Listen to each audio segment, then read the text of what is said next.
I woke up to find myself becoming the savior of the national fate in the Golden Shovel. But the country had already suffered 12 consecutive defeats. With only 1 point left. Just when I thought Layasaba was about to be eliminated. When the nation falls and the family perishes, a heaven-defying system awakens. I can see hidden Easter eggs. Choose unique and awe-inspiring Hextech runes. While players from other countries were still studying 3-star Darius, I instantly locked in that I have no manners talent. Started the game with a standalone fortunes chosen Tahm Kench, leaving the entire world stunned with my plays. Everyone thought I was just a useless trash here to make up the numbers. Little did they know, my cheat had just begun to activate. Chapter 1, it's simple, I'll just use cheats. Golden Spatula players check in. Just a heads up, since the fortune season is about to end, there won't be much plot development. All champion stats here reflect their peak performance. Let's go all out for maximum fun. Some plot points will be significantly altered. Wishing everyone a daily 3-star 5 cost. The main text begins, Jiang Qi, I know I was wrong, can you forgive me just this once? I swear, he really just rubbed against me, and he wore it. Wearing it doesn't mean it didn't count. My head hurts so much. Fragmented memories keep flooding into my mind. Where the hell have I ended up? Is this still China? After a brief pause, Jiang Qi fully absorbed the other person's memories. He had indeed traveled through time. He had crossed over into a parallel world strikingly similar to China Longwa. The original protagonist's girlfriend, in order to share someone else's little legends and board effects in the game Golden Shovel, was so bewitched that she secretly went to the grove behind the school with a wealthy guy behind his back. The original owner couldn't withstand the shock upon learning the truth and immediately hanged himself at the dormitory entrance. Damn it! Jiang Qi's vision went black. After finally crossing over, I'm given the role of a cuckold? What the heck, this is ridiculous. Quick! Take me back right now, young master. Note, this is a world where the Golden Spade battle determines national fortunes. Every week, countries engage in Golden Spade battles, and the victorious nation receives national fortune points as rewards. Positive national fortune points can be exchanged for advanced technologies and food resources. The country that loses will have a large amount of national fortune points deducted. Wait, that's odd. Is this contestant really from our Dragon Kingdom? Why does he look unfamiliar? Seems like it, I don't recall seeing this contestant before. Maybe it's a hidden secret weapon. In the vast arena, the voices of the audience rose and fell like waves. At this moment, inside the Dragon Nation's conference room, the group of big shots, upon seeing the unfamiliar figure on the stage, felt their hanging hearts die completely. Who is this young comrade? The first to break the silence was an elderly man in military uniform. He swiftly glanced around at everyone present and murmured softly. Lijian, the highest decision-maker of Dragon Country. Chief. The director of the research institute handed over the video with a grim expression. Someone took advantage of the guard shift change to sneak into the lounge and replace the combat personnel cards. Deathly silence. Then came a few faint sobs. Having regained his composure, Lijian stood with his hands behind his back in front of the conference table. Alright, pull yourselves together, we haven't lost yet. Did everyone see Java Kingdom's final lineup clearly? 3-star Darius with the War God bond.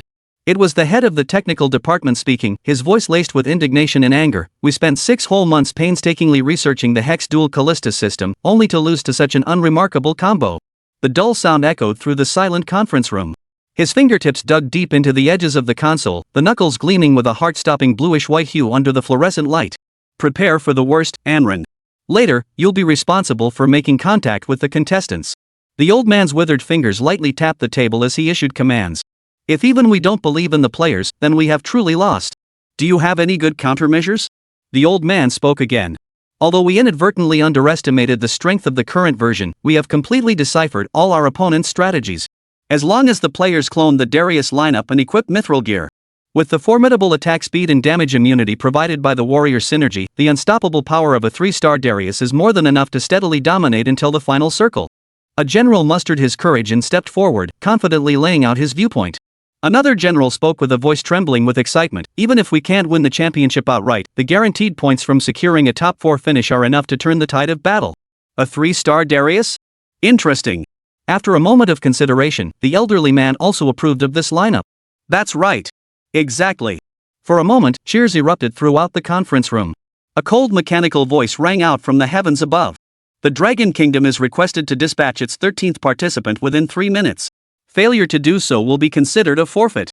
Is this the last contestant already? Someone was murmuring a silent prayer in their heart. Ah, please, don't lose again.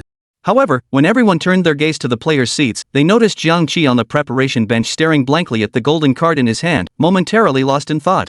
Divine Arena. National Fate Golden Shovel.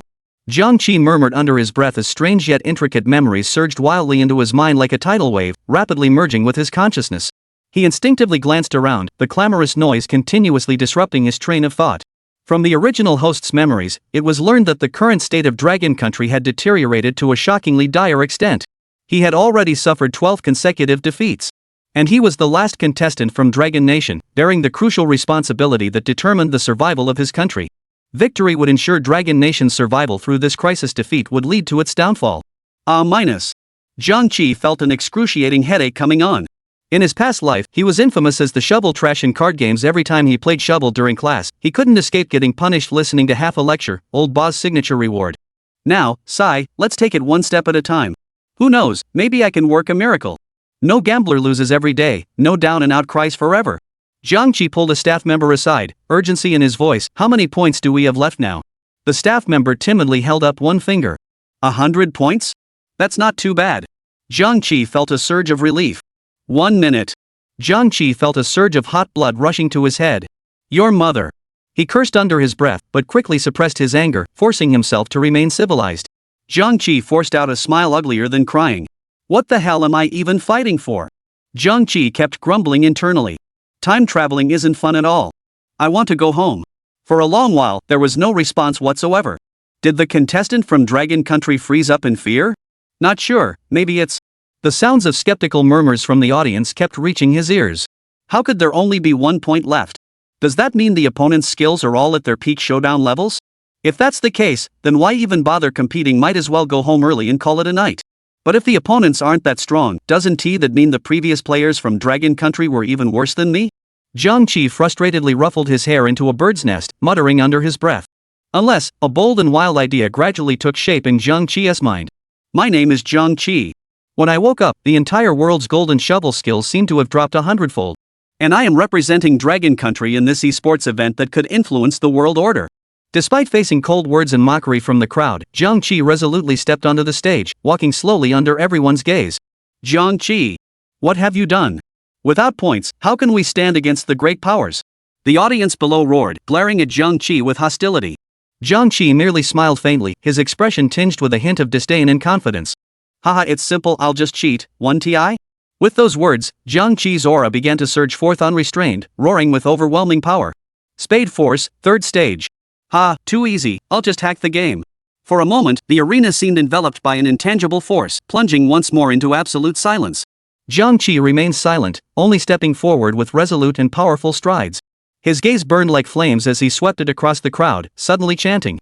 The nation's fate crumbles, but I, Jiang Qi, possess but one prophecy: to move mountains, sever rivers, overturn seas, subdue demons, suppress fiends, slay gods, pluck stars, topple cities, and cleave the heavens. Invoke the prophecy.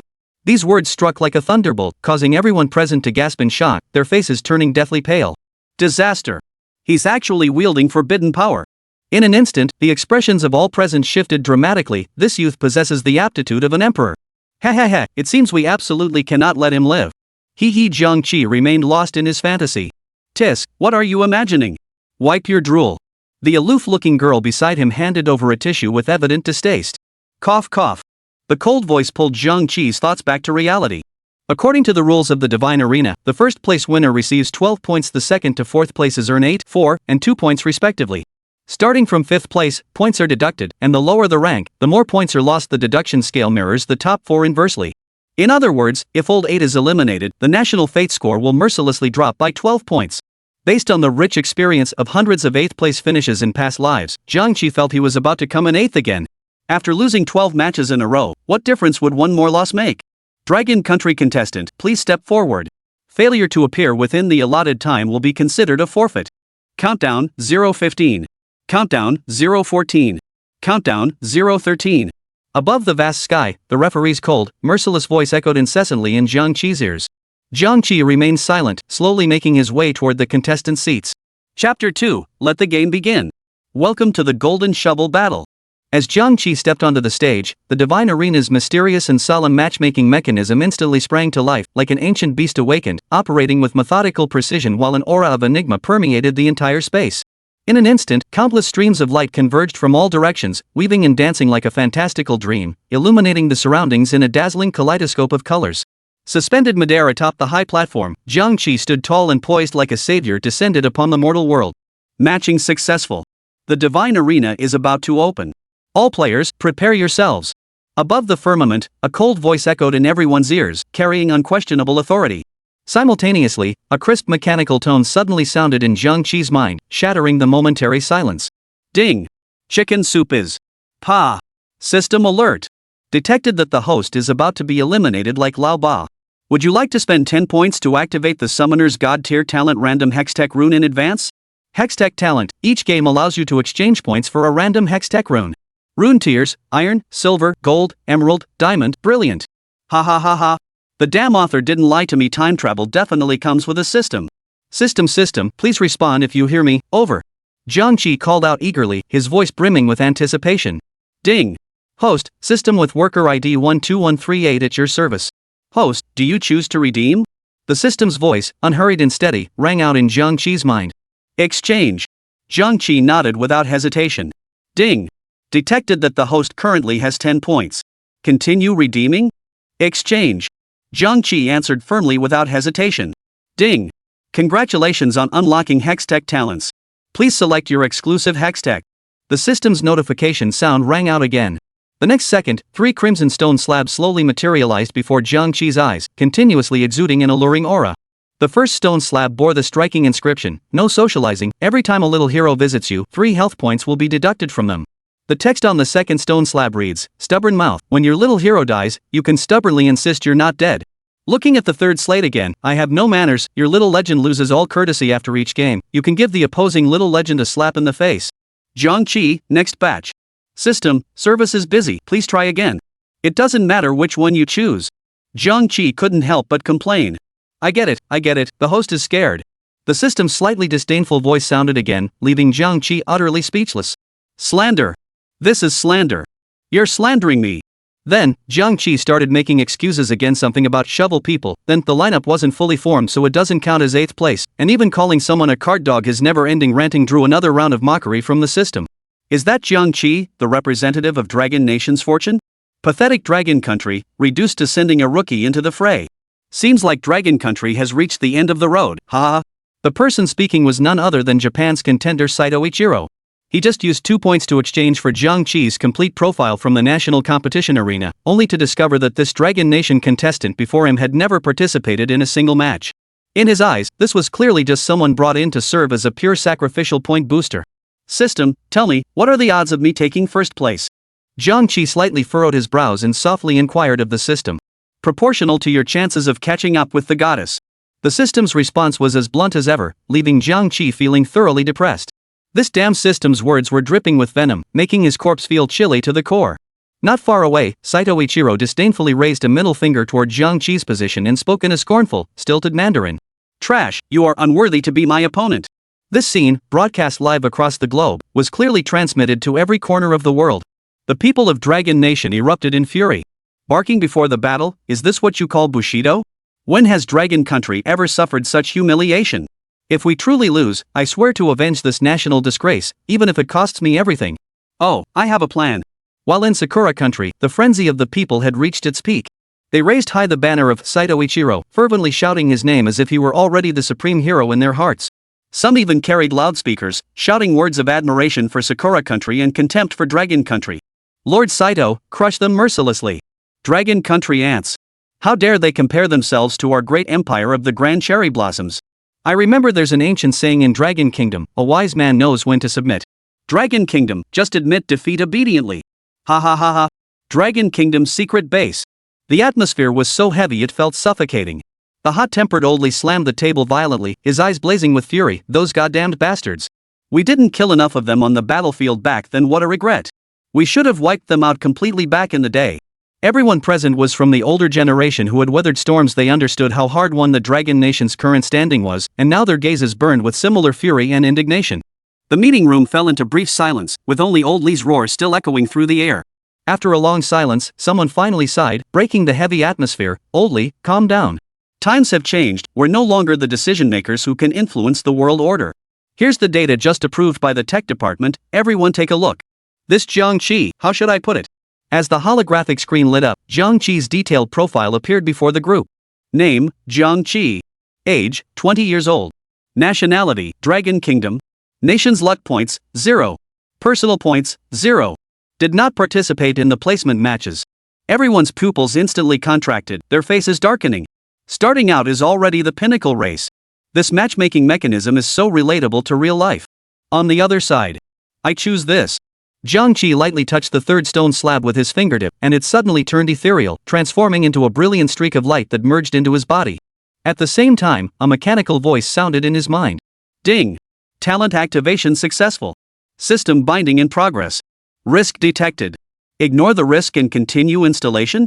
On the nation's Destiny Arena. All contestants have been selected. Game on. 8 little heroes of diverse shapes and colors abruptly appeared on a dark red platform. This season's theme Lucky Star. All summoners, please get ready. The next moment. One by one, familiar cards to Jiang Qi slowly appeared on the pale blue screen. Each card depicted vividly lifelike characters with distinct appearances, as if they were about to leap out from the cards, ready to fight valiantly and overcome all obstacles for him.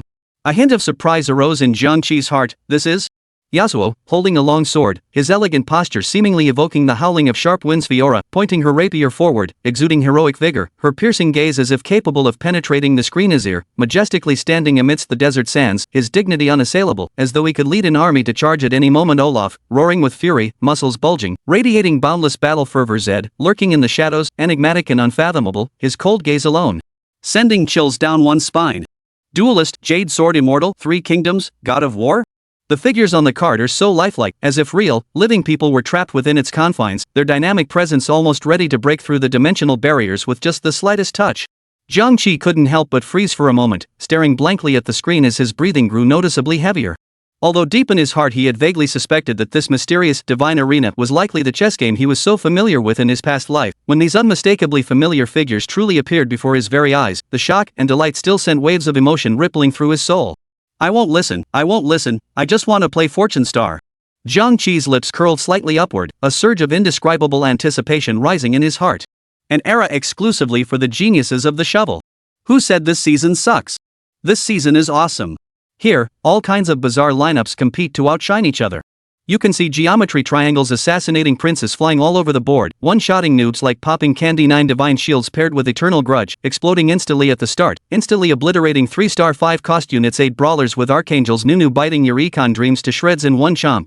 From the bizarre to the unimaginable, there's no lineup too strange that you won't get to see. Many people feel confused about the team compositions this season, complaining that it's not fun and unsure what lineup to play. Yet in Jiang Qi's heart, there remained only that stubborn conviction. I won't listen, I just want to play Fortune Star. After clearing the first wave of monsters, Jiang Qi's chessboard gained 2 3-cost cards, Yumi and Nico. Jiang Qi didn't even spare a glance before flipping and selling those 2 cards without hesitation. Great, 6 gold coins secured. Next, the shop refreshed, revealing an entire lineup of 1-cost cards. Jiang Qi's eyes quickly scanned these cards as he pondered silently to himself. Ah, what is this? Jiang Qi's gaze suddenly froze, and the corners of his mouth couldn't help but curl slightly upwards. Chosen Fortunate Tahm Kench. 99% completion, a rare find indeed. Snagged. Without a moment's hesitation, Jiang Qi decisively claimed the chosen fortune Tahm Kench. Yet, before anyone could react, Jiang Qi began a dazzling series of maneuvers, selling off all the other cards while keeping only the chosen fortune Tahm Kench listed solo. Solo listing. It must be a solo listing. At this very moment, Jiang Qi remained wholly absorbed in his strategic thoughts, completely unaware that the spectators behind the screen had already started whispering amongst themselves. Solo landing with Tahm Kench, did the player drink too much of that deer milk powder? That's just downright nasty. The square-faced elder Zhang Dong revealed an expression as if he had a toothache. Have you found out yet? Old Man Li was also somewhat dumbfounded, currently staring with an ugly expression at Jiang Qi on the screen, feeling utterly at a loss. You're just hanging in there like a useless Tahm Kench, begging to finish 8th place, huh? Within just a few minutes, staff immediately arrived to report. It's an inside job. A mole from Japan infiltrated the venue and swapped Team Dragon's cards with that young man's. According to our original arrangement, Long DUI was supposed to play in this match. Old Man Li's expression remained unreadable. Find that mole for me. Can you do it? I guarantee the mission will be completed. The venue of the National Fate Battle could not possibly have any foreigners present, so this internal traitor must be one of our own from Longwa. One of our own betraying our motherland. Old Man Li took a deep breath and immediately began making arrangements. Send a message to the contestant, tell him to keep the system card. Longwa cannot afford to lose again. This time, we can only rely on him. Oh, he forgot to bring his phone. The speaker was a girl dressed in a simple white short-sleeved shirt, with waist-length hair cascading like a waterfall. Her delicate, petite face had skin so fair and smooth it resembled mutton fat jade, yet carried a faint hint of sickly pallor. However, her jewel-like eyes were as deep as an ancient well, unnervingly calm and exuding an icy demeanor. Her light blue pleated skirt just skimmed her knees, while her slender calves were snugly wrapped in black knee-high socks, perfectly accentuating the alluring curves. If Jiang Qi had been here, he would have probably gasped in surprise. Hey, isn't that the girl who handed me tissues to wipe my drool earlier? Old Manly felt an indescribable sense of foreboding surge in his heart upon hearing her reply. Didn't we communicate with him about the 3-star Darius strategy we discussed earlier? The young girl tilted her head slightly, pondered seriously for a moment, and then slowly shook her head. In this current situation, there's no choice but to let Jiang Qi improvise freely. Everyone hung their heads, their expressions complex as they gazed at the National Fate Arena. Now, all they hoped for was not to lose too badly. Chapter 3, Wait, what about my Hextech introduction? 1-3, The Jungle Phase. After the minions were completely wiped out, 2 orbs glowing with a faint blue light suddenly appeared on the ground. Note, blue orb drops vary widely, with several possible combinations: 2 3 cost cards, 3 2 cost cards, 1 3 cost card plus 3 gold and a Reforger 2 2 cost cards and a blue hero replicator, a 3 cost card and a golden hero replicator, or even 6 gold paired with a Reforger or a disassembler. With a crisp clatter, a dark metallic sphere materialized unexpectedly in Jiang Qi's inventory. This sudden turn of events left everyone utterly stunned. This kid, his luck is off the charts. Damn it! It's a hero duplicator. Saito Ichiro glanced at the 6 gold coins and the Reforger on his board, unable to suppress a quiet curse. 2-1 phase. After effortlessly defeating the 3 stone golems, Jiang Qi's gaze settled on the lone trundle on the massive chessboard before him. He murmured to himself, not only did I get the chosen trundle opening, but I also have 20 gold coins. Let's see if I can snag a free Annie later. Please select your Hextech. The familiar prompt sounded abruptly, and Jiang Qi's gaze naturally fell upon the 3 Hextech slots that appeared before him. What the heck are these Hextechs? Jiang Qi's mind raced with confusion. Unsure, he looked again. Moments later, Jiang Qi rubbed his eyes hard, utterly incredulous. 3 Hextech panels glowed with an eerie red light before his eyes. But where the detailed descriptions of their functions and effects should have been, there was nothing but blank space. No way, dude. What the heck does this mean? Hextechs are all blank? You're just guessing? Ultimate gambler's luck, huh? What if I get an old 8 contract? Where am I supposed to cry then? Damn it! Jiang Qi flew into a rage. Jiang Qi quickly forced himself to calm down. In the livestream chat, many viewers noticed something off about Jiang Qi. They scratched their heads, speculating wildly. Huh? Jiang Qi's been staring at Hextech the whole time. Why hasn't he picked yet? What kind of new tactic is this? Tactics my ass. Looks like he's frozen in fear. If he doesn't pick soon, the timer's gonna hit. I heard some unlucky guy pick the wrong Hextech and got eliminated 2-5 in the 8th round. That's hilarious. 2-5 and eliminated? Who knows? Probably picked a fake Hextech. The atmosphere in the Dragon Nation conference room was unusually tense. Zhang Dong sighed helplessly and shook his head slowly. This Hextech thing, it doesn't seem to be doing much good right now. We specifically developed strategies targeting Hextech selection, but the reality is that the quality of Hextech seems to be closely tied to a nation's fortune. But, never mind. His gaze drifted to the near 0 points tally, and he shook his head silently. It was well understood that the hex selection mechanism favored nations with stronger national fortunes, granting them higher quality hexes. But with Dragon Nation's points hovering near 0, the odds of getting the hex tech they wanted were slim. At this thought, the group fell into silence. Indeed, given the Dragon Nation's current predicament, hexes could offer only limited practical value. Their impact was negligible at best. Everyone had heard about the incident where the Third Kingdom player picked the wrong hextech, resulting in a 2-5 loss and elimination. After that, nations grew exceptionally cautious about hextech, fearing they might follow the Third Kingdom's footsteps.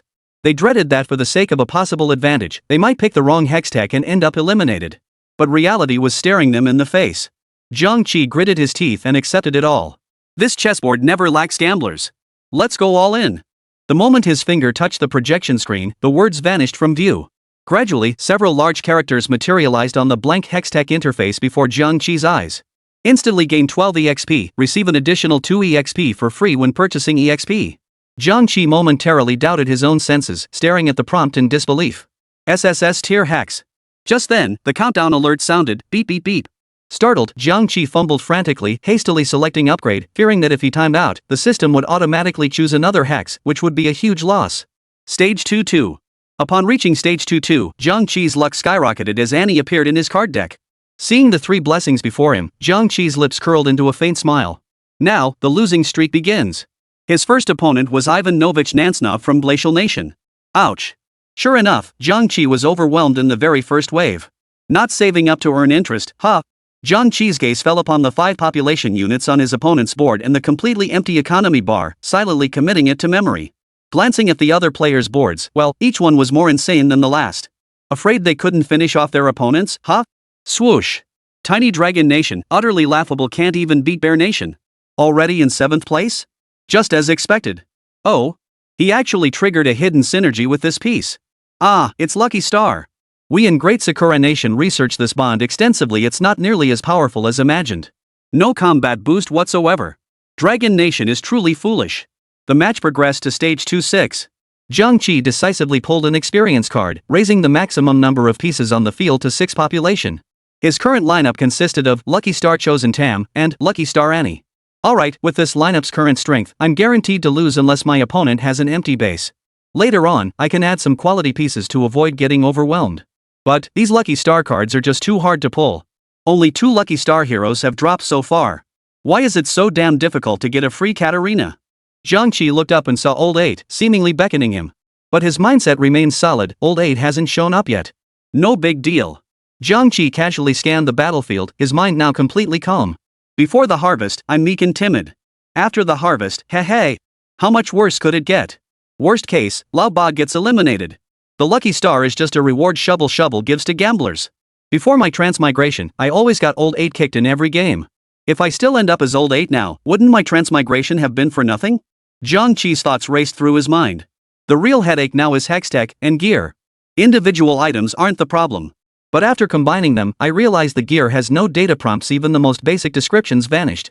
If other players face the same issue, does that mean they can only guess what each item does based on its icon? If that's truly the case, then I've got a huge advantage. The item draft is still happening, but with Hextech gone and item descriptions vanished, winning would come down to pure luck. This definitely makes winning the championship much harder. Chapter 4, The game is over. What the hell is Jiang Qi doing? He hasn't played EZ at all? Could it be that after Dragon Nation's consecutive losses in the earlier matches, he's hesitating to finalize his lineup because he's got second thoughts? At that moment, in the conference room, numerous bigwigs stared at Jiang Qi's moves on the screen, discussing with puzzled expressions. Maybe Jiang Qi really has his own rhythm. Mu Anren chewed on a lollipop, her expression clouded with unease. Her thoughts spiraled inwardly. Oh no, is this kid actually planning to tank the game? While the conference room buzzed with skepticism over Jiang Qi's gameplay rhythm, the fierce battle on the chessboard had already begun. Damn it! What the hell is going on?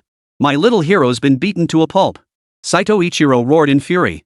Saito-kun, I'm having the exact same problem. Another player added, his face twisted with helpless frustration. And mine too. The contestant from the United States pitifully chimed in. +1. Exactly. This is totally unfair. Others chimed in one after another, grumbling in unison. Awesome. Jiang Qi stared at his tiny hero, now down to a mere 42 health points. Far from panicking, his eyes gleamed with excitement. He looked up to find the contestants from the other 7 nations glaring at him with fury. Their glares seemed ready to devour him alive. Referee, I'm reporting this. The Dragon Nation players' tactics are completely unethical. Someone shouted loudly. Seconded. Look at my poor hero, it's been beaten to a pulp. The Eagle Nation contestant pointed at his battered bubble dragon, now a mangled mess on the board, fuming with indignation. Beside him, little roast chicken Gwen flapped her tiny wings with utter disdain, relentlessly pounding Poppy Dragon with her little scissor-like claws. After a moment of silence, a cold voice echoed down from the heavens. Given that this behavior did not cause substantial harm to the little hero, this complaint is hereby dismissed. The crowd couldn't help but let out a string of curses, yet they were powerless to do anything about it. Meanwhile, Jiang Qi was speaking with a fawning expression. System, there were too many people earlier. Now that it's quieter, I'll give you a system. I still prefer your previous rebellious attitude. 7 losses in a row, time to cash in. Jiang Qi's gaze locked onto the screen, switching his view to the Japanese player's board. Instantly, his pupils contracted sharply. Whoa! Mithril Olaf? I'm a peasant, and this is pure gold. Seeing this, Jiang Qi's lips began to curl upward uncontrollably. This is it. This is it. Behind the scenes, the audience and netizens erupted in chaos. What the hell is he laughing at? He's already dead last. Only 42 health left. Someone shouted in shock. The Dragon Country player must be out of his mind. Sigh. That pressure would crush anyone. What a shame. We were hoping for a last-minute comeback, but this is what we get? Pfft, you guys are so naive. In the Gods Arena, there's no such thing as a last-minute comeback. That's just something you see in the movies. The internet was flooded with sighs of disappointment. Netizens who had anticipated a thrilling showdown now felt there was nothing left to watch. Jiang Qi was already a complete failure in their eyes.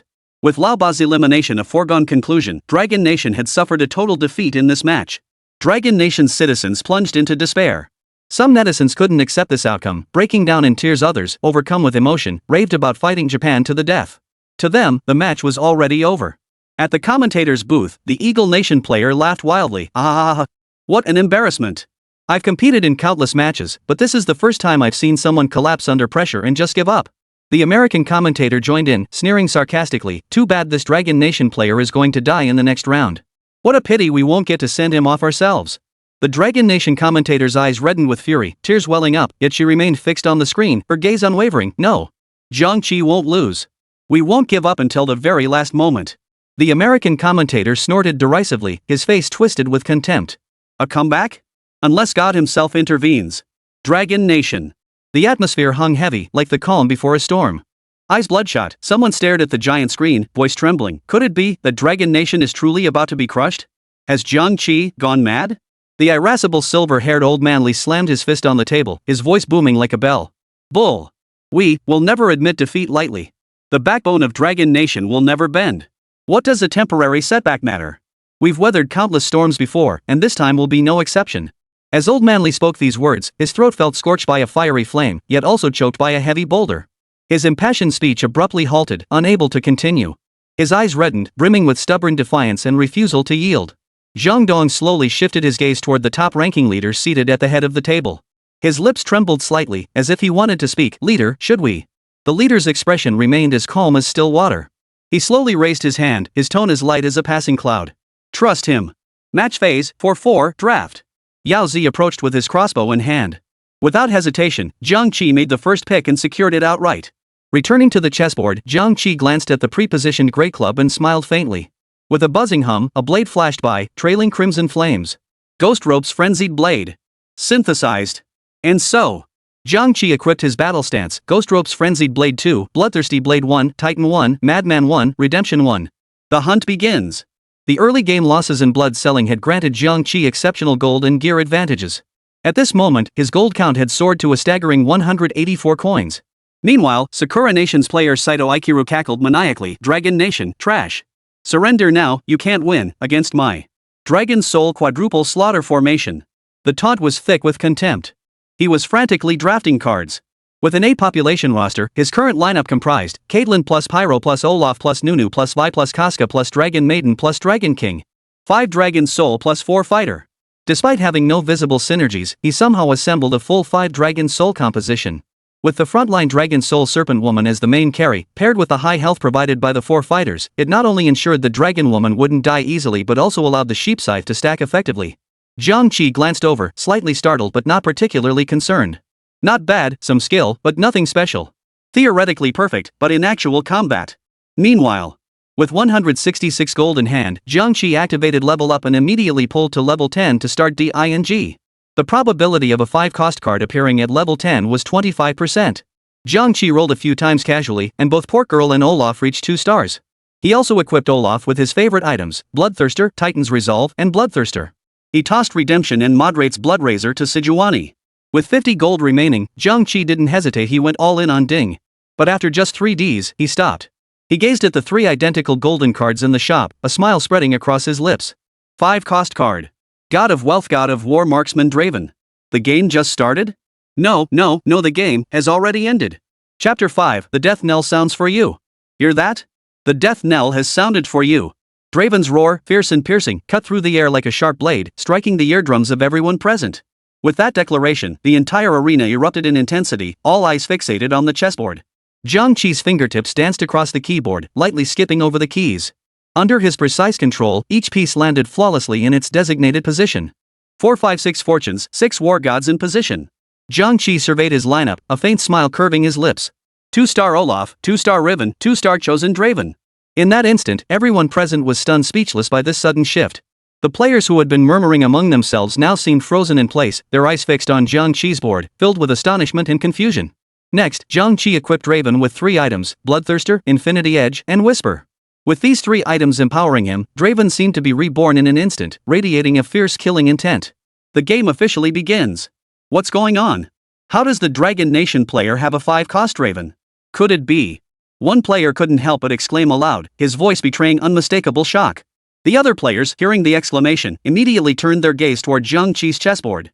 Whoa! Level 10, all units at 2 stars, plus numerous 5-cost cards in the reserve bench. How is that possible? Where did he get all that economy? He must be cheating. Referee, I demand the match be stopped and Dragon Nation disqualified. A well-fed man waved his arms wildly, shouting at the top of his lungs, his face contorted with rage. Is this the true depth of Dragon Nation? Accumulating resources through consecutive losses to rapidly level up, and only revealing it now. Damn it, those cunning Dragon Country players. Another competitor leapt to his feet, face flushed crimson as he shouted the accusation, as if witnessing an unbelievable spectacle. Oomph. They must be cheating. Right. We can't let them keep cheating like this. The other players echoed the outcry, and in an instant, the entire venue erupted in chaos and clamor. Damn it! Is this all Dragon Nation's got? Winning by underhanded means. A shrill voice pierced the air like a lit fuse, igniting the crowd. Other contestants joined in, their emotions escalating rapidly. The internet erupted instantly. Netizens within Dragon Nation perked up, their eyes lighting up. The live broadcast crew looked utterly bewildered. They exchanged confused glances before simultaneously turning their cameras toward Jiang Qi. What's going on? What's happening in Manhwa? In the livestream chat, comments flooded in like a tidal wave as viewers frantically discussed this sudden turn of events. Holy crap! Jiang Qi is stirring things up. Could he really have some secret weapon? Exactly. I knew Jiang Qi had a clear strategy, but I never imagined he'd come up with such a new tactic this time. Things are different now. While the top dozen players had losses too, their strategies were always clear. But Jiang Qi kept losing earlier. Could it be he really was holding back? The internet erupted in excitement. Dragon Nation netizens perked up, cheering wildly. I told you. Jiang Qi isn't ordinary. He must be developing some new fighting style. Exactly. Even though he lost those matches, his strategy was spot on. Maybe this time he'll turn the tide. Ha ha. Can't wait. I'm already picturing Jiang Qi defying fate and changing his destiny. Amidst the heated discussions, on the other side of the ring, Saito Ichiro frowned slightly, a hint of gravity flashing in his eyes.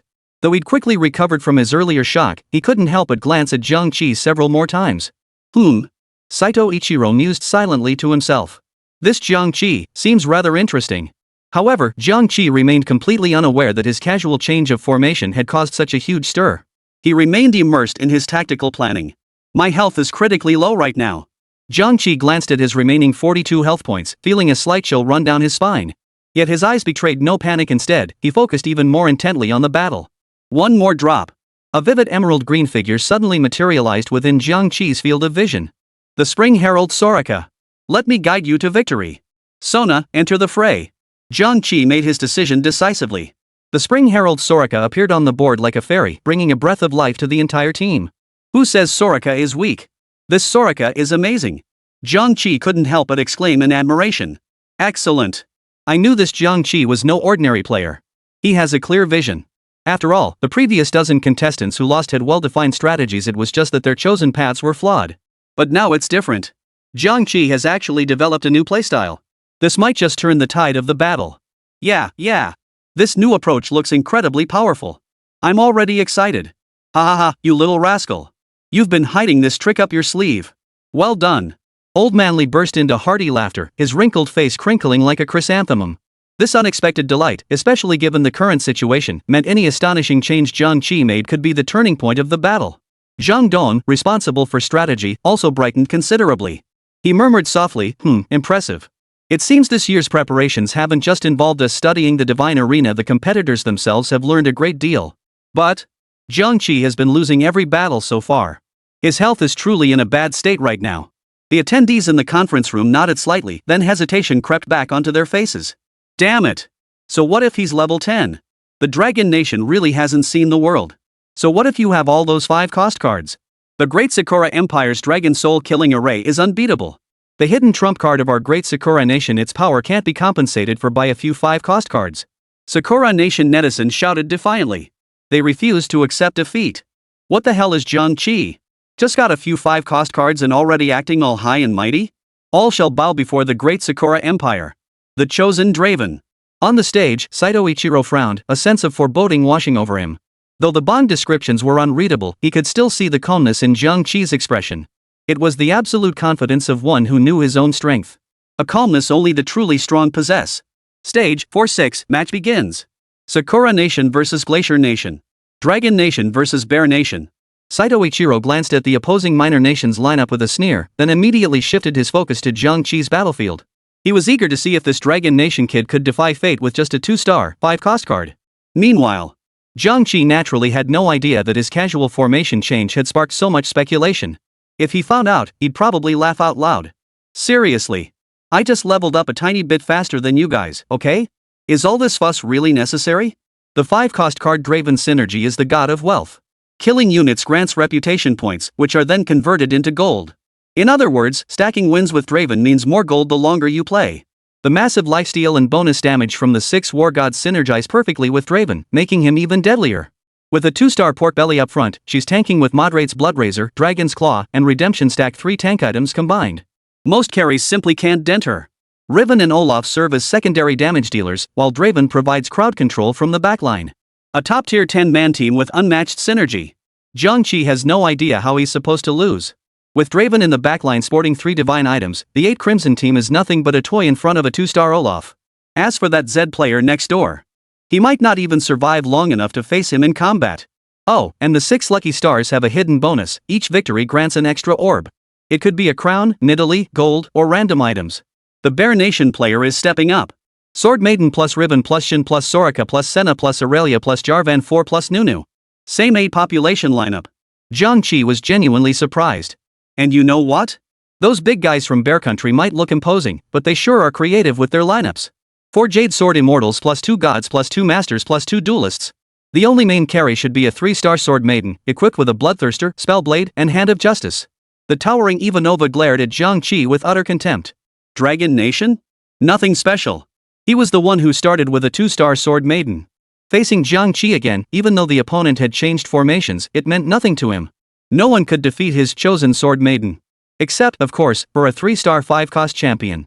As the timer reset, the battlefield ignited as the match commenced. The battle commenced, the earth trembled, and the clash of metal emitted a shrill screech. Olaf, wielding his twin axes, charged at the enemy like a tiger descending the mountain. A shockwave surged. Darius follows close behind, roaring so fiercely it shakes the air, a sound that seems to pierce the heavens. As the air trembles, he swings his axe and charges forward with deadly force. Cowardice will not be tolerated. 2-star Sejuani stood resolutely on the front lines, clad in 3 divine artifacts, not Ornn's artifacts. Unflinching, she weathered the enemy's furious onslaught. Blood spattered as she parried each vicious strike, redirecting the force back upon its originator. In the blink of an eye, Olaf charged forth, single-handedly rushing into the enemy's rear ranks. His sheen had stacked to 80 layers. He slaughtered relentlessly. Unquenchable flames burned in his eyes, as if he would freeze every obstacle to ice. With a furious roar, he swung his massive frost axe, instantly cleaving through the enemies before him. Frost power surged around him, forming razor-sharp ice blades that sliced enemies to pieces. Each strike was accompanied by deafening booms, as if the very earth trembled. Pathcleaver swept across the battlefield like a storm, transforming into a sky filled with axe blades. Like a cascading Milky Way, each flash heralded death, their blinding trajectories weaving an inescapable net of destruction. The air was filled with the sharp, chilling sound of blades slicing through the atmosphere, a sound that sent shivers down the spine. Draven's damage was staggering. Olaf's strikes were as swift as lightning. Don't underestimate the bond between us, you bastard. Under the stunned gazes of the spectators, the enemy's body was pierced by countless axe blades, finally exploding with a thunderous boom. Countless shimmering threads of light, like the threads of life, snapped as he met a gruesome end beneath Draven's axe. Tear. Boom. A dull explosion echoed amidst a crimson rain of blood. Sword Maiden and Blade Master staggered, their forms swaying precariously, leaving only an unfinished wail behind. Their health bars plummeted to 0. Dust swirled. In that instant, the battlefield itself seemed to tremble. Armor lay scattered across the ground, while blood-painted cracks crisscrossed the landscape, forming a scene both gruesome and magnificent. But this was only the beginning. Looking up, more axe blades poured down like a torrential rain upon Katarina and Jax. Unprotected, they were instantly engulfed. In the blink of an eye, the swift-moving axe blades that had swept through the enemy's pieces transformed into a sky filled with flying axes. Like a torrent of jade beads, they formed countless threads, connected only by afterimages too fleeting for the naked eye to discern. All that could be heard was the faint clatter of metal on metal. Too weak. The Jade Sword Immortals formation was too weak. Yet. This wasn't over yet. As they looked up, another volley of arrows surged toward Qianjue and Shen. The unarmed ones melted away instantly. Chapter 6, Crushing. Crush. Blatant annihilation. The true art of vanishing health bars. The sharp whistling of blades slicing through air overlapped with the final countdowns chimed. The livestream fell into sudden, deathly silence. Saito Ichiro stared blankly at the scene unfolding before him, his fingers digging deep into his palm as Jiang Qi's Draven delivered the final blow with his crimson axe blade on the screen. Just a second ago, he'd been analyzing Jiang Qi's team composition. Before he could even process it, the match was over. So fast. What just happened? Ivanov was dumbfounded. So fast. This can't be. Ivanov's voice trembled with fear as he stared blankly at his character being pierced by a laser beam, his health bar plummeting into the void like shifting sand. Only when jolted awake by a sudden attack did he realize the match had long since ended. 4-2, match over. Dragon Nation, Jiang Qi wins. Ranking update. First place, Saito Ichiro, HP, 88. Second place, Tashi, HP, 65. Seventh place, Jiang Qi, HP, 42. Eighth place, Ivanov, HP, 37. The referee's cold, mechanical voice cut through the clamor, announcing the results. Jiang Qi looked at Ivanov, whose face had gone deathly pale, and offered a sincere smile. Sorry, this is just the beginning. Jiang Qi launched into a merciless slaughter mode. Returning to the board, Jiang Qi refreshed his deck once more. 2-star Soraka, 1 Draven, 1 Lee Sin. Several unclaimed lucky piggy bags remained on the ground. Jiang Qi swiped his finger, and the bags vanished instantly. Jiang Qi glanced at his inventory. Within it, 3 dark old Nico items glowed with an eerie radiance, while a pot and spatula lay quietly in the equipment slot. Empowered by Draven, the other players were systematically slaughtered one by one, each taking turns demonstrating the art of vanishing health bars. They were beaten so badly they were crying for mercy. Slaughter. Slaughter. One-sided slaughter. The live stream viewers were stunned. Is this really the Lucky Star Bond? How could it be so? Why is his gold so high? Look at his inventory. That's 3 Nidalee items. Oh my god, holy crap. The two whispered to each other. The commentator from Dragon Nation also breathed a sigh of relief upon seeing Jiang Qi's victory. After consecutive losses from the start, this bizarre play had everyone completely baffled. If it weren't for her strong mental resilience, she probably would have broken down by now. Now, faces lit with excitement, they shouted, he won. Jiang Qi won. He didn't let us down. I want to have his baby. So satisfying. Talk about a comeback. Jiang Qi is awesome. Why, I can't hold back anymore. I thought this was a guaranteed loss. Why? I'm so emotional. This brought tears to my eyes, almost made me pay back the money I owe my buddy. Support. I've decided from now on, I'll only sell subpar products to college students. Stop crying. Jiang Qi has made it to the top 4. As things stand, his only real opponent is probably Saito Ichiro from Sakura Country. We're guaranteed at least second place. We'll get at least 8 points. Crush Sakura Country. He was so cocky earlier, but now he's still lost to Jiang Qi. Netizens in the Dragon Nation erupted in excitement. 12 straight losses. Slander. Abuse. Insults. The mockery and contempt from other nations pierced like sharp thorns deep into everyone's heart. Were it not for the Dragon Nation's leaders holding on by sheer willpower, the people's morale would have collapsed long ago. But now, everything has turned upside down. Jiang Qi's desperate counterattack burst forth like an aurora, suddenly illuminating the dark night sky, instantly tearing through the darkness that had shrouded the heavens. His composed and unflappable demeanor injected the people of Dragon Nation with a powerful shot of confidence, filling them with renewed resolve. Ding! Host's reputation value detected to have significantly increased. System will unlock the God tier entry plunder. Plunder, after each match concludes, randomly obtain rewards from other competitors. Points, resources. Note, loot rewards are entirely random. Impossible. Absolutely impossible. Saito actually lost to a player who hasn't even started their placement matches. Right. He must be cheating. Though defeated, our Sakura Nation still holds honor. The great spirit of Bushido never bows to the weak. The people of Sakura Nation erupted in fury. Their eyes widened in disbelief as they watched Jiang Qi's near one-sided slaughter unfold. Each frenzied swing of the axe blade felt like a blow piercing through their fragile pride and dignity. The more arrogant he was at the start, the harder his face was now being smashed. Match stage, 5-1. After nearly 9 rounds of combat, the sole remaining opponent on the field was Saito Ichiro of Sakura Nation. Health rankings. First place, Jiang Qi, Dragon Nation, 42 HP. Second place, Saito Ichiro, Sakura Nation, 28 HP. Third place. On the stage, Jiang Qi casually drew cards with a relaxed expression, while on the other side, Saito Ichiro was drenched in sweat, his brow furrowed in concentration. Saito Ichiro was frantically shuffling his cards. He was searching for a 3-star Olaf. Saito Koen, you've already drawn 8 Olaf cards, quite impressive. Jiang Qi gazed at the 2-star Olaf on his board and spoke slowly. But to Saito Ichiro, this was nothing but blatant mockery. Soon, just wait for my 3-star Olaf. I'll show you what the true power of the great Sakura Empire really is. Is that so? Jiang Qi's eyes sparkled with amusement. Just as Saito Ichiro's face twisted into ecstatic delight, his finger tapped lightly on the shop that had been locked for 3 or 4 rounds. Clang! A metallic screech echoed through the air. Golden light instantly burst through the arena. Saito Ichiro, about to purchase the final Olaf card, froze mid-motion. He looked up in bewilderment. The blood-soaked Draven was suddenly enveloped in golden light. Above his head, 3 stars appeared. 3-star, 5-cost Draven. Welcome to the League of Legends. At that very moment, Draven's arrogant voice echoed across the arena. Saito Ichiro froze, staring blankly at the 3 stars. His face drained of color in an instant. 3 stars. This guy actually managed to chase down a 3-star Draven card? How could he possibly fight this? Saito Ichiro stared at the Olaf mere inches away, now gleaming with 3 stars, yet felt not a shred of joy. The battle hadn't even begun, yet Saito Ichiro had already lost. No matter how powerful a 3-star 4-cost unit might be, it was nothing but a toy when faced with a 3-star 5-cost one. The difference in stats between the two is like night and day. That's the system. It can't be changed. Impossible. That guy actually got a 3-star Draven. Damn it. No one blocked his cards. It's over. We were so close to the championship. Those Dragon Country bastards have such dogged luck. This game was pure luck for them. Next time they'll definitely lose. Sakura Nation netizens were furious, but it couldn't change the outcome. The countdown ended. Chapter 7, Victory. Samsung Draven launched the first strike. Axe blades filled the screen, the blood-red giant axe seemingly soaked in too much enemy blood, turning it a dark crimson. Wherever the skill struck, axe blades scattered like petals from a celestial maiden, marking every enemy in its path. I admit you're strong, but sorry you're facing triple-star Draven. You stand no chance. Amidst the exploding artillery fire, blood gushed forth from the axe blades. Nunu fell. The dragon maiden wails. Kog'Maw's mountainous frame crashes to the ground, sending shockwaves reverberating through the earth. Finally, some fun. Nothing shall remain standing in my wake.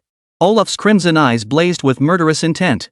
Countless threads of light, like the tolling of death's bell, vanished the health bar. Until the last of them collapsed, screaming in agony. Countless axe blades swept across the entire National Fortune Arena. The colossal Divine Arena echoed with a cold, final tally. Divine Arena Zone 3, Match 128, Game Over. Champion, Jiang Qi of the Dragon Nation. Lineup recorded. Calculating points. No multiplier applied. Congratulations to Dragon Nation's Jiang Qi, earning plus 12 points. A pale blue light screen appeared. A line of text formed from mechanical metal appears upon the light screen. Bold and dazzling. Dragon Nation, Conference Room. Who would have thought that years later, our Dragon Nation would produce such a dazzling young talent? Many leaders wore expressions of satisfaction. Cheers echoed throughout the entire arena. Koriko, speak. My grandfather said Jiang Qi is someone special. Meanwhile, back in Sakura country. Damn it, Saito Koen, you're useless. I demand Saito Koen commit seppuku to atone for the locust plague. Damn it, you bastard, your conscience is utterly rotten. Meanwhile, beneath the solemn arena of the national tournament, a faint, almost imperceptible figure had silently materialized. She stood there silently, her gaze deep and piercing, fixed intently on Jiang Qi as if trying to see right through him. You and he, you really do resemble each other. Her voice was crisp and sweet, like a mountain spring trickling through the woods, pure enough to make one's heart flutter, yet tinged with an inexpressible sorrow. Tonesy, if I jump down, do you think I'd just croak on the spot? Jiang Qi stood atop the platform, looking down with lingering fear. The platform towered dozens of meters above the ground, a sight that inspired dread. It won't.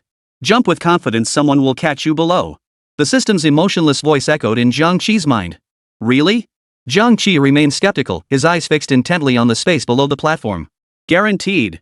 2 people, in fact. Jiang Qi seemed to recall something, his brow furrowing slightly as a flicker of hesitation crossed his eyes. Are you talking about one in white and one in black? Smart. The system's response made Jiang Qi roll her eyes inwardly. As expected, the system remained as reliable as ever. Don't worry, a girl will come pick you up soon. Oh, and this system has a surprise for you. Say thank you to the system. The system's infuriating voice rang out once more before fading into silence. Below the stage, Mu Anren noticed Jiang Qi's utterly flustered expression. A faint smile curved her lips, one that seemed to hold a barely perceptible hint of anticipation. The next moment, her figure vanished from where she stood, as if she had dissolved into the air. Within mere breaths, she materialized behind Jiang Qi. Jump, don't jump, jump. Jiang Qi stood at the edge of the stage, his mind locked in a fierce internal struggle as beads of sweat formed on his forehead. Ornn stood directly behind him, observing him with keen interest, her gaze tinged with amusement. Tisk, coward. Ornn couldn't bear to watch any longer and couldn't help but mutter softly.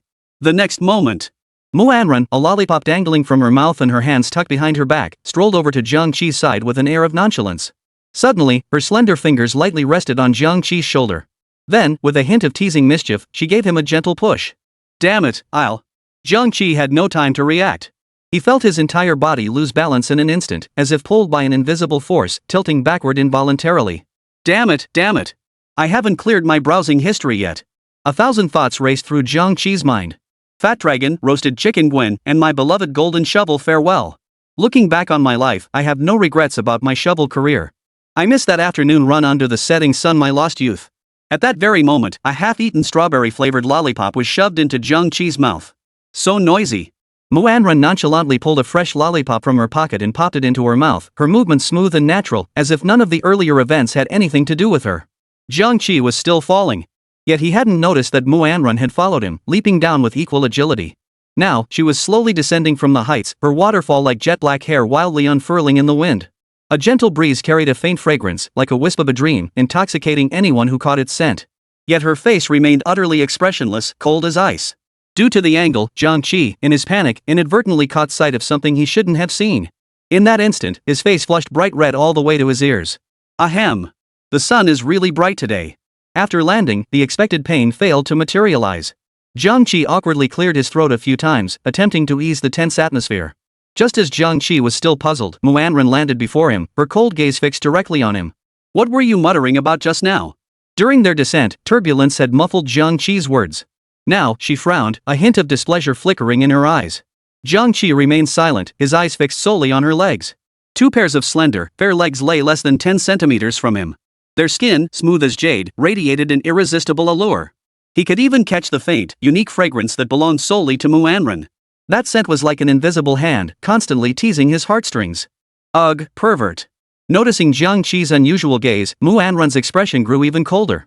Without another glance, she turned and walked away. What Jiang Qi failed to notice was that Ornn's earlobes had already flushed crimson. Why? Jiang Qi didn't catch Ornn's whispered question. What are you standing there for?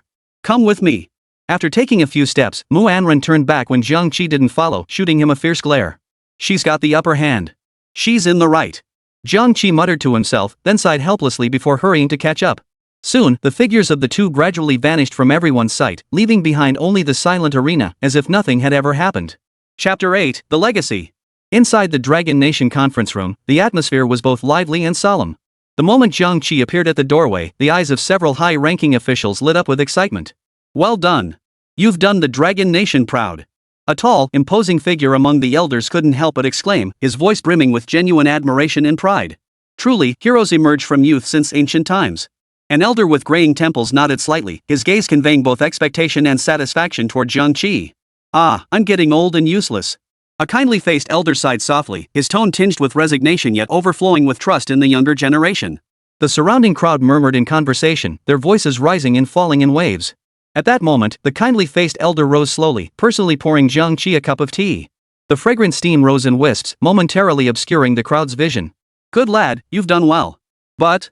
The old man's expression grew solemn, his brow furrowing slightly as a hint of worry flickered in his eyes. There's still the final match ahead. I'm worried. The old man trailed off, leaving his words unfinished. Yet, the assembled guests were all intelligent individuals. How could they fail to grasp the unspoken meaning? Is that so? The competition is finally getting interesting. Rest assured, I won't lose. Jiang Qi heard this and the corners of his mouth lifted slightly, revealing a faint, calm smile. Simple enough, I'll just win the championship. The old man gazed silently at the young man before him, as if time itself had frozen in that moment. After a long silence, a flicker of light passed through his eyes. In that instant, it seemed as though he saw a vague figure through Jiang Qi. Oldly, rest assured. They're just a rabble, they're not worthy opponents for me. Don't forget, I was the first to set foot in the temple. A bunch of ants. Ha ha. Fragments of memory overlapped perfectly in that instant. Two equally youthful figures, two men of similar age, spoke nearly identical words at the exact same moment. Perhaps this, too, was a form of inheritance? Old Li's eyes gradually moistened. After a brief silence, he spoke softly, All right, I believe in you. Perhaps this youth could fulfill the unfinished wishes they had left behind. On the divine arena, the atmosphere was tense and solemn. Jiang Qi stood exceptionally tall under the spotlight. As he finalized his confirmation, the referee's cold voice echoed through the air. God's Arena, Zone 3, Match 130. Begin. Matching in progress. Ding. Sakura Nation, Akatsuzaki Hajime, joining the battlefield. Ding. Kim Soo-jun from Korea joins the battlefield. Ding. Asango Kingdom, Odibio, joins the battlefield. Ding. Dragon Nation, Jiang Qi, joins the battlefield. Matching complete. All contestants, prepare. God's Arena Tournament, countdown, 3, 2, 1. Begin. 1 Phase 1 No Portals. Ornn's Adventure. Jiang Qi started with a divine artifact forge, an undeniably stellar opening. As the shop refreshed, 5 distinct chess pieces appeared before him. Diana, Nidalee, Trundle, Monkey King, and Spider. Let me see, what should I play this time? Jiang Qi, still sucking on an unfinished lollipop, looked utterly relaxed. Tahm? And a chosen one at that? Jiang Qi examined it closely. Fighter? Something that's born with a fraud but doesn't have one to raise. After the jungle phase ended, 4 blue orbs glowed enticingly on the ground. Jiang Qi's fingertip slid lightly across the screen, and a figure illuminated alongside a cold, detached voice. Where lambs tread, wolves shall follow. Qianjue arrived. And there's a little Nico too. A toxic meta from his past life suddenly flashed through Jiang Qi's mind, and he couldn't help but laugh out loud. Was that laugh a bit too sinister? After purchasing Diana, Jiang Qi glanced at the 13 gold coins in his inventory and decisively sent out Spider and Trundle. In the corner, the artifact forge still shimmered with radiant light. Time to turn the tide. Go! Whoa! Magic charm. This. Who put it on my board? Dealer, no more mischief next time, okay? Instant win for Qianjue. Jiang Qi's series of moves were nothing short of graceful, flowing like water without a hint of hesitation. I was planning to trade health for gear, but now. Dealer, I'll be stopping by your room tonight. What is player Jiang Qi doing? He activated the divine forge right at the start. This is bad news. An audience member couldn't help but exclaim. Yeah. Player Jiang Qi still lacks experience. Activating the divine artifact too early. What if he doesn't get the artifact he wants? That could really mess with his mindset. Sigh, he's just too young. Stage 1. First round showdown. Jiang Qi's opponent is Soy from Clockwork Nation. On the stage. Clockwork Nation's lineup, 2-star Spider plus Yasuo plus Wei plus Little Cannon. This lineup. River Spirit board. As the spider's silk at the board's edge glowed with an eerie blue light, the spider descended from a rift in the void. Shimmering with a blood-red glow, it lunged toward Trundle first. Its thick legs crushed Diana beneath its weight, adding several savage bites that instantly drained her health to critical levels. Oh no, Jiang Qi's front line just got melted. The Dragon Nation spectators below the stage couldn't help but grow anxious. Take hold of your soul and live together with you. At the critical moment, a familiar voice rang out. Whoosh! Whoosh! Whoosh! 5 icy arrows pierced the hearts of the opposing pieces like sharp blades. 5 consecutive shots. Under the devastating assault, the tide of battle turned in an instant. Gone? Qianjue's nimble figure glided across the board, while a pale blue wolf spirit lay obediently on the ground, as if heralding victory. In mere seconds, the match concluded. Jiang Qi's victory was sealed. First win, secured. Chapter 9, The Game Breaker. Damn it, he's cheating. A sudden outburst shattered the arena's silence. Impossible. Absolutely impossible. Qianjue is clearly just a 3-cost card meant to complete the Soul Lotus Eternal Day bond. Someone retorted urgently, their voice thick with disbelief. That damage is insane. For a moment, waves of skepticism surged like a tidal wave, churning relentlessly through the air. Above the sky, several blurred figures simultaneously turned their gaze toward the arena. They, or perhaps they were she whose eyes were usually as still as a calm lake, now held a barely perceptible ripple of emotion. Is it him? A slightly hoarse voice murmured softly, tinged with a hint of anticipation yet laced with lingering doubt. A long silence followed. A fair-haired, blue-eyed woman parted her crimson lips. A golden glow danced at her fingertips, like stars twinkling in the night sky. This was the aura he had left behind. If I recall correctly, you seemed to have quite the connection with him back then. A sarcastic male voice broke the brief silence, dripping with mockery. At that moment, a coquettish female voice chuckled softly, the laughter tinged with mischief, naturally. After all, the place someone desperately tried to reach? I never even gave it a second glance. Utterly disdainful. Nothing but a failure. Another cold snort, dripping with contempt, echoed through the air. If only he'd heeded our advice back then, he wouldn't have ended up in this sorry state. A cold, ominous voice abruptly cut through the darkness, interrupting the conversation. No. I don't see it that way. The others paused, falling into a brief silence.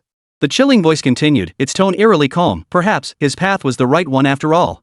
The blessing from the gods, is it a gift or a curse? In the end, we are nothing more than mere ants. Back then, we didn't even have the qualifications to enter the temple. We have no right to mock a hero. The earlier voice, brimming with disdain, now seemed enraged, its tone tinged with reckless arrogance. I will be the next mighty one to ascend the temple steps. Even stronger than him. The words fell, and the voice abruptly ceased, as if it had never existed at all. The sky fell silent once more. A faint figure flickered and vanished into the shadows. The 3 consecutive victories reached the draft stage. Finally. Jiang Qi murmured to himself, his gaze fixed intently on the constantly refreshing hero pieces. When that familiar staff appeared in his field of vision, Jiang Qi's eyes lit up instantly. Yumi, equipped, Rylai's scepter. Seeing this, Jiang Qi frantically manipulated the tiny hero, trying to break through the board's restrictions. Fortunately, no one seemed to care about Yumi, as the other players were all scrambling for their core champions. Jiang Qi successfully secured Yumi. Draft concluded. The shop refreshed once more. Jiang Qi didn't hesitate, decisively snatching the Blade Mistress from the shop. Upgrading to 5 population, the card pool refreshed with a Senna. Without rushing, he equipped the Spellblade item onto Senna. Jiang Qi paused his actions. Using a small Nidalee, he instantly upgraded Kindred to 2 stars. Jiang Qi surveyed his lineup and nodded in satisfaction.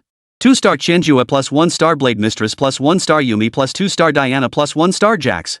Successfully assembled a 2 duelist, 2 soul lotus composition, couldn't get 3 for the synergy, so settled for 2 lotus.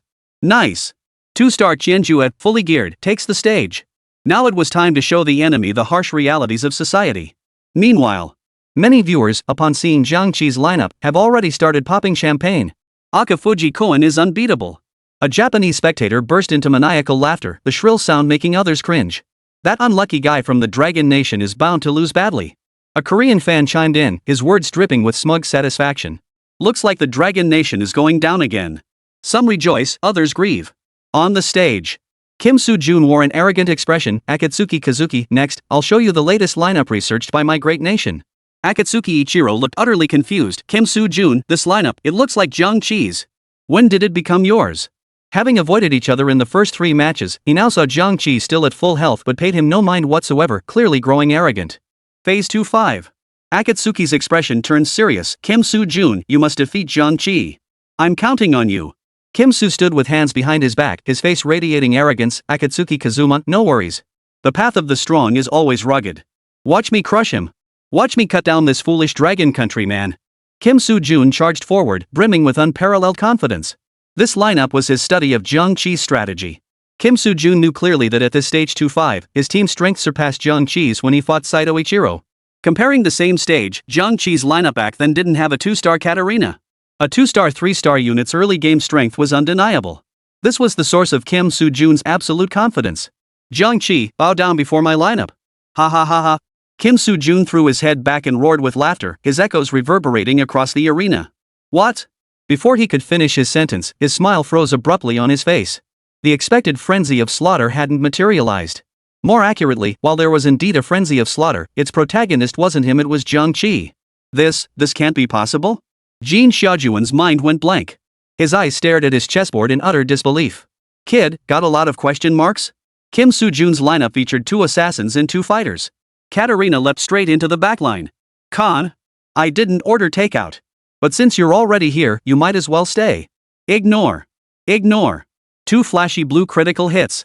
Caitlyn met her end in frustration. Pike is still attacking the Blade Mistress. Qianjue activates once more. The lamb is responsible for summoning. A deep voice echoed as pale blue arrows relentlessly rained down. The front line couldn't withstand Senna's devastating damage. The front line collapsed instantly. Qianjue continues his assault. The magic charm combined with the Soul Lotus's massive attack speed boost. Qianjue had transformed into the battlefield's reaper. The piercing arrows struck down Trundle in one fell swoop. Next up was the enemy's Pike. Pike unleashed his ultimate ability in his final moments. But against Senna, struggling is futile. 1269. Another critical hit. Pike fell as well. Jiang Qi showed no surprise whatsoever. After all, in his previous life, this was merely routine. Remember when Qianjue first launched? His absurdly high skill multipliers were instantly labeled a meta-cancer. But few knew the truth: Qianjue could slay gods. The fake 3-star 5-cost champion Wan Hao. The true 3-star 5-cost champion Qianjue. And this Qianjue was still unnerfed. This eerily suspicious God's Arena clearly seemed to have copied game code from Golden Shovel, yet not entirely. Since that was the case, it was perfectly reasonable for him to make use of it, right? Chapter 10, I'm Too Wild. Upon the Arena of the Gods. The intangible pressure emanating from Qianjue spread out. Qianjue remains silent, merely leaping relentlessly. What's a 2-star cat arena? Under Qianjue's merciless slaughter, flee for your lives. 1 strike. 2 strikes. Qianjue's fierce assault came crashing down like a storm. The seemingly resilient health of the 2-star trundle plummeted to 0 under this relentless onslaught. Blood splattered everywhere. A slaughter with no suspense unfolds. The backline pieces melted away in an instant. And the frontline pieces, facing Qianjue's absurd damage, crumbled like a paper-thin defense, collapsing in an instant. In the blink of an eye, the battle was over. Is that it? Is that all? I'm so crazy. Xiao Ban Ban voice pack. The distinctive Xiao Ban Ban voice clip echoed through the arena. Jiang Qi shook his head with a hint of regret, his tone lingering with unfinished business. Back then, with my hands in my pockets, I didn't even know what an opponent was. Stage 2 5 matches concluded. Rankings updated. First place, Jiang Qi, health, 100 points. 7th place, Kim Soo-jun, HP, 86 points. The damage dealt in Stage 2-5 was truly staggering. Jin Xiujuan, while taking damage, lost a whopping 14 HP in one hit. He plummeted straight from 2nd place to 7th. This sudden turn of events left Kim Soo-jun completely stunned, as if a bucket of cold water had been poured over him from head to toe. It hurt. It hurt so much. Full-on defeat. Before the match began, he had considered the possibility of losing. But he never imagined he would be defeated so utterly. Damn it! Jin Xiujuan's heart was filled with a complex mix of emotions. His lineup was an exact copy of Jiang Qi's from the previous game. So why had he been crushed so badly? Was it because the lineup wasn't fully developed? Sigh. Si Gui. That's it. That must be it. This lineup was clearly designed to shine late game. If he could just drag it out, he'd surely turn the tables.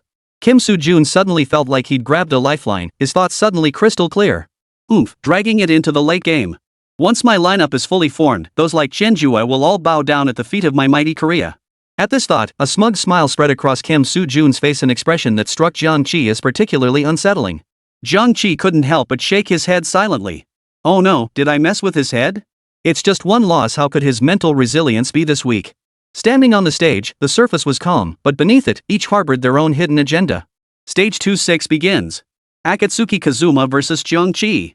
Akatsuki Ichiro stood with an air of arrogance, his eyes brimming with contempt.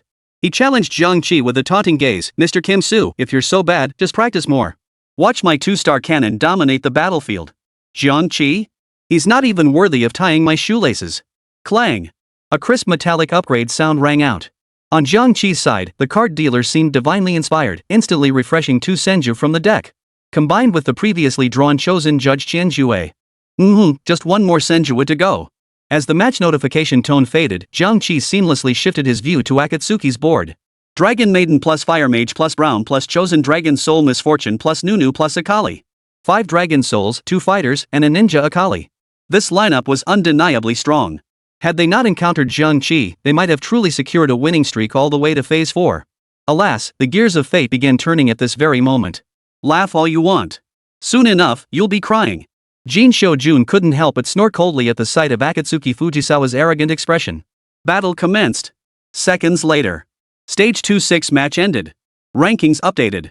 First place, Jiang Qi, health, 100 points. 4th place, Kim Soo-kyung, HP, 86. 5th place, Akatsuki Ichiro, HP, 86 points. After 2 consecutive rounds of intense competition, flames blazed fiercely around Jiang Qi's avatar. Most crucially, Akatsuki Ichiro actually lost.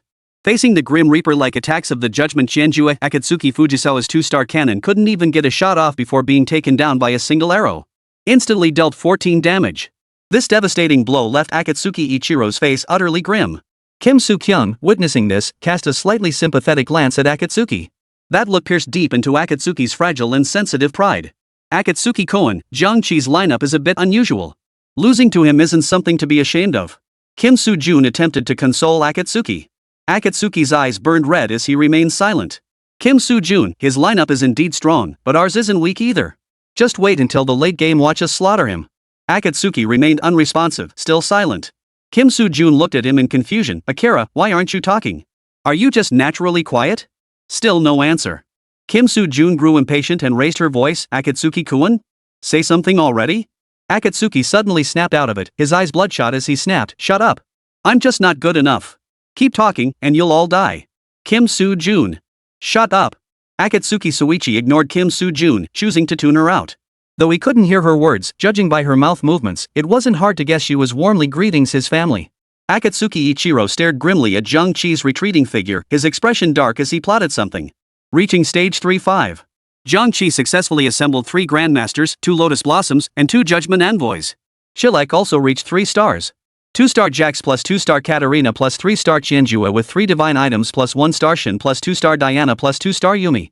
Earlier in the Hextech phase, Jiang Qi selected First Strike. Maxed out his power level. As the countdown on the Arena of the Gods concluded, Jiang Qi faced off against Susan from Persia.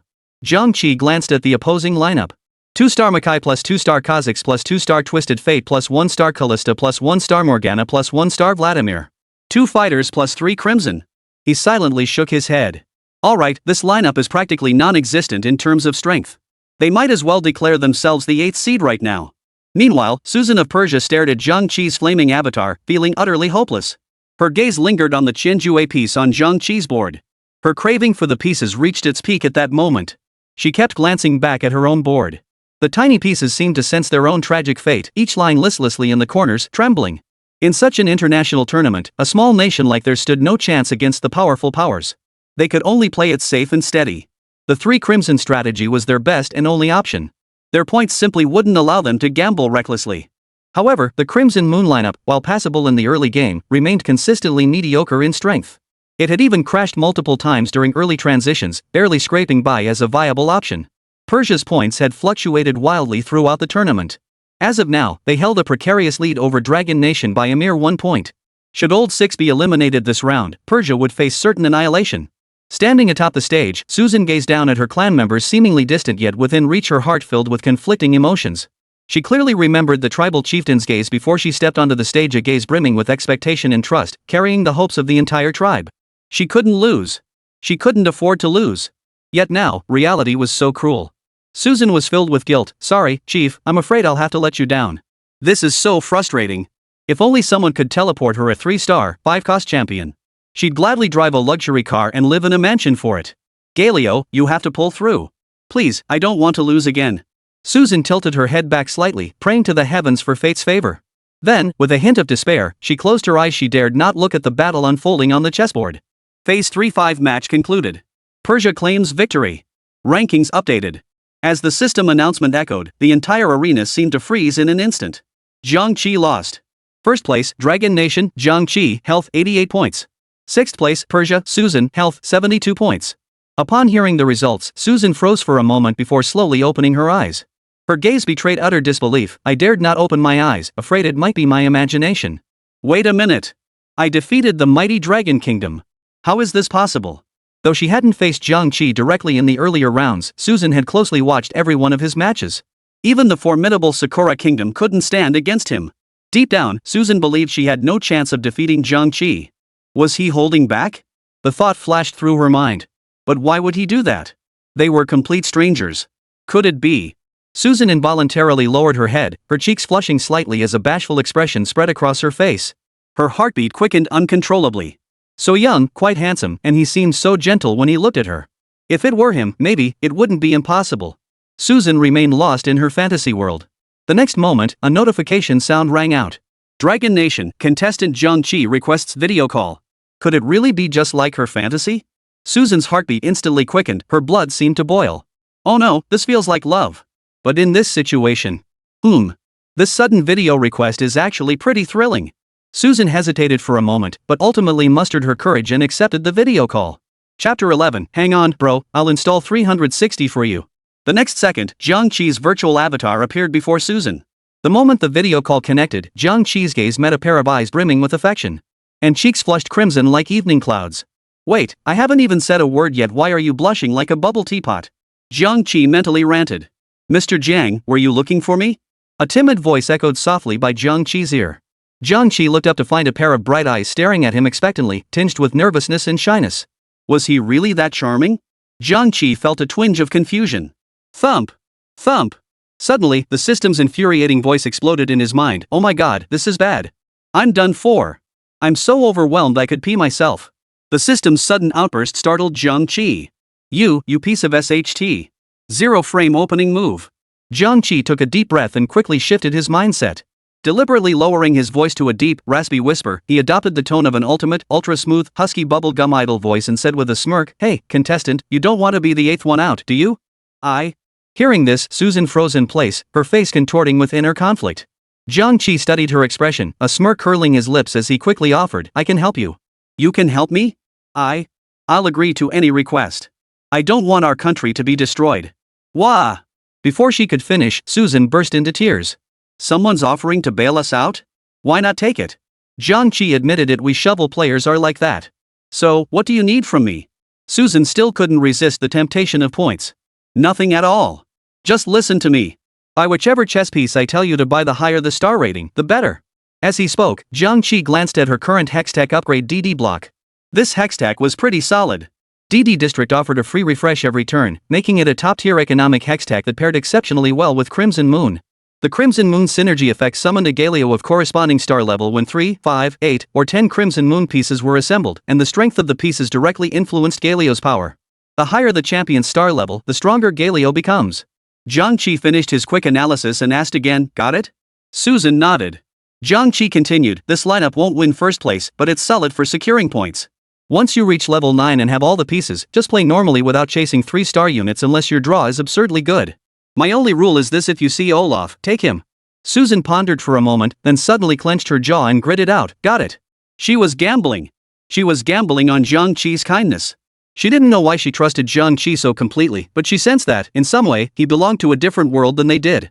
Perhaps that very realization was the root of her unconditional trust in him. Susan was fundamentally a sharp woman. She understood perfectly well that Jiang Qi wouldn't help her for no reason. But what did it matter? They were both chasing points, sharing the same goal. With no conflict of interest, they could be friends. After ending the call, Jiang Qi pulled the golden card from his pocket. System, detect this card's function. Ding, function detection initiated, failed. Jiang Qi's eyes widened. Host, do you choose to spend 20 points to unlock the function? The system prompt sounded. Host's current points detected, 24. Proceed with redemption? The system kept nagging on and on. 24 points? System, you must be infected. Hold on, buddy, I'm feeling generous. I'll install 360 for you. Before Jiang Qi could finish, the system cut him off. Dumb host, the new trait you unlocked last round, plunder, is now active. The system has successfully plundered 12 points from the other players in that match. Host, check your balance ASAP and don't forget to leave a good review, sweetie. Jiang Qi's lineup for Susan was the Pro-Max version of Triple Crimson Moon, Cardmaster plus Spider plus Vampire plus Pike plus Misfortune plus Callista plus Swordmaster plus Thresh. A 9 population team forming a 10 Crimson composition, with Misfortune and Callista still as the main carries. The only tricky part is forcing a D at level 9 for the 5-cost Thresh. But, just D a few more times. After all, before reaching 3 stars, his strength is only marginally better than Gangplank's, so he's not exactly a player favorite. As for me, I just need to patiently wait until reaching 10 population, then transition to a 15 population composition. Note, Draven takes priority over other 5-cost champions in matches. After all, they didn't nickname him God of Wealth for nothing. As for those two idiots from Sakura Country and Bamboo Country, Jiang Qi couldn't be bothered to look. They were clearly copying his previous 6-star strategy. A 2-star Olaf is undeniably strong. With the Sheep Scythe and Bloodthirster Titan in hand, he does pose a threat to Jiang Qi. Of course, normally a single Olaf couldn't possibly stop a fully built Judgment. After all, you have Olaf, but I have a 3-star Senju. Jiang Qi isn't some delicate Susan, he's got the strength and the tricks. With Magic Rhythms buff, Genjue can unleash 5 skills in a row. Even with your Olaf stacking Sheep Scythe, you won't survive Kindred's burst damage.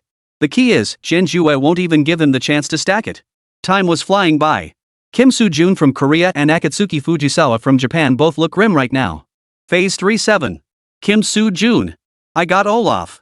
Akatsuki Ichiro's Spirit Sword. Without a moment's hesitation, Akatsuki deployed Olaf, successfully activating the 6 Lucky Stars and 3 War God synergy. The preparation phase of the Divine Arena concluded. Akatsuki looked at his matched opponent and froze in shock. Sakura Nation versus Dragon Nation. The moment the lineups refreshed, Akafuji felt a wave of dizziness wash over him. The thrill of just rolling Olaf vanished instantly. 3 stars. Shun-guk. Tear them to shreds. At that instant, a light, ethereal voice echoed from the void. Xianjue charged forward first. Pale blue arrows tore through the void.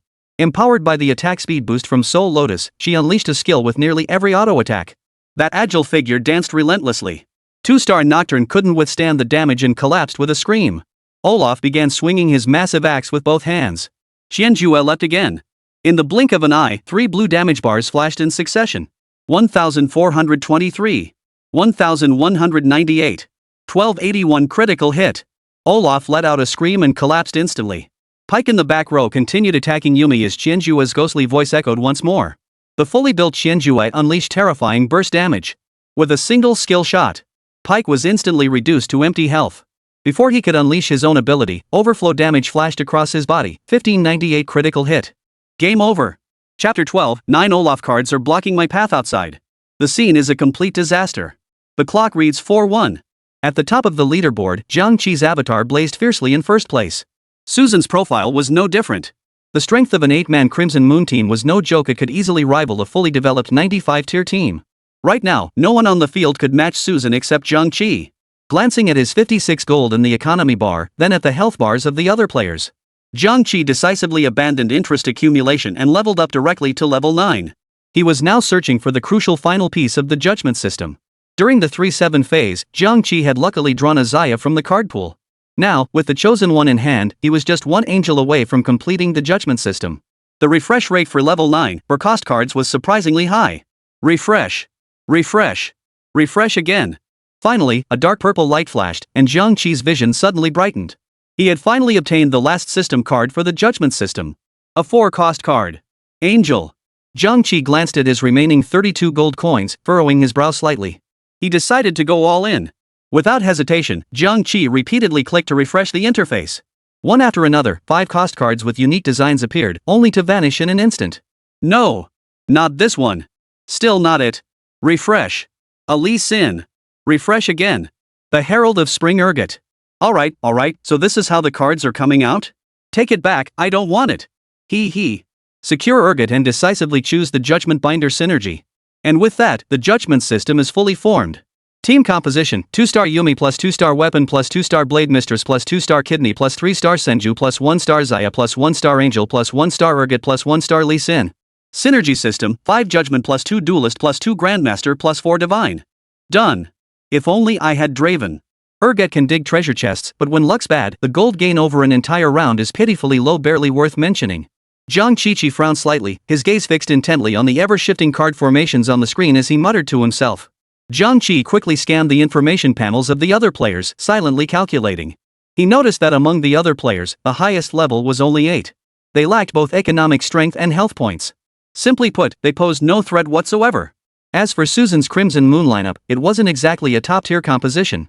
A 2-star Olaf could handle it with divine gear, making victory a foregone conclusion. But Jiang Qi's pursuit of victory extended far beyond mere satisfaction. To others, this might be a world championship deciding the fate of nations, but to him, it was merely an ordinary match. What he craved was absolute dominance, an unshakable level of strength. Victory without a 3-star 5-cost champion? What's the difference from the old 8? As time passed, the match drew to its conclusion. By now, the battlefield situation had become crystal clear. First place, Dragon Nation, Jiang Qi, health 88. Second place, Eagle Nation, Ant, health 72. Third place, Persia, Susan, HP 64. Fourth place, A 3 Kingdom, Odibio, HP 56. Fifth place, Sakura Nation, Akatsuzaki Ichiro, health 48 points. Sixth place, Korea, Kim Soo-jun, health points 42. Seventh place, Bear Nation, Karlovsky, health points 36. Eighth place, Glacier Nation, Lysay, health points 24. On the Divine Arena, Akatsuki Fujisawa's face was etched with anxiety. His D-card hands trembled slightly as they touched the deck. Despite both teams fielding 8 champions, Akatsuki Fujisawa had painstakingly replicated Jiang Qi's 6 Lucky Stars and 3 War Gods. But his main carry, Olaf, was still only 1 star. He couldn't secure his health at all. If this continued, he'd become a laughingstock among foreign players. No! I absolutely cannot remain this passive any longer. Akatsuki clenched his teeth, a resolute glint flashing in his eyes. He decided to go all in, risking everything. He was going all in. Level 8, all in with the last 36 gold coins. Akatsuki's fingers danced swiftly across the screen, as if pinning all his hopes on those 36 gold coins. Yet fate seemed to play a cruel joke on him at that very moment. His gold coins were depleted. Akatsuki Fujisawa still hadn't found a second Olaf. What have I done to deserve this? Akatsuki Ichiro stared blankly at the screen, beginning to question the meaning of life. This is just a 4-mana card. How could it be harder to find than a 5-cost card? I just don't get it. Manhwa accent. Kim Soo-jun, how's the situation on your end? Akatsuki asked in a low voice. Kim Soo-jun replied with a mournful expression, I can't find a single Olaf and I'm completely broke. Without a 2-star Olaf, they simply couldn't stand a chance against Jiang Qi. Clang! At that moment, a faint golden upgrade glow erupted on the field, causing both to instinctively turn their heads. Persia, Susan, synthesized 2-star Olaf. 2-star Olaf. Akizawa and Kim Soo-jun froze in shock. Wait, Persia is competing for Olaf too? Sis, you're playing Crimson Moon this round. Why the hell do you need Olaf? The two of them wanted to kneel before her. Clang! Immediately after, another golden light appeared, and the second 2-star Olaf was freshly minted. Dragon Nation, Jiang Qi, synthesized a 2-star Olaf. Damn it, 9 Olaf cards are stuck outside. Dragon Nation players are nothing but despicable scoundrels. When did Olaf become so sought after? What good is Jiang Qi getting Olaf anyway? Just to look pretty on the bench, I guess. The situation on the stage felt oddly off. The audience was baffled. This high-level match. Attendant, bring me my 82 mineral water. Inside the Dragon Nation conference room, countless bullet comments relentlessly disrupted the tense nerves of everyone present. Go Jiang Qi. Give those bastards a taste of their own medicine. So dirty. Only drawing 9 cards? You're seriously born. The audience's biggest suspense now was whether Jiang Qi's great judgment or Susan's 8 crimson moons would prove more powerful. Many are eager to see what happens when these two clash. The clock strikes 4-6. Jiang Qi and Susan each eliminate 2 contestants. Jiang Qi remains firmly in first place. Only 4 players remain on the field: Jiang Qi, Susan, Akatsuki Fujisawa, and Kim Soo-kun. Thanks to his winning streak and the synergy from Urgot, Jiang Qi easily reached level 10. He added a 2-star Draven to boost gold income. With Draven joining the fray, Jiang Qi's entire team's strength surged once more. Jiang Qi now boasted both a solid gold lead and a healthy team health pool. As for Sakura Country and Bamboo Country, with no one blocking their cards, both players successfully upgraded their Olaf to 2 stars. You ask why Jiang Qi stopped card locking? Have you seen his bench? A full lineup of 2-star 5-cost champions. Chapter 13, The Finale. 5-1 Stage. Jiang Qi vs Akatsuki Ichiro. Akatsuzaki's eyes flashed with icy coldness as he let out a savage, maniacal laugh. Ha ha ha. This is the moment I reveal my true, unrivaled power. You despicable Dragon Nation scum, open your dog eyes wide and watch as I crush you beneath my heel. Blah blah blah. Can't understand a word. Jiang Qi scratched his head in confusion, then ignored the stupid dog. The crowd along the sidelines erupted instantly. What do you think? Will Jiang Qi win, or will Akizawa Kazuto prevail? Someone kicked off the discussion. I don't think Jiang Qi stands a chance against Akatsuki-kun. His reputation precedes him. What the hell do you think? Keep barking like that and I'll send you to Panhan Park to eat dragon fruit. Oomph. I'm just sitting here waiting for the show. Watch Jiang Qi slap you all in the face and knock some sense into your thick skulls. Before the battle even commenced, spectators from both sides engaged in a silent, yet friendly exchange of gestures. Meanwhile, the invisible tension in the air grew thicker by the second. In a spacious conference room, the lighting was dim. The elderly man in military attire, his gaze deep and meaningful, turned to Mu Anren beside him and asked softly, Anren, do you think Jiang Qi will win? Mu Anren answered without hesitation, her response crisp and swift, yes. You're so utterly convinced? The old man's gaze locked onto hers, as if seeking answers in her eyes. Mu Anren lifted her head slightly, meeting the old man's gaze without flinching. Didn't you once believe in him just as strongly, which is why you gave him your support and trust? Hearing this, the old man's hand, which had been poised to lift his teacup, paused mid-air. After a long moment, a faint, satisfied smile touched his lips. But he did it. On the stage, Jiang Qi continued to relentlessly pile on the pressure. The Grand Judgment Envoy, coupled with countless 5-cost cards on the preparation bench. No matter who he faced, it was sheer power. Clang clang clang. The countdown neared its end, and tension in the entire arena reached a fever pitch. Meanwhile, when Jiang Qi saw Akatsuki on the stage, a flicker of surprise crossed his eyes. Seriously, dude? Jiang Qi inwardly groaned. With a lineup like yours, you actually made it all the way to the 5-1 stage? This National Fortune Arena must be more watered down than the Pacific Ocean. In Jiang Qi's view, this classic farm-to-win lineup might have been passable in Phase 4, but by Phase 5, when everyone else had 3-star 5-cost units out, you were still fiddling with your Olaf? Who else would lose but you? Jiang Qi wouldn't even bother equipping his front line. After all, in his philosophy, as long as the damage output is sufficient, there's no distinction between front and back lines. All fear stems from insufficient firepower. The moment combat erupted, Akatsuki's imposing Olaf charged forward like a tiger descending a mountain, his momentum overwhelming as he bore down on the enemy. Look! Olaf's charging in. Olaf's already unleashed his skill. That power looks formidable. But then, a dark shadow flashed by. Oh no, it's Senjokaku. Olaf collapsed instantly, vanishing from the battlefield. Meanwhile, Jiang Qi remained calm and composed, leisurely refreshing the shop in the preparation area. On the bench, he now had 7 copies of Ornn. In his hand, he held 2 Nidalee surprise drops from Didi. 3 plus 2, just 1 more card needed. Victory was within reach. Sell cards. All in. Jiang Qi acted decisively, without a moment's hesitation. The battle concluded swiftly. Jiang Qi placed his slightly guilty fingers on Qianjue, silently thinking, sorry, but you can't stop me from pursuing something better, right? After a flurry of dazzling moves, only 7 Ornns remained on the board. Jiang Qi sold all his cards. Is he going straight for Ornn? But the Sakura Nation player is holding onto a 2-star Ornn. Can't make sense of Jiang Qi's play. This is way too strange. Watching Jiang Qi leisurely draw cards, the top players couldn't help but curse. It's over. All over. China might just be ruined by you. The harsh reality was too painful to bear, and many Dragon Nation fans had already left the livestream in despair. They simply couldn't bear to witness their nation's tearful elimination. At that moment, the female commentator's face also fell with profound disappointment. She murmured to herself, is this all we could achieve? Well, let it be. The old man slowly rose to his feet, his steps heavy as if each footfall weighed 1,000 pounds as he made his way toward the rest area. He could scarcely bear this blow that shattered his resolve. Since the outcome was already sealed, he refused to witness the prolongation of this agony. Yet amidst this atmosphere of despair, the researcher suddenly gasped, Jiang Qi. Look at Jiang Qi. His preparation seat. The old man's footsteps faltered slightly, a flicker of doubt igniting in his heart. Then, he shook his head with a bitter smile. What difference do 7 Ornns make? It's nothing but a dying struggle. Wait. He still has 2 Nikos. The old man's voice shot up, his expression hardening instantly as if struck by lightning. He whipped around and lunged toward the screen like an arrow released from its bow. Nidalee? 2? The old man's voice was filled with shock and disbelief, his speech becoming stuttered. Looking closely, Jiang Qi's golden replicators were clearly visible beneath the tiny Gwen, and there were 2 of them. Jiang Qi moved. 2 golden cores were activated, and in an instant, the chessboard erupted in brilliant light. 3-star Ornn, ready! Jiang Qi roared, swiftly equipping Ornn with Mercury's Tread, blue buff armor, and Nightblade. This sequence of moves was nothing short of a stroke of genius. Surprised? Thrilled? That's the thrill we play for, this is the effect we crave. The championship was now beyond doubt. At that moment, the once boastful Akatsuki finally reined in his arrogance and fell silent. Kim Soo-jun from Korea was smart enough to play it safe, choosing to coast through the match. After all, with his lineup, he was guaranteed at least 4th place. If the rules didn't prohibit surrender, he'd have pressed the quit button ages ago to escape this humiliating spectacle.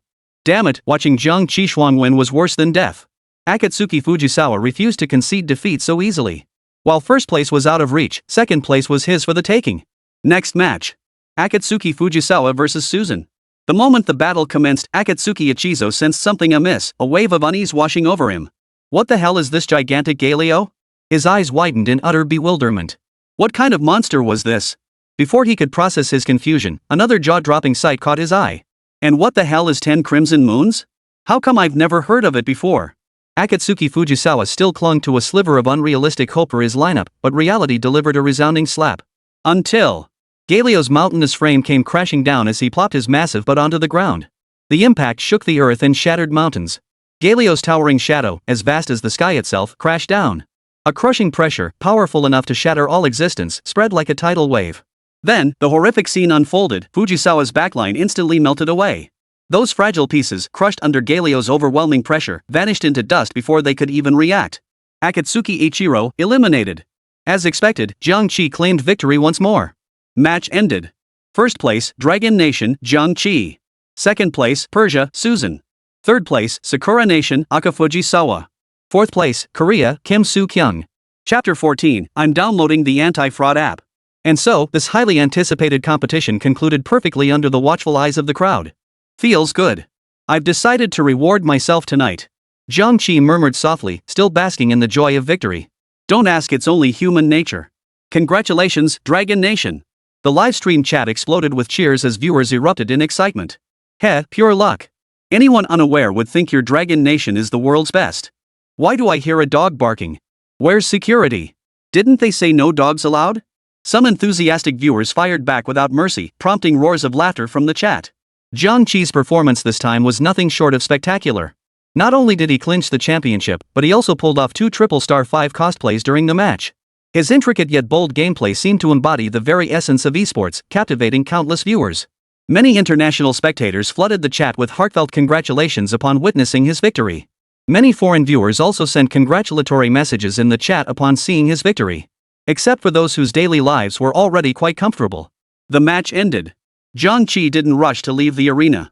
Instead, he silently summoned the system in his mind, wanting to check the points he'd earned in this match. Ding! Host's current remaining points, 20. Jiang Qi nodded with satisfaction. Earning 16 points in a single game was quite impressive. Below the stage, a slender figure waited for someone. It was Ornn. At that moment, she gazed at him while sucking on a lollipop. Her gaze was exceptionally gentle. Jiang Qi saw much in that gaze: longing, regret, reluctance, and a hint of resentment. As Ornn studied Jiang Qi was equally focused on her. A pretty girl. Not wealthy, but generous.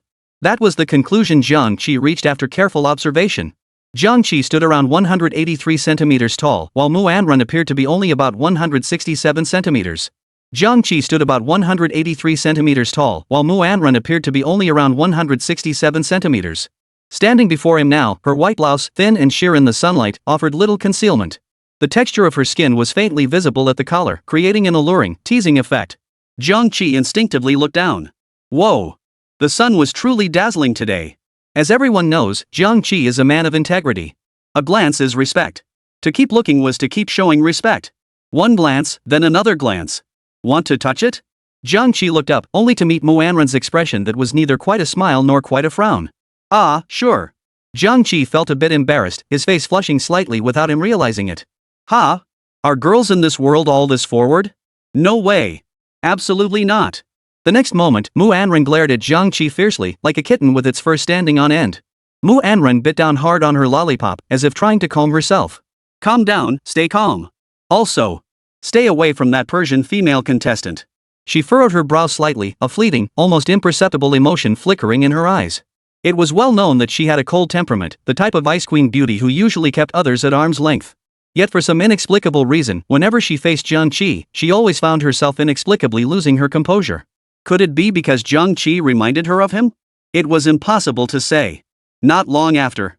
At a milk tea shop near the school, a man and a woman sat together. Jiang Qi and Ornn, naturally. I'll have a jasmine milk green tea. What would you like? Ornn's tone remained as cool as ever. Lemonade. Jiang Qi glanced around. That familiar snow. Sure enough, she was everywhere. Ornn, how come you have time to hang out here today? Oh, is this your friend? Sun Qian asked in surprise. Irrelevant. Ornn flashed her best friend a sweet smile as she spoke. Sun Qian gave Jiang Qi a knowing look, followed by a meaningful smile and a nod. This was the first time she'd seen Ornn bring a friend along, and a male one at that. Most importantly, her gaze was very off. There was definitely something fishy going on between these two. Across from Ornn, Jiang Qi was still lost in the afterglow of her smile. He never expected this ice-cold girl to reveal such a gentle expression. Wait, did she just switch her expression without missing a beat? Sun Qian didn't press further, but she shot Jiang Qi a few suspicious glances. Ornn noticed too. Her willow brows furrowed slightly, her eyes holding a hint of confusion. Then she remarked casually, "You seem quite curious about him." Sun Qian's train of thought was abruptly interrupted. She quickly replied, "Of course not. You know I'm not interested in boys." He. Ornn didn't press further, only replying, "He's different." No sooner had she spoken than Ornn tossed her empty milk teacup into the trash bin and headed out the door. Evening. A gentle breeze swept by, causing her long black hair and skirt hem to sway lightly. Her slender figure appeared even more graceful and ethereal in the wind. She crossed her arms, seemingly feeling a bit chilly. Jiang Qi sat by the window, lost in thought as he gazed out. At that moment, he felt homesick. He gently unbuttoned his coat and slowly slipped it off. Dusk had fallen. With steady steps, he walked toward Ornn, who stood by the window. A gentle breeze from outside brushed his cheeks, bringing a hint of coolness, but he paid it no mind, his gaze fixed on that slender figure. When he reached behind Ornn, he paused briefly before speaking softly, "Be careful not to catch a chill." His voice was gentle and caring, like the warm sun of spring. Hearing Jiang Qi's words, Ornn paused slightly, seemingly surprised by his sudden concern. Slowly, she turned around, a fleeting, barely perceptible surprise flickering across her beautiful face. But it was quickly masked by her usual composed expression. She gazed quietly at the jacket in Jiang Qi's hands, a complex emotion flickering in her eyes. After a moment, she nodded lightly and said softly, "Thank you." Her voice was soft yet carried an irresistible charm. As he slipped the coat over his shoulders, the youth under the lamplight appeared refined and gentle, his expression tender as he looked at her. 500 yuan. No discount. I need to download the anti-fraud app. Chapter 15, Celebration Party. Jiang Qi, what quality little hero are you using? Ultimate. Ah, I use Ultimate too. The weather in Jiangchang was always unpredictable. Outside the quiet window, a dim yellow light stood alone in the night rain, bringing a hint of coolness. Finally, vacation. The private room erupted in noisy chatter. Jiang Qi sat in the corner, a bottle of AD calcium milk in hand, his gaze calmly sweeping over the familiar yet unfamiliar faces before him. Jiang Qi, stop being so childish, okay? Who says I have to be with you? I really don't like you. You're so annoying. Setting aside the facts, were you really without fault back then? Jiang Qi looked up at the beautiful girl before him, his eyes filled with contempt. Her face was heavily made up, and her voice was sharp and piercing. Surrounding them were classmates jeering and watching the spectacle. Everyone watched this farce unfold. Jiang Qi had expected these words to trigger the same fierce arguments with Lin Wan as before. Yet now, an inexplicable calm settled over him, his thoughts drifting far away. Jiang Qi suddenly wondered, why had he ever fallen for Lin Wan in the first place? Memories drifted back to a high school afternoon. Sunlight filtered through the mottled plane trees, bathing Lin Wan's delicate, pale profile in soft light. Her smile was pure and unblemished. But now, how had she become like this? How did it come to this? Jiang Qi asked himself, finding no answer. Perhaps he shouldn't have been dwelling on the answer to this question at all. After all, he was merely a substitute. Thinking this, Jiang Qi shook his head wearily, found his phone, and lit up the screen again. He was ready to keep shoveling. But the game had long since ended. 8th place. The stark notification of failure in the qualifying round on the screen struck him like a cold slap, catching him off guard. Damn it! Jiang Qi muttered under his breath. Jiang Qi, I'm talking to you. Lin Wan's shouts echoed once more. Stop bothering me. I never liked you in the first place. Lin Wan's words exploded like a bomb, plunging the entire private room into sudden silence. Finished? You can leave now. Jiang Qi still didn't look up, his eyes fixed solely on the game interface on his phone screen. It must be noted that such behavior, in the presence of the high and mighty Lin Wan, was undoubtedly a fatal provocation. Sure enough, Lin Wan's furious roar erupted once more. Jiang Qi, you've gone too far. We shouldn't keep in touch anymore. I'm afraid Ornn will misunderstand. Lin Wan lifted her head haughtily. Based on past patterns, Jiang Qi would surely beg her not to leave him next. This tactic had never failed her. But the Jiang Qi before her remained coldly indifferent. Get out! Jiang Qi's cold voice echoed in the quiet private room, his already low tone carrying sharply. The original owner's fragmented memories surged into her mind like a tidal wave. Suddenly, Jiang Qi felt an unusual sensation on his cheek. He instinctively reached to touch it, and the moment his fingers met the icy liquid, a flicker of astonishment crossed his eyes. Such deep obsession. Was he, too, being affected by the host's emotions? But he wasn't Jiang Qi. Pain once again spread through his entire body. System forcibly erased the original host's emotions. Jiang Qi gritted his teeth, forcing the words out through clenched jaws as veins bulged on his forehead. Ding! Detecting intense emotional fluctuations in the host. Confirm erasure of original host's emotional traces? Warning! This action may cause adverse effects. The system's alert sounded in his mind. Erase! His eyes glowed red, filled with a mix of madness, despair, and pain. His lips trembled as he uttered the two words, his breath uneven. Erasing traces. Completed. Jiang Qi, are you okay? The voice of his close friend Niuzi beside him snapped him back to reality from his chaotic thoughts. Jiang Qi kept his eyes tightly shut, breathing heavily as if struggling to escape a terrifying nightmare. After a moment, he slowly opened his eyes. I'm fine. As he spoke, he casually brushed away Niuzi's hand resting on his shoulder, fumbling to rub his temples in a frantic attempt to ease the splitting headache that felt like it would tear him apart. Are you really okay? Niuzi still seemed unconvinced. I'm fine, just a little drunk. Niuzi's mouth twitched. His gaze fell on the half-empty bottle of AD calcium milk on the table, and he remained silent. I've got some things to take care of. I'll be heading out now. Jiang Qi turned and walked out of the private room without looking back. As long as he left quickly enough, he wouldn't be the clown. Who was the clown? He didn't know. Yeah, he didn't know. Outside the KTV. Jiang Qi looked up as the street lamp flickered, raindrops refracting the dazzling neon glow behind him. The long street was deserted in the rain. Then, a pale blue umbrella appeared through the misty rain. The girl walking slowly beneath it broke the quiet stillness of the downpour. Idiot!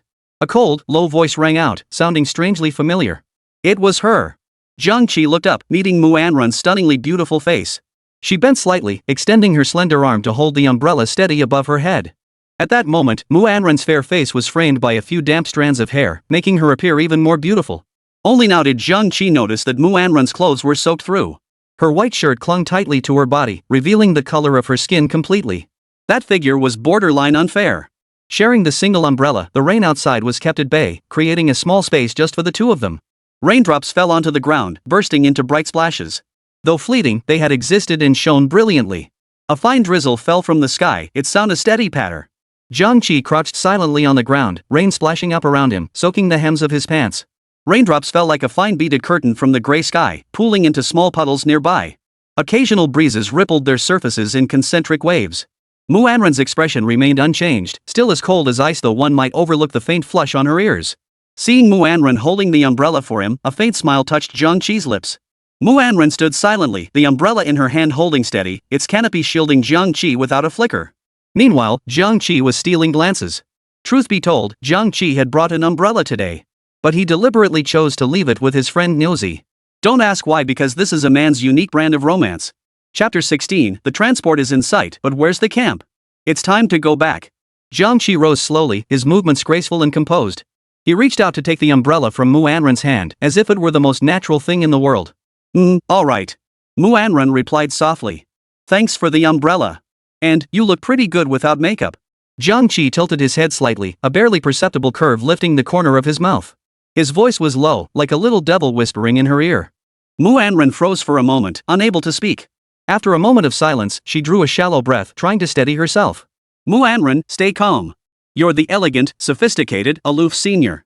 You have to understand this clueless freshman mistaking your meticulously crafted, understated makeup for your bare face is perfectly understandable. It's nothing to make a big deal out of. A senior with a broad mind wouldn't hold such things against a freshman, right? You really don't want to hit him at all, honestly. A blush speaks louder than any sweet words. Senior, your face seems a bit flushed. Are you feeling unwell? Jiang Qi's voice, brimming with attentive concern, sounded again.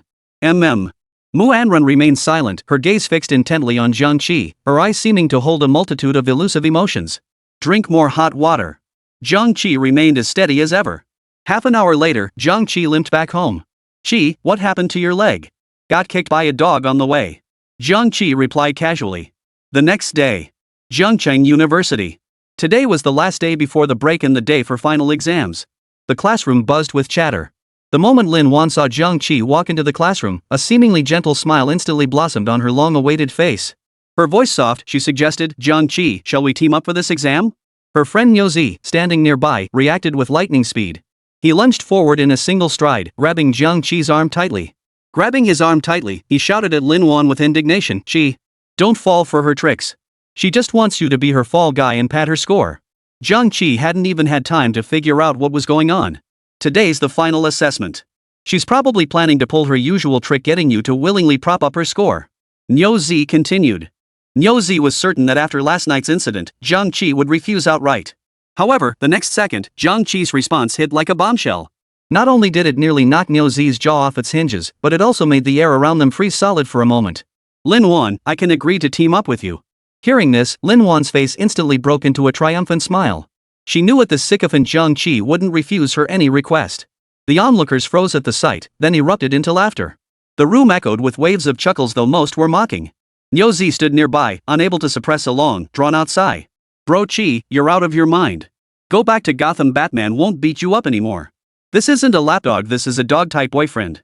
Meanwhile, Jiang Qi had barely sat down when he caught Nyozi's mournful gaze. Ha! Can't take it anymore. Nyozi couldn't stop worrying about Jiang Qi. He feared Lin Wan might scheme against him, so he impulsively chose to battle alongside Jiang Qi in the same match. Don't worry, Qi Gu, I'll protect you. Qi Gu, you. Nyozi hesitated, unable to finish his sentence. I know what you're trying to say. Trust me, I won't lose. Believe me. Jiang Qi patiently reassured Nyozi, his eyes brimming with confidence. If she thinks she can use me as a stepping stone, she'd better prove she's got what it takes. The assessment officially began. Jiang Qi opened the golden shovel, greeted by the black iron tier badge on her account. Golden shovel, activate. Welcome to the Golden Shovel Arena. Current season, Lucky Star season. Current mode, congratulations on your fortune. A dazzling burst of light erupted, and the game's curtain officially rose. 8 tiny river spirits instantly materialized upon a crimson platform, and standing at its center was none other than Echo. Echo has found the perfect timeline. All runes in this game are prismatic tier. Game begins. Jiang Qi randomly obtained Swain as his 5-cost champion. This champion possessed both the Soul Reaper and Dragon Soul synergies. Moreover, in the prosperity mode, he gained a special effect, gaining 1 point of experience for every 2 units killed. 1v1 against the Stone Golem. 2 familiar figures emerged from the blue orb that dropped to the ground. Katarina and Darius. The deck refreshed. Annie and the chosen lucky star, Trundle, arrived uninvited. "Kay, how did you get the chosen one so fast?" a teammate asked with genuine curiosity. Once a chosen unit is purchased, it will not appear again in the next round.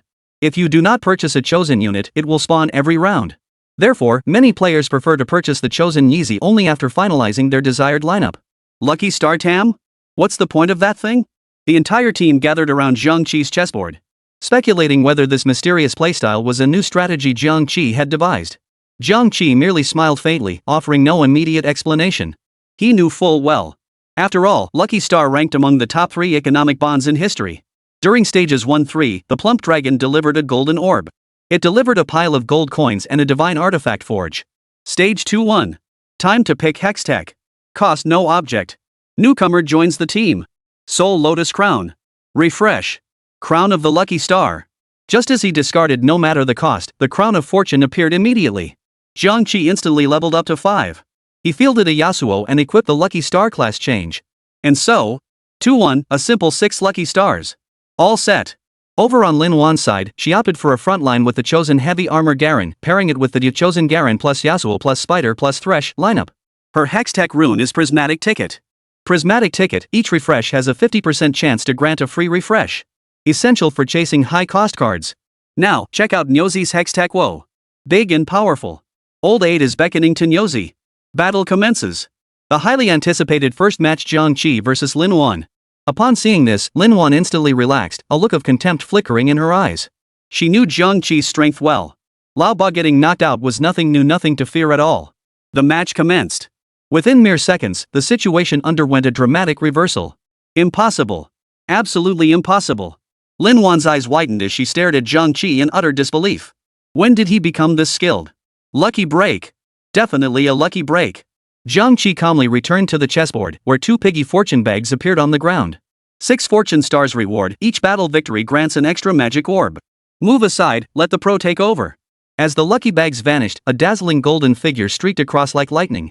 The unmistakable silhouette of Draven suddenly materialized in the preparation seat. Nyozi, watch closely, this is what top-tier gameplay looks like. Jiang Qi's lips curved into a mischievous grin. Draven? Holy. I saw the operations part, where's the management? Nyozi looked utterly bewildered, scratching his head as he asked with a puzzled expression. When luck strikes, you win. Jiang Qi said casually, as if stating the simplest fact in the world. Nyozi began to regret opening his mouth. Damn it, he pulled it off. Without hesitation, Jiang Qi sold Yasuo, then equipped Draven with Lucky Star and sent him into battle. His movements were fluid and decisive, without a single moment of hesitation. At that moment, the artifact forge remained inactive. With a light swipe of his fingertip, Jiang Qi activated it instantly. Wisdom's Last Stand, Runeblade, Ghostblade, and Embrace of the Netherfire, a series of mysteriously glowing items neatly arranged before him. Without hesitation, Jiang Qi decisively selected the Rune of the Damned. Then, he used the remaining gold to level up. Eating into savings? Not a chance. Narrow victory? That phrase didn't even exist in Jiang Qi's vocabulary. What he craved was absolute domination. Jiang Qi had his own calculations in mind. Examiner. I'm reporting Jiang Qi for cheating. Suddenly, someone with sharp eyes spotted Draven on Jiang Qi's board and couldn't hold back any longer, shouting loudly. Chapter 17, Single Life for a Shovel. A 5-cost card in the second phase? If that's not cheating, I'll eat my hat. Wow. You actually think you can get away with freeloading? Just as tensions reached a boiling point, the fat man abruptly stood up, blocking the crowd like a solid wall. Quiet down, everyone. The proctor raised his shovel high and slammed it down on the table, his voice cold as ice. Explain yourselves. What's going on here? He's cheating. Look at the Draven on his chessboard. A short-haired boy pointed angrily at Jiang Qi, shouting until his face turned red. What the hell are you yapping about? Just as the proctor was about to reprimand him, a cool yet melodious voice drifted in from the doorway. The classroom door opened gently as Mu Anren glided in, her expression serene and composed. She wore a flawlessly pristine short dress. The fabric was immaculately smooth, without a single wrinkle, adorned only by a delicate silver lace trim along the hem. White dad sneakers adorned her feet, adding a touch of youthful vibrancy to her appearance. Her jet black hair was pulled up high, with a few playful strands falling across her forehead, adding a touch of liveliness. A faint blush graced her fair cheeks, like the shy glow of evening clouds on the horizon. Jiang Qi stood frozen in place, his gaze locked on Ornn as if under a spell, utterly mesmerized. "Qi good, I really love this one." Niu Zi whispered softly into Jiang Qi's ear. "Stop messing around. I like this one too." Deep within Jiang Qi's eyes, a long-forgotten tenderness flickered faintly. Seeing that white skirt again, the warm, beautiful scenes from his past life flooded his mind like a tidal wave. "What are you standing there for?" Ornn walked straight up to Jiang Qi, tilting her head slightly with a look of confusion in her eyes, her voice tinged with concern. Yet Jiang Qi, standing before her, seemed utterly oblivious to her words. Lost in his own thoughts, he stared at her intently. "Hey!" Ornn tapped his arm lightly. The sudden touch snapped Jiang Qi back to reality. "What are you thinking about?" Ornn asked again. "You remind me of her." Jiang Qi's lips curved into a faint smile as he replied casually, seemingly unwilling to elaborate further. "You're so weird." Ornn muttered under her breath, then brushed it off. Yet a fleeting, barely perceptible shadow of disappointment flickered in her eyes. "It's Ornn. How does Jiang Qi know her? They look so perfect together in that shot. Wow, they're absolutely made for each other, so perfectly matched." Below the stage, a group of academic nerds watched with gleaming eyes, relishing this unexpected gossip. "You. Get out. I'll proctor the exam from here on." Ornn's expression held a hint of reproach, a charming kind of reproach. Her flawless face, adorned with meticulous makeup, blended the cool elegance of a mature woman with the lively spirit of a young girl. She was beautiful. Yes, yes. Upon hearing Ornn's words, the proctor immediately composed himself and respectfully exited the classroom. "Continue with the assessment." After settling everything, Ornn pulled over a chair and sat down beside Jiang Qi with effortless ease. "Why are you staring at me? Is there something on my face? I've already won." Jiang Qi's voice betrayed a hint of unease. Each time he lowered his gaze slightly, his peripheral vision would inadvertently catch the pure snow-white expanse of Ornn's chest. Slightly higher, her delicate shoulders revealed soft, flowing curves, and her collarbone was exquisitely sculpted, as if carved by divine hands. Jiang Qi's heart lurched violently. He silently cursed himself. "Jiang Qi, you're not human. She kindly saved you from embarrassment, yet you're indulging in these wild thoughts and staring at her without restraint." A fleeting pang of guilt washed over him. Jiang Qi forced himself to calm down, striving to quiet his restless heart as his gaze refocused on the screen. "You're just as proud as he is." As Ornn spoke, a hint of nostalgia flickered in her eyes. As the game progressed, the stage reached 3-3. Jiang Qi's health bar remained fully intact, securing the top spot. He silently prayed, if only the next draft pick offered a shovel.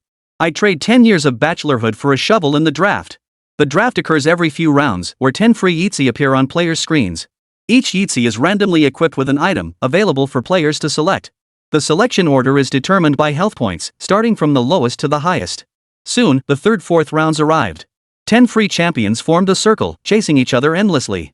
Sivir's figure flickered as she approached, shovel in hand. Each player had only 4 seconds to make their selection. Once the 4 seconds passed, the restrictions on top-ranked players vanished, and they all joined the scramble. The moment Jiang Qi spotted that golden shovel, he nearly wept with joy. He sprinted madly toward it, swiftly binding himself to Yitzi, who bore the golden shovel above her head. After completing the binding, he stared intently at the golden shovel in his hands, his voice rising an octave with excitement. "This was no easy feat. I've finally waited for you." Seeing Jiang Qi like this, everyone looked puzzled and couldn't help but speak up. "Holy crap, did Jiang Qi go nuts playing golden shovel? Could totally be. I heard about the kid next door who went nuts over shovel's symptoms matches pretty well. Jiang Qi is definitely out of his mind. I've never seen anyone fight so fiercely over a single golden shovel. In the golden shovel game, the golden shovel seems like a useless item. But its function is incredibly powerful. 2 golden shovels can be combined into a golden shovel crown. Increase your population limit. Boost your combat power. Especially in the late game, when powerful high-cost cards start appearing. When you have one more population slot than your opponents, you can field an additional high-cost unit. The combat power boost is no small matter. But golden shovels are incredibly hard to obtain. Not to mention you need to collect 2 of them. Beyond that, golden shovels can be combined with various individual pieces to create different synergy badges. But some synergies require at least 2 class changes to unlock their maximum potential. So, besides needing 2 golden shovels, you also need 2 identical individual pieces of equipment. It's like adding insult to injury. And let's be honest, trading 2 separate pieces for 1 complete item? Isn't that even more appealing? Chapter 18, Don't Block the Emperor's Path. Truly a useless piece of trash. The moment she witnessed Jiang Qi snatch the shovel, Linwan's lips curled into a mocking sneer as icy words spilled from her lips. In Lin Wan's estimation, Jiang Qi's luck in snagging a 5 cost card during Phase 2 was pure fluke. She knew his true skill level like the back of her hand. He'd likely be the first to exit the stage later on. But as Lin Wan stared at Jiang Qi's unfamiliar lineup, an inexplicable wave of dread suddenly washed over her heart. Jiang Qi, what the hell are you doing? Lin Wan's gaze was glued to the pieces Jiang Qi was placing on the board. Seeing his excited expression, she persisted, refusing to let it go. Jiang Qi had no mind to respond to Lin Wan at that moment. All his attention was focused on the chessboard before him, his eyes burning with fervent anticipation. If the third hextech piece could be a double chosen one, that would be absolutely amazing. Jiang Qi murmured to himself. Seeing Jiang Qi ignore her, Lin Wan's eyes instantly turned cold. She darted across the other players' boards, desperately searching for a breakthrough. Whoosh! Whoosh! Whoosh! In no time, golden streaks representing level ups flashed across the avatars of players on the right. Everyone went all in without hesitation, betting all their gold coins to level up, desperate to gain an edge in this fierce competition. Jiang Qi, you think you can win? No way! Lin Wan gritted her teeth, her words dripping with venom. The burning determination in her eyes seemed poised to consume everything before her. She would never let Jiang Qi get his way. In her heart, this victory belonged solely to her. Just then, the countdown for the next round began, and the tense, thrilling battle officially commenced. Let me test Draven's strength. Jiang Qi muttered to himself as he deftly adjusted his positioning. Without hesitation, he spent all his gold, supplemented by the economic boost from the Fat Dragon. 3-5. Jiang Qi smoothly reached level 7. Unable to de-roll for pork belly in time, Jiang Qi deployed Z instead, forming a 3 warriors combo with Darius and Draven. The God of War synergy provided built-in healing, ensuring Draven wouldn't fall easily. Note, the God of Wealth synergy only grants gold if Draven survives until the end of the battle. Amidst Jiang Qi's eager anticipation, the victim was teleported over. Ranked second, not bad. Jiang Qi glanced at the opposing lineup and nodded slightly. Chosen Judge Qianjui. Frontline Trundle and a bunch of tanks. Damn. I'll have to counter you hard. The strength of the chosen Judge Qianjue was enough to secure him easy victories in the third phase. But he had bad luck running into Jiang Qi. 4-2. Jiang Qi pulls a level 10. Health, 100. Jiang Qi's greatest concern now was that the remaining 7 might surrender voluntarily, which would take much of the fun out of this battle. On the other side, after repeated confirmation, Lin Wan finally had to accept this harsh reality. Jiang Qi knows how to play Golden Shovel. And he's not just good, he's ridiculously skilled. She clenched her fists, bit her lip hard, and glared fiercely at Jiang Qi's avatar. Damn you, Jiang Qi. You're despicable. How dare you deceive me for so long? But now wasn't the time for complaints. She had to save herself. The next moment, she watched Jiang Qi frantically teleport across other players' boards during the preparation phase. He was chasing the 3-star high-cost units. Lin Wan glanced over. A surge of hope filled her heart. No one was blocking her Riven. Lin Wan still had a chance at 3 stars. She currently had 6 Riven cards in her bench, and 12 4-cost cards this season. Lin Wan had already reached level 8. With enough luck, she could farm it out soon. Level up. Level up to 9. Then with a 3-star Riven, she'll absolutely clinch first place. Lin Wan starts selling cards. Every gold coin earned from selling Yitzi is being used to level up. Thresh, no. Yukong, you're out too. Dingjin, you match fixing king. Yellow Chicken, you're sucking up a bit too much. Let's do it like this. Jiang Qi is still all in. You gotta understand, all in is a form of wisdom. Jiang Qi now holds 8 cards, including the Yellow Chicken from the reserve bench. Now he's just waiting for the final Yellow Chicken to appear. Why not use the Nico from Fat Dragon? Don't ask, the answer is Nico isn't pure enough. He'd hoped the final Hextech would bring a divine pair, but instead it pulled a massive dud. No choice, he had to tearfully settle for the Pearl Lotus. Now, only 6 players remain on the field. Nyozi's luck held up. He pulled off an investment. Leveraging the investment's economic advantage, he successfully leveled up to 9. He still had a few 2-star 4-cost cards in play, which were reasonably strong. After all, this season's 4-cost cards were generously stat boosted. Even single cards could carry the team. I've caught up. At that moment, Lin Wan jumped to her feet in excitement. Hearing the commotion, several spectators rushed over to see what was happening. On Lin Wan's board, a single piece radiated a faint golden glow. The light enveloped the piece like a sacred aura. This signified it had upgraded to 3 stars. Overwhelmed with excitement, Lin Wan couldn't suppress the grin spreading across her face. Damn you, Jiang Qi. You'd better hope you don't face me in the next round, or else. A fire of vengeance burned in Lin Wan's eyes, a flame that seemed poised to consume Jiang Qi. Jiang Qi, you're about to learn what true torment really means. Her laughter echoed through the room, tinged with madness. Jiang Qi glanced at Lin Wan, then at Muanren beside him, and muttered. Small chest, big mouth. Linwan followed Jiang Qi's gaze, glancing down at her own chest before shifting her eyes to a certain part of Muanren's body. The next moment, Linwan let out a shrill, explosive scream. Jiang Qi, I heard the echo of her defenses shattering. Linwan, UFINGB.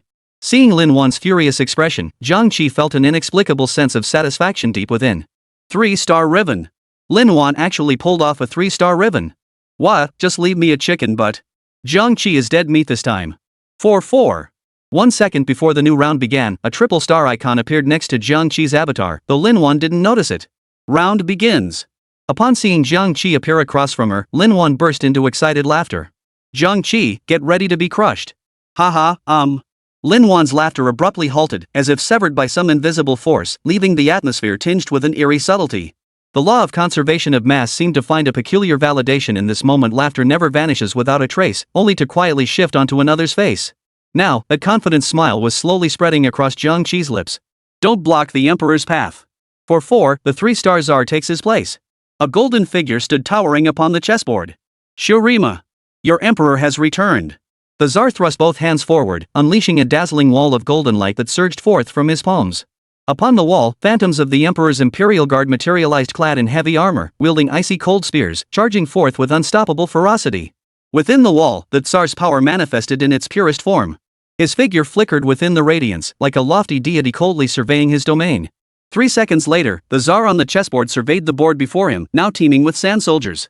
Glory to Shurima. Struggle was futile in the face of absolute power. This round goes to Jiang Qi. Half an hour later. In a certain artsy cafe, an unconventional conversation was about to unfold. Muanren took an elegant sip from her coffee cup, her gaze darting like a nimble butterfly between Jiang Qi and the cup in her hand. I have a few questions I'd like to ask you. Would that be alright? Muanren's voice was soft as a spring breeze, gently caressing the heart with just the right touch of sweetness, making one's heart soften involuntarily. How could Jiang Qi, a man of Xiao Chuanan's caliber, resist such a gentle offensive? Of course. Jiang Qi nodded slightly. I saw you playing chess at the National Fortune Tournament last time. Why do you prefer to lose consecutively in the early stages? Muanren tilted her head slightly, her eyes sparkling with curiosity like twinkling stars in the night sky. This question had puzzled her for ages. To build up my economy and earn interest. Jiang Qi answered casually, as if it were a trivial matter. After all, in his previous life as a shovel player, this was nothing more than basic gameplay. Interest? Muanren furrowed her brow slightly, leaning forward with curiosity in her eyes. In that moment, she heard that word for the very first time in the game of shovel. That's right, in the game Golden Shovel, gold coins are like a universal key, usable to purchase experience, refresh the shop, and buy basic resources for EZ. Each round provides a fixed base income. This is the stable income granted by the game's rules. Beyond that, the orbs dropped by jungle monsters yield gold in EZ. Selling EZ grants gold equivalent to their cost as compensation. Jiang Qi paused briefly, a hint of amusement flickering in his eyes as he seemed to anticipate Muanren's reaction. As expected, Muanren was staring blankly at him. So adorable. I want to give her a good smack. Once gold accumulates to a certain amount, you'll also earn additional interest. For every 10 gold coins, you earn 1 gold coin in interest. For amounts exceeding 10 gold coins but less than 20, the interest remains capped at 1 gold coin. Typically, the maximum interest income per turn is capped at 5 gold coins. However, certain economic-themed hextech effects can help us earn more interest, such as compound interest and hedge fund. Jiang Qi continued his patient explanation, his gaze revealing a hint of professionalism and earnestness. Muanren nodded slightly, seemingly processing Jiang Qi's words. Then she posed a new question, what about bonds? Each EZ has fixed bonds and professions. When a certain number of EZ with the same bond and class are present on the battlefield, the corresponding effect activates. Jiang Qi answered concisely and clearly. So that second stage Draven earlier was? Muanren asked thoughtfully. Exactly. That was the effect from the bond. The 6 Blessings reward grants an extra orb after each victory.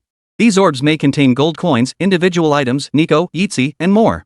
Jiang Qi explained in great detail, as if opening a door to an entirely new game world for Muanren. So you can still see hidden bonds. Muanren downed the last of her coffee in one gulp.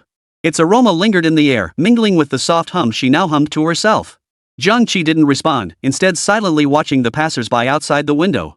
People bustled back and forth on the street, each carrying their own stories and troubles, rushing busily through this noisy world.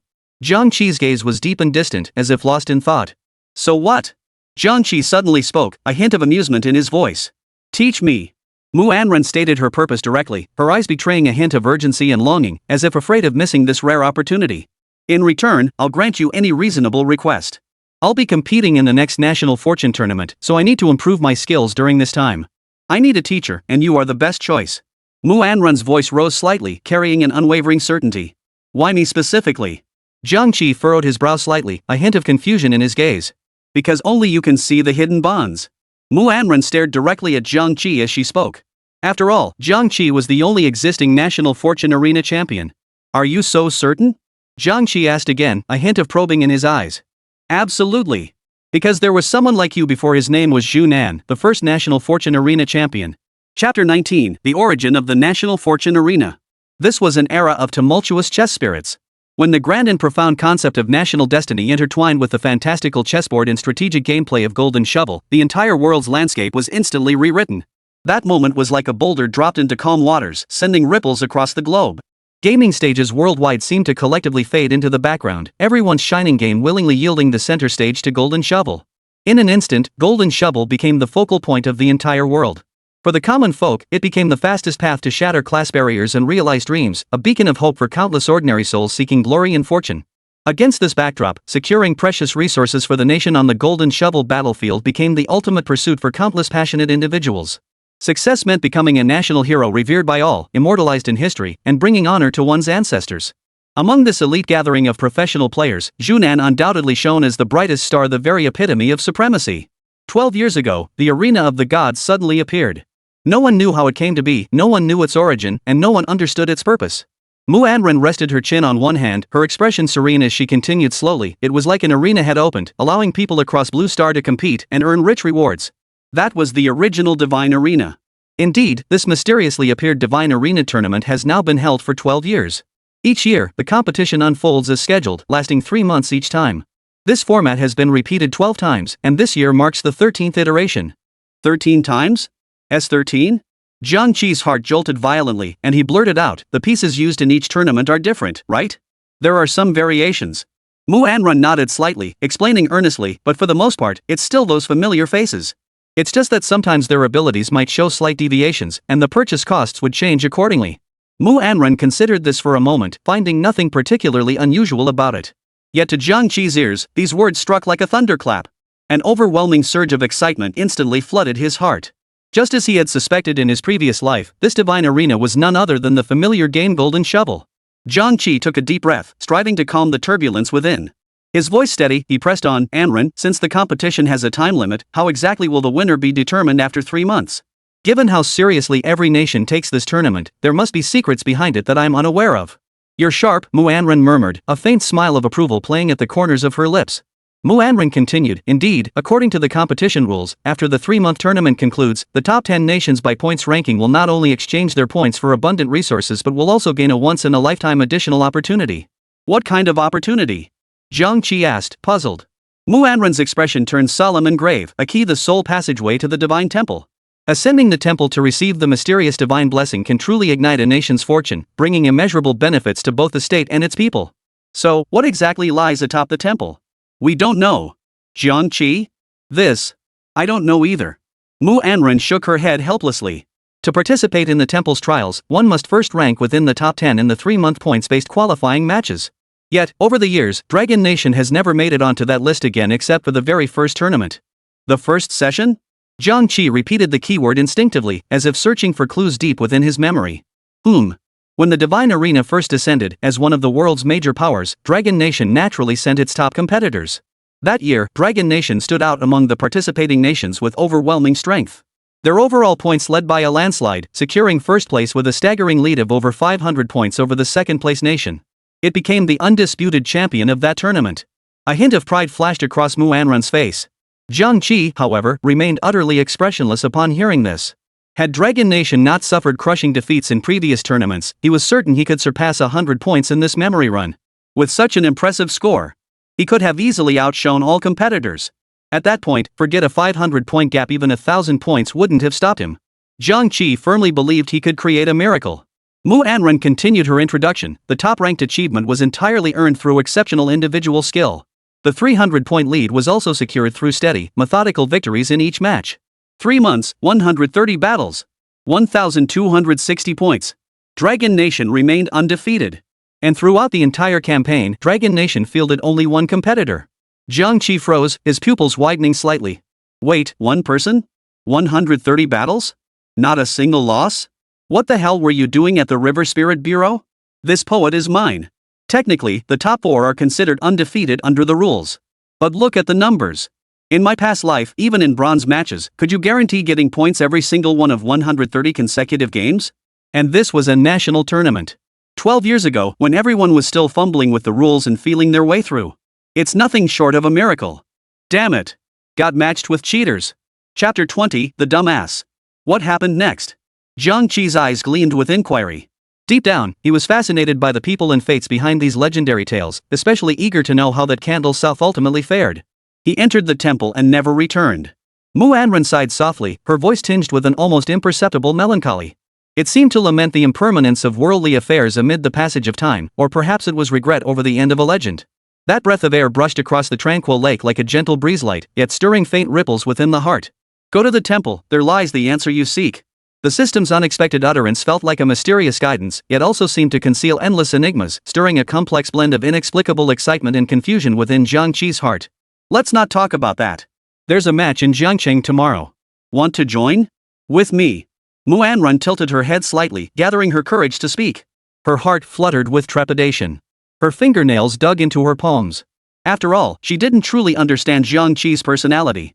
That's why she hadn't issued a direct invitation, opting instead for a more subtle approach to gauge his interest. She didn't want her own rashness to ruin everything.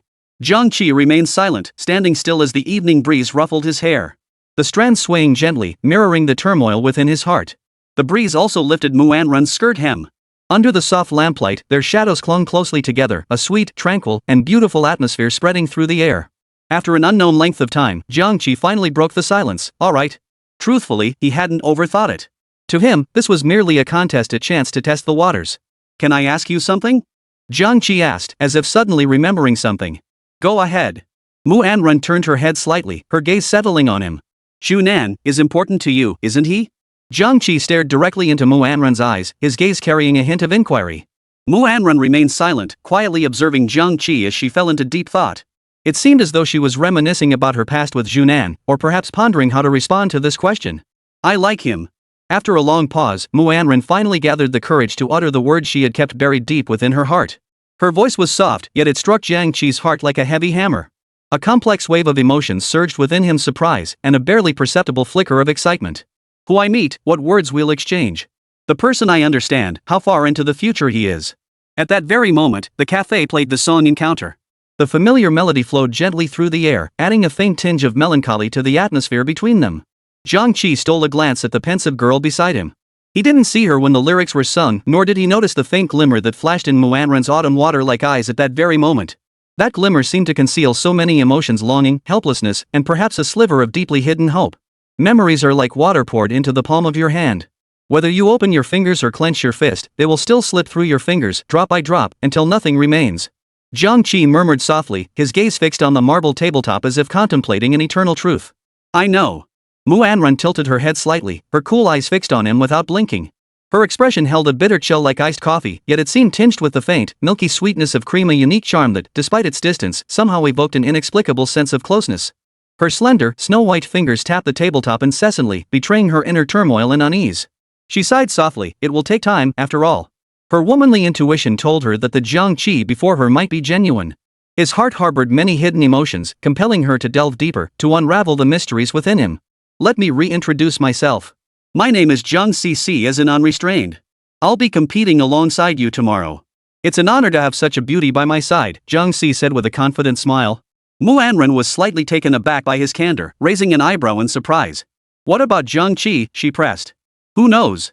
Jiang Qi's expression remained unchanged as he tilted his head slightly, meeting the girl's gentle, sincere gaze. Jiang Qi's expression remained unchanged as he tilted his head slightly, meeting the girl's gentle and sincere gaze. Mu Anren, you can call me Anren or Xiaoran.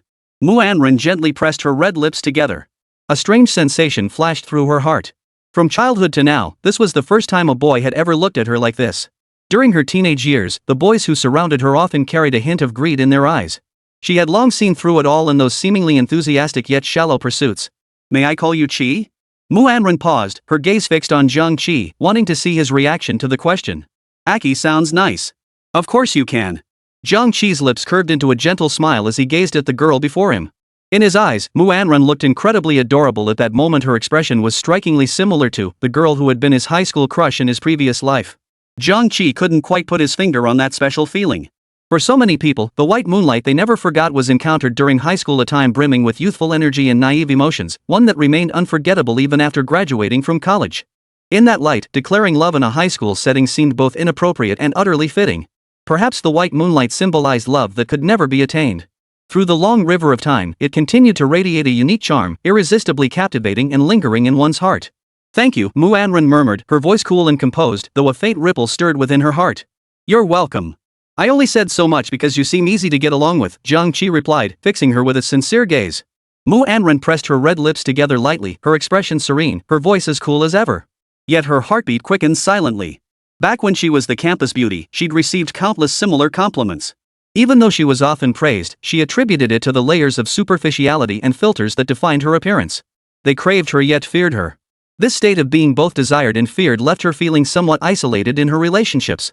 To this day, she had only one true confidant. But today, when Jiang Qi praised her, why did it make her feel a little happy? Suddenly, she thought his eyes were truly beautiful.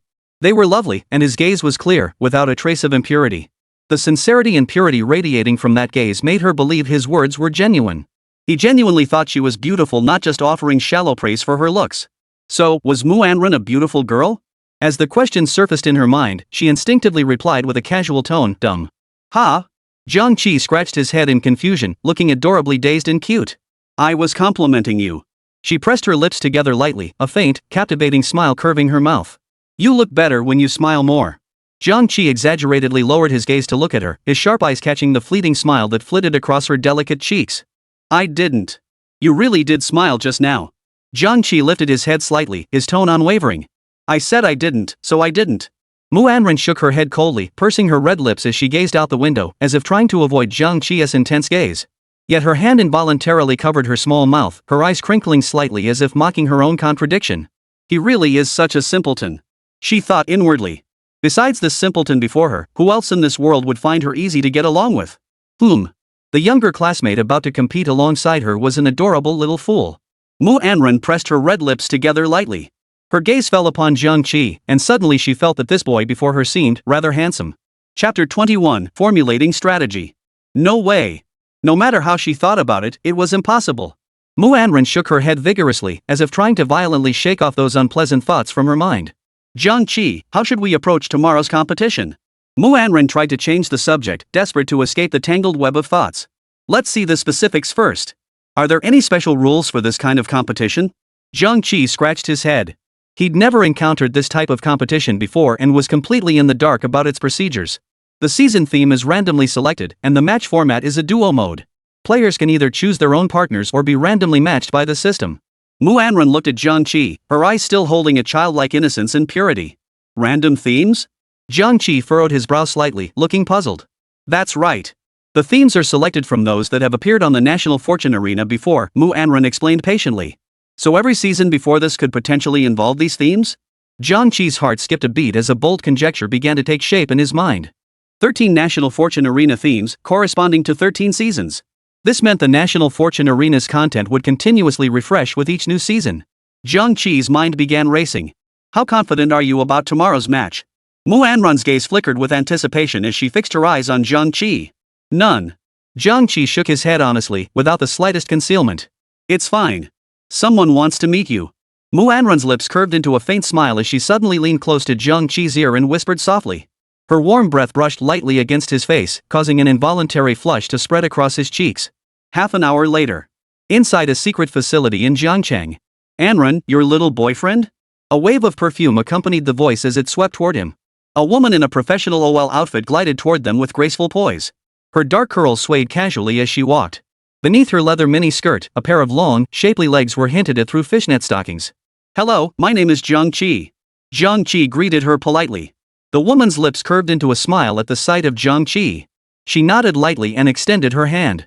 "Hello, I'm Lin Shiyu, a member of the match analysis team for the Jiangqing National Fortune Arena." "Sister Shiyu, hello." Jiang Qi flashed a bright, polite smile. This is the milk tea I ordered ahead, 3/4 sugar, no ice, Jiang Qi said, handing over a cup. Lin Xiyu, who had been holding back a bit, happily accepted the drink upon hearing 3/4 sugar, no ice, her face lighting up with a delighted smile. Thanks, handsome. Lin Xiyu sipped her milk tea contentedly, her mood instantly lifting. Beside her, Mu Anrun's mouth twitched slightly, his expression tinged with resignation. The three entered the elevator, and Lin Xiyu took the initiative to start a conversation. Then, the three of them stepped into the elevator together, and Lin Xiyu broke the silence. Little brother, our base primarily has 3 departments: the Supervision Department, the Analysis Department, and the Operations Department. The Supervision Department has a broad scope of responsibilities, mainly handling matters related to the Asia players. This includes maintaining order at various competition venues and addressing social security issues related to the tournaments. The Analysis Department, on the other hand, is primarily responsible for collecting match information and data related to Golden Shovel, with the goal of helping players better adapt to various tournament lineups. Lin Xiyu explained clearly and logically. Upon hearing the description of the Analysis Department's work, Jiang Qi's eyes lit up instantly. Before Lin Xiyu could continue, Jiang Qi eagerly asked, "Sis Xiyu, what exactly do you mean by analyzing data?" Simply put, it involves accumulating experience by analyzing players' performance in each match. That's how the US team always manages to field such strong lineups. It's all down to this. Lin Xiyu paused here. She gently inserted her straw into the bottom of her milk tea, sucked up the last pearl, and mumbled. For example, if you pick Xianjue for this match, the backend system would conduct a comprehensive analysis of your equipment choices and synergy effects, then calculate the optimal team composition for the current situation. With a ding, the elevator doors slid open, signaling the arrival at their floor. Lin Xiyu quickly downed the last sip of her milk tea before tossing the empty cup into the trash bin. "Thanks for the milk tea," Lin Xiyu said with a smile. "You're welcome," Jiang Qi replied with a smile. Today's trip felt incredibly rewarding to Jiang Qi. He never imagined they could analyze the players' team compositions with such precision without seeing bond or equipment effects. Truly incredible. "Oh, and we'll be watching your match tomorrow." Lin Xiyu waved goodbye with a smile. Chapter 22, Runeterra. The next day. The first rays of dawn pierced through the thin clouds, bathing the central plaza in light. A grand event unfolded like a boulder tossed into a tranquil lake, sending ripples of excitement through the crowd. The square was packed with people, filling nearly every inch of space. The main competition stage stood at the square's center, a magnificent platform adorned with a colossal golden dragon and gleaming shovels. Above it, lights flickered and shifted. Welcome to the Golden Shovel Battle. This season's theme is Runeterra. The host's clear, resonant voice echoed throughout the venue. The crowd below could barely contain their excitement. They craned their necks, eyes fixed on the stage, waving glow sticks and posters while erupting in waves of enthusiastic cheers. As the event officially commenced, music surged like a tidal wave, instantly filling the entire plaza. Rune Continent? Aki, do you know this season's gameplay? Mu Anrun furrowed her brows slightly, a hint of concern flickering in her eyes. S9? I know it like the back of my hand. Jiang Qi's face lit up with excitement, his eyes blazing with fervor. Red beans grow in the south, the 3-star Great Sword Demon. Great wine in a night-glowing cup, old and young alike take flight. Jiang Qi's excitement grew by the second. Mu Anrun couldn't help but regret inviting Jiang Qi to join the team, a vague sense of unease creeping over him. The competition officially begins. With the command, the atmosphere instantly grew tense. Please select your hextech power. Manatee. Jiang Qi selected the Manatee power without hesitation. He was going all in on synergies. The effect of the Manatee power was to provide the Book of Runes. And the Manatee's effect was to provide the Book of Runes. A dazzling burst of light flashed, and the 8 were instantly transported to a platform radiating a dark yellow glow. Please select your city-state, Shifting Sands, Stillwater Prison, or Earthquake. Several nimble river spirits swiftly made their respective choices. Ding. Selection complete. This round's game effect is Shifting Sands. At the start of each turn, if there is no equipment dismantler in the reserve area, you will gain one. The match officially begins. Jiang Qi gazed at the chessboard with excitement. Slowly, the silhouette of a 1-star E-stone materialized on the reserve board. Crocodile. Jiang Qi gently touched the crocodile on the board. The corresponding information appeared before his eyes. Name, Desert Butcher Rek'Sai. Cost, 1 gold. Level, 1 star. Affinity, Shurima. Class, Fighter. Ability, Crocodile Rampage. Effect, deals 180,270,400 magic damage to enemies in adjacent tiles. Upon hitting the first enemy, grants 220,270,320 healing, and each subsequent enemy hit grants an additional 30 healing. The different numerical values in the skill represent the effects that EZ of different star levels can unleash. Moreover, in most cases, each EZ can reach a maximum of 3 stars. The star upgrade rules are extremely simple. 3 1-star EZ automatically combine into 1 2-star EZ. Similarly, to reach 3 stars, you need 3 2-star EZ, which equates to 9 1-star EZ. Perfect. Jiang Qi breathed a sigh of relief upon seeing that the crocodile's skill description matched the golden shovel game from his previous life perfectly. The data hadn't changed at all. I remember crocodile can be played solo to earn 10 gold in interest. Jiang Qi said as he dragged the crocodile onto the battlefield with his finger. The crocodile's role? Tank. Naturally, he had to be placed in the front row. Jiang Qi placed the crocodile squarely in the center of the front row. The moment the crocodile landed, its height surged to that of a full-grown man. Its bronze-colored scales covered its entire body densely, exuding an aura of ancient power and might. Its golden pupils seemed to burn with raging flames, filled with murderous intent. Its black claws gripped a weapon tightly. With a casual swing through the air, it seemed to shatter the void itself, accompanied by a series of piercing whistles. So cool. Crocodile, proud.jpg. Too bad it's a 1-cost card. Crocodile.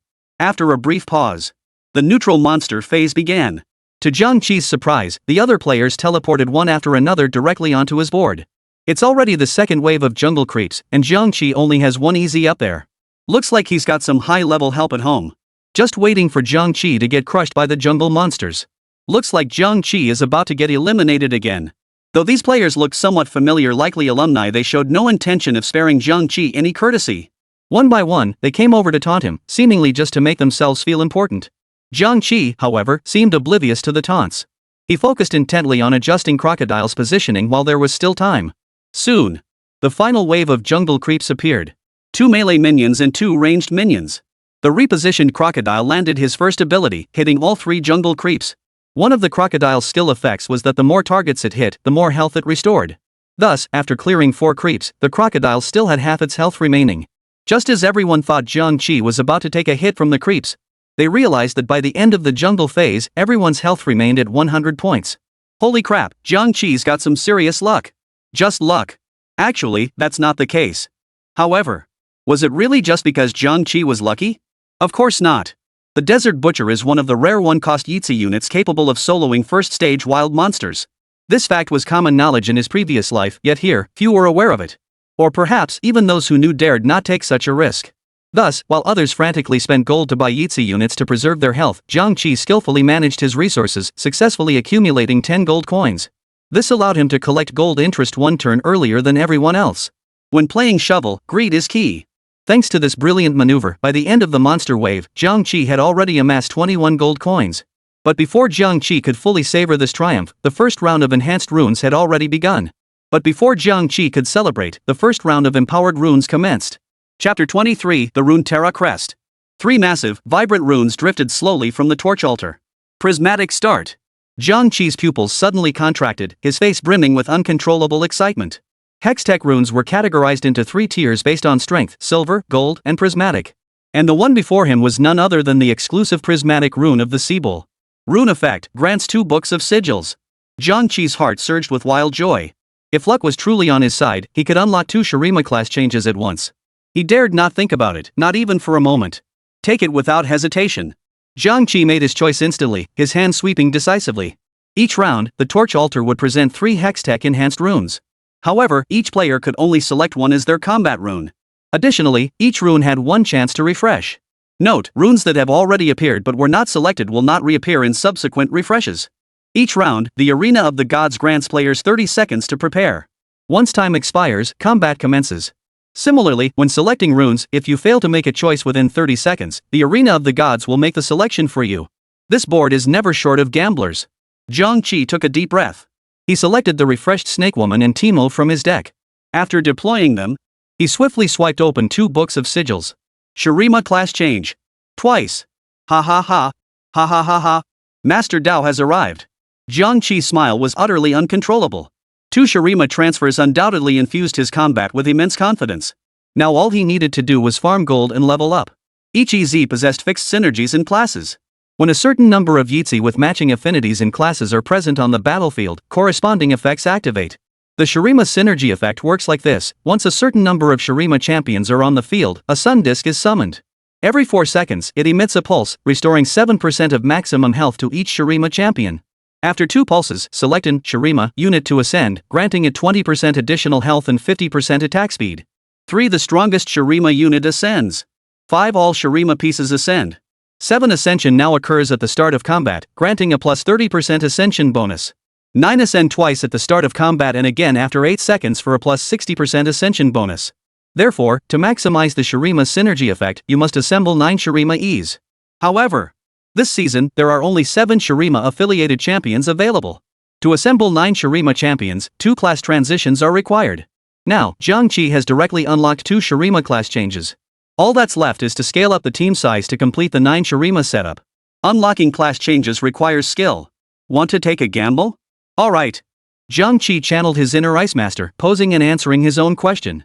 After saying that, Jiang Qi deployed the Crocodile and the Snake Woman, then fished out a healer from his deck to complete the 2 Divine Oracles, equipping the Shurima class change. After activating the class change, Teemo instantly transformed into 2 gold coins. 2 oracles, 3 Shurima ready. The Shurima synergy effect activated. A massive solar disk rose from the ground, hovering over the center of the battlefield. Holy crap, this is way too cool. Jiang Qi gazed upward in awe. The solar disk radiated blazing light, like a fiery sun embedded in the sky. Jiang Qi felt certain that as more Shurima pieces joined the fray and the synergy effect intensified, the solar disk would become even more awe-inspiring. However, activating 9 Shurima required sufficient gold and health to reach level 9 and find Xanti. Fortunately, his crocodile had already earned him 20 gold in interest during the jungle phase. Next, Jiang Qi decided sacrifice health to farm gold. After all, health is the most useless stat in teamfight tactics. Jiang Qi didn't spend a single gold on ease. Instead, he clutched his 21 gold coins tightly, reveling in the interest. On the contrary, others bought Yeetsies. Those buying experience points bought experience points, trying to rapidly boost their team's strength. Damn, Jiang Qi, are you just throwing this game? Gee, is this a new tactic? Jiang Qi, why not just give up now and let someone else take it? Ha ha ha. Jiang Qi lost all 3 opening matches, causing his health ranking to plummet instantly to 8th place. Lost streaks, interest rewards, base gold. After 3 rounds of battles, Jiang Qi's gold coins had reached 50. Just one more round and I'll get the maximum interest reward. Jiang Qi calculated silently, though he still harbored some anxiety about the upcoming draft round. What if other players targeted him and dealt full damage? That would be disastrous. Still, Jiang Qi worried whether he might be targeted in the next round. But enough of that for now. He'd assess the situation and improve his quality after the draft concluded. The draft system worked like this: every few rounds, 10 free Yeetsi units would appear on players' screens. Each unit was randomly equipped with 1 item and available for selection. The selection order starts from the lowest ranked player and moves upward. Therefore, as the last place player, Jiang Qi held absolute priority in selection. However, each player only has 4 seconds to make their selection. Once the 4 seconds elapse, the restrictions on players ranked 5th and 6th disappear, and they join the draft round. In the final second, Jiang Qi selected the EZ that best complemented his current lineup. This move instantly sent the crowd into an uproar. Some mocked. Akashian? That's who you picked? A crossbow? What the hell? Thought you were some pro, but turns out you're just a noob who sells blood for old 8. Going all out for a 3-cost card? This guy has absolutely no clue how to play the game. Jiang Qi paid no heed to the taunts, his focus fixed on his preparation area and the newly acquired equipment slot. With the new EZ and gear both secured, a faint smile touched Jiang Qi's lips. The losing streak ends. Time for revenge. Chapter 24, 5 Forgiveness Rima. Jiang Qi's finger lightly tapped the newly placed Yeetsi on the chessboard. Instantly, detailed information related to it flooded his vision like a tidal wave. The piece's information displayed clearly. Name, action. Cost, 3 gold. Level, 1 star. Bond 1, Shurima. Synergy 2, the blindfolded archer. Ability. Effect. Jiang Qi narrowed his eyes slightly, recalling Action's signature 3 split bow playstyle. This was a highly potent playstyle, but in today's match, the true protagonist wasn't Action, it was that mysterious woman. Jiang Qi remained calm, pulling Action into the ideal rear position on the battlefield before equipping him with the Sheen and Bloodthirster in succession. With Action's addition, the power of the Shurima synergy instantly coalesced, now reaching 4 Shurima units. Akasha plus Rengar plus Serpent Woman plus Healer. With everything set, Jiang Qi decisively clicked to increase the population. Jiang Qi aimed for a crushing victory. To utterly annihilate the enemy. Upon reaching level 5, a Tarek appeared in the card pool. Without hesitation, Jiang Qi deployed him, equipping him with Plate Mail and the Shurima class change to serve as the frontline defense. Jiang Qi's gaze swept over his gold count, once more 42 coins remaining. As he gazed at the glittering gold coins, the corners of his mouth lifted slightly. Now, Jiang Qi lacked nothing. Jiang Qi quickly assessed the health bars of his opponents and the diverse combatants on the field. After a moment's thought, he made another decisive call: quality over quantity. Meanwhile, Ornn was fully focused on executing a meticulous losing streak strategy with Demise. This strategy hinged on meticulously adjusting positioning, stance, and equipment based on the opponent's strength in the next round. This way, even when losing a round, she could maximize damage dealt to the opponent while minimizing her own health loss. The match begins. Jiang Qi felt the light and shadow shift before his eyes, instantly teleporting onto the board of his 5th-ranked opponent. Jiang Qi, you can steal formations, but what about that talent? The opponent sneered, a look of contempt curling his lips. Jiang Qi remained impassive, responding only with a cold, keep your talent for yourself. He had no desire to engage with such a narrow-minded opponent. What a crappy lineup. How could it possibly beat my Noxus team? The 5th-ranked opponent laughed arrogantly, his laughter dripping with conceit. After a fierce tug of war, the tide quietly turned. The opponent stared at the ascension disc looming over the battlefield, involuntarily wiping the cold sweat from his brow. Action skill struck the enemy backline directly, instantly obliterating their carry. Tarek, bolstered by his own shield, the bonuses from Twin Peaks, and the power of the Shurima ascension disc, remained standing. Damn it, we actually lost. This defeat stung like hell. After several matches, Jiang Qi emerged victorious every single time. His gold income has now reached its peak. Each round yielded over 10 gold coins in interest. Without hesitation, Jiang Qi swiftly used these coins to purchase experience. Under his control, his level rose once more, now reaching level 6. The refresh rate for low-cost EZ cards has decreased slightly. The spawn rate for high-cost Yitzi units saw a slight increase. However, next came the monster phase. 3 stone golems. Each time one is killed, the remaining stone golems, regardless of their remaining health, will fully heal and revive as long as they weren't already dead. That's why Jiang Qi often encounters players on losing streaks who, if they're not careful, get hit by the stone golems. Losing health after being hit isn't the problem. The crucial part is that defeating a stone golem drops a magic orb. If a golden orb drops, you might just get lucky and unlock a golden shovel or even an artifact. After defeating 2 stone golems, all that dropped were blue orbs. 2 items. Come on, deal me a Nico, dealer. Jiang Qi murmured softly as he watched the last stone golem. No sooner had the words left his mouth than the last stone golem, no longer protected by the others, collapsed under the relentless assault. The instant it collapsed and vanished into the grass, it dropped 2 blue orbs and 1 golden orb. Could it really be dropping loot? Jiang Qi approached the golden orb with eager anticipation, gently touching it with his hand. In that instant, a blinding golden light nearly seared his eyes. Nico? Jiang Qi had been filled with joy upon seeing the loot the golden orb had yielded. But when he got a clearer look, he froze. But a golden orb could only yield 1 Nico at most. Yet now, before him lay a dazzling pile of golden light. As Jiang Qi's eyes adjusted to the intense light, he stared intently and instantly fell speechless. Holy crap! 10 gold coins. My luck is just awful. Jiang Qi sighed helplessly. Still, the extra gold coins were quite welcome. Without hesitation, he used every last one to level up, saving only 50 coins to earn interest. Time slipped away unnoticed as the game entered its tense and thrilling 3rd phase. 3-1 was player versus player. He faced off against the top-ranked player. His opponent was already at level 7. Yet he held only 10 gold coins in his hand. Most of the pieces on the board were low-cost units, with only one 4-cost 1-star unit, a rather thin lineup for this matchup. Jiang Qi glanced at his lineup and felt no concern that his winning streak would be broken. Therefore, he chose to taunt. River Spirit. As expected, Jiang Qi emerged victorious in this battle. At that moment, a blazing inferno erupted above his avatar, as if proclaiming his victory to all. However, Jiang Qi remained grounded by this fleeting triumph, for the second round of rune selection was about to commence in 3-2. Hopefully it's an economy-related rune. If that's not possible, combat-related ones would work too. Jiang Qi closed his eyes, pressed his palms together slightly, and silently prayed within. The next second, 3 golden runes slowly drifted out from the torch altar, their associated information simultaneously displayed on the screen. Chapter 25, Hedge Fund. Why another prismatic enhancement rune? Jiang Qi's brow furrowed slightly. This was something he truly hadn't anticipated. Barring any surprises, this round was highly likely to be a triple-color outcome. A triple-color game. The pace is too fast. Unexpected situations could erupt at any moment. Fast-paced.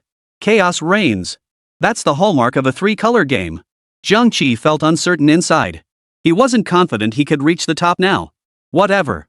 Even if I play terribly, I should at least scrape by with a low score. With that thought, Jiang Qi steadied himself, his gaze settling on the 3 runestones before him. But after quickly scanning the information on each stone, his face fell in disappointment. None of them are what I need. Jiang Qi muttered under his breath. This time, they were all combat-type runes. Jiang Qi shook his head helplessly, thinking he'd have to refresh once. Shurima never lacks combat power. Doghead and Yellow Chicken, they'll always be Shurima's irreplaceable dual carries. He made his decision instantly and decisively hit the refresh button. At the same time, numerous players who had already selected their runes teleported back onto Jiang Qi's board. Seeing Jiang Qi refresh his runes, some couldn't resist mocking. Jiang Qi, are you just throwing the game? You had 3 combat runes right in front of you and didn't pick any, then you go and refresh them? Are you trying to refresh a portal to teleport yourself out of the game and take 8th place? In their eyes, Jiang Qi's act of refreshing away the combat type runes was practically the same as throwing the game. After all, combat type runes were universally acknowledged as the strongest runes. Other types like bond, function, or economy runes simply couldn't match the direct, immediate combat boost provided by combat runes. After all, the combat boost from combat runes is plain as day and takes effect instantly. Other types of runes require specific skills to maximize their effects. One misstep, and you risk falling to 8th place and getting eliminated. Over time, players have reached a consensus: when you encounter combat power runes, you must secure them. Yet in the eyes of Jiang Qi, this seasoned critic, whether it's runes, gear, or even Yitzi, when properly combined, infinite possibilities can emerge between the 3. Hey, look! What rune did Jiang Qi pick? Oh my, has he lost his mind? Is he blinded by greed? Jiang Qi, this is a game. You can't take all that gold with you when you leave. The taunts echoed relentlessly. At the torch altar, as Jiang Qi made his choice, the other 2 prismatic runes slowly dissolved into scattered starlight and vanished. Torch altar. Following Jiang Qi's choice, the other 2 golden runes dissolved into scattered starlight. Rune 2, Hedge Fund. Grade, Prismatic. Effect, grants 25 gold coins. Your maximum interest rate increases to 10.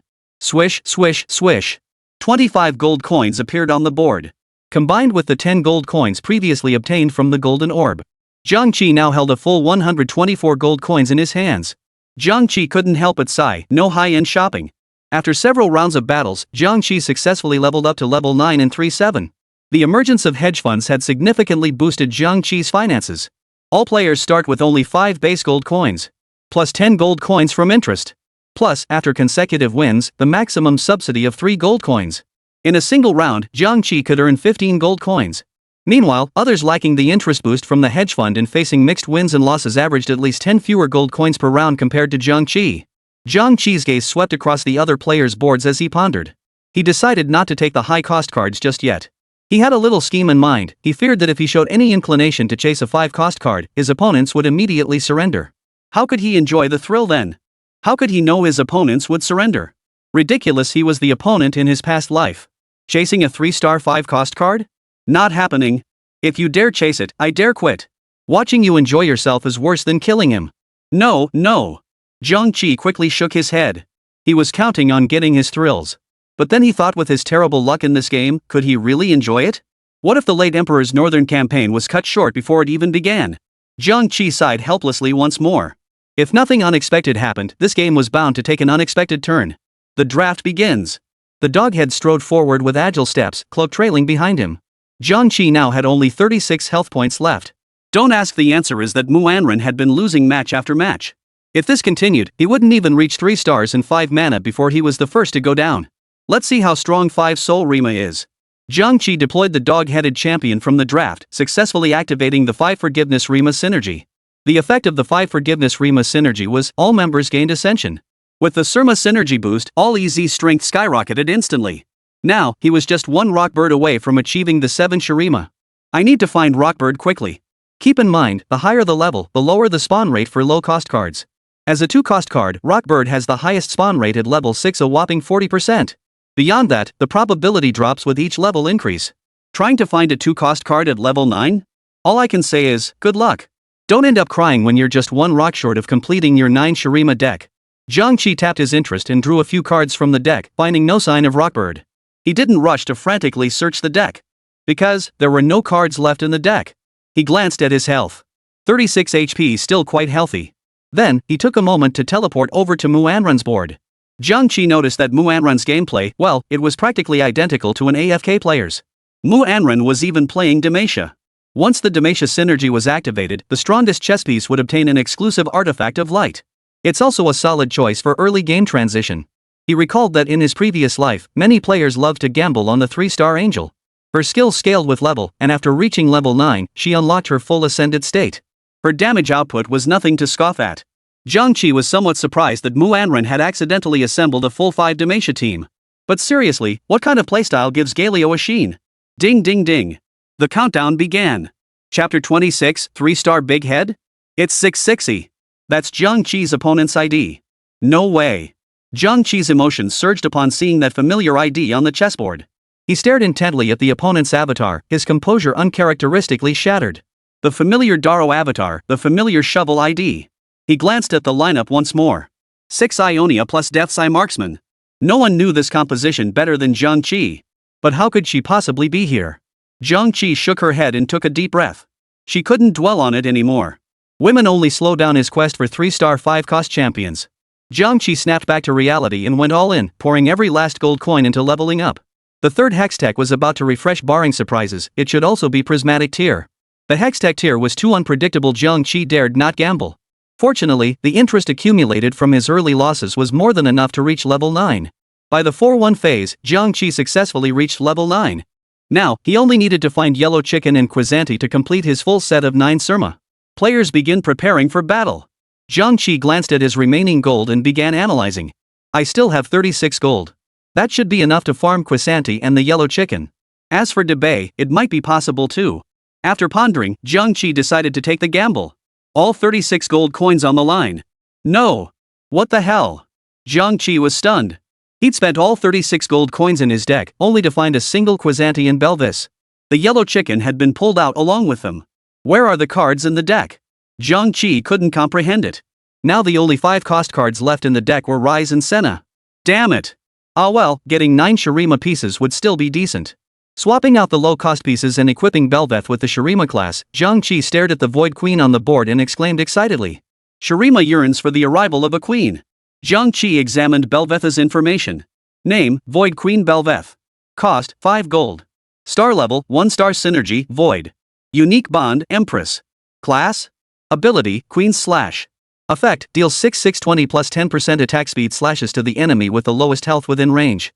Each slash inflicts 75% attack damage plus 20-30-200 physical damage and true damage equal to 2% of the target's maximum health. After reviewing EZ's information, Jiang Qi exhaled a long breath. No time to mourn Shurima. Next up is S9's strongest mercenary Belveth. You can find Belveth in any composition except the Void. Battle commences. A colossal ascension disc looms overhead, radiating blinding light. Shurima, your emperor. Jiang Qi's excited laughter abruptly halted. 3-star big head? Jiang Qi, for 1 triple-star big-headed dealer, you dare mess with me. The sweet scent of science. The battle commenced. The 3-star laser turrets relentlessly bombarded the entire chessboard. Jiang Qi's pieces hadn't even ascended before they were sent flying. 3 seconds later. Only countless gold coins remained on the board. A laser beam mercilessly streaked toward Jiang Qi's tiny hero. Ah! I'm done for. Little Roast Chicken Gwen let out a squeal and collapsed flat on the ground. Match over. Your ranking is 4th place. 4th place in duo mode was equivalent to being eliminated in solo mode. Jiang Qi. A chill ran down her spine. Turning around, she found Manhwa glaring at her with affectionate eyes. Wah? I tried my best, I really did. They had a 3-star, 5-cost unit, we just couldn't match that. Jiang Qi blinked innocently, feigning helplessness. Ah. You did your best. Don't be too hard on yourself. Manhwa sighed softly. Chapter 27, see, long time no see. What are you still standing there for? Manhwa's slightly puzzled voice broke the momentary silence. Jiang Qi's gaze remained fixed on the chessboard, his deep eyes seeming to hold endless thoughts. After a long moment, he spoke slowly, spectator mode. She's still pursuing it. Jiang Qi could see the Hextech analysis. At that moment, leveling up plus hedge funds plus high-end shopping, no wonder. Jiang Qi murmured softly. Big head wielding the hand of justice? Such a familiar playstyle. Jiang Qi snapped back to attention, a flicker of realization crossing his eyes. On the chessboard, the players continued their battle. The situation had reached a boiling point. Quizanti, my name is power. 3-star Quizanti takes its place. I have mastered the runes. You have lost. 3-star Rise is ready. You think you can kill me? 3-star Sword Demon is ready. And so, the 4-3 phase begins. 8 emperors stand firm. Let's go. No need to watch anymore. Jiang Qi suddenly turned around, his expression gentle as he spoke to Manhwa. The match isn't over yet. Manhwa frowned slightly, reluctant to leave. She's already won. Jiang Qi's smile carried a hint of bitterness. He had guessed it. After leaving the chess match venue, Manhwa brought Jiang Qi to her favorite cake shop. The sweet aroma filled the air, while soft music flowed like a gentle stream through the space. Delicious, right? Manhwa held a tray of delicate cupcakes, leaning forward slightly. Her gem-like eyes sparkled with curiosity. Sunlight streamed through the window panes, casting a soft glow on her fair cheeks, making her look both innocent and adorable. Her voice was soft and gentle, like fluffy cotton candy, making one want to take a bite. Jiang Qi's ears flushed crimson. His Adam's apple bobbed as he cleared his throat, then awkwardly nudged her shoulder. Sis Anran, mind your manners. In truth, after the competition, Mu Anran had keenly sensed Jiang Qi's low spirits. She knew well that when someone was unhappy, something sweet might just lift the gloom from their heart. That's why she'd deliberately chosen this cake shop, hoping to bring him a little joy. Once, someone had told her that when you're feeling down, try eating something sweet, it can greatly lift your spirits. It tastes pretty good. Jiang Qi murmured softly. Of course it is. Mu Anran propped her head up with one hand, leaning lazily on the table with a satisfied smile on her lips. If you like it, you can come here every day from now on. Mu Anran beamed. Jiang Qi turned his head slightly, his gaze drifting toward the window as if peering through the dark clouds toward some unknown distance. No, thank you. Even the most delicious things grow tiresome over time. Rain was approaching. Let's go. Mu Anran stood up, preparing to leave with Jiang Qi. Just then, a familiar voice suddenly rang out at the entrance of the cake shop. "A see, long time no see." The voice shattered the shop's tranquility like a pebble tossed into a still lake. Mu Anran saw Jiang Qi's shoulders jerk violently as his entire body stiffened, frozen in place as if under a spell. She slowly turned, her gaze following the source of the voice with curiosity. Her eyes passed over the delicate collarbone, and as she lifted her head, a refined, icy beautiful face gradually came into view. It was none other than Luo Yanxi. Her cherry lips pressed tightly together, her eyes reflecting a complex mix of emotions.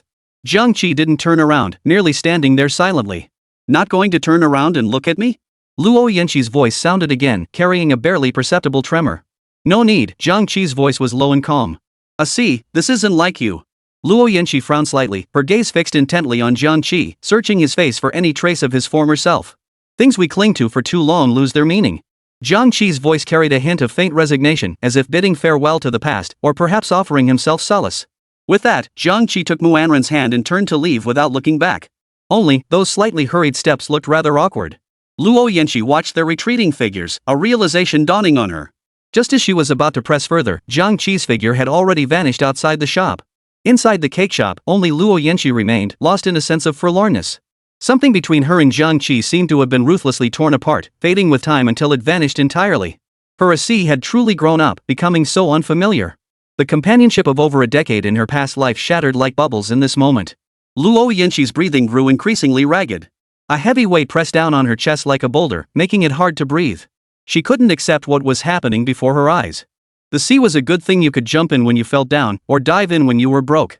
Minutes later, Jiang Qi stood alone at the railing, his gaze fixed on the distant sea.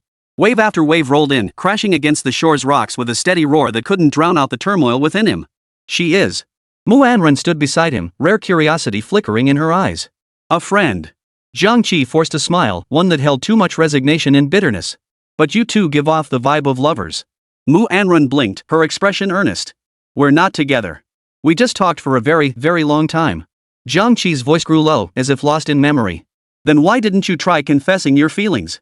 Mu Anran tilted her head, her eyes brimming with confusion. In her view, if you like someone, you should express it bravely. Why hide it? Confess? Jiang Qi let out a soft laugh, tinged with self-mockery. What good would confessing do? Between a lifelong friend and a fleeting lover, which would you choose? Jiang Qi's question felt like an unsolvable puzzle, leaving Mu Anran momentarily speechless. Yet in Jiang Qi's heart, he too was struggling painfully, wavering between friendship and love, unable to find the right path. Chapter 28. Parting leads to a more beautiful reunion. Jiang Qi's lips curved slightly, a hint of playful mockery in his smile as he murmured, "What you can't have always stirs restlessly." Mu Anran bit her lip hard, staring intently at Jiang Qi as her hands unconsciously clenched the hem of her shirt. She longed to see a flicker of reluctance on his face, even the slightest hint, but she failed. Jiang Qi's expression was as calm as the surface of a bottomless lake, as if everything that had just happened had nothing to do with him. As if that girl had never existed. Extreme rationality, cold-bloodedness. That was Mu Anran's current assessment of Jiang Qi. Ding! Is the host satisfied with this surprise? Just then, an irritatingly smug voice suddenly exploded in Jiang Qi's mind. Jiang Qi, who had been filled with confusion, wondering how Luo Yanxi could have appeared here without warning, instantly understood upon hearing this voice. So this whole mess was the damn system's doing. Aminos. Love it, absolutely love it. Hold on, I'll go grab some cash for you from the kitchen.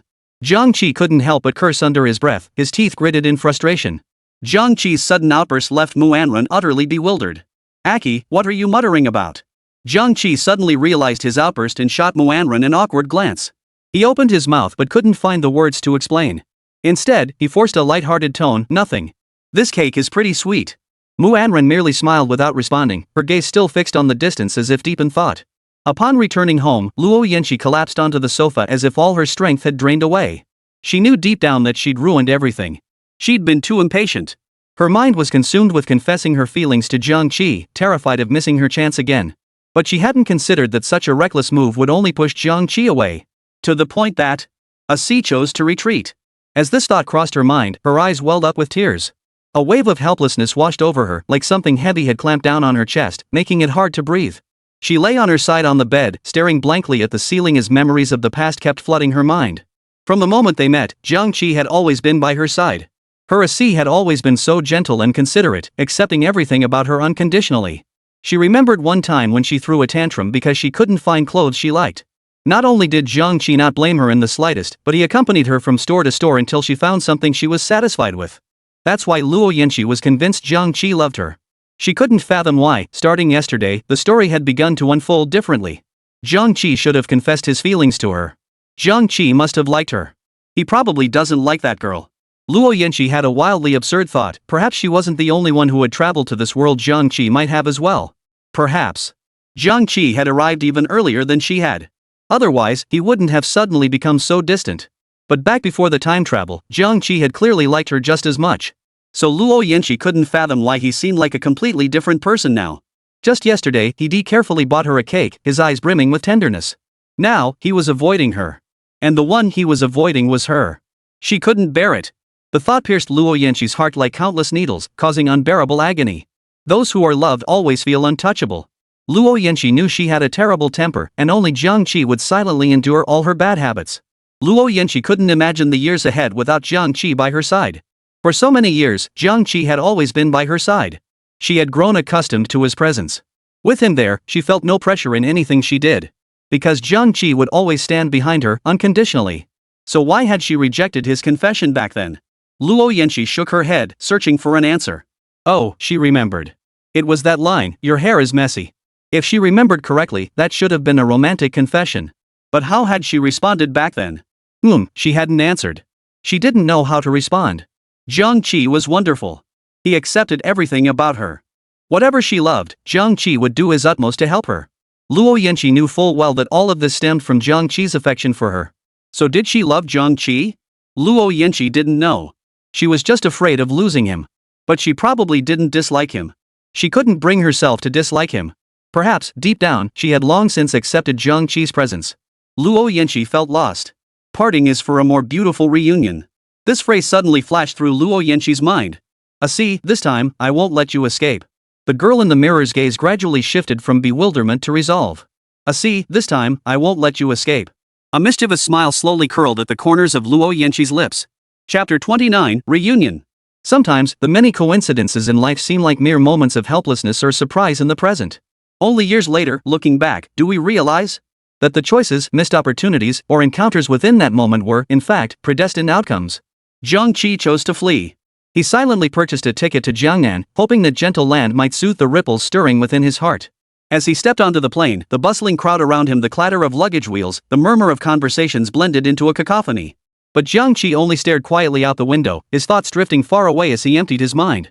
People often say that in the realm of emotions, whether it's an intimate couple or childhood friends, there always seems to be a subtle dynamic of initiative and passivity. One might greet the other with a prompt good morning each dawn, share life's little moments every afternoon, and exchange good nights before sleep each evening. They might carefully spark engaging conversations just to keep the exchange alive, or eagerly share the day's encounters and losses. They use every possible method, carefully nurturing that precious bond. But what if one day, that person leaves? Jiang Qi's thoughts surged like turbulent tides. At this moment, he should have felt a surge of relief at breaking free from shackles, yet inexplicably, a faint sadness quietly spread through him. When he finally decided to leave, he found himself inexplicably feeling sorry for her. Could you suddenly let go of someone you've loved for so long? The answer was obvious: Jiang Qi couldn't. Yet he knew all too well that the outcome of this relationship had long been predetermined. No matter how much he delayed, it would all be futile. An indescribable feeling welled up in Jiang Qi's heart, a strange, profound calm. After disembarking the plane, he hailed a random taxi and gave a vague destination. Seated inside, he watched the overpasses rise and fall outside the window, skyscrapers appearing oppressive beneath the low, rain-laden clouds. A gentle breeze brushed his cheek, carrying a hint of lightness. He felt as though he were heading toward an unknown destination, resolutely leaving behind the heartache and exhaustion of the past. The air in Suzhou was thick with a damp mist, a unique scent of the city. Jiang Qi sat quietly on a park bench, watching strangers pass by. Surprisingly, his heart felt at ease. Here, he no longer needed to worry about anyone else, to fret over their joys or sorrows. You just don't love me, you won't even pull the ultimate angel for me. Sorry, but I don't like you, old man, or fat dragon. And as for your Bobo dragon, I don't even want to talk about it. Heard there's a new genius in the shovel scene in Sioux City lately. Hello, are you alone? A crisp voice suddenly rang out, interrupting Jiang Qi's thoughts. He looked up and saw the familiar, exquisite face before him, his expression freezing for a moment. Ornn? What are you doing here? Jiang Qi asked, a hint of surprise in his voice.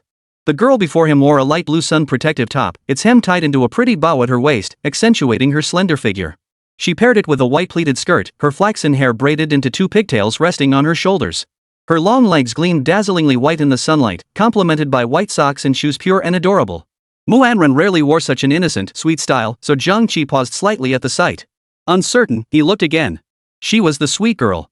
As long as she doesn't open her mouth. Because of you. Ornn murmured softly, her tone light and playful, as if she were boasting about something or perhaps just being affectionate. Her voice carried a hint of mischief and charm beneath its cool surface. When someone aloof occasionally reveals a hint of playfulness and charm, the stark contrast often makes them unforgettable. Jiang Qi momentarily didn't know how to respond. Despite his outwardly detached demeanor, he was actually quite introverted.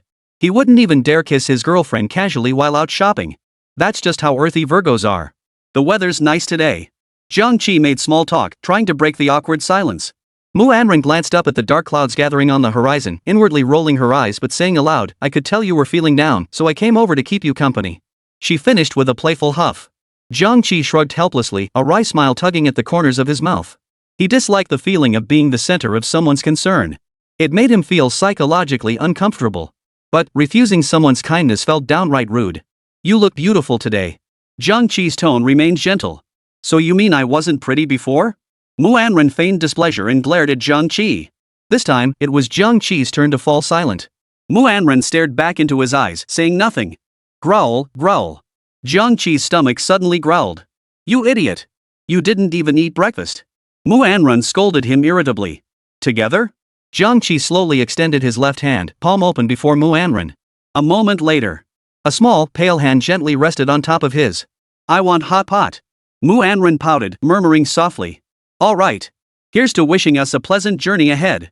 As soon as the words left her mouth, Jiang Qi dragged their two suitcases, a different kind of light flickering in his gentle eyes. In this unfamiliar city. The gears of fate turned once more, and they met again. Chapter 30, For my childhood friend, I shall suppress all heavenly decrees. In the realm of emotions, some girls are well versed in so-called dating techniques. They relish weaving lies, creating subtle yet palpable crises before their partners, attempting to seize the upper hand in the relationship. Luo Yanqi's verdict on such behavior was, go ahead and act up. When you finally lose them, you won't even have a place to cry. In this world, no one understood Jiang Qi better than Luo Yanqi. On the surface, Jiang Qi always appeared indifferent to everything, laughing and joking all day long, as if nothing in the world could stir a ripple in his heart.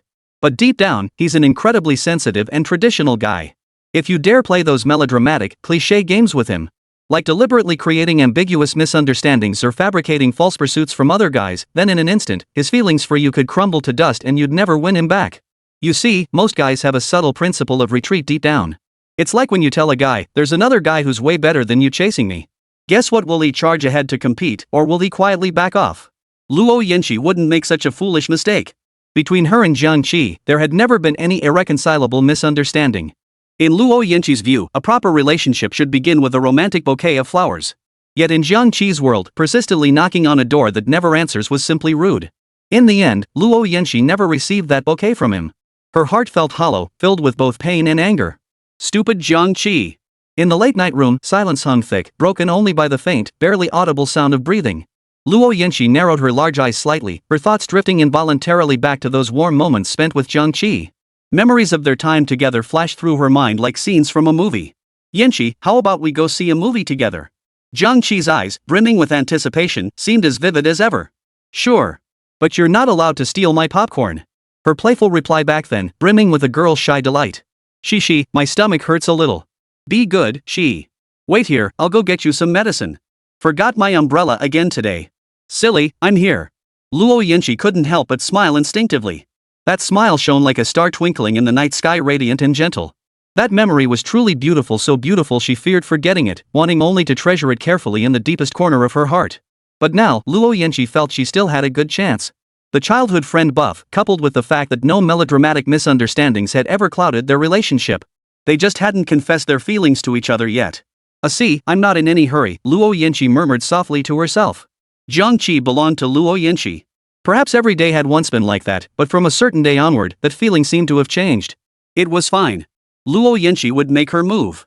What heavenly intervention! As his childhood sweetheart, I shall suppress all heavenly gifts. Her thoughts returned to the earlier question. Someone asked her, if you don't like him, why not just say so? Why refuse if you like him? Luo Yinchi couldn't answer that question, but she understood its meaning. So Jiang Qi's departure, could it truly be attributed to a confession left unsaid? It was merely countless failed attempts at testing the waters, a series of bold moves met with no expected response. Until finally, on a morning seemingly no different from any other, he slipped away quietly. The signs of his departure had always been there, but she had consciously chosen to ignore them at the time. Luo Yinchi's thoughts abruptly halted the moment they touched upon a certain subject. She seemed to understand the reason behind Jiang Qi's departure. How could someone near the fire not feel its warmth? Those who are loved always feel invincible. Why couldn't I have failed to notice his feelings back then? What he wanted was never much at all. Why, did I not cherish him properly? So, did I overlook his feelings? That night, Luo Yinchi lay in bed, the words echoing relentlessly in her mind. Memories from over a decade flooded her consciousness like a tidal wave, the sweet recollections intertwining with the present agony, leaving her tossing and turning all night. Elsewhere, Jiang Qi was also sleepless. Damn it all to hell. Who blocked my 7 seva cards? Just one more win and I'll sleep. At 2 a.m., Jiang Qi lay alone in bed contemplating life. Who the hell is winning this game? Jiang Qi yawned, walked bare-chested to the coffee machine, and poured himself a cup as the machine hummed. The coffee washed down, clearing his head. He glanced at the door next door, which showed no sign of opening. Jiang Qi averted his gaze and headed to the bathroom in the living room, intending to take a shower. On the sofa, a faint silhouette lay stretched out. It was Ornn. Jiang Qi didn't know why she was on the sofa, but out of kindness, he decided to carry her back into the bedroom. The weather had been poor lately, and he was thinking of her well-being. Jiang Qi harbored no ill intentions whatsoever. Nor did he harbor any improper thoughts. Jiang Qi, the upright gentleman. Yes, that's right. What kind of bad intentions could he possibly have? He. Jiang Qi slowly bent down, arms outstretched, wrapping them around Ornn's waist. He tried to keep his movements subtle, but the sensation of his hands still woke Ornn. Ornn opened her eyes dazedly, glancing at Jiang Qi's face before looking at his arms wrapped around her. After a moment of silence, she closed her eyes again, tilted her head, and pretended to be asleep. If I told you I was worried you'd get sick, would you believe me? Ornn remained silent, still feigning sleep with a blank expression. Chapter 31, Never Quite Like Youthful Wanderings. Early in the morning, Jiang Qi was abruptly roused by Ornn. Neither of them mentioned what had happened last night, as if they'd reached an unspoken agreement. Along the winding cobblestone path, 2 figures, one tall and one small, gradually faded into the hazy depths of the morning mist. Jiang Qi walked on at a leisurely pace, his hands casually tucked into his pockets. His gaze occasionally swept over the weathered buildings beside him, his eyes betraying a subtle hint of lingering affection and regret. The cobblestone avenue, poetic charm of Jiangnan. This was the place Jiang Qi had longed for in his dreams. In his youth, countless quiet nights had found him lying on his soft bed, dreaming of the day he and Luo Yinchi would walk hand in hand upon this land, leaving their own footprints behind. But, people inevitably change. Those beautiful dreams shattered like bubbles in the waves of reality. I long to buy osmanthus flowers and share wine together, yet it will never be like our youthful wanderings. Jiang Qi furrowed his brow slightly, murmuring this poignant verse softly, a vague sense of loss welling up in his heart. Passing a breakfast stall, Jiang Qi bought 2 cups of soy milk and handed one to Ornn. What would you like to eat? Their soup dumplings are quite famous here. Anything is fine. I'm not picky. Tisk, even your tone sounds so similar.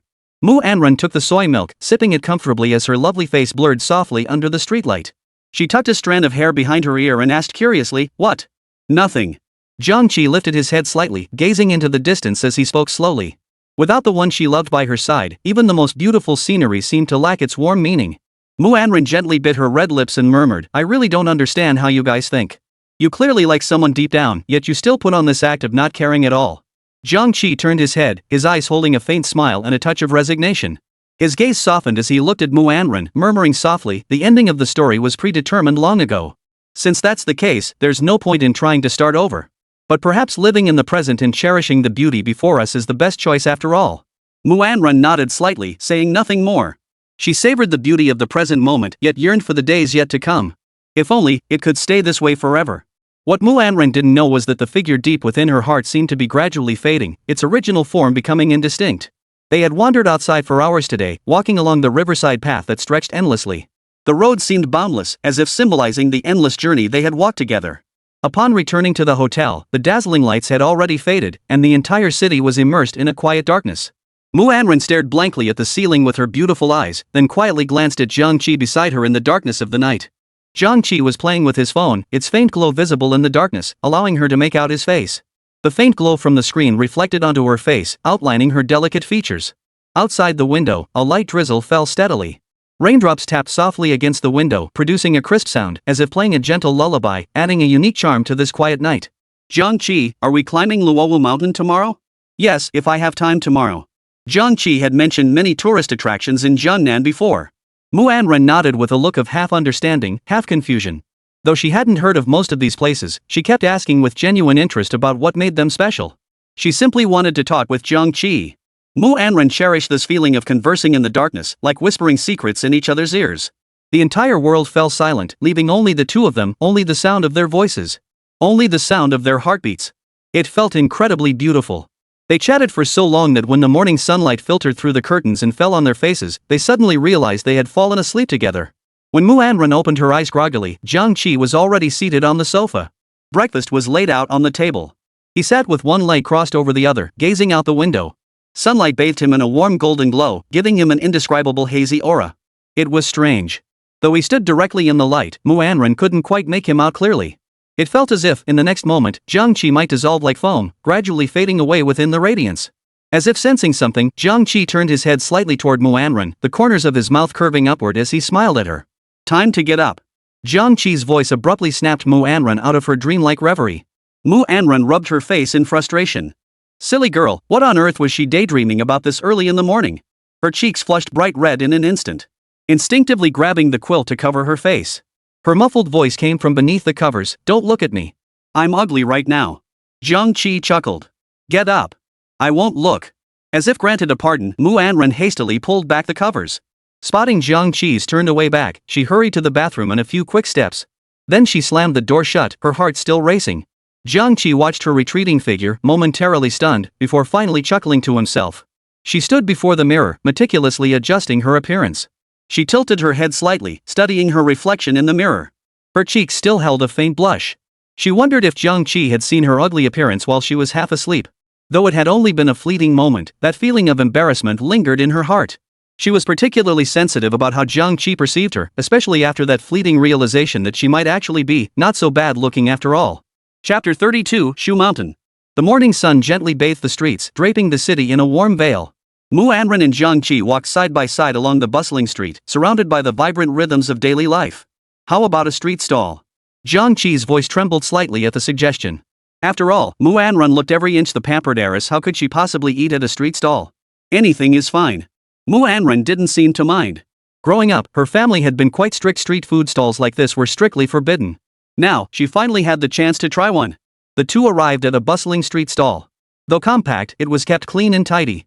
Run by a middle-aged couple, they wore simple smiles as they bustled about with practiced ease. The stall was filled with all kinds of breakfast dishes. Steam rose from the food, carrying its aroma through the air and making everyone's stomachs growl.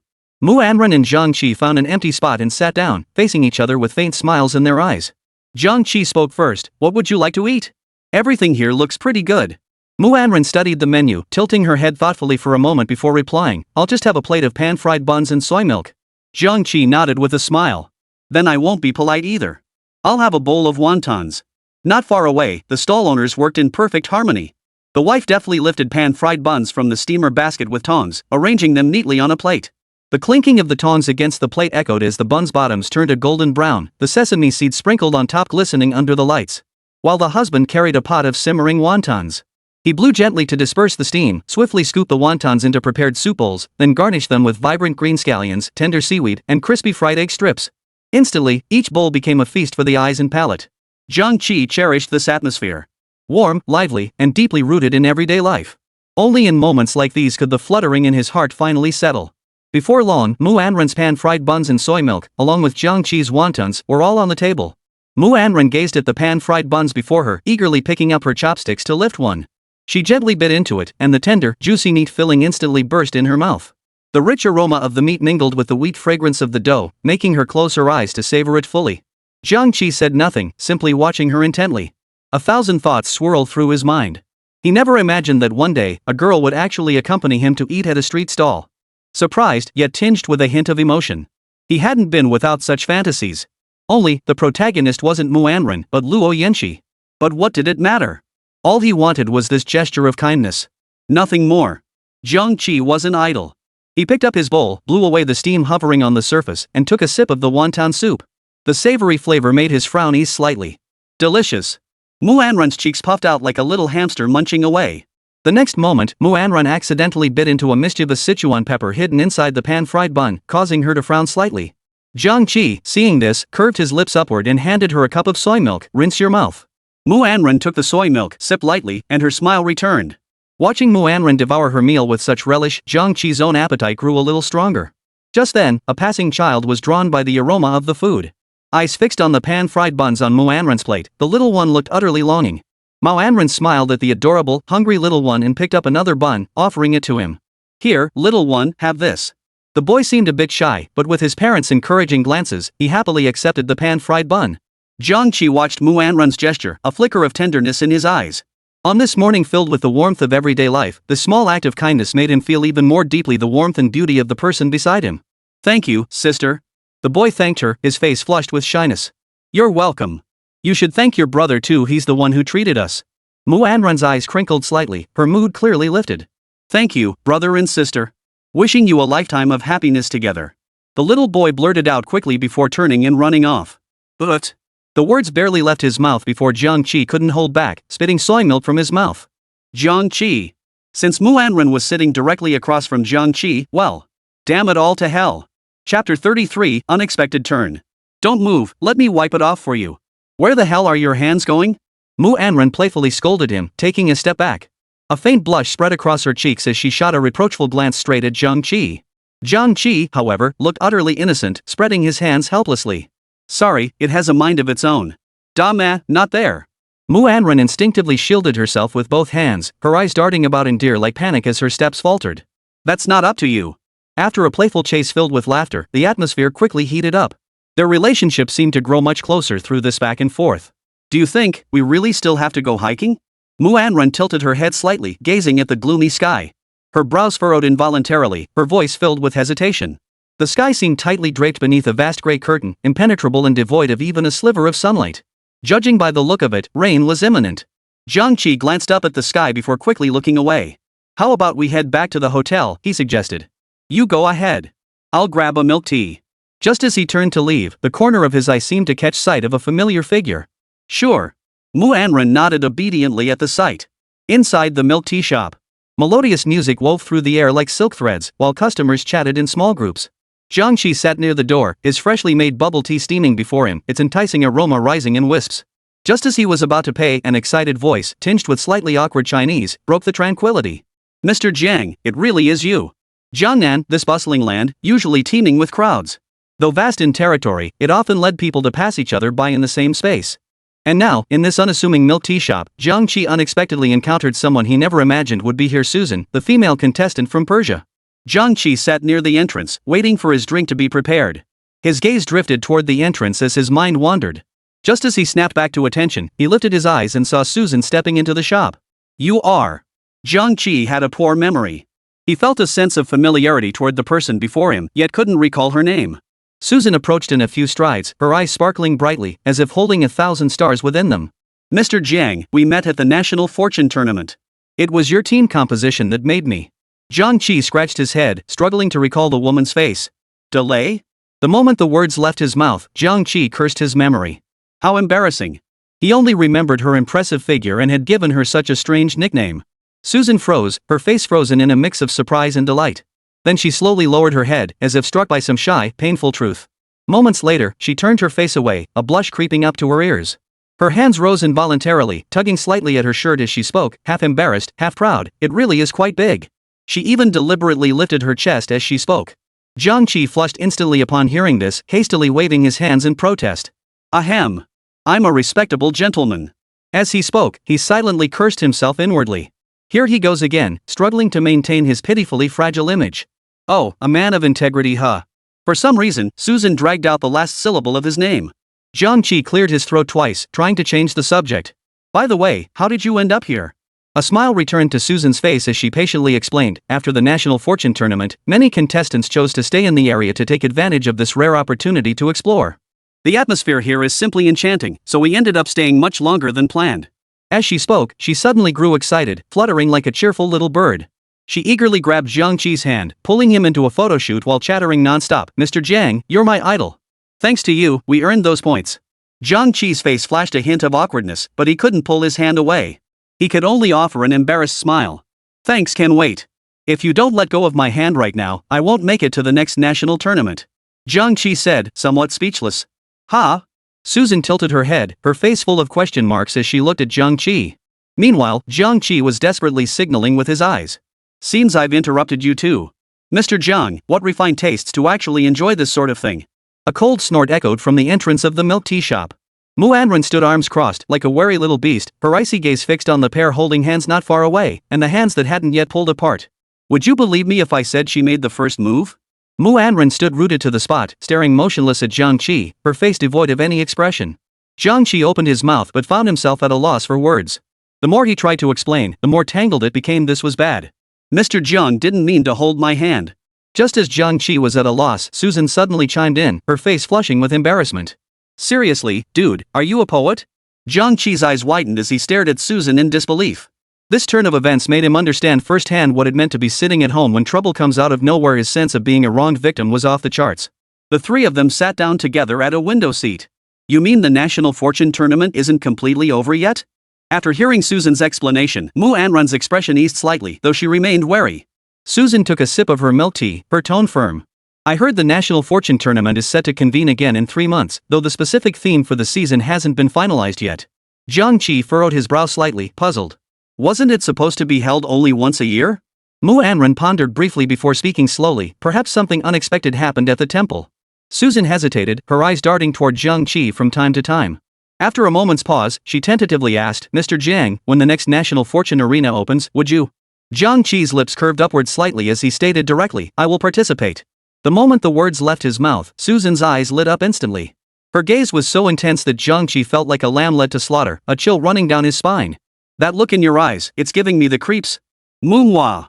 It's my first time, so could you be a little gentler with me? Jiang Qi said, crossing his arms dramatically across his chest and swaying his hips slightly. I don't know him. Ornn watched the scene unfold, then glanced up at the strange looks being shot her way by the other patrons in the milk tea shop. She wished the ground would swallow her whole. Hurriedly, she dragged her chair and shifted it to the side. Jiang Qi, seeing this, felt utterly helpless. He silently vowed never to play abstract games again, because he discovered someone actually mistook him for a jerk. He shifted slightly to the side, inadvertently catching the fleeting disappointment in Susan's eyes. However, Susan quickly composed herself and perked up again, though her gaze still kept stealing glances at Jiang Qi from time to time. TSK. My charm is irresistible. Chapter 34, You're annoying. The news that the national games would be held earlier than scheduled struck like a bolt from the blue. For Jiang Qi, it was hardly welcome news. Time was running out for him. And Ornn, do you want to learn about bonds? After Susan left, the faint lingering scent of her departure seemed to linger in the space. Jiang Qi held his coffee cup steady, the rising steam creating a soft, gentle atmosphere in the air. His expression was gentle, like willow branches swaying in a spring breeze, his eyes filled with tenderness as he quietly observed the girl before him. Starting today, I will impart everything I know about bonds to you, without holding anything back. Jiang Qi's voice was deep and gentle, carrying a soothing magic that seemed to calm the soul. Yet, deep within his eyes, a barely perceptible flicker of guilt silently surfaced. He didn't know if this outcome was too cruel for Ornn, but he had no other choice. Qi, you. Ornn keenly sensed Jiang Qi's unusual state. She furrowed her brows slightly, a flicker of confusion and worry crossing her eyes. Jiang Qi seemed to have something important to fulfill for her. All right, stop dwelling on this. We agreed to be happy. Jiang Qi feigned impatience and turned to leave. His retreating figure looked somewhat forlorn under the lamplight. Mu Anrun's gaze fixed intently on Jiang Qi's retreating figure as her eyes gradually reddened, tears welling up and threatening to spill. Zhu Nan's departure felt like yesterday. Those promises once made now seemed like fragile bubbles, ready to burst at the slightest touch. And now, Jiang Qi seemed to be walking down a path similar to Zhu Nan's. Zhu Nan did it, and now Jiang Qi is doing it too. Everyone was keeping secrets from her. Everyone was treating her like a child to be placated. Mu Anrun is no little darling. She had vaguely sensed some truths, yet dared not face that cruel reality. Xiaoran, wait for me to return. Zhu Nan's farewell words echoed relentlessly in her ears. Would you lie to me? She asked, her voice tinged with uncertainty and confusion. Of course not. That's good. Yet, in the end, Candle South broke his promise.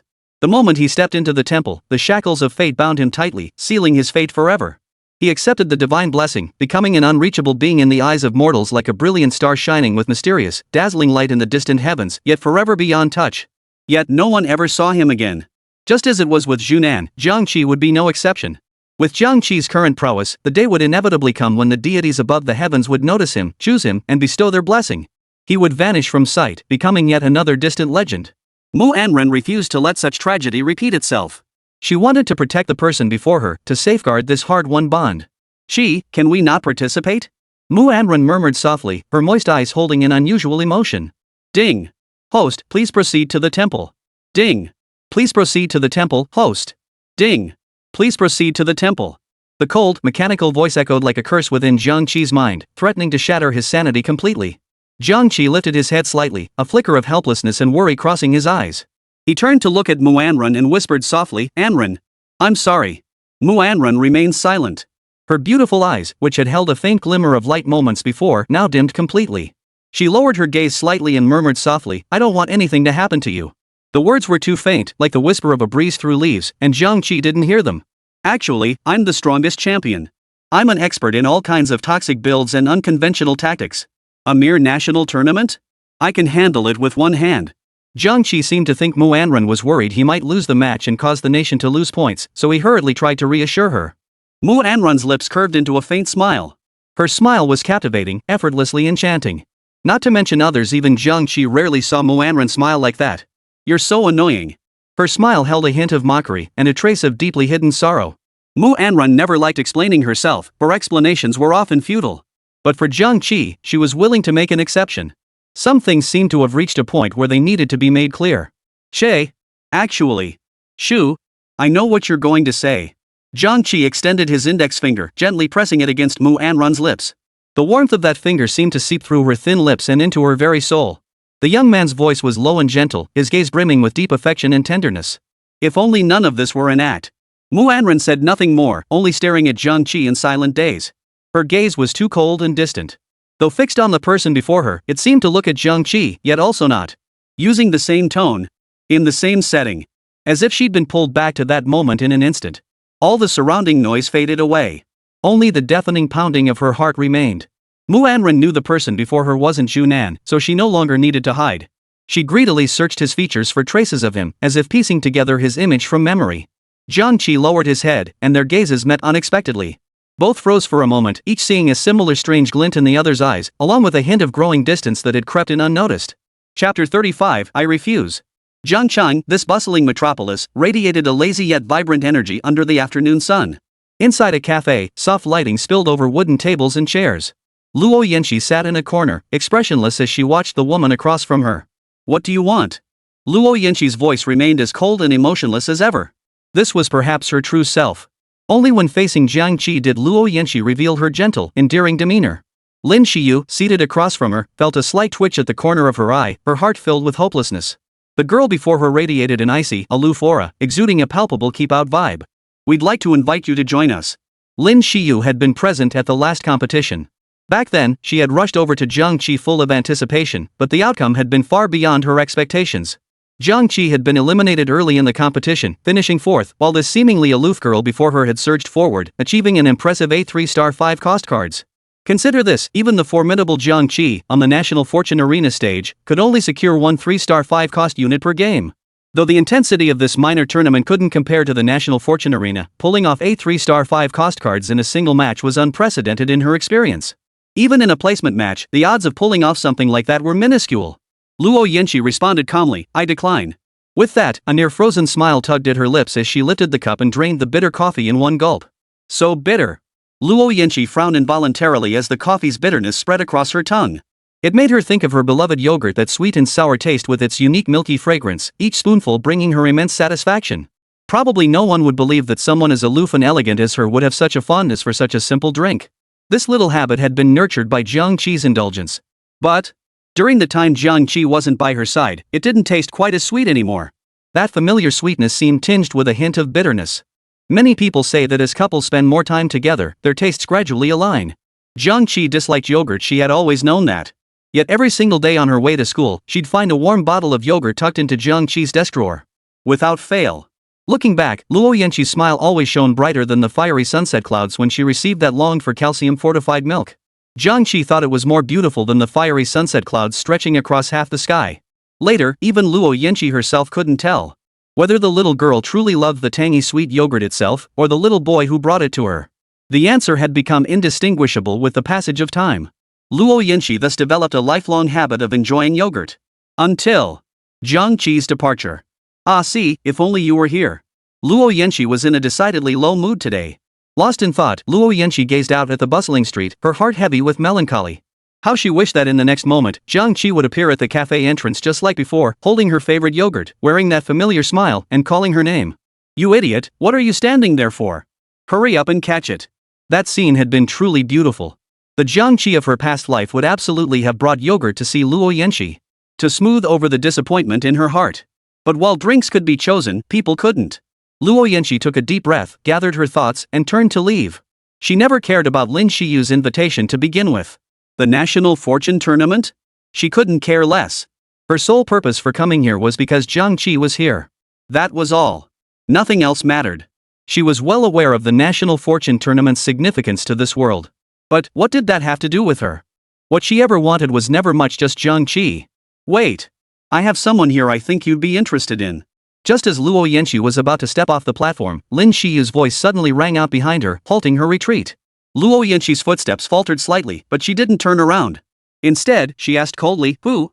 Lin Shiyu took a deep breath, as if steeled with resolve, and blurted out quickly, "Jiang Qi." The name struck Luo Yanqi's heart like a sledgehammer. She spun around abruptly, her face still expressionless, yet her eyes betrayed a flicker of uncontrollable emotion. Chapter 36, The Wicked Aki. Luo Yanqi's footsteps halted abruptly. She slowly turned around, her previously cold expression instantly becoming solemn and grave. Her gaze, sharp as arrows, fixed intently on Lin Shiyu, her eyes radiating an unfathomable intensity. "What did you say?" "Jiang Qi he." Luo Yanqi's voice trembled for a moment. Lin Shiyu nodded. "Yes, he's in Jiangcheng. I just received word that he seems to have been invited by certain factions, attempting to recruit him to our side. But I suspect he's just as reluctant as I am. So I thought, if you could meet with him, perhaps you could persuade him. Or, you two could make a decision together." "Not necessary." Luo Yanqi's lips curved slightly, tracing a faint, almost imperceptible smile, her tone calm and measured. "Why?" Lin Shiyu couldn't comprehend. Luo Yanqi shot Lin Shiyu a cold glance. "We will meet again. Just not now." With that, she turned and strode swiftly toward the door. Lin Shiyu watched her departing figure, a faint smile playing at the corners of her own lips, seemingly unsurprised by Luo Yanqi's reaction. Luo Yanqi stepped out of the cafe into bright sunshine and bustling traffic. She lifted her gaze toward the street corner, her heart filled with mixed emotions. Jiang Qi, the boy who had once shared countless beautiful moments with her. What form would he take when he reappeared before her now? Interesting. Qi, I find myself looking forward to our reunion more and more. Others might not know Jiang Qi well, but who was she, Luo Yanqi? His childhood sweetheart, raised together since they were little. Even the slightest shift in Jiang Qi's gaze allowed her to accurately discern his thoughts. Was Jiang Qi the type to willingly let himself be bound by the organization? Clearly not. Unrestrained ambition and the pursuit of freedom were the true essence of his being. Luo Yanqi was certain joining this organization could only spell trouble for Jiang Qi. He was going there with a purpose. Yet, as her thoughts turned, Luo Yanqi couldn't help but notice that a strikingly beautiful young woman always seemed to be by Jiang Qi's side. Spending so much time together, it was inevitable that some unpleasant misunderstandings might arise. Add to that Jiang Qi's inability to say no.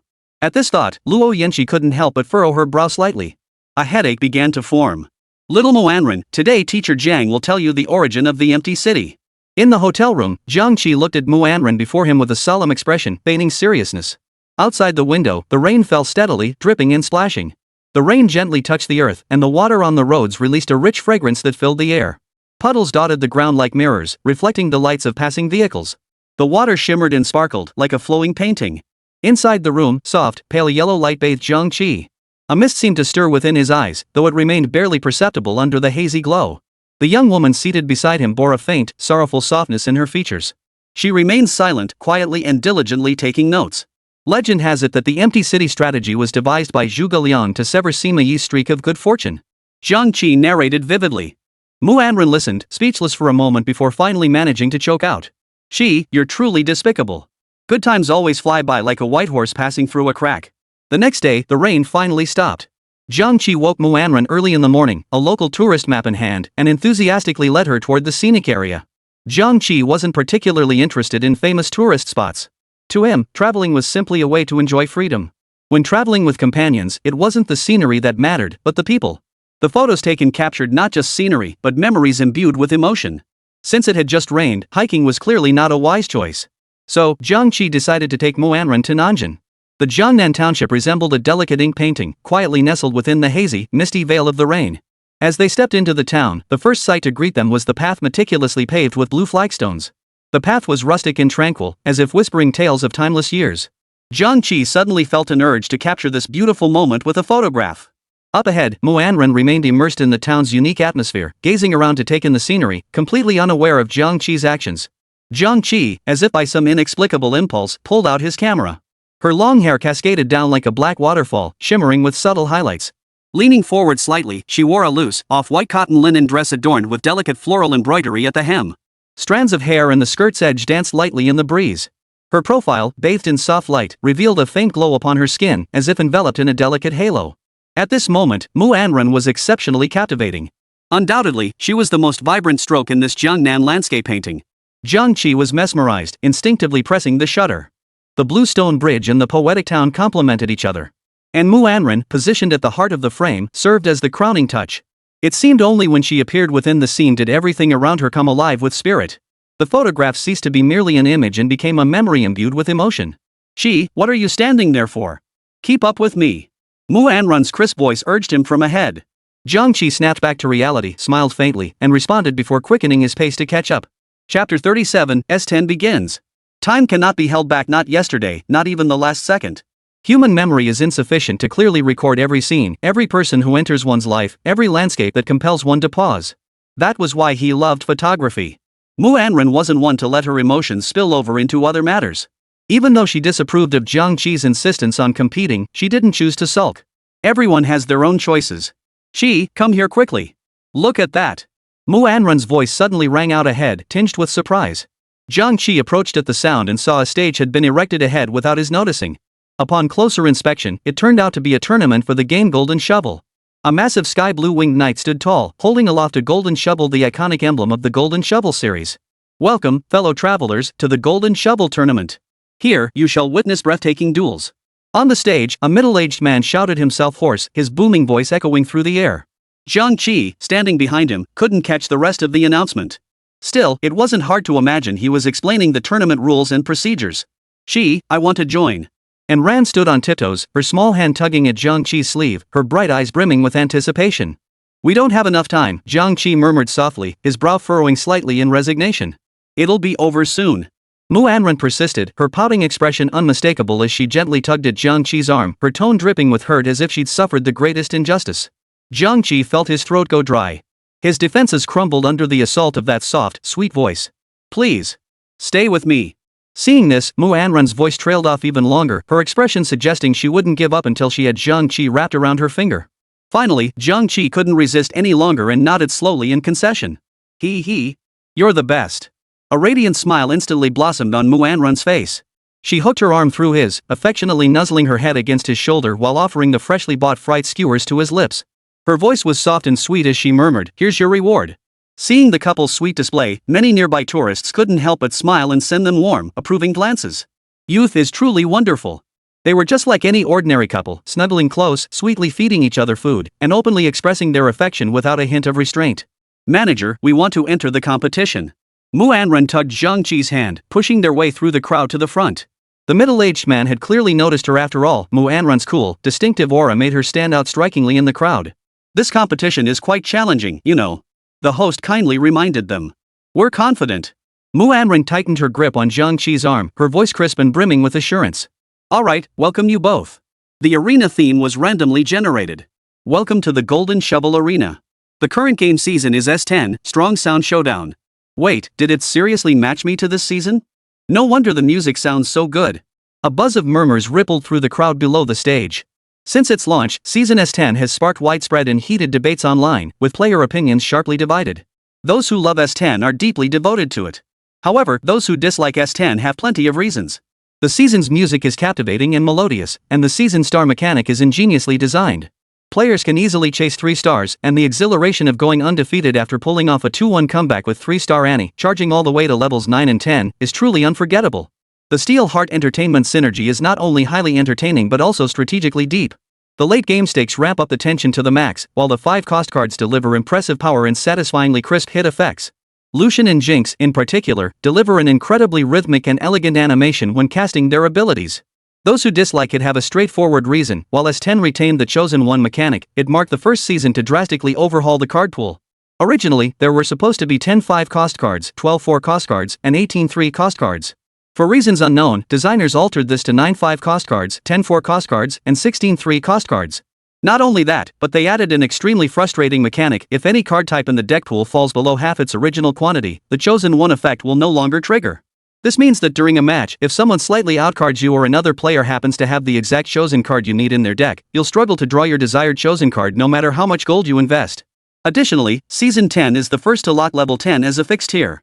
This change drastically reduced the probability of drawing 5 cost cards at level 8. Even if you have the resources to reach level 9, you still might not draw a 2-star 5 cost card. And when your economy is too tight to push to level 9, you're stuck playing a 4-cost main carry. If you're going with a 4-cost main carry anyway, why not just search more cards at level 8? After all, reaching level 9 still offers little guarantee of obtaining a 5-cost card, and may even reduce the overall resilience of your composition. Thus, level 9 once the pinnacle tier across seasons has become an awkward, middle-of-the-road existence due to S10's changes. Jiang Qi on stage still looked dazed. S10? That sounded familiar. He looked again. Chapter 38, Heart Fluttering. A classic ultra-fan favorite KDA opening, transitioning into a dual carry role in the late game. Could Jiang Qi pull it off? The answer is obvious. Of course he couldn't.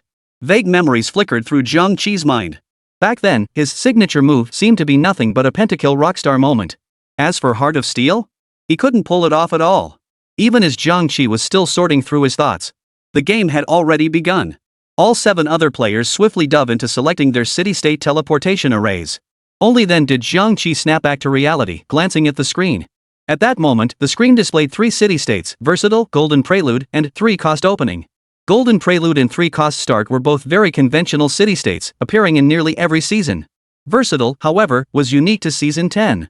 Versatile, the season star grants an additional +1 counter to another of your own synergies. Simply put, choosing this means you'll never have to worry about not getting the season star effect you want for your chosen card. If you swap it for Lucky Star, it becomes the chosen of the chosen. Those tense seconds of decision-making vanished in an instant. In the end, 3 players fell for Golden Prelude, opting for a 3-cost Opening. While Jiang Qi and Manhwa both opted for Versatile. Ding ding ding. A dark golden glow danced and swirled joyfully around several tiny heroes. Finally, the mysterious glow settled upon Manhwa. This round selects the city-state, Versatile. The system's crisp voice announced. After selecting their city-state, all players entered their respective game boards. Jiang Qi's piece was Quizzanti. This piece possessed both the Heart of Steel and Arcane Guardian synergies. It was a solid choice for the frontline. Could it be the dealer wanted him to play Heart of Steel? A flicker of doubt crossed Jiang Qi's mind. Is he that kind of person? Take it away. Take it away. After clearing the jungle camp, 2 blue orbs appeared on the ground. Jiang Qi skillfully maneuvered his tiny hero to pick them up. The next second, 2 shadowy figures flashed by. Wukong and Yorick barged in uninvited. Kid, is this right? This turn of events caught him off guard. After 2 rounds of jungle camps. 1-3, deck refresh. The chosen Heart of Steel, Blackie, teased Jiang Qi relentlessly from the far right of the deck. The inner conflict began to surface. Should he really play Heart of Steel? After all, in his previous life, he'd suffered countless setbacks. Early game low-cost cards flowed effortlessly into his lineup, yet come the late game, high-cost core cards seemed to play hide and seek with him no matter how hard he scoured, they remained elusive. He'd cursed himself countless times over it, and the painful lesson still burned vividly in his memory. Let's see what Hextech has to offer first. Jiang Qi ultimately decided to reserve his decision until this phase. Phase 1-4. All players faced the crucial moment of selecting Hextech. In an instant, a massive Hextech panel appeared before Jiang Qi. Heartbeat, retain 20% of your Heart of Steel energy to convert into rewards. Your Heart of Steel champions gain 200 health. Gain 1 Quasi and 1 Ephraim. Rhythm of the Heat, rapid fire champions start combat with 4 stacks of attack speed from Synergy and can now stack up to 30 times. Gain 1 Jinx and 1 Senna. Healing Orb 2, when an enemy dies, the closest allied unit gains 450 healing. Oh my! Why am I only seeing 1 Hextech? Is this system broken? Sigh. No choice, gotta go with Heart of Steel. Jiang Qi decisively snatched up Heartbeat. Glancing at the remaining 15 gold coins, he made up his mind and chose to level up decisively.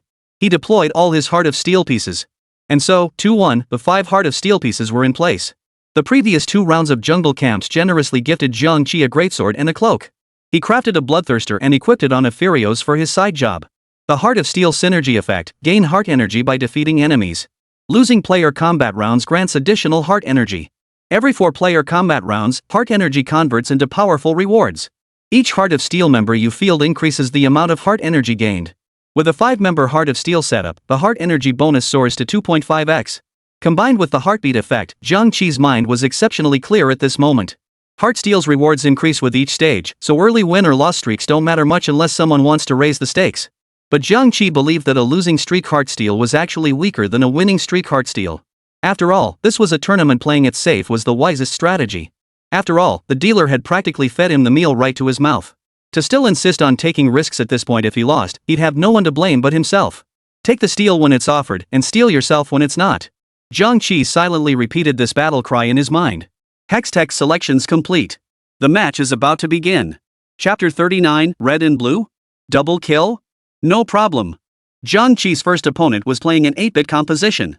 The 8-bit synergy effect, gain 5% attack damage and begin accumulating points. Your score increases whenever your team deals damage. Each time you surpass a high score, your 8-bit champions gain additional attack damage. 2 gain 1.8% attack power each time a high score is broken. 4 gain 3% attack power each time a high score is surpassed. 6 gain 5% attack power each time a high score is surpassed, and unlock a grand prize upon reaching the maximum score. This synergy features 4 champions, 1 cost Kog'Maw, 2 cost Garen, 3 cost Riven, and 4 cost Caitlyn. Combined with the unique Season Star mechanic, theoretically, only 1 shovel is needed to activate the 6 8-bit synergy. After players smash the arcade machine, it continuously drops gold coins, Nidalee, and other generous rewards. Back at the competition venue, Jiang Qi remained unfazed by the surrounding commotion, his gaze fixed on the opposing team's lineup. An 8-bit Cho'Gath is the chosen one, a 2-star Nami, a 1-star Senna, and a 1-star Kaisa. What is he trying to pull off? A Pinduoduo lineup? Even a stray dog would shake its head at this. Right now, Jiang Qi has 1 extra population.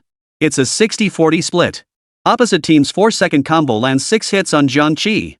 Don't ask, the answer is their Corki had red and blue buffs. Even elementary school kids know Han Xin. If Corki has both red and blue buffs early, getting a double kill is no problem. If your Corki has both buffs early and can't get a double kill, you're useless. Kog'Maw with both buffs is undeniably strong, especially when leveled up. It's worth noting that the S10 season introduced some adjustments to the item system. In S10, the double bow now synthesizes into the red buff, replacing the previous cannon. This is one reason many players have a negative impression of S10. As a beloved item for the first 9 seasons, the rapid fire cannon held so many memories for players. Its abrupt removal left many feeling unsettled. That said, the red buff in S10 is no pushover either. It grants champions a substantial 60% attack speed boost, coupled with a built-in bleed effect that can provide crucial counterplay in specific combat scenarios. It's practically a god for early game dominance. During Annie's dominant meta, it was common to see the chosen Annie build equipped with a red buff and the Sheen, cruising smoothly to a 9-population team composition and initiating a powerful late-game rhythm. In contrast, Jiang Qi's team lacks reliable damage dealers at best, only Ezreal and Yorick fit the bill. However, the current equipment situation for these 2 core damage dealers is somewhat awkward. Ephraim lacks an activation item, making it difficult for him to unleash burst damage quickly in actual combat and perform to his full potential. Yorick is even worse off, practically wearing the Emperor's new clothes with no equipment bonuses whatsoever. Ultimately, the opponent secured this round's victory without much suspense. The clock ticked to 2-2, and the deck refreshed. Though the deck still hadn't granted him the Heart of Steel Yeezy he'd been longing for, it did add a Senna. Jiang Qi made a decisive call to hold onto the card. He had a clear plan. Once he reached level 5, he would field Senna. This would allow him to pair her with Ethereos to form a 2-unit rapid shooter synergy, further enhancing his team composition. After all, he needed to prepare for the meticulously planned losing streak ahead. Since synergies weren't visible, everyone's combat power fluctuated wildly. If combat power remained stable each round, it would be easy for opponents to break your losing streak. Managing a losing streak has always been harder than maintaining a winning streak. With a win streak, you just need to keep improving your team composition. Losing streaks demand much more consideration, positioning, unit quality, equipment, and more. When to level up your population, which cards offer higher combat power early on, these all require careful strategy. What if you barely scrape out a win? All your hard work goes down the drain. Some players constantly worry about being outspent, so they often slightly dip into the card pool during preparation rounds to boost quality. Of course, but it's not as simple as it seems. You need to make sure your money buys you a string of well-executed losses. Don't end up losing both your wife and your army. As for when to focus on quality versus when to invest in equipment, that balance requires players to rely on their precise judgment of the game's combat strength. Take this round, for instance. Facing an exceptionally strong opponent lineup, Jiang Qi weighed all factors and decisively chose to upgrade. As it turned out, his decision proved spot on. Not only did it elevate his team's quality, but it also executed a flawless refined losing streak. This play resulted in only one enemy unit being killed, while also successfully stacking layers of 5 heartsteel. Achieving 3 objectives at once. Tahm quietly advanced to the 2-3 phase. By this point, Jiang Qi had accumulated a substantial 24 gold coins through several rounds. Then, as the card pool refreshed, a surprise appeared. A random refresh yielded an Echo. Keep in mind, Echo in S10 is undoubtedly one of the most versatile early-game utility champions. Boasting the triple synergies of True Damage, Mystic Guardian, and Mage, this unique combination earned him a reputation as a versatile all-rounder. He could be slotted into almost any bizarre lineup as a frontline tank, practically born to handle complex situations. Chapter 40, as if nothing was said. Aatrox was placed on the bench. Jiang Qi opted for a more conservative economic strategy rather than upgrading his team composition. At this stage, the health loss from each defeat wasn't significant. For him, the crucial goal was to accumulate enough gold to earn the 50 gold interest. Another 3 consecutive losses. Yet Jiang Qi's expression remained unchanged. The draft phase concluded. Jiang Qi successfully leveled up to level 6. Just then, Jiang Qi glanced at his deck. With a 5% chance, a 4-cost card appeared. That familiar little green-haired guy, that familiar vibe. A guy as handsome as me is always the main character in other games. With that confident declaration, a handsome young man with green hair and clad in black appeared on Jiang Qi's board. It was none other than Ezreal. Jiang Qi's heart leapt with joy. Now he was just 1 Kai'Sa away from completing the 7-hearted steal. He wanted to play it safe, but his opponent's lineups were terrifyingly strong one after another. Though they couldn't see the detailed effects of synergies, they'd managed to force out numerous 3-star 1-cost and 2-cost cards through sheer force. Combined with the undeniable strength of low-cost units this season, Jiang Qi found himself under considerable pressure. After purchasing Ezreal, Jiang Qi decisively swapped out Ezreal for Echo, pairing him with Qiyana to activate the 2-unit Mystic Guardian synergy. He then used his remaining gold for several draws, successfully leveling up Yorick to 2 stars. Bloodthirster was equipped on Ezreal. He then used the remaining gold for a few more draws. Yone successfully reached 2 stars. With Ezreal as the powerful main carry, securing consecutive wins in Phase 2 was no problem. Besides, he's already playing with a carefree mindset. Why would he care about winning or losing? Wins earn interest, losses stack layers. You might make a killing, but I never lose. That's the unique charm of Heartsteel. However, Jiang Qi, who had just switched to Heartsteel, encountered Ornn. But Ornn's lineup? He couldn't make heads or tails of it. A level 5 chosen ergot from the countryside, equipped with Giant Slayer, Justice, and Plate Mail? Glancing at the synergies again, it was the legendary most useless summon creature, the Village Warhorse. Every season features summoner synergies: Piltover's Tyrant Dragon, the Void's Baron Nashor, the Paper Spirit's 4-star Angel, all summoner synergies. Among them, the most useless summoner, the Village Warhorse, dares claim second place. No one dares claim first. The spectators below began murmuring. Look! That girl actually activated a summoner synergy. That handsome guy, not even a fraction as good as our readers, seems to be playing Heart of Steel. I remember Heart of Steel's rewards suck. Whether you lose 4 rounds or win 4 rounds, you only get a few gold coins or 2 low-cost cards. The payoff is super low. Yeah, I recall someone using Heart of Steel as a stopgap under specific conditions before. It works okay for a winning streak early on, letting you save a few extra gold coins, then you switch your lineup before Phase 3 hits. Isn't this synergy widely considered useless? The rewards are so meager, and it offers no real combat power. I really don't get what the designers were thinking when they came up with it. About this synergy, I'll just say a few words enough for you to get the gist. Bottom line, this synergy is what it is right now. Everyone can see the specifics, and I've got to say a few things about it. You might not fully grasp it, but the meaning is clear enough. Don't bother guessing if you don't know. I'll just say, those who get it, get it.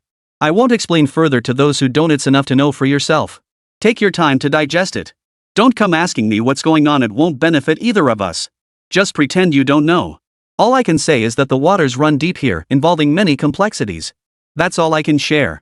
The rest is up to you to figure out. Well said, just like saying nothing at all. Heartsteel differs significantly from other entertainment bonds. Its rewards increase incrementally through stages. At stage 2, whether winning or losing streaks, the difference in accumulated layers for the 3-hearted steel wasn't significant. Consequently, the rewards were pitifully meager. This is precisely why the spectators below the stage were utterly perplexed by Jiang Qi's decision to use Heart of Steel as a transitional strategy. After all, in this unique bond system, almost no card could shoulder the responsibility of being a core carry. Not just the audience. Ornn was also surprised by Jiang Qi's decision. She wasn't entirely unfamiliar with Heart of Steel, but sometimes when the Chosen One arrived in Phase 2, it was used as a transitional card. This lineup offered low strength and meager rewards. Typically, it was only used to grind out a few rounds when no better options were available, and after securing the rewards, players would swiftly switch to more competitive lineups. Jiang Qi, however, had clearly superior options at his disposal, yet remained steadfast in choosing Heart of Steel. This was something Ornn simply couldn't fathom. Could it be, he's doing this for me? Ornn pressed her lips together slightly, her beautiful eyes flickering with emotion. But she quickly dismissed the notion as implausible. What if both of them ended up finishing 7th or 8th? Would that make any sense? Was it just luck? Or could it be that Jiang Qi truly possessed a unique perspective beyond others' comprehension? Ornn's gaze locked onto Jiang Qi within the game, her stunning face now etched with profound confusion. Chapter 41, Blocking Your Play. If nothing unexpected happens, something unexpected is about to happen. Jiang Qi's losing streak ended. And it ended at Ornn's hands. There was nothing he could do. Jiang Qi had already been deliberately lowering his quality, but who could have predicted he'd run into a country bumpkin like this? In the blink of an eye, the game entered the 2v7 phase. Heart of Steel was secured, his main carry Ezreal was ready, and the gear was spot on a solid start for Jiang Qi. After clearing the jungle camp, Jiang Qi secured the coveted 12 gold coins, maxing out the 50 gold interest bonus. Even more thrilling was the drop of a greatsword from the jungle camp, a perfect match for the gauntlet he'd secured in the first draft. 2 core items for his main carry, Ezreal, were effortlessly secured. Now, all he needed was a blue dragon blade to fully complete Ezreal's build. All that remained was to wait for Kai'Sa. The strength of 7-hearted steel was considerable. Combined with Kai'Sa's unique passive, whether she transformed into Shadow Assassin or Razor, it would bring Jiang Qi significant benefits. Shadow Reaper: if you win the player combat round, Kai'Sa transforms into Shadow Assassin. If not, he becomes Rajath. Upon defeating 2 enemy minions, you gain a reward based on his current form. Shadow Assassin, 3 gold. Lazarus, 1 player health. Isn't this just a fusion of a tank and a healer? Jiang Qi pondered silently. 3-hearted steel and 7-hearted steel are worlds apart. Even after 4 consecutive losses, 3-hearted steel only yields around 50 layers, nowhere near the 60-layer reward. 7-heart steel is different. Defeating a single Yeetzy grants 5.5 layers of heart steel. Within 2 or 3 rounds, you can easily accumulate 80 to over 100 layers. At level 80, Heart of Steel can provide 4 cost cards. If cards like Ezreal, Poppy, or Thresh from the Heart of Steel system appear, that would be absolutely fantastic. Reaching level 100 grants support items, and hitting level 130 is even better. It has a chance to drop the Book of Writings. At that point, whether Jiang Qi gets the Heart of Steel class change or the Jazz class change, he'll be flying high. Beyond 130 layers, reaching stage 3 with 5 Heart of Steel cards is unlikely. You'll need phase 4 for that. This composition has exceptional snowball potential. Each successful clear brings massive upgrades. Its ceiling is arguably the highest synergy in all of Season 10, rivaled only by Jazz's exclusive Hex Tech. That's Jazz. 3-1, after clearing the jungle, exit. At the 3-1 stage, after clearing the jungle, the card pool refreshed and dealt Jiang Qi another Akali. Though Jiang Qi doesn't play dual carry compositions, this card offers little utility for him. Yet he still chose to hold on to it. Not for any other reason, just to block others. Even if this move might earn him some choice words from teammates, Jiang Qi simply ignored it. Compared to the shady plays he pulled in his past life, this was child's play.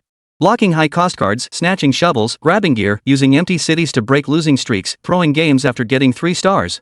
These were all part of Jiang Qi's daily routine in Dota. As he'd say, you're chasing a 5-cost unit and still expecting a smooth ride? Where'd you get that idea? 1 card short of 3 stars? I'll just stall you. What? You have Nidalee? Well, sorry, I'm just going to surrender. My whole point is to make you suffer. Wanna do it? Jiang Qi stared at the 6-card hand before him, a tingle of anticipation stirring within. He'd feel guilty toward the dealer if he didn't hit a few times. But then he thought, no, I gotta save up gold for a 10 pull. Early game finances were still tight. It was only phase 3, level 6 pulling a level 7 would give him just a 1% chance of finding Kane. If he didn't find him, his economy would collapse immediately. Jiang Qi wasn't going to gamble on that possibility. In the following stages, Jiang Qi maintained a winning streak. The layers of Heart of Steel skyrocketed from just over 20 to a staggering 162. Heart of Steel cannot be upgraded in this version. After 4 rounds, it activated automatically. Chapter 42, Are You Being Polite? Time slipped by unnoticed, and before he knew it, he had reached stage 3-3. Jiang Qi faced his first draw. Level 142. I wonder what I'll get. Jiang Qi furrowed his brow slightly, his gaze fixed intently on the tempting chest before him. His heart held a thread of anticipation, yet it was also laced with a touch of apprehension. Among the rewards for levels 130-159, there was a 1 in 4 chance to obtain the precious Book of Emblems. Jiang Qi decided to take a gamble. Cash out and run. In the blink of an eye, the board suddenly flashed with light. A golden orb and 2 blue orbs slowly dropped down.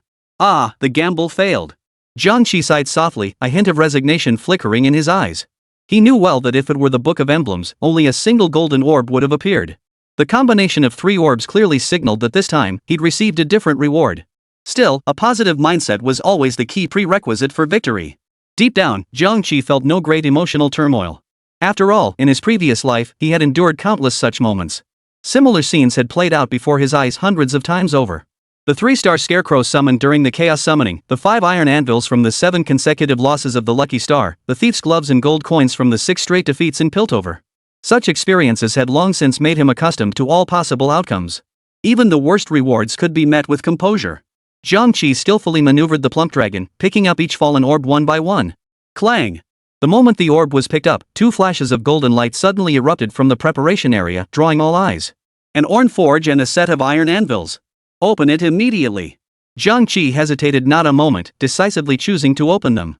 Fortune seemed particularly kind to him this time. He rolled Magic Charm. Arcane Charm.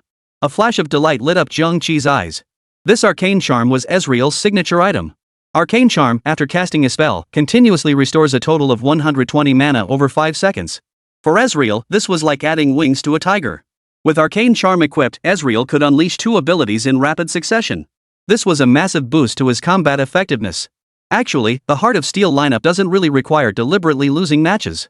Later on, the rewards for losing a single round actually exceed what you'd get from 4 consecutive losses early on. Early on, prioritize stabilizing your health whenever possible.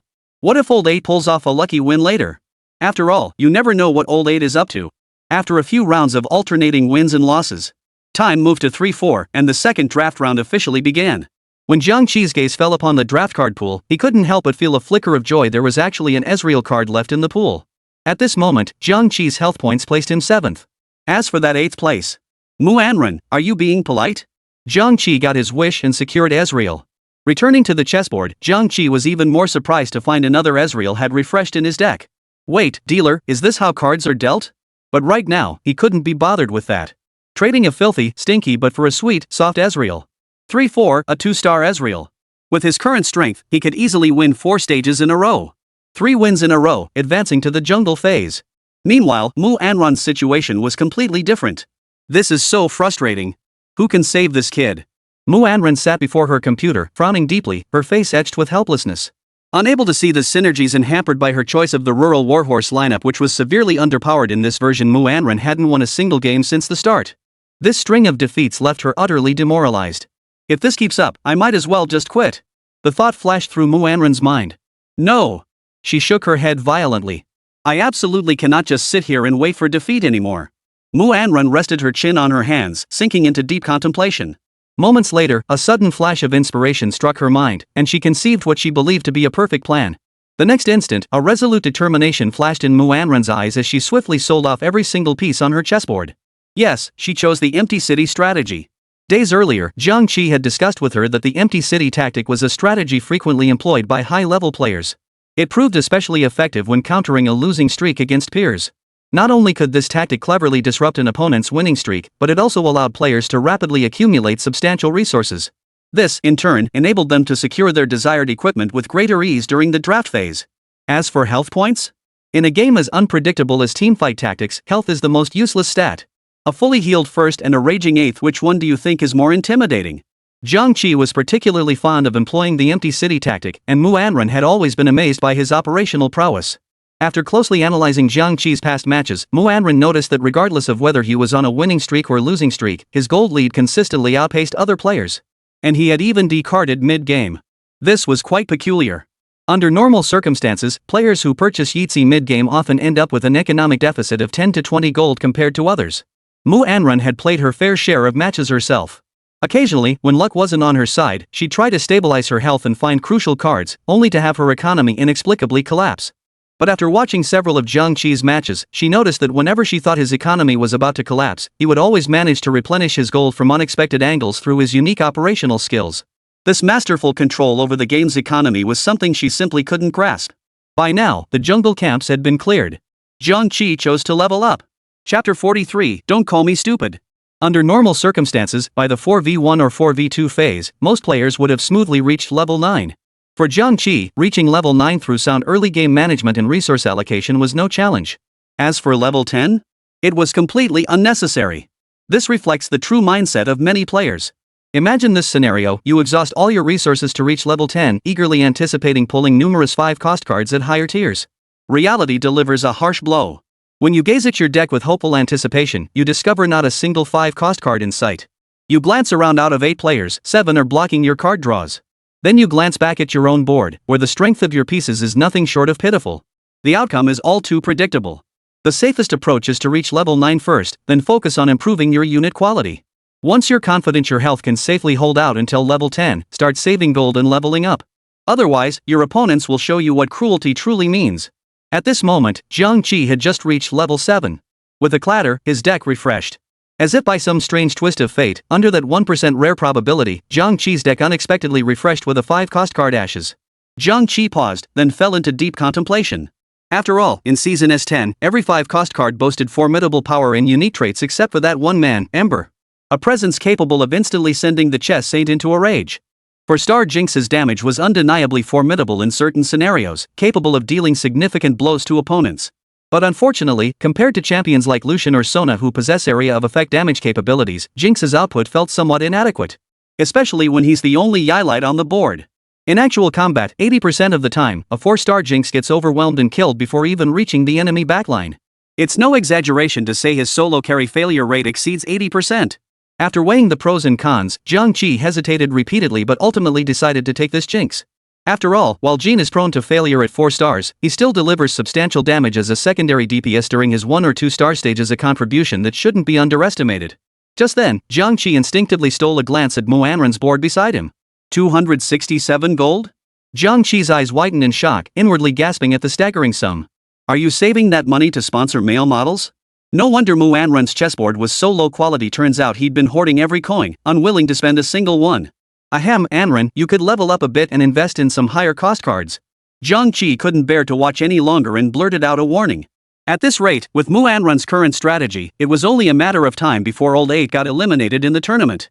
But I'll lose the interest if I don't spend it. Ornn tilted her head and blinked, her ponytail falling over one shoulder. A few strands of hair danced in the breeze, brushing against her cheek. Her eyes were clear as water, her voice gentle as the breeze.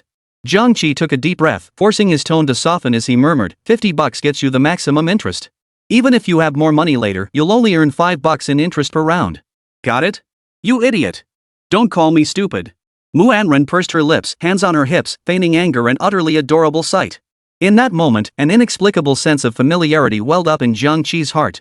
It wasn't exactly sadness, but he felt a certain heaviness and oppression in his chest. See, why are you acting so silly? In a daze, a familiar face flashed before his eyes. Interest doesn't work that way, you know. Ugh, you little dummy. Jiang Qi's thoughts drifted far away, and a phrase suddenly surfaced in his mind. The most lingering pain of losing someone is that you can never truly love anyone else again. Your heart holds only him. The saddest part is that everyone you meet afterward resembles him, or bearing traces of his or shadow, more or less. The whole world is filled with your shadow. Jiang Qi murmured softly, his voice tinged with loneliness and melancholy. Yet why can't I find you? People often say that even when fireworks fade, the memory lingers. But he wanted to say, even if the memory fades, the dazzling moment when the fireworks bloomed, he had been fortunate enough to witness it, would remain unforgettable for a lifetime. Even if the memory of her faded like smoke and mist, he would still cling to that fleeting, dazzling moment. Luo Yanxi, she seemed frozen in a specific timeline, her existence belonging solely to that distant past, to that unforgettable memory. She belonged only there.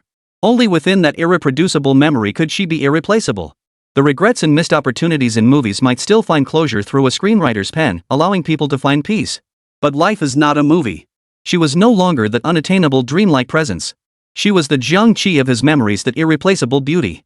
Jiang Qi wasn't the type to dwell on the past or revisit old flames in matters of the heart. It seemed rather ridiculous, really. Since that last match, Jiang Qi hadn't even properly looked at Luo Yanxi once. Even a fleeting glance would have been enough. But he dared not look. He feared confronting the past, dreaded plunging back into that tangled web of emotions. So he chose to flee. Chapter 44, I am the chosen one and the only one. Missing someone always leaves us with heartache and regret, but if we truly ended up together, would it really be as wonderful as we imagined? Jiang Qi was now deeply entangled in such conflicting thoughts. Qi, what's wrong? Ornn keenly sensed his unease and asked softly with concern. I'm fine. Jiang Qi nervously rubbed his already reddened eyes, then quickly turned away, deliberately avoiding Ornn's concerned gaze. The wind seems a bit strong today. It's giving me a headache, Jiang Qi said, lowering his head slightly and feigning lightheartedness. Wind, am I really that strong today? Feed me peanuts. Feed me peanuts. Jiang Qi frowned slightly before hurriedly adding, remember to improve the quality. Just go for the high-cost cards. Then, he focused his entire attention on the chessboard before him. At that moment, Jiang Qi's gaze slowly swept across the equipment slot. A club, a gauntlet, a tear, and a shuttle armor lay quietly displayed there. This gear. Jiang Qi narrowed his eyes slightly, silently calculating in his mind. All he needed now were a gauntlet and a greatsword to complete Kaisa's divine set. This was undoubtedly a huge surprise for Jiang Qi. Screw it, let's craft it and enjoy the thrill first. Jiang Qi muttered to himself, already envisioning Kaisa in her divine armor, dominating the chessboard. He. The great club and gauntlet can be combined into a spellblade. Jiang Qi didn't hesitate to equip the spellblade onto Jinx. Jin, primarily a physical damage dealer, could still benefit from the bonus provided by the spellblade. Jiang Qi smoothly swiped his finger to replace Senna, sending Jinx and Ezreal onto the battlefield together. This successfully activated the 2-star marksman combo. Another winning streak. Time slipped by unnoticed, and soon the game reached the 4v4 phase. Ornn, wielding a greatsword, slowly appeared in the draft pool. At this point, Jiang Qi ranked 4th in health points, and his entry into the game was indeed a bit late. However, Lady Luck seemed to smile upon him at that moment. No one contested this crucial item. After the draft concluded, Jiang Qi's gaze locked onto the gold count displayed on the screen: 134 gold. Simultaneously, the Heart of Steel chest had reached 302 layers. Time to cash out and run. Jiang Qi felt a surge of excitement. He clearly remembered that layers over 300 had a chance to drop 2 shovels. If that were the case, wouldn't the 10 steel be as easy as pie? After choosing to quit and run, 2 golden orbs suddenly appeared on the ground. Jiang Qi's lips curved upward as he silently congratulated himself. This gamble paid off. Without a moment's hesitation, he decisively pulled the level 9. What a thrill, a 4 or 5 cost card. Chosen Heart of Steel Kaisa? After refreshing his deck several times, Jiang Qi stared at the familiar figure before him, his heart surging with wild joy. Sorry, Kwasanti. You can't stop me from chasing a brighter future, can you? Jiang Qi showed no lingering attachment, promptly selling the chosen Kwasanti without a second thought. On the bench, he had a 1-star Kwasanti saved for this very moment. Next, Jiang Qi secured the chosen Kaisa. I am the chosen one and the only one. He swiftly equipped Kaisa with his favorite items: Ravenous Hydra and Hextech Gunblade, then swapped out Ezreal's Hextech Gunblade for Kaisa. Jiang Qi glanced at the avatars on the right. 7 teams remained. Perfect. You're all in for a world of pain. After a series of all-ins, Jiang Qi's bench was now packed with 5 cost cards. While other players were still relying on their 2-3 cost chosen ones to scrape by, Jiang Qi had already leveraged his early game economic advantage to assemble a fully optimized 9-5 lineup, utterly crushing the primitives. Soon, the first victim arrived. It was a player running KDA Kaisa. He luckily rolled the chosen Kaisa in phase 2. He had been winning consistently throughout the first 2 phases. Finally, at 3-7, he managed to 3-star his Kaisa. Yet the gears of fate were quietly turning. Just as he thought victory was assured, he encountered Jiang Qi. Hey there! Surprised? Unexpected? Jiang Qi couldn't help but smirk at the flustered look across the lane, teasing him. After stalling for so many cards, how selfish can you be? Ugh! The Kaisa player's emotions flared. You know your own ass hurts. The opponent's voice was incredibly melodious. Jiang Qi dared not imagine what it sounded like. His utter despair was plain to see. As his emotions began to unravel, a group of curious players gathered around Jiang Qi's chessboard. What the hell? One player's eyes widened in disbelief. Wait, dude, did you tip the dealer? Another player blurted out, his tone tinged with skepticism. Instead of improving yourself, you'd rather tear others down? I'm reporting him for cheating. Bro, I've never begged anyone in my life. Another added, his voice tinged with resignation. In an instant, the scene erupted into chaos, a cacophony of voices intertwining. Those who arrived and saw Jiang Qi's lineup were stunned, every single one of them. 7-hearted steel, 2 shovels, plus the divinely equipped Kaisa, and a pile of 5 cost cards on the bench. What the hell kind of game is this? You win by default. On the field, Ornn stared blankly at Jiang Qi, her signature tuft of hair swaying gently in the breeze, as if marveling at the spectacular turn of events.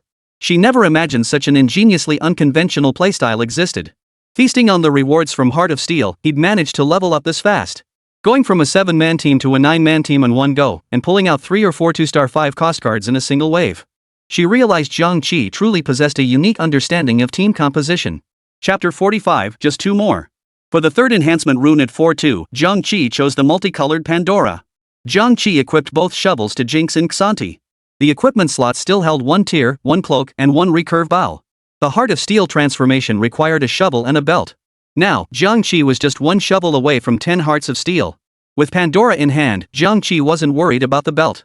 At his current quality, Jiang Qi only needed to steadily level up.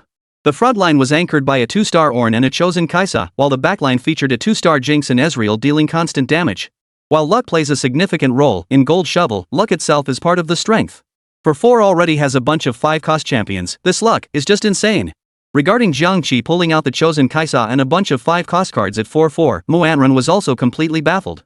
She was certain one thing, Jiang Qi had definitely played this season. And he was definitely a regular player. The other players were stunned too. Dude, if you're this skilled, why are you even playing in casual matches? Why not compete in the National Fortune Arena and bring glory to the nation? The players on the competition stage fell into despair when they saw Jiang Qi pull off a level 9. In a normal game, they would have surrendered immediately. Damn it, you still want to have fun? Did you check with me in the top right corner? What are you thinking? Put. Cheaters. But not now.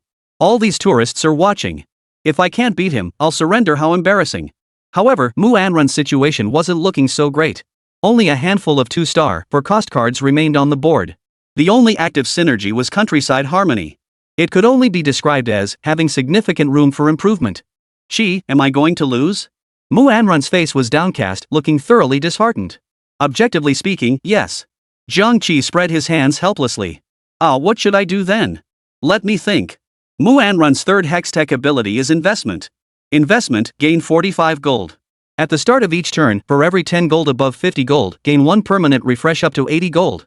A god-tier Hextech that rivals upgrading minions. No one could refuse a 4-phase effect granting 40 to 50 gold coins, plus 3 refreshes per turn. With the economy sorted, things just got a whole lot easier. Jiang Qi instructed Ornn to use the remaining gold to level up to tier 9. At this moment, her board still held a 2-star Katarina, a 2-star Fiora, and a 2-star Poppy. Her bench was packed with 4 cost cards. Whoa! Was her deck this broken? Getting this many 4 cost cards for free at level 8 before leveling up was insane. What if the third Hextech card was silver, and she happened to have a transformer too? The thought was too beautiful to contemplate. Jiang Qi dared not think about it at all. Sometimes this game is just like that. No matter how well you manage, it can't compare to someone else's luck. Jiang Qi glanced over 4 more poppies in the bench. Plus the 3 on the board. 3 plus 3 plus 1, just 2 more to go. At this moment, Ornn still had 36 gold coins left. Jiang Qi shifted his view to the other players' boards and realized no one else was blocking Poppy. Ornn's Poppy could reach 3 stars.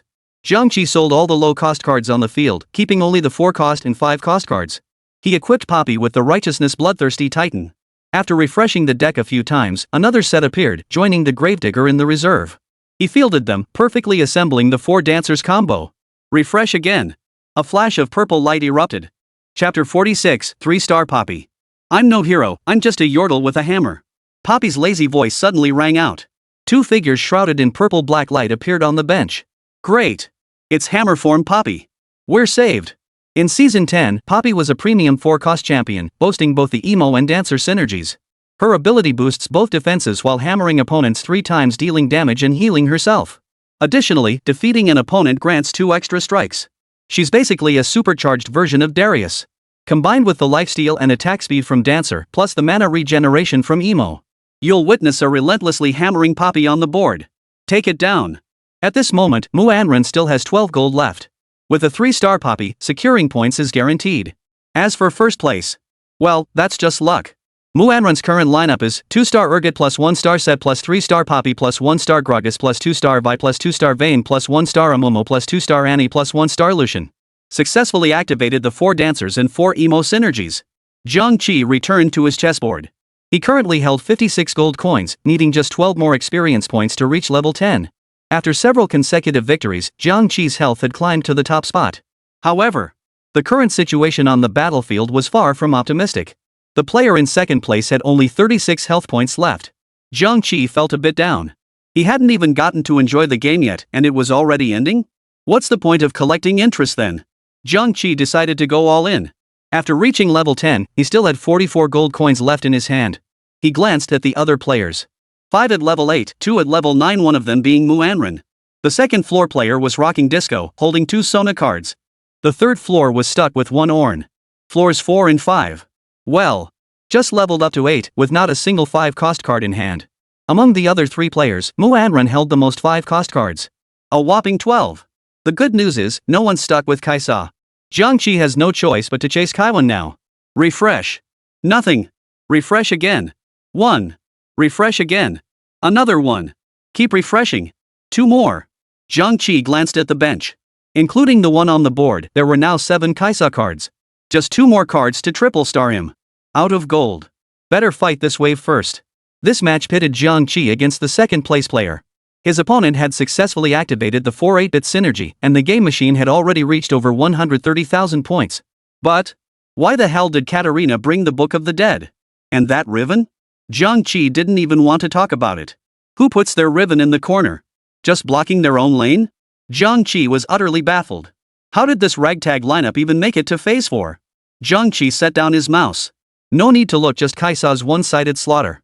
Kaisa is a powerhouse at 5 cost. A 2-star Kaisa, properly geared, can easily dish out over 10,000 damage in a single game. Not to mention Jiang Qi's chosen Kain, decked out with Lich Bane, Hextech Gunblade, and Hextech Gunblade. From the enemy's perspective at that moment, Kaisa's crimson blood mist erupted from the tip of her scythe, the blade whipping through the air with a dark purple arc of energy. Blood-red runic chains coiled around the side's edge. A crimson specter, like a wandering ghost, relentlessly reaped the pieces across the battlefield. Amidst waves of agonized screams, gold coins flooded the screen. After several dozen seconds, the battle ended. Jiang Qi successfully reached 64 gold coins. He was only 2 coins short of Kane's total. He had to hurry. Refresh. Another 1. Just 1 more to go. Croupier, I'll be waiting for you tonight, all cleaned up. Refresh. Refresh again. Keep refreshing. After refreshing over a dozen times, Jiang Qi was drenched in sweat. Wait, no one's blocking my cards. Why isn't it showing up yet? No way. I'll try again. The moment his gold hit 0, Jiang Qi was utterly devastated. He remembered 5-cost cards weren't that hard to draw. Was it my own mistake? Jiang Qi stared at the 9-hearted steel on the chessboard, lost in deep thought. No 10 steel, no 3-star 5-cost either. After several rounds, only Manhwa and Jiang Qi remained on the field. Chapter 47, so hard to guess. Jiang Qi had only 32 health points left. No time to mourn the chosen Kaisa. Next up, 3-star little Poppy. Qi, are you feeling hot? Manhwa frowned, staring at Jiang Qi with a strange look in her eyes as she asked softly. I'm sweating buckets, damn it. Jiang Qi desperately wanted to blurt out his true feelings, but at the last moment, he held back. The game isn't over yet. I refuse to believe I can't find this last Kaisa. Jiang Qi kept drawing cards. If a 3-star 5-cost champion is the god of gold shovel, then Poppy is a demigod tier 3-star 4-cost champion. Below 5 cost? Total carnage. Above 5 cost? Well, that's a different story. So to defeat Jiang Qi's 3-star Poppy now, he must D for a 3-star 5-cost champion. The game reached the 5-2 stage. Jiang Qi had only 6 health points left. The final Kaisa still hadn't appeared.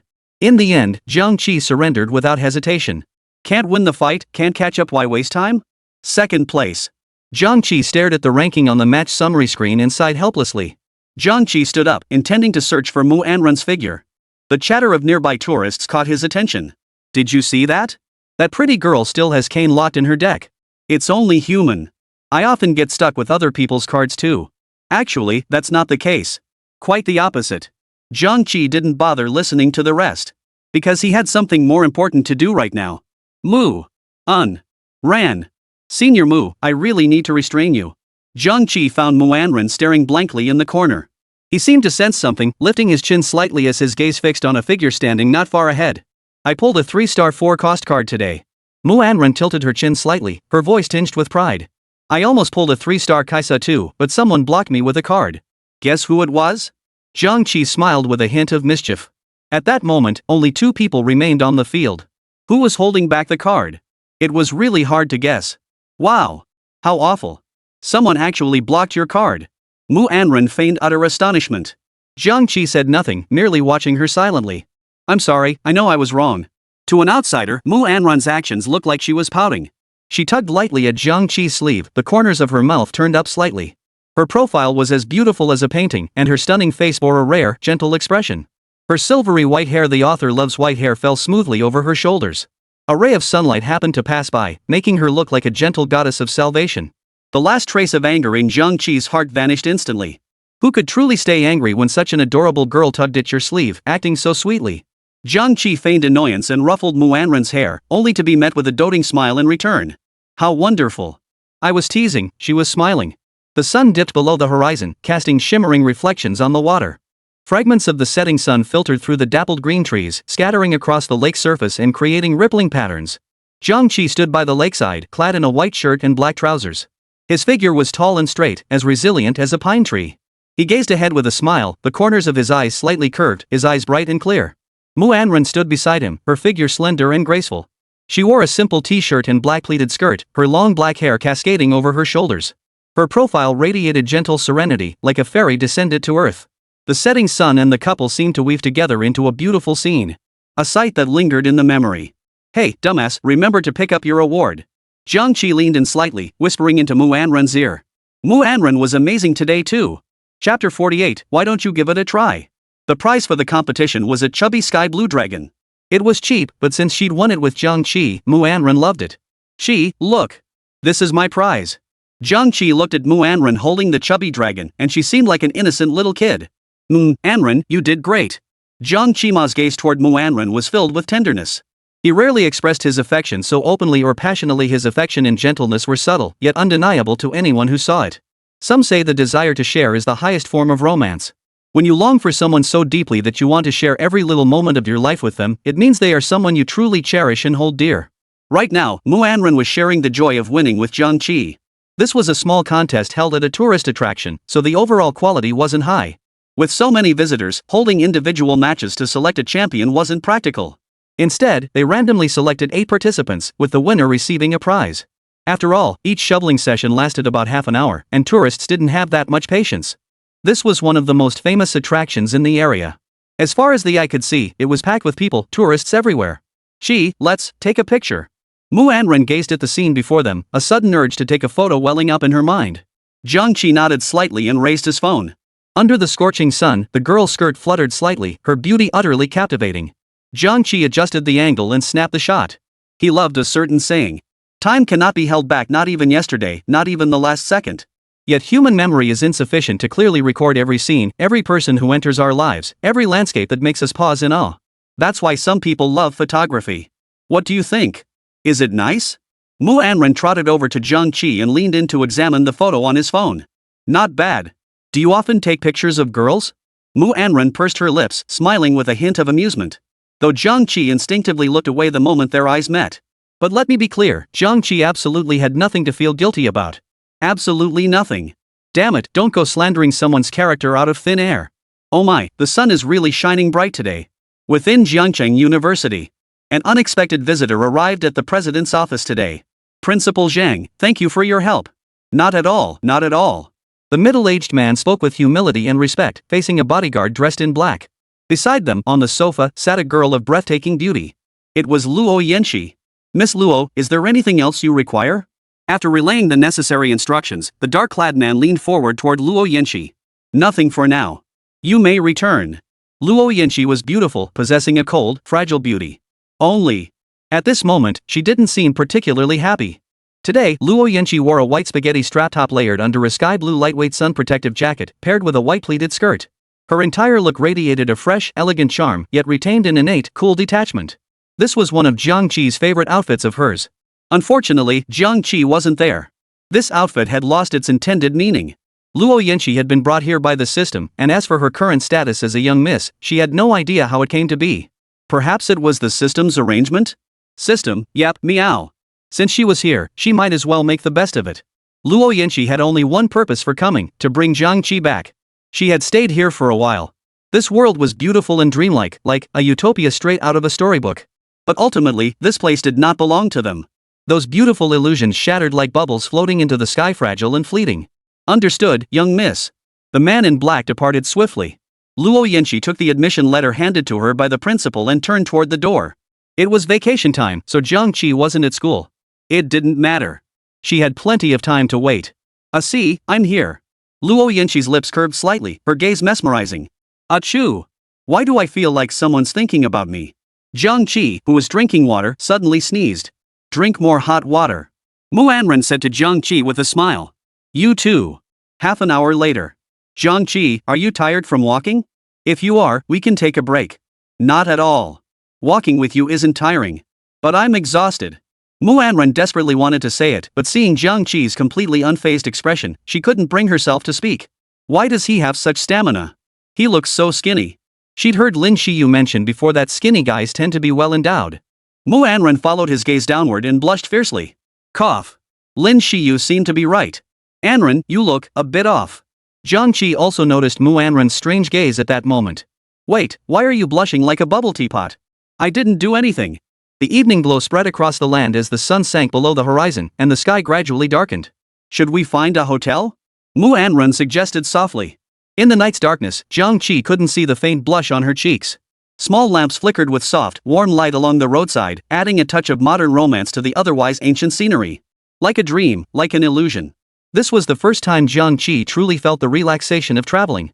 He and Luo Yanqi had traveled together often before, but back then, he had been so preoccupied with ensuring Luo Yanqi enjoyed herself that he had neglected his own needs. But now, traveling with Manhwa felt completely different from before. With Manhwa, he didn't have to think about anything. No need for itineraries, no need to worry about Manhwa's feelings, no need to exhaust himself trying to please her. It felt effortless, comfortable, and deeply satisfying. For a fleeting moment, Jiang Qi found himself wishing he could stay here forever. All along, Jiang Qi had envied those couples who openly displayed their affection on campus. They could ignore consequences, disregard obstacles, and not worry about whether they'd stay together in the future. All that mattered was the happiness of the present moment. They could proudly show off their partners in front of elders and do all the things couples should do. Their love was pure, unrestrained, and reckless. Jiang Qi often envied them. Back then, Luo Yanqi was aloof and elegant, as solitary as a lone swan. With her wealthy family background, how could such a girl lack admirers? Jiang Qi was one of them. Luo Yanqi rejected everyone else, yet she never turned Jiang Qi away. However, the young man's affection was expressed so directly and conspicuously, so fervently and unabashedly, that failure was inevitable. After that, the light in those clear eyes faded away. Someone once asked Jiang Qi why he didn't persist when victory seemed within reach. How did Jiang Qi respond at the time? I knew I was about to succeed, but I was tired. When the not responding option appears on your computer screen, would you choose to end the process or keep waiting? Jiang Qi was an impatient man. Yet when it came to pursuing Luo Yanqi, he persisted for a full decade. A boy's affection starts fiery hot, then gradually fades. After taking the initiative for so long, he grew weary. And when he grew weary, he gave up. Let me see if there are any recommended hotels nearby. Jiang Qi opened his phone, ready to search. Sure, that's fine. Without realizing it, Manhwa's voice had taken on the sweetness of a little girl. There's a shop over there. Let's go check it out. Manhwa spotted a wooden cabin in the distance with a glance and murmured softly. Jiang Qi put away his phone and glanced at the wooden hut. If I'm not mistaken, that should be the Golden Shovel souvenir shop. He was quite curious about what they sold inside. Welcome. What can I get for you too? The one greeting them was an egg. Yep, a plushie of a tiny hero egg. There must be a shopkeeper inside. Jiang Qi chuckled in surprise. The moment he stepped inside, Jiang Qi spotted a little river spirit hanging from the rafters. Hanging in a row from the rafters. It gave off an indescribable sense of eeriness. Man, whoever came up with this setup must have hired some serious talent. Glancing around, Jiang Qi noticed the hottest item in the souvenir shop was that adorably ugly drooling dragon. What was even more shocking was that Manhwa fell in love with it the moment she saw it.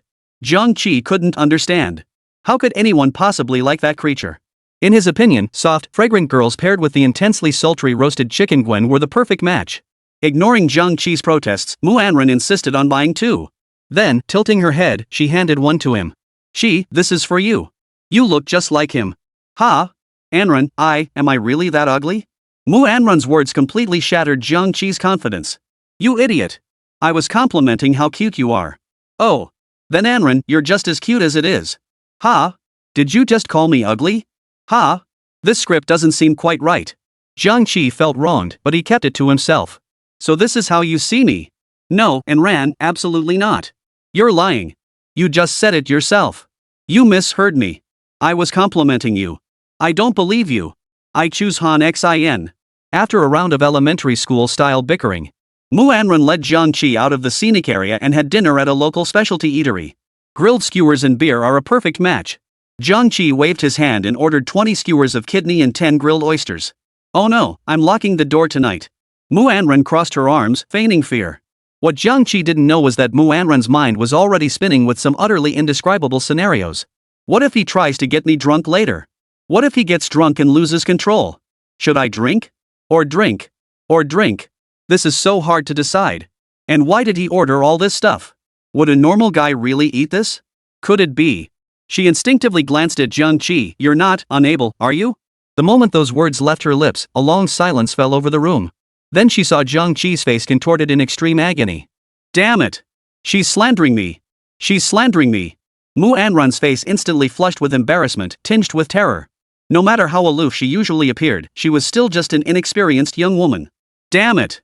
This is so provocative. Even if Jiang Qi had no intentions, he'd have to make a move on her now. Why don't you try me tonight and see if I'm any good? Stepping out of the restaurant, the warm breath emanating from Jiang Qi made Ornn blush again. Seriously, he should have just drunk less. Ornn muttered her complaint, though her face betrayed no trace of displeasure. Walking along the bustling street, neon lights flickered. Li Xingma noticed Xiao Wenyan's gaze occasionally drifting toward the small bars lining the street, where waves of music drifted out. Ornn had also had her share of drinks tonight, but thankfully, she hadn't gotten drunk. Otherwise, Ornn wasn't worried about her own safety. She was a bit concerned about Jiang Qi's safety. Heaven knew what strange things she might do to Jiang Qi if she got drunk. The thought alone was terrifying. At that very moment, the word slipped from Jiang Qi's lips. Ornn knew exactly what it meant. She was a smart woman. If Jiang Qi didn't offer an explanation, she wouldn't ask. Ornn naturally took Jiang Qi's hand. A searing warmth radiated from his palm. It was a warmth uniquely his. Ornn bit her lip lightly, her gaze drifting involuntarily to Jiang Qi's face and the spot where their hands touched. He hadn't noticed. Thank goodness Jiang Qi was drunk. Just for a little while longer, just a moment more. What could she possibly be thinking? She just wanted to hold hands for a little while. Chapter 49, A Kiss. Ornn booked a room. She had helped Jiang Qi back to the room. The walk back had been nerve-wracking, and she'd been pondering one question the whole time. Jiang Qi, having drunk some alcohol, collapsed directly onto the bed. What was she, a girl, supposed to do? Should she help him undress, or strike while the iron was hot? Ornn felt this situation was way beyond her comfort zone. Setting aside her status, she was just a young woman who had only recently come of age. And one who had never been in a relationship. In her daily life, she rarely even saw boys around her. But now, she was actually being asked to share a room with a guy she'd only just met. Ornn was about to lose her mind. Staring at Jiang Qi, who was drunk as a skunk. A bold thought suddenly popped into Ornn's mind. They say when guys get drunk. Ornn had always been curious about this. Her gaze instinctively drifted to a certain spot.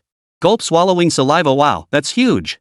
Who would have thought Jiang Qi, who usually looked so skinny and frail, had such impressive assets? Ornn felt like those who play shovel games all have big. Ahem.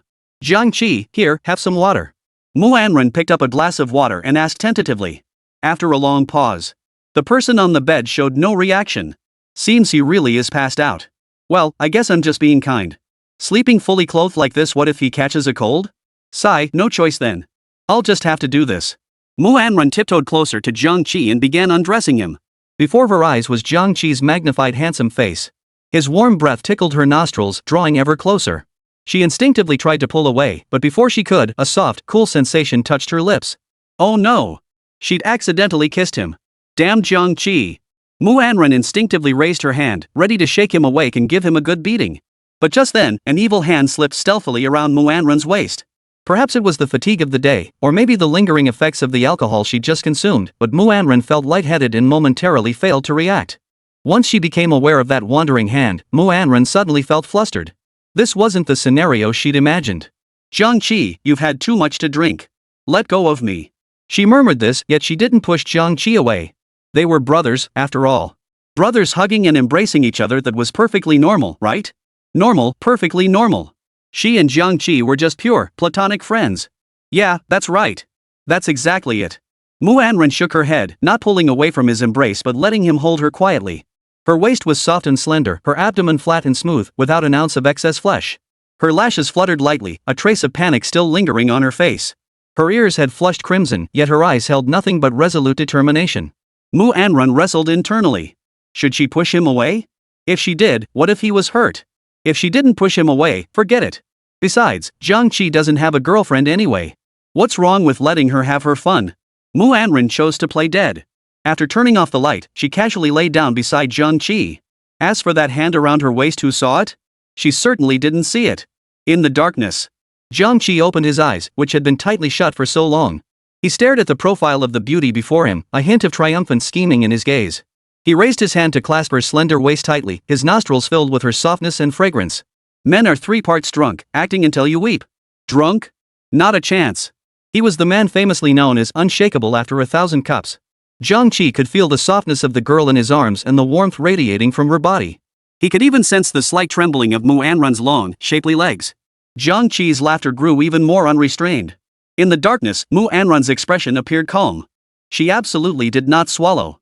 Her eyes held no lustful glaze. She certainly wasn't harboring thoughts of pinning Jiang Qi against the wall and ravishing him.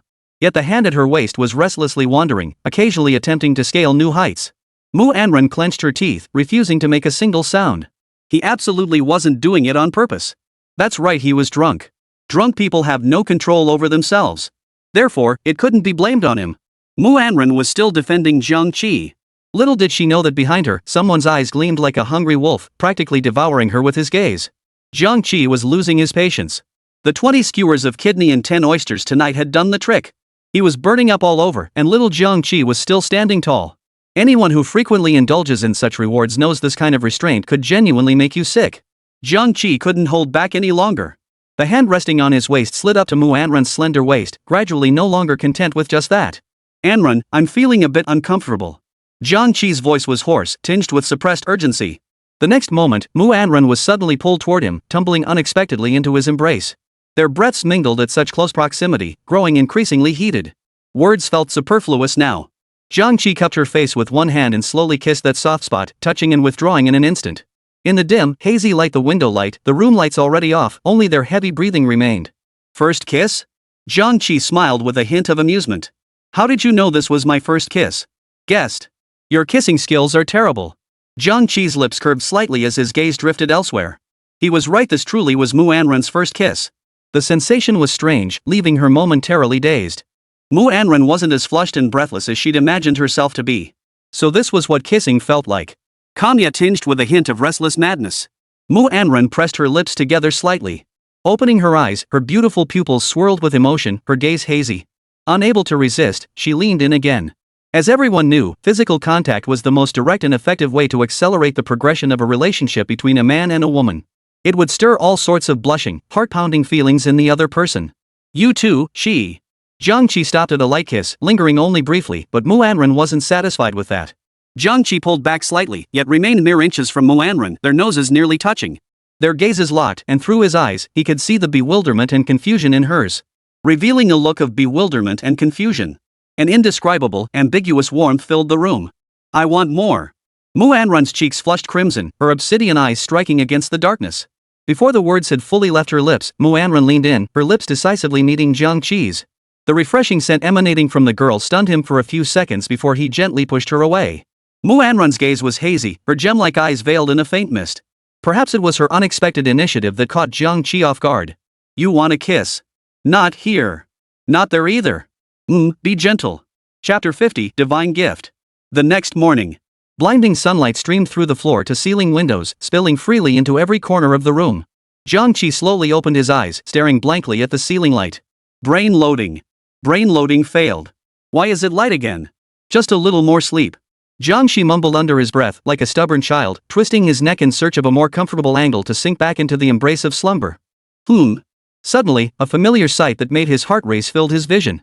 What appeared before him was neither the bedspread nor the sunlight streaming through the window, but a face mere inches away, a face of flawless, breathtaking beauty.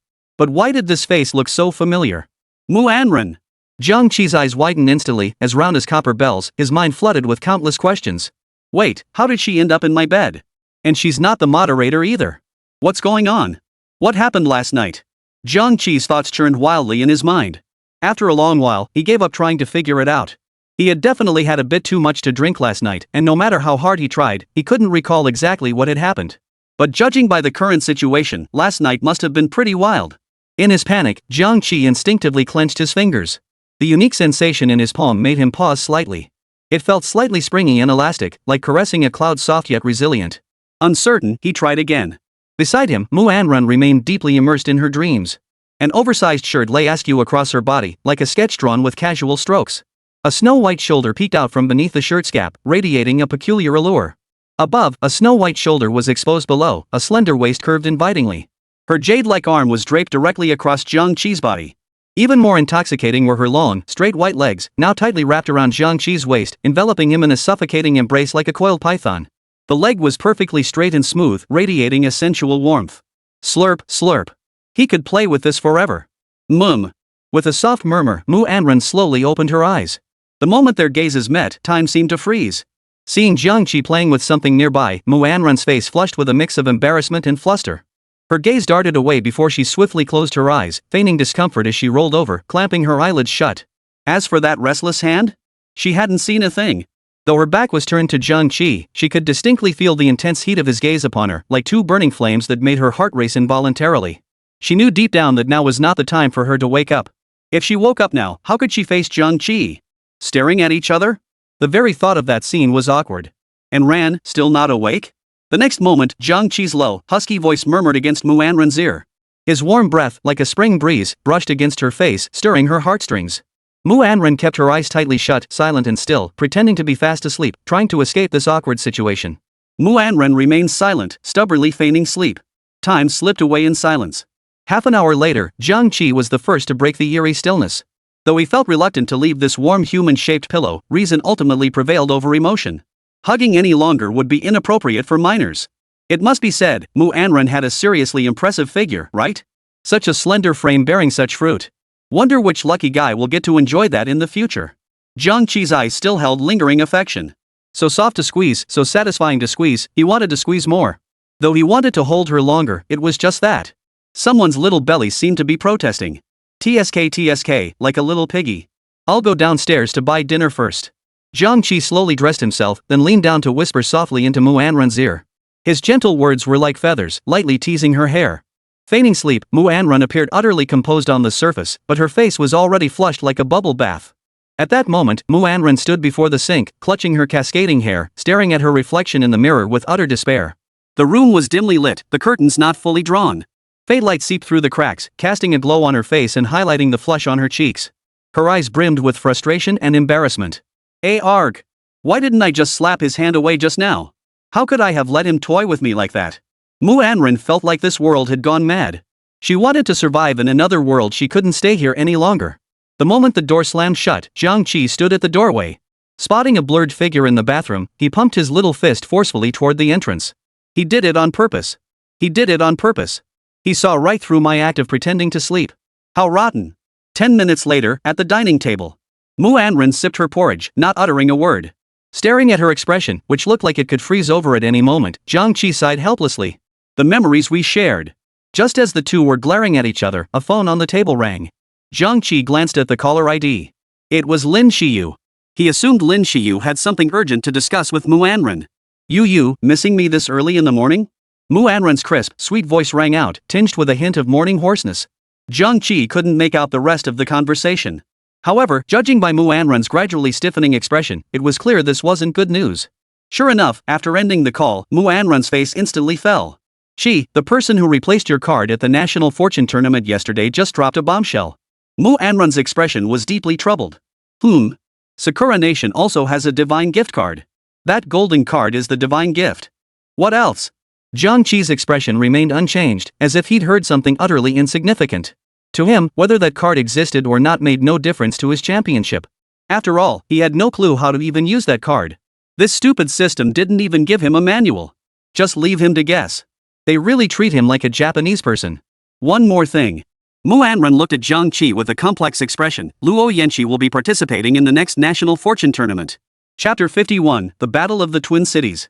The moment the words left her mouth, Ornn noticed Jiang Qi's hand holding the cuppas ever so slightly. He hadn't truly let go after all. Ornn had only met Luo Yanqi once at the milk tea shop. As she turned to leave, she glanced back.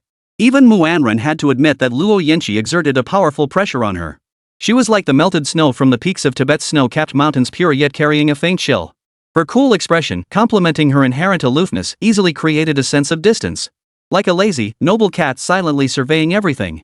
Add to that the weight of their childhood friendship. Ornn felt her own advantages were pitifully small. But giving up easily was never Ornn's motto. The outcome remains undecided, anything is possible. Qi, what are you thinking about? Ornn asked gently, her gaze fixed on Jiang Qi, who sat blankly at the table. It's time to go back. After playing for so long, it was time for him to meet certain people. Late summer in Zhengcheng remained stiflingly hot, with humid winds carrying the season's restlessness, rustling the leaves as they blew. At that moment, inside a bubble tea shop. Sister Xiyu, have you already met her? Jiang Qi's tone carried a hint of uncertainty. Yeah, as expected, she turned down my invitation. Lin Xiyu spread her hands in a wry smile. You'll get used to it. That's just her nature. As Jiang Qi spoke these words, a faint smile actually played at the corners of his lips. Enough about that. There's an international friendly match coming up in Zhengcheng in a few days. We plan to have you participate. Lin Xiyu took a sip of her milk tea, her words muffled. How can it be this chewy and bouncy munch munch munch? So delicious munch munch munch. Who do you think invented bubble tea? Jiang Qi furrowed her delicate brows slightly, as if deep in thought. Can I skip this? Why? Munch munch munch. Lin Xiyu looked puzzled. I dislike appearing in public with such a high-profile identity. After the last National Fortune Tournament concluded, the relevant national authorities had blocked all channels of information. Only a select few were aware of Jiang Qi's existence. Though it was a global broadcast, imagine this as Upper City and Lower City. The elite resided in Upper City where the broadcast was visible, while Lower City remained isolated with no access to the stream, leaving almost no one aware of Jiang Qi's existence. This time, however, marked Jiang Qi's first public display of his abilities before the masses. He couldn't help but feel a bit nervous. Flowers and honors are inevitable. 1 week later. Zhangcheng Plaza. 8 contestants stood in a circle, each with a large screen above their head. The screens displayed their names and ages, with blank spaces reserved for recording competition results. Teleportation will commence shortly. Contestants, prepare yourselves. All players, please vote to select the battlefield. Ha? Vote to select the battlefield? What the hell is this? Jiang Qi's vision went dark. What did choosing a battlefield mean? 3 glowing portals appeared on the chessboard, faintly revealing scenes beyond them. Behind the first gate, gongs and drums clamored, firecrackers crackled, a scene of vibrant New Year's red. Wishing you prosperity. Beyond the second gate lay a primeval forest, where a colossal dragon soared through the skies, its wings stirring up a tempest. Dragon God's Battle. Beyond the third gate lay 2 cities split apart. One side was the green-hued, sunless Zunan, while the other was the lofty Piltover, bathed in blue skies and sunlight. Tale of Twin Cities. Seeing this scene before him, Jiang Qi's suspended heart suddenly settled, and the tension in his face instantly eased. This calls for some alchemy, doesn't it? Without hesitation, Jiang Qi selected the Twin Cities battle portal, adjusted the probability as usual, and then began to observe the other contestants. Ha? Why are they all following me? Unable to see the bonds, the other players couldn't distinguish the effects of the 3 city-states. Upon seeing someone choose a city-state, they all followed suit. All 8 players, without exception, stood within the circle of the Twin Cities legend. Unsurprisingly, the Golden Light selected Jiang Qi once more. The scene behind the Twin Cities legend gate rapidly expanded, swiftly filling the entire arena. Welcome to Golden Shovel Season 13. In this new season, we will replace regional teleportation with opening encounter. This is a unique mechanism for Season 13, eliminating the need to select a region. Golden Shovel countdown initiated. 10, 09, 08, 01. Boom! A massive portal appeared on the screen. Jiang Qi stepped through it with an expressionless face. Aatrox stumbled into the wrong timeline and got enslaved by Plank. No more serendipity or interest in this game. Wait, dude. What can I say? You hit me with a big one right off the bat?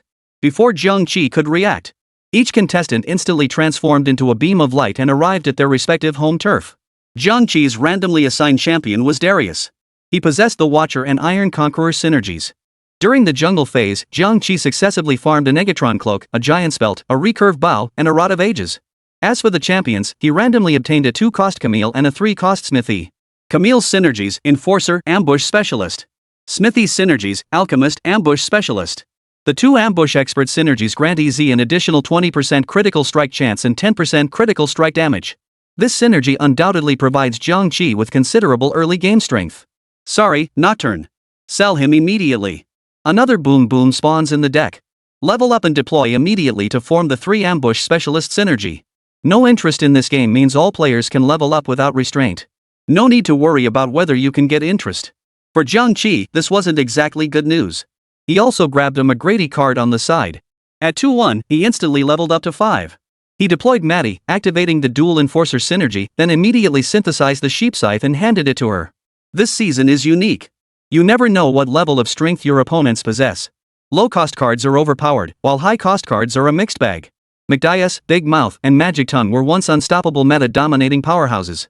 Before nerfs, these champions could easily take down 3-star 5-cost gods. The most striking feature of S13 is the intricate counterplay between champions, leading to wildly varied team compositions. You might cruise through the first 3 stages with a winning streak, only to return from draft and face an 8th-place player on fire, turning your streak into a losing streak. Even I can't tell which one is the real old 8. Moreover, at the 4-4 stage, a mutation effect activates. Landing a favorable mutation can instantly elevate your team composition to a whole new tier. The neutral monster phase concludes. Jiang Qi faces his first opponent. Chapter 52, The Exhibition Match. Shinami from Sakura Country. And she's a cute girl. Appearing to be in her early 20s, her St. Carter tea-colored uniform and JK skirt radiated youthful vibrancy. Standing about 5 feet 5 inches, her long, straight auburn hair flowed smoothly with a healthy sheen. Her nose was straight and well-defined. And beneath her long lashes lay a pair of bright, beautiful eyes. Her pale pink lips looked incredibly soft. She's exactly the type Jiang Qi likes. Jiang Qi, then I'll be counting on your guidance. The young girl smiled faintly, a gentle curve lifting the corners of her mouth. Got it. Jiang Qi stroked his chin, calmly offering his reply. Today's match was, at most, a friendly game. Neither Mu Anren nor Lin Xiyu were present. So Jiang Qi remained quite relaxed. With no rune selection phase, the game proceeded directly to the match stage. Below the stage, spectators watched the interface on the screen with tense expressions. Match 1, Dragon Nation vs Cherry Blossom Nation. Many were eagerly anticipating the outcome of this match. Did you hear? Jiang Qi is the one who got knocked out in the last city tournament. You bet. He got crushed so badly. I told you so, but it fell on deaf ears. Probably got in through connections. He just looks like he's not up to par. Whispers rippled through the crowd below the stage. On stage, the boy's crimson face spoke volumes. He was a professionally trained shovel-wielding contestant. Unless he couldn't hold back, he wouldn't. Damn it. Keep talking and I'll blow you up with my phone. This was the last straw. A man absolutely cannot say he can't. Jiang Qi flew into a rage. Open your dog eyes wide and watch me kick their ass. Jiang Qi wasted no more words. Once he claimed the championship, scholars would defend him. Season S13 was brand new, and most players still didn't know the game well. This was Jiang Qi's advantage. Tonzi, did you catch a virus? Jiang Qi recalled that lately, the system seemed perpetually offline. It only occasionally uttered incomprehensible phrases. Other than that, he couldn't get through at all. I'm here, meow. The system's infuriating voice chimed in again. Using Hextech Talent Plunder. Ding. Detecting host resentment toward the system. To reward loyal users and enhance service quality, this system has undergone a major upgrade. Effective immediately, Hextech Talent Plunder will transition from manual activation to automatic triggering. Please select your Hextech. Note, Hextech abilities are bound to plunder and require specific conditions to activate. For example, Linwan and tourist attractions lack national fortune points, thus cannot trigger hidden Hextech talents. Door-to-door service, after winning a match, your champion may choose to assist on other boards, forcing the recipient to pay you 16 gold as wages. Capitalist, you can sniff out cash-strapped little heroes and lend them money, demanding repayment of 13 for every 5 lent. Cheater opponents you encounter will have all 3 cost or higher units on their board engage in match fixing. 666? This isn't even salty anymore. Jiang Qi was utterly speechless. How could there be such bizarre hextechs? He truly hadn't seen this coming. Host, do you choose? The system's prompt sounded. What kind of crappy hexes are these? I'm going to give them a proper critique today. Jiang Qi decisively selected the first option. He. Everyone, the show is about to begin. Shinami chose the Prophet Bond. Her frontline consisted of a 1-star Vi with plate armor, a 2-star Singed, and a 1-star Aurelia. This formed a 2-sentry, 2-prophet synergy with Morgana in the back row. As for the back row's 1-star Morgana and Draven, their damage is practically negligible without gear. 2 sentinels plus 2 prophets. It's clear that Qian Nami possesses considerable skill. Though billed as a friendly tournament, the participants are elite players selected by their respective nations' future contenders for the national arena. Their caliber is absolutely not something city-level scrubs can hope to compete with. As for Jiang Qi's city tournament elimination in the quarterfinals, that was a complete fluke. Had Luo Yanqi not appeared, victory would have been a foregone conclusion. Jiang Qi, you're spacing out. Shinami across from him smiled brightly as she caught his gaze and reminded him. Mei Chem, but you lost. Jiang Qi shifted his gaze back to the board. At this moment, only Vigo and Singed remained among Chinanami's pieces, struggling desperately. Jiang Qi's pieces had all survived, and Maddie's sheep scythe in the back row had stacked up to 20 layers. As 6 pale golden bullets erupted from her, the exhausted Vigo let out a wail and crashed to the ground. A victory beyond doubt. It's an honor to witness a match of this caliber. Shut up, you were the one throwing the most rotten eggs just now. On stage, Chisato's eyes flickered with surprise upon seeing Jiang Qi's lineup. Being overwhelmed from the very start saying she wasn't shocked would be a lie. But, they're all 1-star players. How could they be this strong? This is weird. All players constantly monitored their opponent's conditions, and the other competitors had clearly noticed this scene as well. Incredibly strong combat power. Keep an eye on his lineup later. Oomph, dirty tricks. I could handle him too.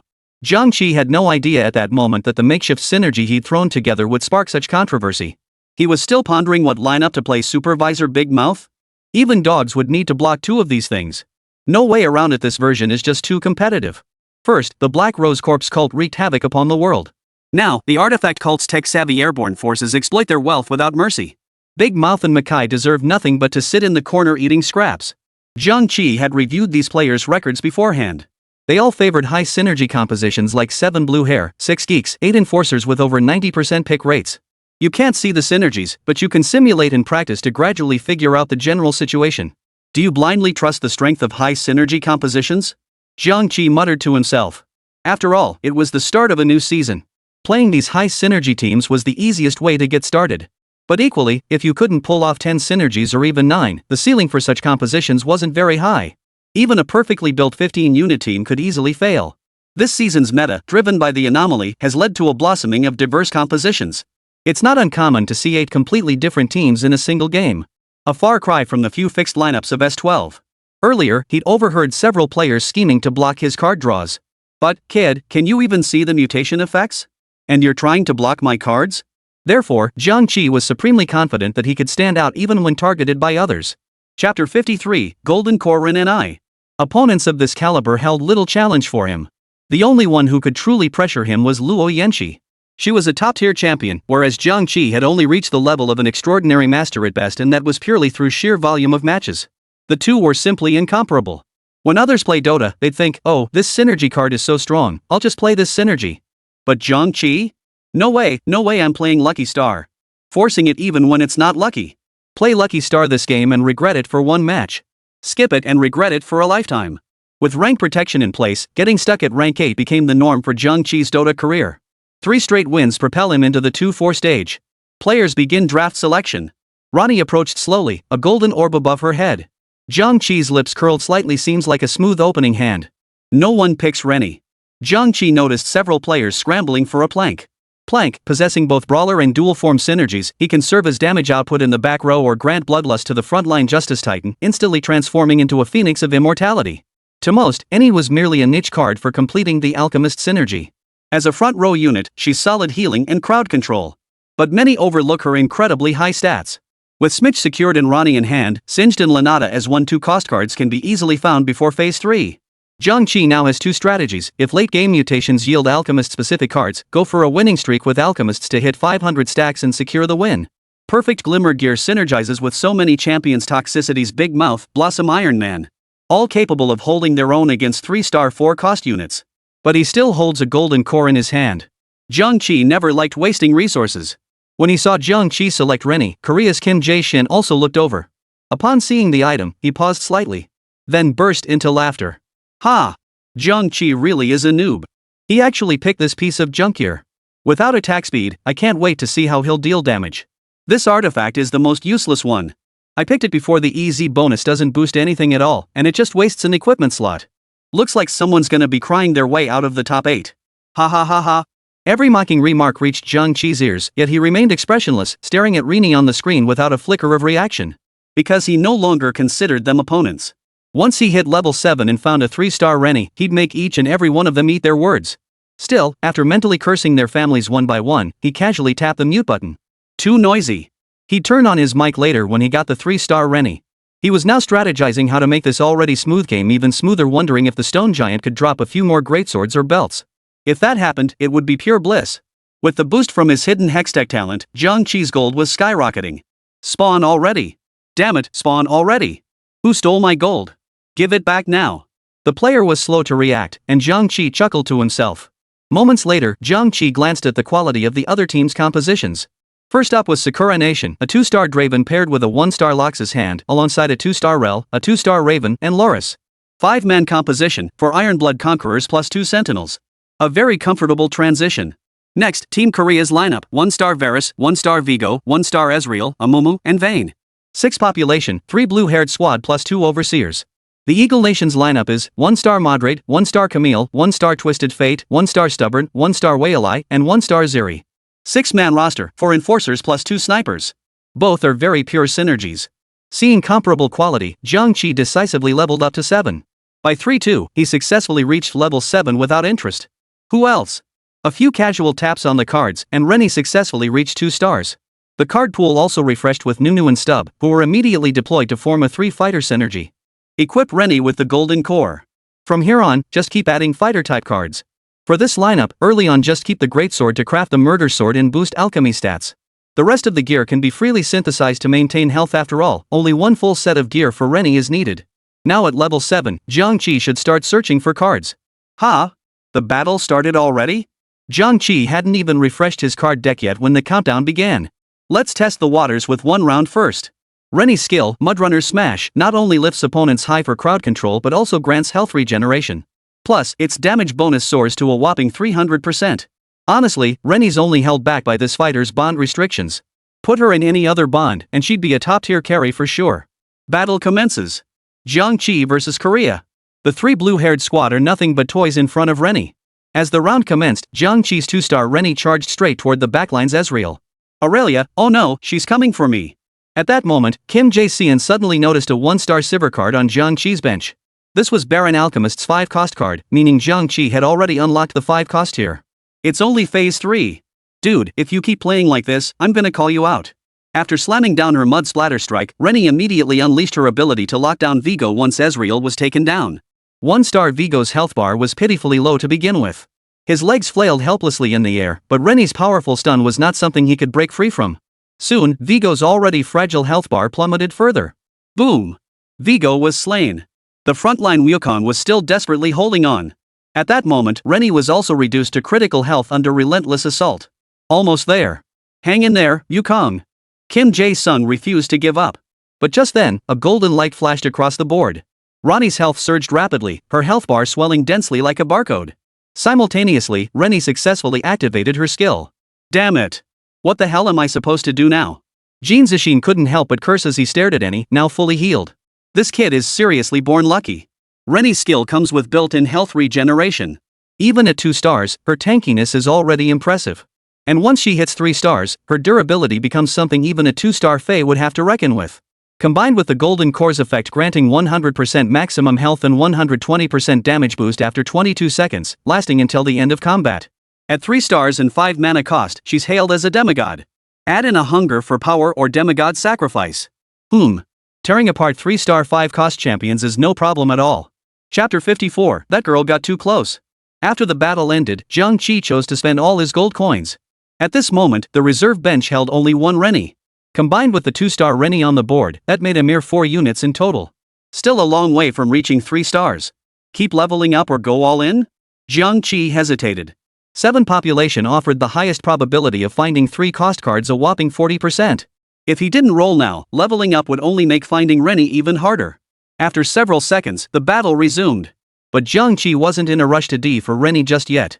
With 7 population, he had ample time to slowly search for cards. He still had a 2-star Raven in his bench.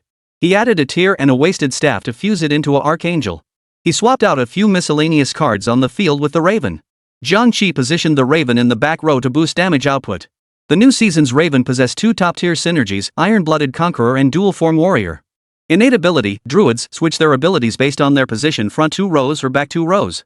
Front row, Shapeshifters, gain damage immunity. Doppelganger Warriors in the back 2 rows gain damage amplification. There are 4 Shapeshifters in total, Raven, Spider, Captain Plank, and Jace. The cheapest one must be a 3-cost card. Raven's back row ability dispatches 8 Ravens toward the target, dealing a total of 325,485,750 magic damage. Each Raven strikes nearby enemies, dealing 40-60-95 magic damage. Jiang Qi's current lineup is Stub 1-star plus Rennie 2-star plus Nunu 2-star plus Raven 1-star plus Rel 2-star plus Troll 2-star plus Sevika 1-star. 4 fighters plus 2 Iron Blood Conquerors. The equipment slot still holds a Negatron cloak and a great sword. Equip them on Rennie, who already possesses the golden core, and the Bloodthirster is instantly ready. Now only a belt and a greatsword are needed to craft Bloodthirster for the 3rd core item. Bloodthirster's effect, at 60% health, gain 20% maximum health and 35% attack damage. Both attributes perfectly complement Rennie, it's practically her signature gear. Though this Jiangsu Rennie is still a 2-star unit, at this stage, no one can defeat her. This is what a 2-star Rennie looks like. That's the confidence of Golden Core paired with Bloodthirster. The stage has reached 3-3. Jiang Qi's opponent is Glacial Nations player Talon, who snatched Big Mouth in the draft earlier. Tyrone's expression darkened upon seeing Jiang Qi's lineup a 2-star Rennie at 7 population? That's ridiculously strong. Surprisingly, Talon was playing a Watcher's Big Mouth composition. The frontline featured a 2-star Vandal clad in Sunfire Cape and Plate Mail, while the Joker 1-star and Nocturne 2-star each wore a Negatron cloak. As for Momo 2-star, he was casually tucked away in a corner. Jiang Qi froze for a moment, instinctively glancing at his own pieces. Wait, what, a poet? The Inspector Tristana build has always been solid, and since it hadn't been nerfed yet at the start of the season, once fully built, it was an extremely troublesome presence. Fortunately, Talon's Kog'Maw was equipped with a Bloodthirster. You could say he knew what he was doing, but only just barely. As the battle commenced, Jiang Qi's Rennie immediately taught him a lesson. With Bloodthirst and Golden Core, Rennie didn't even know what damage felt like. The massive health provided by the 4 fighters allowed Rennie to move freely through the crowd. She charged straight into the enemy formation and arrogantly unleashed her skill, Dump Truck Smash. And honestly, Ronnie had every reason to be cocky. With 2 powerful completed items, she was undoubtedly the flashiest kid on the block. But soon, a hero came to steal Rennie's spotlight, Jiang Qi's 2-star Raven. And not just any Raven, a 2-star Raven equipped with Archangel. Even without activating the dual-form warrior synergy, a 2-star Raven's power was absolutely formidable. In under 3 seconds, Tyrant's 1-star Joker was taken down by Raven and Rennie working together without even getting a chance to unleash his skill. At that moment, the enemy's Big Mouth let out a low growl and successfully unleashed its skill. Bullets shrouded in eerie green poison mist erupted from its mouth, hurtling toward any. Big Mouth's skill granted a stackable attack speed boost. Ronnie's health plummeted by more than half in an instant. Just then, Raven activated again. Boosted by the synergies of 2 Shapeshifters plus 2 Iron Blood Conquerors, and possessing 120 layers of Archangel, the 2-star Crow unleashed absolute battlefield dominance. That girl's too close. As Raven raised its wing, a swarm of crows surged forth from the darkness. Their feathers shimmered with an eerie glow under the dim light, like countless cold eyes peering from the shadows. Driven by demonic force, the crows plunged madly toward their target. In an instant, the enemy's front line dissolved completely. Meanwhile, the crow's skill, Crow Swarm Slaughter, spread once more toward Kohler's rear ranks. How could a single 1-star Big Mouth possibly turn the tide? In the end, Big Mouth could only fall, tears in his eyes. This is the sheer power of the crows. Raven is a unique champion who can carry the Ancestral Titan, Bloodthirster, and Archangel items every season. Though this season saw minor tweaks, they posed little issue. Unsurprisingly, Jiang Qi continues his winning streak. With no second hex tech present, all players were plunged into a waiting period lasting several dozen seconds after the battle concluded. Jiang Qi took a moment to level up slightly, then casually tapped his cards a few times. His economy was solid now, with Sevika consistently granting him a few gold coins each time. Referee, I need to report a bug. At that very moment, this statement suddenly echoed across the arena. Chapter 55, Revenge. What's going on? Upon hearing the contestants' protest, the referee immediately rushed to the scene. See for yourself. The player snorted coldly, his face ashen as he stared at the scene on the chessboard. Suddenly, a 2-star Rennie appeared on his board. Without a word, it proceeded to deliver a brutal beating to his opponent. At first, he thought it was a system glitch causing this. But after winning, he inexplicably found himself short 16 gold coins. Damn it, even DD proxy players aren't this shady. Hold on while I verify this. The referee had never encountered such a situation before. Moments later, the referee shook his head helplessly. He was powerless to resolve the situation before him. Host, are you satisfied? Satisfied? More than satisfied. Who said this system was useless? It's absolutely fantastic. Jiang Qi's smile was practically frozen on his face. Jiang Qi still had 100 HP. Though his finances weren't great, he wasn't worried. As for saving money, a winning streak would naturally bring in funds later. Just then, 2 Rennies appeared in the card pool, instantly upgrading to 2 stars. There was another one on the bench. Only 3 more to go. Jiang Qi decided to go all in. 1. Another one. After several refreshes, the final one appeared. Alright then, 3-5 stage, 3-star Rennie, ready to go. His opponent clearly recalled the terror of being dominated by Jiang Qi's Golden Core Rennie. He'd already equipped his 2-star vampires with Archangel and Negatron Cloak, clearly planning to upgrade them to Bloodthirster soon. A vampire with this item, paired with Hextech Lone Gunman, would be absolutely overpowered. Its burst damage could even surpass that of a 3-star Lone Hero Lux, though the enhanced vampire would lose its regeneration ability and lack Lux's shield effect. Alas, there are no ifs. The Mage Vampire's survivability falls short of Rennie's, but if he could activate the 6 Guardian synergy, that would be a whole different story. The effect of the 6-piece set bonus grants the wearer damage reduction, 50% damage reduction when health is above 50%, and 35% damage reduction when health is below 50%. So when paired with mage armor, this vampire is still quite impressive. But the mutation phase hasn't begun yet. Jiang Qi's Rennie suddenly charged into the crowd and precisely snatched the vampire. Vampire, Gue. He actually unlocked the head. Seized in an instant, instantly incinerated. Fortunately, the vampire's blue bar was exceptionally short, and the immunity effect from the inspector provided protection. In that very instant, the vampire unleashed its skill. Instantly restored to full health. Oh, too bad it didn't work. Jiang Qi's crows activated instantly, transforming into a swarm of spectral blackbirds that drifted through the crowd. A 2-star vampire was as fragile as paper against a 2-star crow. Soon, the vampire let out a wretched scream and collapsed to the ground. In this match, Jiang Qi clearly intended to gamble recklessly, no longer caring whether his economy collapsed. High risk, high reward. The combat power gained from spending all his gold was something the other players could only dream of. On a winning streak, even without interest, his economy wouldn't suffer much. Moreover, once he stabilized his health, all he needed to do was level up. The game progressed to 3v7. Entering the jungle phase. Once again, the familiar wolf brother. After clearing the jungle, 3 blue mana orbs dropped onto the ground. Jiang Qi swiftly picked them up. Bad news, just a bunch of random pieces. Good news, a belt and a greatsword. Jiang Qi immediately chose to craft a Bloodthirster and equipped it on Rennie. At this moment, Rennie's 3 divine items were finally complete. Northern Campaign, commence. Let me see your ugly faces. Jiang Qi is scouting the enemy lineup. Jiang Qi is changing his positioning. Jiang Qi is cackling. Jiang Qi noticed that opponent was just 1 vampire short of a 3-star unit. And he conveniently DD out a 3-star Amumu. Now Jiang Qi understood why that Hextech Mechanics Mark was still stuck with a 1-star Amumu. This player had completely locked down Amumu with his Inspector playstyle, and at this moment, that player also possessed a 2-star Darius, a 2-star Vayne, and a 2-star Jax. The 4 Inspector synergy granted 45% damage reduction when above 50% health, and 25% damage reduction when below 50% health. This damage reduction made it incredibly slow for Jiang Qi to deal with their frontline. Especially with the enemy fielding a 3-star Amumu. Jiang Qi could only admit this kid had an insanely strong hand this game. With that speed and power, his 7 population team should be able to win. Fight. Why can't he win? A 3-star Jean Danren NI once she ascends, she'll be a breeze to take down. But Jiang Qi sensed he could pull off a Ghostblood play. The Bloodthirsty Overseer's damage reduction was persistent, and it also possessed high burst damage. What if that kid spawns mage armor during the mutation phase and pairs it with Archangel? Then he'd be screwed. He wouldn't let that happen. He must nip it in the bud. Fortunately, it was a 2-cost card dealing only single target damage. While potent, it could only unleash abilities one at a time, unlike a 3-star Lancer, whose single skill could clear the entire board. At the 4-1 stage, Jiang Qi successfully leveled up to 8, refreshed his deck, and summoned a spider. At that moment, Jiang Qi's Dual Form Warrior trait activated. The spider was positioned in the back row as a secondary DPS. With crowd control, damage output, and tankiness, how could I possibly lose? The camera shifts to Chinanami's board. Piltover? Chinami's current lineup is Leona 2-star plus Blitzcrank 2-star plus Ezreal 2-star plus Loris 2-star plus Camille 1-star plus Renata 2-star. Triple Piltover, Twin Seers, Twin Sentinels. Piltover's strength has always been solid, especially with a 2-star Blitzcrank. Tank Top also had a blue dragon blade as his starter item. Jiang Qi's expression turned serious at this moment. This game had everyone thinking strategically. Jiang Qi seized the opening seconds to pin Rennie into a corner. The battle reignited.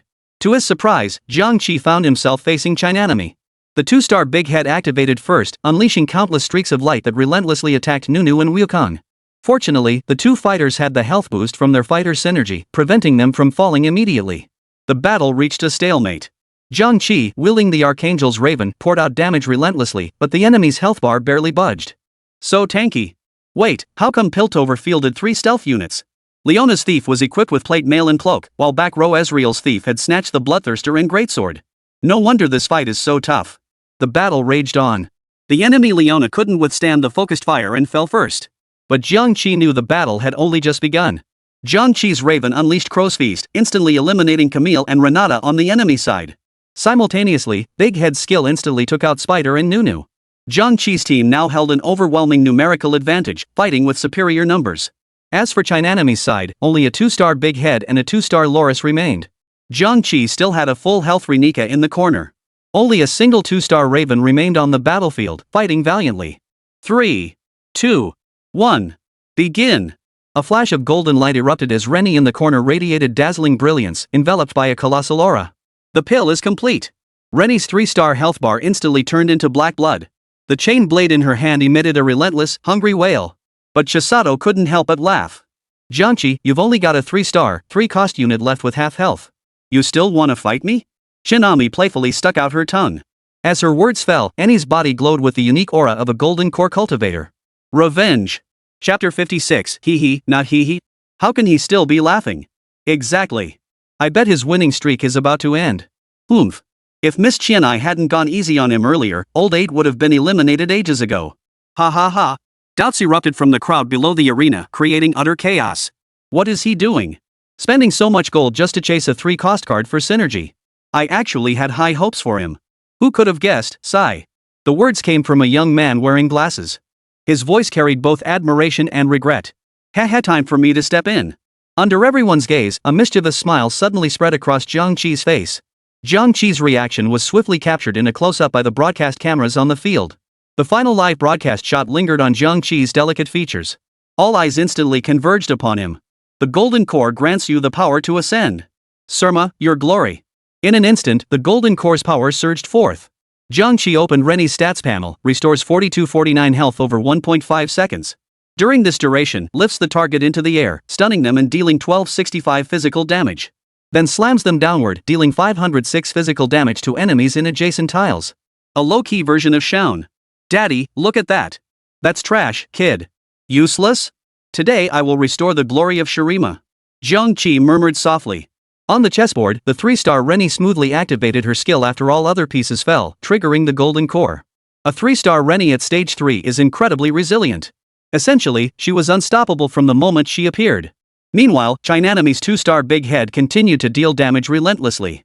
However, the damage it dealt to the 3-star Rennie felt like nothing more than a tickle. Simultaneously, after taking damage, Rennie instantly counter-controlled Big Head once her mana was fully restored. In an instant, the tide of battle turned. The 2-star Big Head screamed in agony under Annie's chainsaw. 2 seconds later, the Big Head fell. With their sole damage dealer taken down, the remaining minions posed no threat to Ronnie. They were swiftly eliminated. As expected, Jiang Qi won this round. Damn it! Chinami glared with wide eyes, muttering under her breath.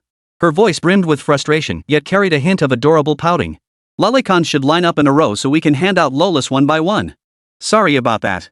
Jiang Qi raised an eyebrow at Chisato with a smile before lowering his head. Shadow. I think I've found my true love. Chinami's voice was dazed as she stared intently at the figure ahead, her expression complex.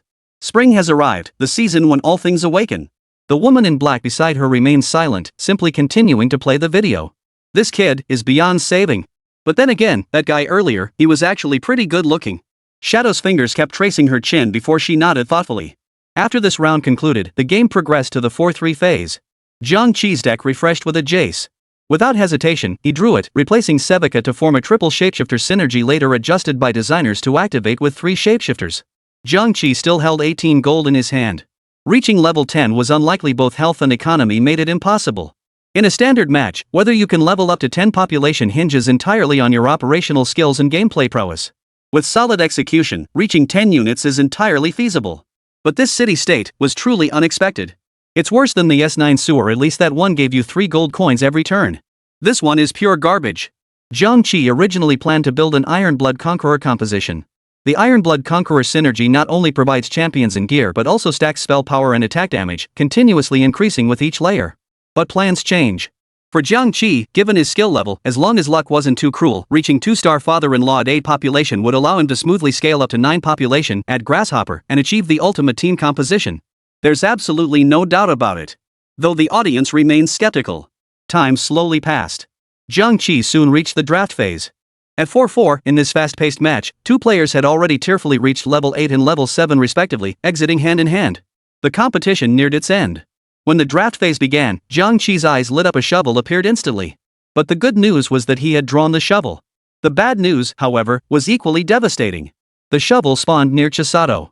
If Jiang Qi tried the conventional route to snatch it, he'd never outmaneuver her. To secure the shovel, he'd have to think outside the box. How could he possibly snatch the shovel? Jiang Qi suddenly thought of a way. Take a shortcut. Typically during the draft phase, there's a gap between 2 pieces. If he could slip through that gap, snatching the shovel would be entirely possible. Of course, such a maneuver carried significant risk. The reason is simple: the distance between the 2 pieces is too short. In such a situation, if the gap is too small, there's a high chance of grabbing the wrong piece. That would be incredibly awkward. But if Jiang Qi wanted to get that shovel, he had to go all in this round. There was no other option. So Jiang Qi decisively darted through the gap between the 2 pieces, choosing the shortcut. The moment the little hero reached the middle, Chisato moved. Due to the distance, Chisato instantly touched the shovel. No more giggles. Jiang Qi suddenly couldn't laugh anymore. Chapter 57, If You Won't Abandon Me. Sorry about that. Shinami looked at the boy before her, his expression twisted, and smiled apologetically. Such familiar words, she seemed to have heard them somewhere before. At this point, someone might ask, why would a fighter like you go after a shovel? Jiang Qi declared, when wielding a shovel, you must learn to be greedy. If you don't grab the shovel, what if someone else pulls off a 10 enforcement, 9 iron blood combo? Even a 3-star Rennie would be screwed. Just because you don't need it doesn't mean you can't snatch it. Jiang Qi's reputation precedes him. His exploits are legendary. Stealing Shishir at the start to build full magic, failing to pull a single ally, scamming online crushes into calling him mama, shoving candied Hawthorne sticks up kids' butts in public, elbowing grandmas in parks, daily reviews, boosting 3 Kingdoms, kill online support for Sun Saskatchewan, the list goes on. In the end, Jiang Qi could only pick a demon princess. Draft over, another battle round begins. His opponent was an alchemist player, clinging to just 14 HP while conserving his stacks. Jiang Qi kindly gifted him the next game. Phase 4-6, the neutral monster phase. Only 4 teams remained on the field. Jiang Qi, Chinanami, Tairang, and a Black Rose player. After clearing the jungle, Jiang Qi picked up the blue orb from the ground. A gauntlet, a recurve bow, and a fully assembled forge. This jungle run yielded some excellent gear drops. Mostly physical damage items. Perfect timing, as Jiang Qi had a Jax on the field. The physical carry of Season 13 of Force that could relentlessly deal damage and kill enemies even under Rammus's 90% damage reduction skill. Many claim that the pinnacle of physical damage lies with Jace. This statement isn't just empty talk. Equip him with the longbow and gauntlets, then upgrade them into Whisper. Jiang Qi casually tapped his cards a few times, and Plank arrived at the sound. Swapped out the troll for Plank, successfully activating the quadruple dual form warrior synergy. For dual form warriors, when placed in the front row, gain 30% damage reduction. When placed in the back row, gain 40% increased damage. Jiang Qi chose to position Jace in the back row. Backline Jace's ability, Hextech Crystal Explosion. Passive, summons a deployable Hextech Forge. Upon casting, the 3 nearest allies gain 30-40-300% attack speed for 3 seconds. If destroyed, it can be resurrected at 100% health. Active, throws unstable crystals at the 3-3-20 nearest enemies. Deals 563-844-2430 physical damage to the closest enemy and triggers chain explosions, dealing 315-473-2025 physical damage to enemies within 1 tile of each crystal. Enemies hit by 1 explosion take 50% reduced damage from subsequent explosions from that skill cast. A noble backline damage booster. Opening the forge, I found an infinity edge inside. This is a pretty good outcome. For Jiang Qi, physical items are easier to utilize. Both Jace and Rennie can effectively wield them. Magic items, however, are only suitable for Raven and Spider. A Jax equipped with Infinity Edge and Maw of Malmortius is practically unstoppable. Jiang Qi still felt it wasn't quite secure enough. He refreshed the card deck once more. An Iron Man. Refresh again. Jace. Refresh again. 2-star Jax was immediately in place. Jiang Qi's eyes lit up, his voice trembling slightly. Could this be the legendary card wave? Jiang Qi chose to keep refreshing. No. No. Still nothing. All his gold was spent, leaving nothing but those initial 5 cost cards. Sure enough, gamblers always pay a heavy price. Now, he could only pray that the 2-star Jace would secure his health. Otherwise, without any economy, he too would be eliminated soon. The crux of the matter now was whether this Pinduodual lineup could succeed. At this very moment, Zhangcheng Research Center. Mu Anrun and Lin Xiyu were also closely monitoring Jiang Qi's match. Before them, a massive screen displayed the match in real time. Jiang Qi's performance in this match wasn't particularly strong. The economic collapse was not what they wanted to see. They weren't Jiang Qi, so they couldn't fathom his thoughts or strategy. At that moment, a figure slipped quietly into the arena. Qi, you're still so clueless. The girl speaking sounded like she was scolding him, yet her expression betrayed not a hint of displeasure. From her spot below the stage, she too was silently observing every move Jiang Qi made. Luo Yanqi's skill level was clearly superior to Jiang Qi's. Back then, Jiang Qi was just a noob. Card interest, level grinding, forming bonds, switching lineups. Luo Yanqi had taught him everything step by step. Yet the game continued, while the person. If the ending could be replayed, what would he have done back then? It was a moot question. On the battlefield, the game raged on.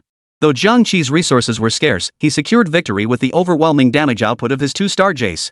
No 3-star 5 cost champions, no 3-star 4 cost champions, just a makeshift lineup cobbled together from synergies. This is likely the daily reality for most Dota players. No flashy tricks, just a burning desire to win. Congratulations to the champions of the first round of this international friendly tournament. The announcer's enthusiastic voice on the field interrupted Luo Yanqi's thoughts. A faint smile curved the corners of Luo Yanqi's lips at the news. Her Qi, though he might seem a bit clumsy, was actually pretty great. Luo Yanqi opened the camera app on her phone and snapped a photo of Jiang Qi on the field, arms full of flowers. She then tucked her phone away, feeling perfectly content. At that moment, if anyone had noticed Luo Yanqi's phone wallpaper, they would have seen that the boy on it bore a striking resemblance to the one receiving the award on stage. One could even say they were identical. When had Luo Yanqi taken so many candid photos of him? When did it start? Probably around half a year ago, when she first began to vaguely sense something unusual about Jiang Qi. As she looked at him, the urge to take photos suddenly arose. She snapped them haphazardly, treating them as mementos for the day she might leave him, to remember him by. Once you stop fearing loss, your attitude becomes careless. Back then, she had noticed Jiang Qi's changes. He no longer initiated conversations with her as often, no longer shared his daily life with her, no longer waited for her after class, no longer. So many things. Only after they parted ways did Luo Yanqi realize the traces of someone had long since vanished from her life. Those little details had become distant and unreachable. The camera cut back to Jiang Qi. He stared intently at the familiar figure walking away in the distance, his thoughts tangled like a ball of yarn, impossible to untangle. After a moment of silence, Jiang Qi ultimately chose not to chase after her. His emotions, like the chessboard before him, lay utterly ruined. Jiang Qi wins. Ah. Jiang Qi, you're so hot. I want to have your baby. Ah. You're so handsome. Look at me. Jiang Qi, look at me. I'm a 36D. Kidge. Don't look at her. I'm good in bed and not clingy. Kidge. If you won't abandon me, I'll. Jiang Qi's championship victory instantly ignited the crowd's fervor. As the host nation, coupled with certain historical reasons, you know how it is. Had Jiang Qi lost this opening match, it wouldn't just be her own reputation at stake. Fortunately, Jiang Qi played like a complete mess, and his opponent was exceptionally talented. True character is revealed in the pursuit of glory. In a certain room within the venue, 7 contestants of varying builds convened a secret meeting. Starting from the second round, we 7 nations must not block each other's cards. But if it's Jiang Qi's lineup, we absolutely must block him. We absolutely cannot let Jiang Qi win another match. We absolutely cannot let the Dragon Nation redeem itself. His tactics are too bizarre. We can't decipher them at all. Could it be he sees hidden synergies? Shinami, who had remained silent until now, suddenly spoke up. Chapter 58, the second match. After a brief intermission, the second match commenced. Competitors from various nations took their respective seats on the competition stage. A new round of matches officially commenced. Several different seasons flashed across the screen before settling on a familiar interface S6, the Twin Cities Showdown. Once all players reached the draft interface, the champions began appearing before them. Void Caitlyn, War College Garen, Enforcer Caitlyn, Bounty Hunter Ornn, Inventor Ezreal, Yordle Poppy, Syndicate Tristana. Holy crap, I got matched into S6 Twin Cities War. Yone, Trundle, Kaisa. Battle and Bounty, gold galore. As familiar faces appeared before him, Jiang Qi was instantly transported back to those days. In his previous life, during his senior year of high school, he'd become obsessed with playing for bounties. His final scores barely scraped him into a second-tier university. Later, when preparing for graduate school entrance exams, the gold rush returned. The outcome, best left unsaid. The allure of bounties defies description. If there's one season from S1 to S12 that sparked the least controversy among online players, it's definitely S6.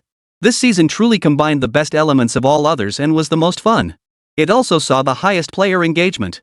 The Hextech system, which players currently cherish and anticipate the most, first appeared in this very season. Without a doubt, Hextech is one of the best mechanics ever introduced to teamfight tactics. It introduced a wealth of unpredictability to the game. It also delivers tons of new gameplay content and thrilling moments. Start with a bounty hunter soul, and even Mr. Cereal would perk up and play strategically. Say you don't play bounty? Fine, then throw in a high-end shopping twist I bet you won't be able to resist. Beyond Hextech's groundbreaking innovation, Season 6's depth and fun are so abundant it's hard to keep track. Take the mutant lineup alone. Jiang Qi has already pioneered countless fun strategies. The simplest is farming a 10,000 HP giant bug. For shovel players, scaling up seems to have become an obsession. If you start with a giant bug and its mutation effect happens to be mana reduction, execution works too. Jiang Qi can't even imagine how satisfying that would be. Then there's the Guardian bug, a perfect synergy loop that's both powerful and easy to build. With the Guardian class change in Hextech's distortion field, it instantly transforms into a 3-star, 5-cost killing machine. Additionally, Socialite Kaisa, Battle Academy Yorick, and the Mana Drain Executioner Grasshopper. The head-shaking Gunblade with infinite skills from mana reduction, the Fox with infinite skills from mana reduction, and the Iron Turtle White Mage Sniper whose shield grows stronger the more it fights. The number of viable compositions is endless. But if we're talking about Jiang Qi's personal favorite, it's undoubtedly building up Trundle. S6 Trundle differs from S12 Berelia. Bounty Trundle possesses a unique mechanic. He can devour allied units to boost his own stats, and this feeding has no limit on the number of times it can be done. Especially after reaching 3 stars, his health can be boosted to astronomical levels. That health pool becomes darker than Kwasanti's. His AP, armor, and magic resistance can reach hundreds of thousands, even millions. Just imagining it made Jiang Qi itch to play a game. Not far away, several players exchanged knowing glances at Jiang Qi's furrowed brow. It felt like they were conspiring together. Seeing Jiang Qi's troubled expression, they assumed he hadn't played this season and was scared. They couldn't help but sneer. What weak mental fortitude. No surprise coming from Dragon Nation, they actually sent such a useless player. But he was first in the last match. Shinami heard the words coming from beside her and suddenly found them grating. Pfft, that just proves they're all useless too. The words came from a hawk-nosed man from Eagle Nation, who now glared at Jiang Qi with a dark expression. After each of the 3 matches, competitors could choose to continue participating or replace their contestant. The hawk-nosed man's tone dripped with contempt. If you're matched against us, you can't be that strong either. Shinami snorted coldly and said no more. On the field, Jiang Qi's emotions seemed unstable. A profound sense of helplessness washed over him. What others didn't know was that S6 held special significance for Jiang Qi. It was the season Luo Yanqi had introduced him to the game. Now, seeing this familiar interface again, Jiang Qi felt a pang of emotion. Games could make comebacks, but what about his feelings for her? Forget it, let's just get this match over with first. Jiang Qi was still reminiscing about the dominant champions of that season. Academy Challenge Yorick, Socialite Kaisa, or Socialite Akali were all solid choices. Bounty Hunter was also viable, though Jiang Qi didn't particularly enjoy playing her. Luo Yanqi, on the other hand, was quite fond of it. There were still plenty of viable 4 and 5 cost champions in S6, and you could build an entire team around just one of them. Oh, right, there's one indispensable synergy in S6. Yordles. Once all Yordles reached 3 stars, they summoned the wicked little mage Teemo. Though Jiang Qi never managed to chase him down in his previous life. But that doesn't diminish his love for this synergy. As he pondered, the air wall before Jiang Qi began to dissolve. The 1-1 draft was about to commence. What should I pick? Orianna with the belt feels meh, and I probably won't get to play her this game anyway. Caitlyn with the rod feels solid, great for early damage output. After a moment's deliberation, Jiang Qi made his decisive choice. It's you, Caitlyn. A very strong card, and the Rod of Ages is also a highly sought-after item this season. Getting it would be a huge win. Whether you're building a Sheen, Rabadon's Deathcap, or a Hextech Gunblade, it fits into many team compositions. So Jiang Qi didn't hesitate for long. In Season 6, Caitlyn boasts both the Marksman and Law Enforcer synergies. Plus, her single target damage is incredibly high, a solid transition piece. After the draft concluded, it was time for the jungle monster phase. Jiang Qi placed Caitlyn into the jungle. He recalled that this season, quite a few 1-cost champions could solo the early-stage jungle camps. But, he just couldn't recall which ones exactly. But no rush. First, let's see what gear drops. Unless he started with a losing streak, there was no need to spend that 1 gold. Besides, in official matches, going on a winning streak feels more comfortable. Having health gives you more flexibility in team composition. The drop rates for jungle monsters in S6 are similar to S4. Both are unpredictable. Jiang Qi's luck was decent. The first 2 waves of jungle camps dropped 2 items for him. Specifically, a gauntlet and a crossbow. Combined with the rod he picked in draft mode, he's starting this game with at least 3 items. He also managed to pick up some cards. During the 1-3 phase, the card pool gave him a Draven and a Garen. Garen was even a 2-star. If he gets a Leona or Sona later, wouldn't that just take flight? Jiang Qi remembers that early season period when Battle Academy's Yorick, with his Sheep Scythe, Quicksilver, and Guardian Angel, utterly crushed 3-star 5-cost champions. Back then, Gold Shovel was even dubbed Yon's game. Chapter 59, Surprise. 1-4. Jiang Qi's deck refreshed again, giving him 2 more Graves and 1 Vi. Why does my butt feel so itchy? Jiang Qi suddenly felt a chill run down his spine. No refresh needed. Battle Academy and Enforcer are already in position. Jiang Qi's current lineup is Caitlyn 1-star plus Graves 2-star plus Garen 2-star plus Vi 1-star. Caitlyn also carries a Sheen. Both damage and tankiness are maxed out. With this quality, a steady early game winning streak is guaranteed. Her economy and health won't be lacking either. The transition phase will be smooth sailing. Compared to Jiang Qi's side, Chinami's situation is far worse. She also started with 3 standard items, a belt, a cloak, and a longbow. In S6 item synthesis, these 3 separate pieces could only be combined into Windrunner, Recurve Bow, or Nash's Tooth. No matter which one she chose to build, the early game felt incredibly uncomfortable. Moreover, the Sheepdog's Blade was crucial this season, making it pointless to sacrifice the valuable Shuriken Bow just for Nash's Tooth. Then the card draws were a complete mess. The 10 cards drawn from the pools during 1-3 and 1-4 didn't even have 2 duplicates. Not even the synergies had any connection. This is terrible. Hextech refresh 2-1. Chinami's 3 hextechs were Fighting Shoulder to Shoulder I, Fighting Spirit Against the Odds, and Close Combat Advantage I. These hextechs? Even a dog would shake its head at them. Fortunately, there's still one more chance to refresh. Jiang Qi, staring at the 3 silver hextechs before him, was also caught in a dilemma. His 3 hextech items weren't much better either. Pawn Breaker Eye, Pandora's Gear, Blossom Overload. Jiang Qi didn't opt to refresh again. Instead, he went straight for Pandora. In the eyes of TFT players, the colored Pandora's box was just a pile of junk. The golden one was merely average, but the silver Pandora's box? That was a god-tier item. Because in S6, Hextech refreshes only once per game. Using the latter 2 meant you couldn't use it again. Moreover, the refresh removed all 3 options at once, unlike the current system where you can refresh them separately. So unless Hextech was absolutely terrible, players generally wouldn't refresh it. Besides, Silver Pandora offers insane value for the cost, okay? After selecting Hextech items, Jiang Qi smoothly leveled up to Tier 4. Simultaneously, he glanced at the 2-1 refresh pool and there she was, Katarina. Holy Katarina! What a pleasant surprise. Without hesitation, he claimed it immediately. In a normal match, Jiang Qi might have chosen to lose intentionally to farm gold. But given the current situation, he couldn't afford to lose a single game. He brought Wei onto the field, formed the synergy, and the battle was about to begin. He wasn't sure what composition to play this game, so he'd use the current lineup to transition and build up his gold first. If the Battle Academy rolls well enough, he could pull off a challenge with Battle Academy Yorick. The Sheen is undoubtedly an incredibly useful item in S6. It's a solid choice for Kaisa, Yorick, Caitlyn, or even Jinx. Jiang Qi crafted the sheep scythe right at the start. In teamfight tactics, item bonuses to champions scale exponentially. 1 item doubles a champion's combat power, 2 items quadruple it, and 3 divine items octuple it. Concentrating 3 items on a single champion yields greater power than distributing them among 3 champions.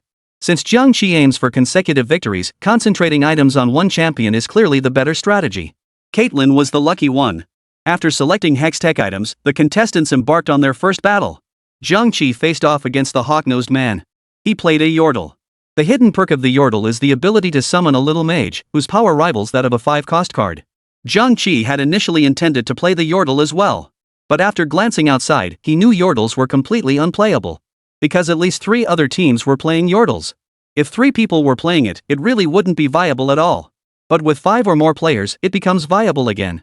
The Yordle synergy Easter egg triggers when you have all 3-star Yordles, or when your deck has no Yordles left, it spawns a 5-cost Yordle mage. So this synergy can only be played solo or with 5 or more players, because that's the only way to unlock the hidden Easter egg. And the more players you have, the stronger this composition becomes, since the little mage will appear much earlier in the game. It becomes much easier to chase down a 3-star little mage. Plus, when multiple players build Yordles, the pace slows down. You won't have to worry about dying before the little mage appears. But if you're playing with just 3 people, it becomes utterly unplayable. You can't get drops, and quitting feels like giving up. It's like being stuck in jail. Jiang Qi took the chance to switch to others' boards to see what they were playing. One player has the heart of the Dark Mage, must be going for a high-level Dark Mage build. One Syndicate player, their gear suggests they're betting on the Joker. One team's betting on Guardian Angel and Big Mouth. One team looks like they're playing Duelist or Imperial Samira. One team's strategy isn't clear yet, but their gear points to either Marksman or Gunslinger. The rest are playing Yordle, Dragon and Phoenix. Finally, he noticed that Chinanami was also playing Yordles. All he could say was, "Good luck to her." By the time Jiang Qi switched back to his perspective, the battle had already ended. Glancing at the 4 nearly full health pieces on the board, his mouth twitched involuntarily. "Seriously, dude? I thought you were some kind of powerhouse. Turns out you're just a little punk." Jiang Qi taunted without hesitation. He'd had his eye on this hawk-nosed man for a while now. Before the match began, he'd overheard his argument with Chisato. It was common knowledge that Jiang Qi wasn't exactly known for his temper. He never held grudges because he usually settled things right then and there. "You." The hawk-nosed man's face flushed crimson, his eyes and brows brimming with malevolence. "I'll show you what real cruelty looks like later." The hawk-nosed man spat at Jiang Qi in broken Chinese. TSK, the weaker they are, the louder they bark. "And you have the nerve to say that to me? Haha, I'm powerless too, so what?" Jiang Qi gave a silly grin, nearly driving the hawk-nosed man across from him to his grave. Outside the arena, in a cafe beside the competition venue, Luo Yanxi watched the live stream of Jiang Qi firing back. Under the warm, glass-like glow of the lights, her fair cheeks were illuminated, and a faint smile played at the corners of her lips. "Miss Luo, you seem quite pleased." The man in black beside her asked curiously.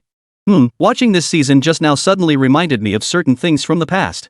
Luo Yanxi was in a genuinely good mood today. Because her AC was getting better and better. She hadn't planned on coming to today's match at all, but Lin Shiyu told her that Jiang Qi would also be competing as a Dragon Nation player, so she made her way here. "See, later on, I've got a surprise for you." Luo Yanxi's voice was cool and detached, yet as she spoke these words, a hint of irresistible allure slipped through. Chapter 60, Born Before Me. Battle ended, deck refreshed. The card dealer dealt him another Katarina. "That's how Golden Shovel works. No matter how skilled your technique, can you outdo Mr. Luck? No way." After securing Katarina, Jiang Qi had 11 gold left, just enough to earn a 1 gold interest payment. The next match commenced swiftly. This time, Jiang Qi faced off against Michelle from the States, who was playing a syndicate lineup. 2-star Darius, 2-star Janna, 2-star Twisted Fate, and a 1-star Braum. As everyone knows, Syndicate is unstoppable in the early game. The 2-star Darius comes with built-in sustain, while Janna provides area of effect crowd control. When paired early on, they can dish out impressive damage. The moment the fight commenced, Darius swung his massive axe straight at Garen. The blade sliced through the sky, tracing a graceful arc of death. Back row, Janna wielded her azure blade. After several auto attacks, her ultimate skill activated. Jiang Qi's 2-star Garen, with his fragile frame, couldn't withstand the relentless barrage from both champions and collapsed instantly. Meanwhile, Michelle's 2-star Darius was left with only a quarter of his health under the relentless assault from Caitlyn and Wei. "I am the tidal wave that sweeps across the land." The next instant, a majestic voice echoed across the heavens. Darius unleashed his ultimate. His health instantly surged back to over half a bar. "So that's how powerful Xin Zhao is?" A hint of surprise flashed in Jiang Qi's eyes. In his previous life, he'd been utterly consumed by bounty hunting, rarely taking the time to study other team compositions. As for the Syndicate synergy, it required 2 class changes to complete. Compared to Alchemist and Combat Academy, it seemed relatively lackluster. "Next time, I'll try the Syndicate too." The battle raged on. In the blink of an eye, only the male gunner remained standing among Jiang Qi's 3 frontline champions. Meanwhile, the enemy had only taken down 1 Braum. Damn it. We just can't win like this." Just then, Caitlyn successfully unleashed her ability. Several bullets spewing fire snakes sliced through the air, striking the backline. 2-star Janna was instantly killed. The gunner swiftly followed up, taking down Darius. But the gunner was instantly taken down by Twisted Fate's ability. Now Jiang Qi had only Caitlyn left. 1-star Caitlyn versus 2-star Twisted Fate. Unsurprisingly, Jiang Qi lost this round. His health dropped to 96. After the round ended, the deck refreshed once more. Another Katarina. Alright then, 2-2. 2-star Katarina is ready. The third round pitted him against a team of Yordles. Nothing to say here, all Yordles are 1-star, and the team composition is worse than a stray dog. Won this one without a doubt. Next up, 2-4, entering the first draft phase. Jiang Qi was the 6th player to enter. The board was filled with low-cost champions, but Jiang Qi immediately spotted Leona in chainmail. Without hesitation, he snatched her up. His priority now was to craft items for Yorick. Combining chainmail and greatsword would forge Knight's Edge, commonly known as the Blade of the Ruined King. Returning to the board, Jiang Qi looked up and locked eyes with a sullen face, one that seemed to carry a heavy burden. Yep, it was Chinanime. She wanted to play Yordles, but after 3 rounds, she hadn't even managed to pull a single low-cost Yordle, not even the initial 3 starters for free. Her bad luck was truly unmatched. Chinami felt like today was just not going her way. From the very start, nothing had gone right. Her gear drops were terrible, her card draws were awful, and Hextech was no better. The most ridiculous part? Even though she had the first draft pick, she only ended up with a chainmail Nocturne. It wasn't like she wanted it. She'd gone for the recurve bow and misfortune, but someone else snatched it right out from under her. That near miss nearly shattered her composure. Belt, cloak, chainmail, and crossbow. These 4 items made her want to cry. Her first Hextech item was eclectic. But with her health being the lowest on the entire map, this Hextech item was practically useless to her, right? Good news, she got first pick on items. Bad news, she accidentally picked the wrong one. All Jiang Qi could say was, unlucky kid. After returning from the draft, she was still 4 experience points short of level 5. Jiang Qi decided to grind for levels.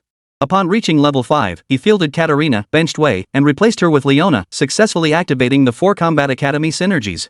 He then equipped the chainmail on Leona. He sold Wei, bringing his gold count to 19. From here on, Jiang Qi only needed to steadily accumulate gold and earn interest. When several players noticed Lin Yu had assembled a 4 Combat Academy team at 2-5, they rushed over to inspect. They then quietly swiped every Battle Academy related card from the deck. After all, as long as they weren't losing money, they were more than happy to stall Jiang Qi. That's just how some shovel players are. This wasn't even the worst part. Unlike the 2 hidden geniuses on the other side, who would hold onto Combat Academy cards even if it meant foregoing interest income. Anyone unaware might think they had some deep-seated grudge against Jiang Qi. Battle Academy, is that synergy really that strong? Not sure, let's see. 2 of them were born into Jiang Qi clone lineups. How infuriating. They were born even before me. The audience below the stage was buzzing with sympathy for Jiang Qi. Though they didn't know who Jiang Qi was, this was Dragon Nation's home turf and they knew he was one of their own. That was enough. Some rejoiced, others lamented. Jiang Qi's Battle Academy deck seems pretty wild. 2-3 cost cards by the 2-5 stage. Should we? It is pretty overpowered, and the gear fits, but with so many card-locked players out there, can he really play comfortably? Plus, I recall Battle Academy isn't that strong, few of them can actually deal damage. These guys are born knowing how to lock others' decks, damn it. Don't forget you're blocking his cards too. I'm a newbie too. This is despicable, so many people blocking Jiang Qi's cards. Should we suggest Jiang Qi switch teams? It's only phase 2 now, there's still plenty of time. It's tough, the opposing team clearly coordinated to target Jiang Qi.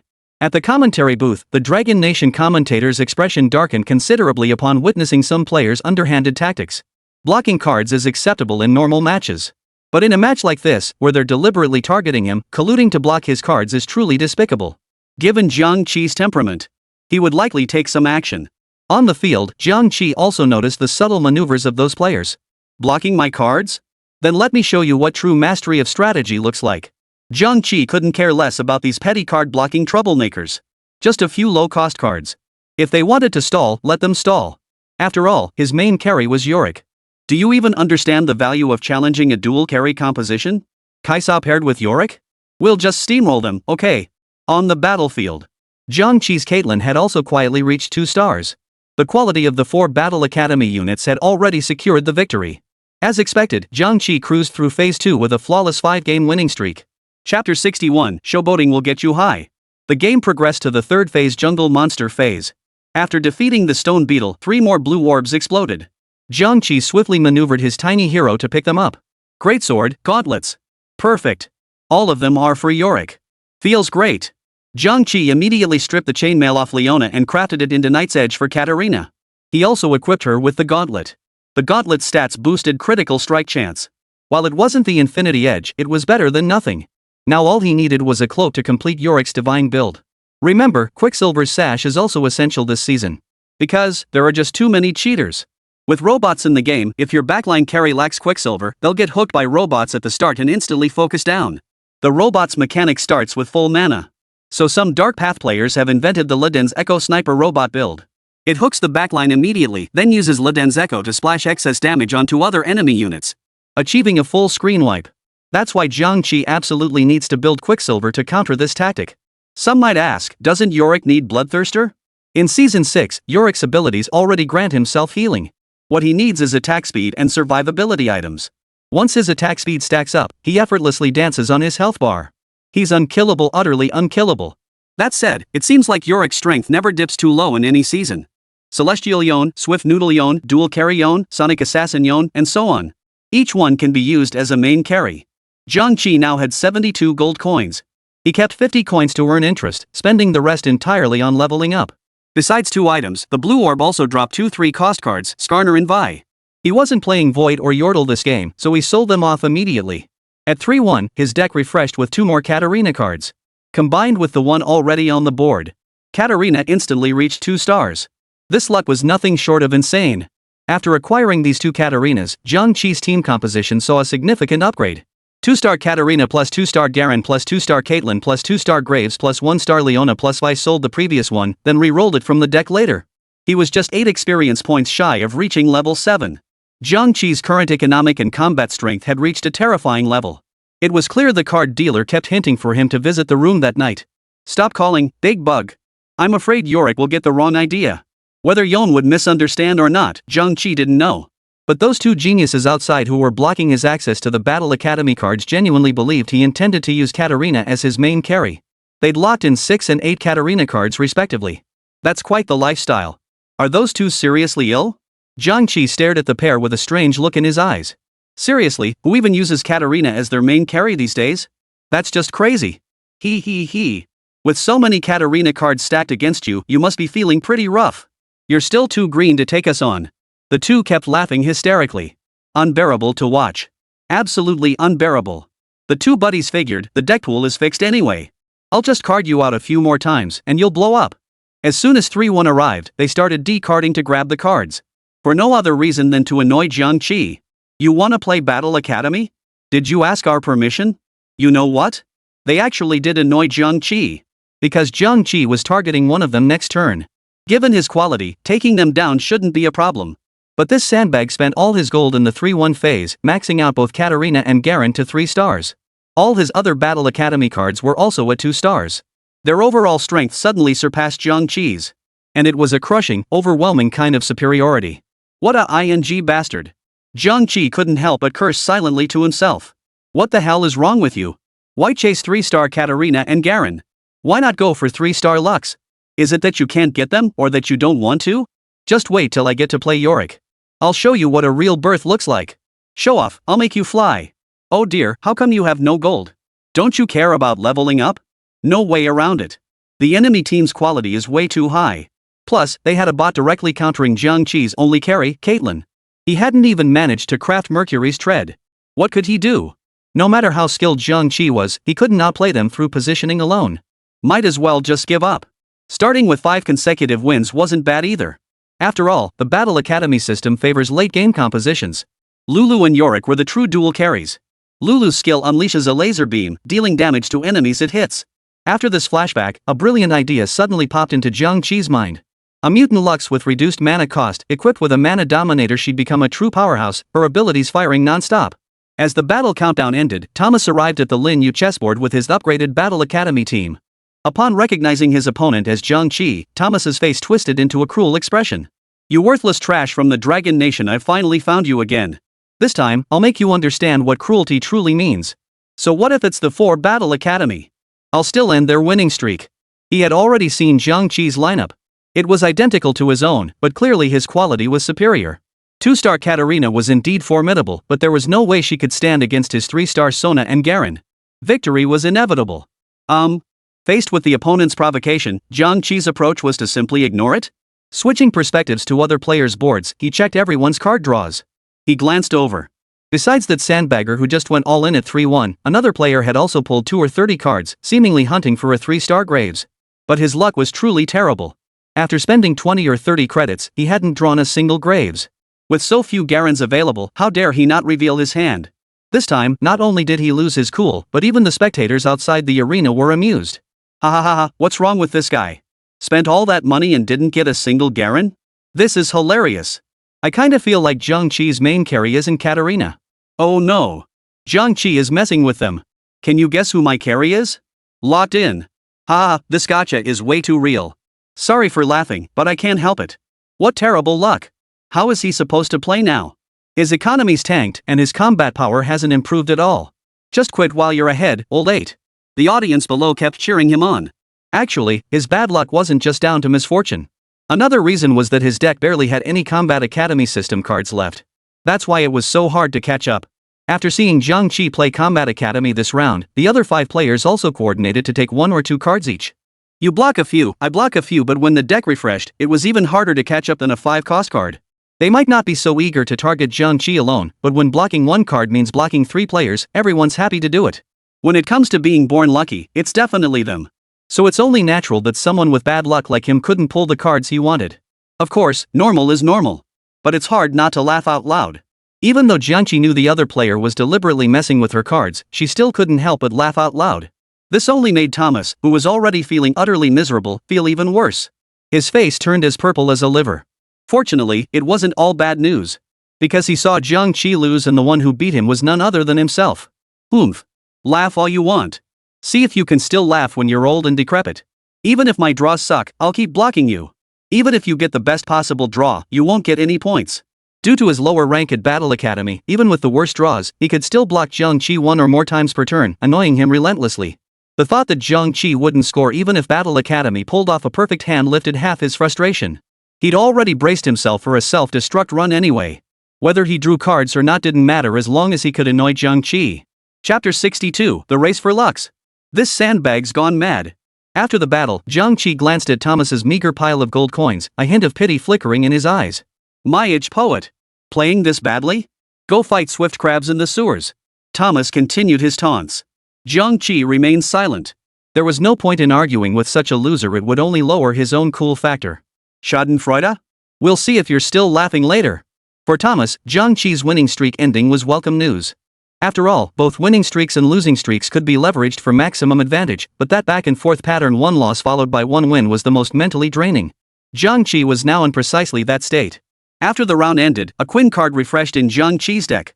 S6 Quinn is a 2-cost card with both Challenger and Bounty synergies. Jiang Qi pondered, nearly 4 players were currently holding back on Battle Academy cards. If he stubbornly stuck with Battle Academy, his fate likely wouldn't be much better than Thomas's. Should he switch to Challenger? Challenger Yorick is incredibly strong and activates faster.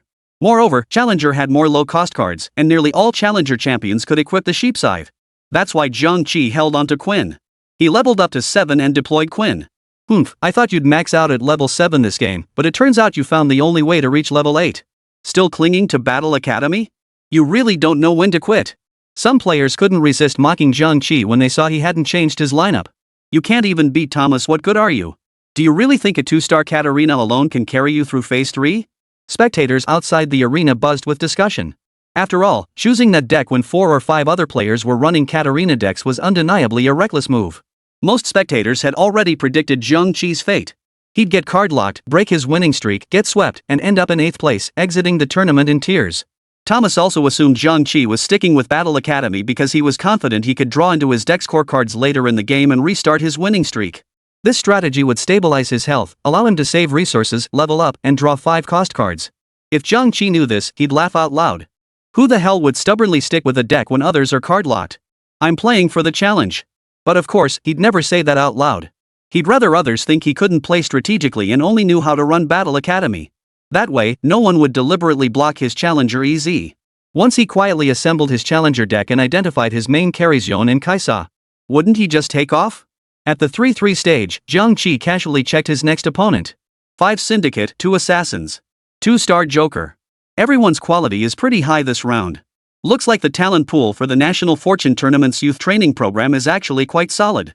His 3-3 opponent was the Australian player who'd selected Syndicate's Heart at the start. He played Syndicate Assassin.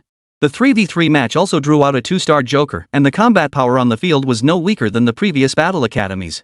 But for Jiang Qi, it didn't matter much. Since he couldn't win anyway, he might as well just lie down and take it. He might even take down a few opponents and achieve a stylish losing streak. Since assassins are squishy, even if he lost, he wouldn't get crushed like the previous player. As long as Katarina and Katarina could unleash their abilities, they could eliminate enemy pieces. Jiang Qi shifted his position a few seconds before combat began. This prevented the Joker from jumping directly to his backline, then he aimed the gunslinger at the enemy's 2 1-star syndicate pieces. This way, the enemy could only hit him with 2 or 3 units at most, perfectly acceptable. Not bad, only 3 pieces lost. S6 damage mechanics were similar to S4. 1 hit dealt 2 points of damage. Phase 2 doesn't deduct health, while Phase 3 has a base deduction of 2 health points. Jiang Qi would only lose 8 health points if hit by 3 arrows. Still manageable. Defeated the syndicate assassin. The third draft round commenced. Jiang Qi now has 82 HP, ranking second to last, making him the second to enter the fray. Shinami still had the lowest health. Her luck was truly terrible today. She couldn't even manage to assemble 3 Yordles. Then, when she stepped out, well, she couldn't beat anyone. She'd been on a losing streak all the way to this point. Little Hero's health had also dropped to 68. But losing streaks have their perks. See? She gets first pick in the draft, and a Wind Girl card lands right in front of her. Sona, a 4-cost card that pairs perfectly with a Yordle lineup. Sona's 3 synergies are Geek, Scholar, and White Mage. Joining the Yordle lineup allows her to form 2 Geeks with Bombardier, 2 Scholars with Big Head, 2 White Mages with Lulu. It's practically tailor-made for the Yordle composition. Moreover, her ability heals allies, significantly boosting combat effectiveness. With her on the team, Chinanami should have no trouble securing a 3-phase health lock. Her Yordle composition has also endured several rounds. Even with the worst luck, her low-cost Yordles will reach 2 stars. Combined with having the Wind Woman in hand, her combat strength is truly formidable. If she still ends up stuck at tier 8 despite this, Jiang Qi can only say, if you're bad, just practice more. Yay, I snagged her. Chinami's voice was brimming with excitement after snagging the Wind Girl. With this Wind Girl, my health is locked down. Finally, no more being the scapegoat.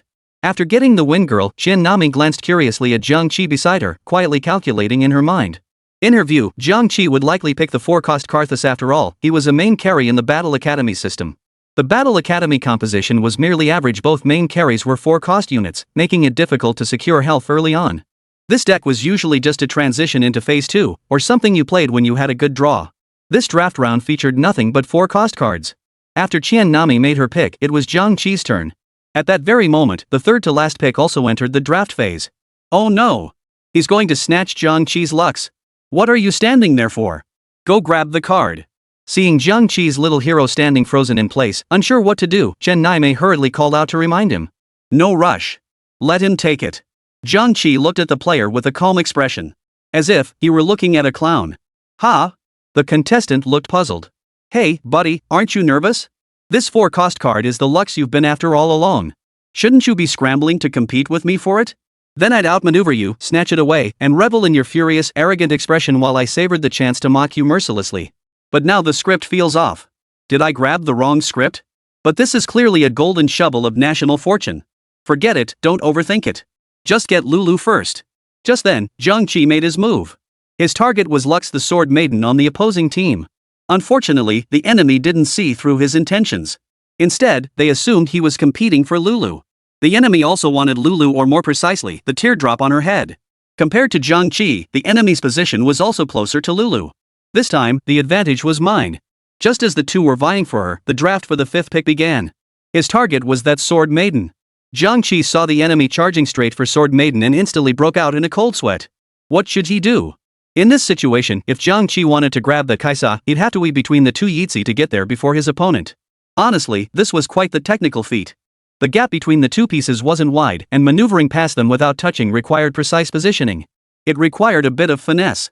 You can't just go straight through, you have to follow the flow of the cards as you move forward. Only then can you successfully detour without touching either piece and land ahead of time. Jiang Qi had used this method often before, but now that he was doing it himself, he felt a bit nervous. He took a quick breath, then dashed forward, slipping right between the 2 pieces in front of him. To everyone's astonished stares, he snatched the Sword Maiden down. Ha! You can snatch cards like that? Passing between 2 cards like that? I've learned something new.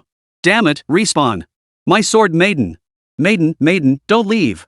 Learn something new, learn something new. In the draft pool, several players watched Jiang Qi's move with their scalps tingling, their minds blown wide open. Some eager learners quietly memorized the technique, planning to steal cards using Jiang Qi's method if they ever encountered such a situation in drafts. If anyone got cursed at, they'd just blame it on Jiang Qi. Chapter 63, Formation Change. What good is picking Sword Maiden? He had no other picks left. If he didn't take her, he wouldn't even get Sword Maiden. Is Sword Maiden even useful? Doesn't seem like it. Isn't he just going to bomb? What are you talking about? Didn't he blow it ages ago? Off the stage, the audience buzzed with chatter. Meanwhile, inside the cafe, Luo Yanqi smiled softly, challenging Yong'en. That's quite the idea. Across the entire arena, it seemed only Luo Yanqi had discerned Jiang Qi's inner thoughts. No wonder they were childhood sweethearts. Jiang Qi's bench now held a sword maiden and a freshly refreshed Samira. 3-2. The second round of Hex Tech drafts was upon them. Jiang Qi glanced at the options golden Hex Tech cards. The options were DD District, Sunfire Chessboard, and Project Implant 2. There aren't many universal gold Hex Techs in S6. They're basically the same ones over and over. Most were exclusive to specific synergies. That DD District pack. One free refresh per turn allows you to assemble your deck faster. This is exactly what Jiang Qi needs right now. Lin Yu was building a challenger team, he still needed one Yorick and one Wolfman. As for the Steel Shadow, he'd already dropped one while clearing jungle camps. He could activate the 6 challenger synergy right now. After selecting Hextech, Jiang Qi received a refresh. Without hesitation, he refreshed immediately. The deck refreshed, revealing a crimson-clad sword-wielding figure at the far right. It was the long-awaited Yorick. Jiang Qi immediately sold his 2-star Caitlyn to replace her with Yorick, then traded in Vi to bring out Kiana.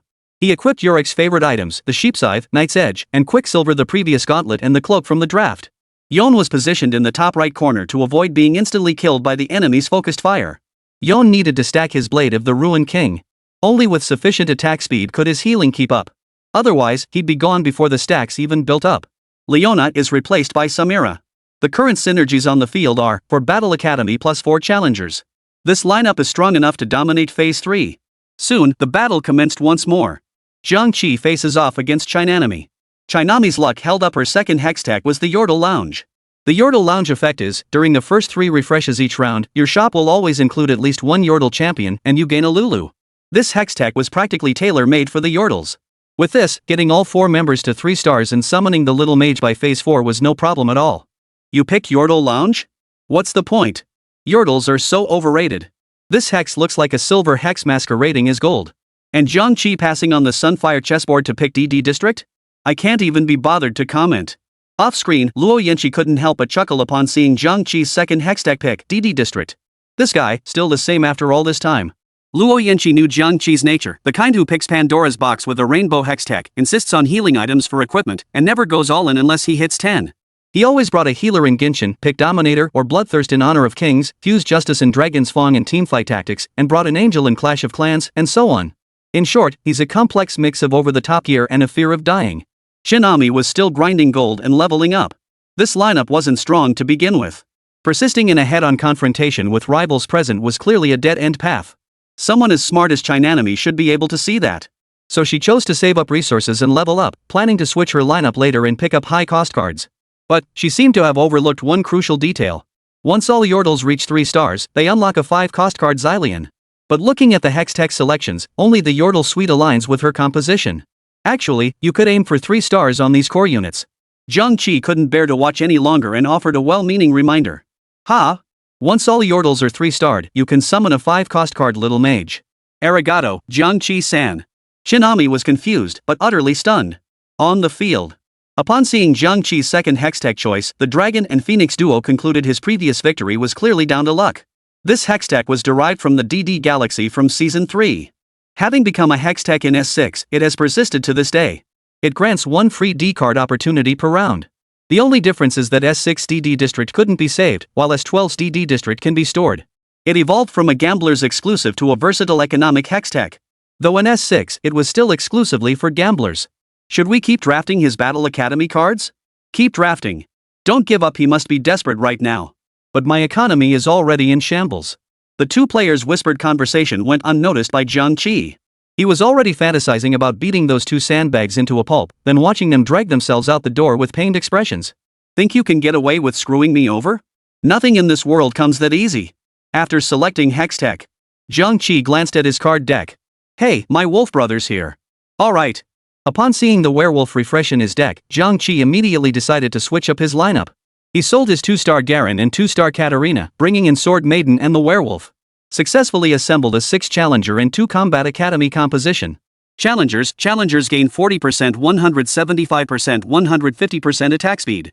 After participating in a kill, Challengers dash toward a new target and double this bonus for 2.5 seconds. Team composition: 6 challengers: Quinn, Samira, Sword Maiden, Warwick, Kiana, Yorick, Leona, all at 1 star. As the saying goes, if you're fast enough, she won't have time to react. Challengers are the true gods.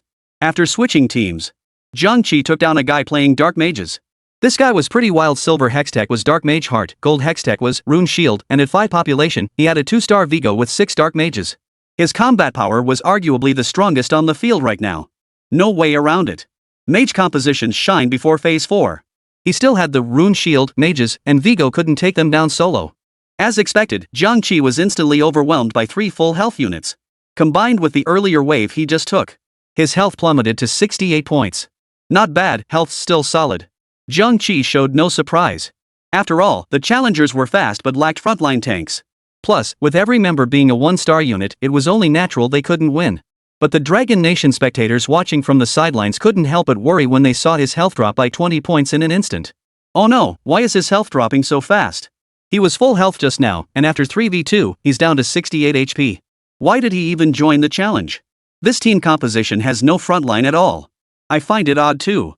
Maybe he couldn't open the Battle Academy because he didn't find Lux? Nah, that doesn't make sense. He clearly had 4 Battle Academies before. But why did he change his formation? Pure side effects. Maybe Jiang Qi thinks his Battle Academy quality isn't high enough? Trying to stabilize his health? Good riddance, let's pop the champagne. Told you to switch, now you're dead. He ditched a perfectly good Battle Academy setup just to copy someone else's formation. Now he's getting slaughtered, huh? LOL, with that quality, he thought he could dominate? Won a few games in low-tier matches and thought he was unstoppable. Chapter 64, Grand Achievement 95. The battle ended, and it was time for the preparation phase. Jiang Qi glanced at the quality of players on the field. How to put it? With this current lineup, he probably couldn't beat anyone except Chisato. But his health was still solid, and his economy hadn't collapsed. Once he found Kassadin later, he'd just switched to the Supreme tier. The power of a level 9.5 champion in Season 6 was truly terrifying. 2-star Kaisa and Jace were often the main carries in teams. As for Victor, aside from his ridiculously long blue bar, a whopping 140 and slow activation speed, his damage output was still quite impressive. A 2-star Victor with standard gear can easily deal over 10,000 damage per turn. Most players overlook Victor's utility. Victor's passive, his attacks melt his target's defenses, reducing their armor by 70%. Victor summons multiple singularities to fire death rays, which slice through the battlefield in straight lines. If a death ray hits an enemy, it deals magical damage and destroys 100% of any remaining shields. In many scenarios, Victor is utilized as a secondary carry to reduce the tankiness of the opposing frontline. Jiang Qi is currently at level 7. There's no frontline in this composition. Yon's blade just won't stack. Let's see if we can snag a free Kha'Zix later. As expected, Jiang Qi was fully targeted in the following rounds. The losing streak carried into the jungle phase. Jiang Qi clutched 86 gold coins in his hand, then glanced at his tiny hero with only 38 health points remaining. A wry smile tugged at the corners of his lips. Damn, this is insane. They're pushing the difficulty through the roof. Afraid I won't survive, huh? Jiang Qi laughed bitterly in frustration. Last round, he'd watched helplessly as his opponent went all in with over 40 gold coins just to win, forcing out a 3-star marksman. It nearly blew the mind of the guy playing Bounty next door. After defeating Wolf Brother, a pile of orbs scattered across the ground. Opening them revealed nothing but frontline gear, a few useless 3-cost cards, and gold coins. Jiang Qi seized the chance to refresh his deck. 2-star Samira. 2-star Werewolf. 2-star Kiana. 2-star Leona. Perhaps this was the dealer's consolation after the losing streak. These refreshes yielded exceptionally strong cards. The equipment slot also holds a belt, chainmail, a cloak, and a tier. Combine them immediately. Jiang Qi couldn't afford to be picky now. Stabilizing his health was paramount. The belt and tear could be combined into redemption, while the chainmail and cloak could be fused into plate mail. Equip the items on Leona, then reposition Yorick to the front row, third from the right. This position not only activates instantly but also avoids immediate focus fire when flanked by other units. This lineup isn't lacking in damage. Any of the E units could serve as the carry. Everything was now in place, waiting only for Kaisa to appear. Jiang Qi glanced at his remaining 56 gold coins and chose to refresh the pool once more. He sensed the card wave was coming. As expected, the refreshed interface revealed a Yon. Snagged it and refreshed again. Another one. Perfect. 2-star Yorick is ready. Jiang Qi now felt he lacked nothing. The battle commenced once more. Jiang Qi surveyed his opponent for this round. This time, it was the sniper master he'd seen earlier. Wait, did this guy forget to turn it off?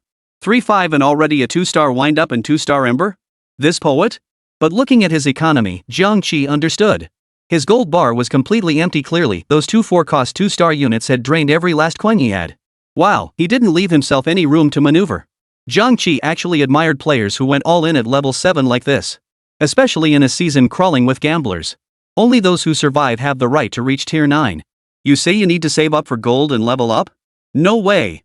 Well, at least I got a 2-star Yorick. Bad news, the enemy has two 2-star 4-cost cards. Good news, Jinx is feeding.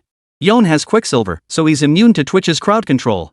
As for Jinx, sure, she packs a punch, but this guy's notorious for throwing games.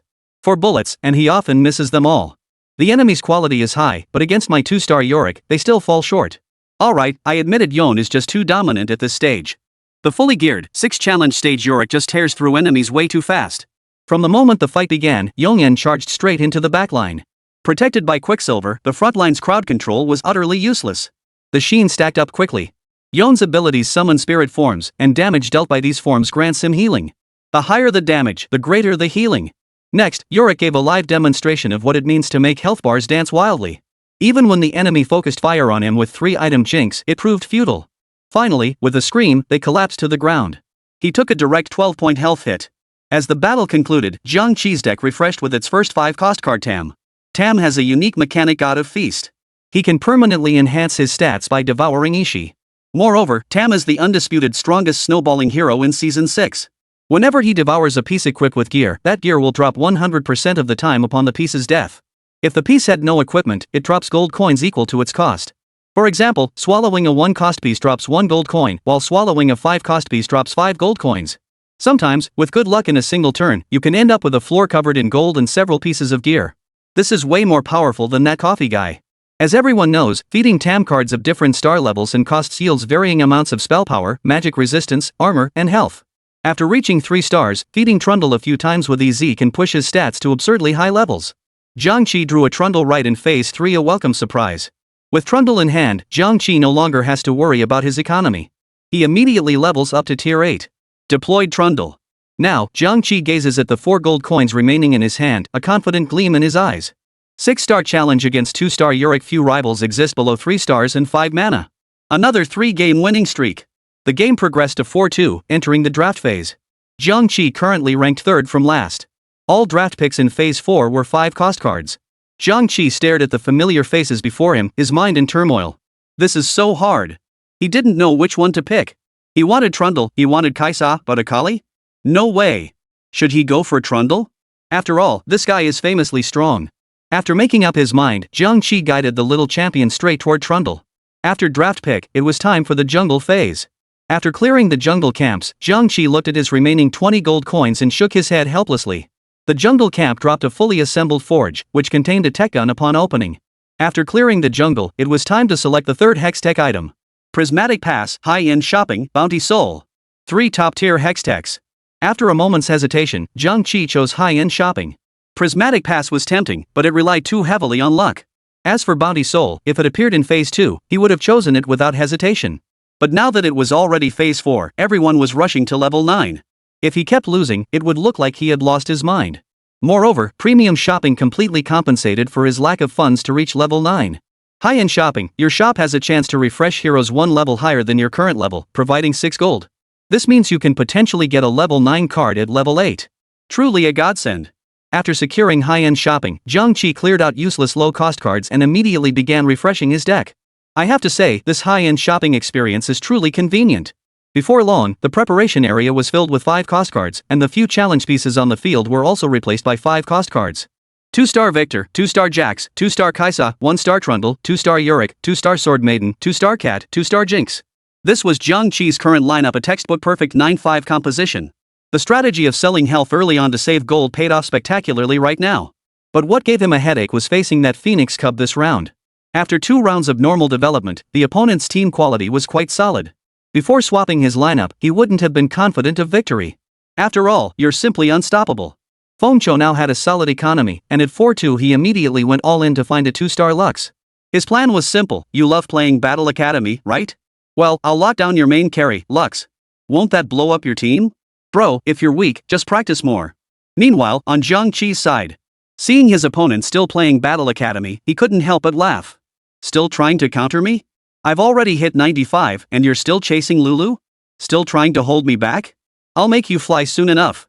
While Jiang Qi prepared to outwit Fengqiu. With the Yordle-themed rooms buff by the 4-2 phase, all the Yordles on Chinanimy's board had successfully reached 3 stars. For 3, the first little mage appeared on the bench. Chapter 65 Instant Kill. Soon. The countdown ended and the two sides finally clashed. Ha! Ha! The moment she arrived, Fengqiu froze in place upon seeing Jiang Qi's lineup. Aren't you supposed to be playing Battle Academy? This question wasn't just on Fengqiu's mind. Spectators in the arena saw Jiang Qi's lineup change drastically and were filled with confusion. What just happened? How could Jiang Qi's lineup change so drastically in just one round? Seeing the stunned expressions before him, Jiang Qi could easily imagine the reactions to come. I thought he was playing Battle Academy. How did my backline get wiped out so fast? I thought it was just a monster. Go tell that to my max-leveled emperor. We're all just trying to survive. Jiang Qi shot Fengqiu a half smile, half sneer. Who said I was playing Battle Academy? I'm not some little cutie. Knowing you'd all gang up on me, why would I play a gambler's game? Besides, Combat Academy is nothing special. If you want to play it, go ahead and have it. His words cut deep. Especially for Fengqiu, who recalled how he and Wulong had spent endlessly snatching cards just to block Jiang Qi's plays. That's why he was still stuck at level 7 with only 10 gold coins. Wulong was even worse off.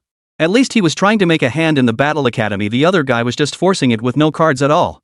After all that effort, it turned out the guy wasn't even playing Battle Academy. In that moment, he felt he should return to Gotham. His face flushed crimson before turning pale. Fengqiu gritted his teeth. Oomph. I bet you only switched teams because you couldn't beat us. After all that strategizing and maneuvering, this was the outcome. It felt like Jiang Qi had set him up. The silver lining? Jiang Qi's gold bar was equally barren. No gold, no health. It was only a matter of time before old age was eliminated. This thought lifted his gloomy mood considerably, and he couldn't help but let out a soft chuckle. As for Jiang Qi, he wore a look of utter indifference. Who would be the first to go was still up in the air. Jiang Qi's team composition countered most other setups. Moreover, the Battle Academy team lacked burst damage, and their backline only had Lux as their main carry.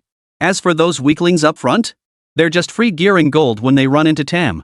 What else could this be but a true brotherhood? You don't seriously think hitting level 8 and pulling a few 5-cost cards makes you unbeatable, do you? Even a 2-star Tahm doesn't carry until 7 or 8 rounds without feeding, let alone a 1-star Tahm. And that Jinx? She doesn't even have any gear. Is she just there to fill the roster? Actually, Fengqiu's understanding wasn't wrong. Trundle is a hero that requires significant feeding before paying off, typically only useful early on for synergy. He's used to unlock high-level synergies for bounty hunters or fighters. Expecting him to carry the team right off the bat is asking too much. Right now, while I have plenty of 5-cost units, most of them lack gear. Only Trundle and Yorick can actually deal damage. Oh, are you sure? Jiang Qi gave a wicked grin as his 2-star Yorick activated instantly. A ghostly blue spirit teleported onto the enemy Lux's face. Lux, feeling it chill down my spine. Men speak lies, swords speak truth. Yon swung his twin blades relentlessly, instantly eliminating the enemy Lux before she could even unleash her abilities. The remaining frontline champions were left to become Ian's playthings. Jiang Qi secured an unquestionable victory. After the battle, Jiang Qi's gold returned to 20. Everything was ready. Now they just waited for Trundle to arrive. One Trundle remained on the bench, another on the field. Nearly 20 gold coins remained. Lin Yu wasn't sure if he could afford it. No, Victor can take it, no. After 4 consecutive refreshes, he still hadn't seen Trundle. Now he had only 7 gold left. If he didn't buy cards, he could only refresh 3 more times. Nothing, one last try. Come on, drop it. I'll bet my 10-year single life on it, it actually dropped. Jiang Qi, who'd just been about to make a bold claim, immediately clamped his mouth shut upon seeing Trundle appear, thus preserving his 10-year single status. Guess mysticism really does work. He sold his 2-star Sword Maiden and bought Tahm. 2-star Trundle's skill damage is incredibly high. No frontline can withstand it. And once he gets rolling, Trundle becomes unstoppable. Heh, you're right, Trundle isn't invincible. But he's more than enough to take you down. Jiang Qi stared at Fengqiu's constipated expression and chuckled. Now, Jiang Qi just needed to slowly level up. All his 5-cost cards were 2-starred, the cat provided crowd control, Victor reduced armor, Trundle devoured pieces, Jace boosted attack speed, Jinx and Yorick dealt damage, while Kai'Sa's primary role was harassment. Jiang Qi glanced outside the arena. Right now, aside from Chinanimy posing a slight threat, the rest were all trash. Well then, we'll see. Jiang Qi smiled, saying no more. The round commenced once more. This time, the opponent was a Yordle. Judging by the quality of the lineup, it wasn't even as good as Chisato's. At that moment, the pieces from both sides clashed in a full-scale battle. What delicious food! Tam's starting mana pool was 60-30. After receiving the blue buff, he could devour enemies at full mana right from the start. And so, before Vigo could even move, he was swallowed whole by Trundle. The opponent didn't seem concerned at all. After all, a standard 2-star Tahm wouldn't be able to instantly take down a 3-star Vigo. But soon, he sensed something was amiss. After swallowing Vigo, Trundle's health bar flashed with damage numbers. 400, 800, 1102, 1512. Put. For seconds later, Trundle opened his mouth and spat out the contents. It was a blue orb. When Tam's Devourer bond killed EZ inside his body, if the target was equipped with items, a random piece would drop. The appearance of this blue orb signaled that Vigo had been completely digested and eliminated by Trundle. How is this possible? How did your Trundle deal so much damage? My 3-star Vigo with over 4000 HP just vanished like that? The opponent looked utterly stunned. Earlier, when he saw the damage numbers popping up from inside Trundle, he had a vague sense something was off. Before he could even process it, his 3-star Vigo was instantly obliterated by Trundle.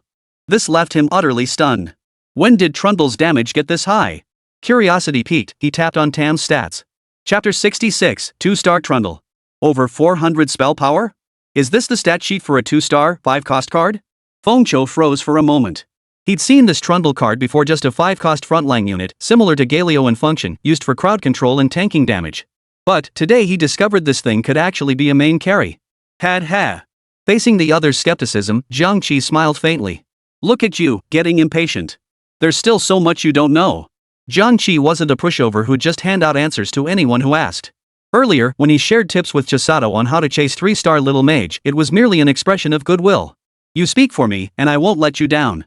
As for this bunch of lowlifes, they weren't worth his trouble. Fengqiu was genuinely panicking now.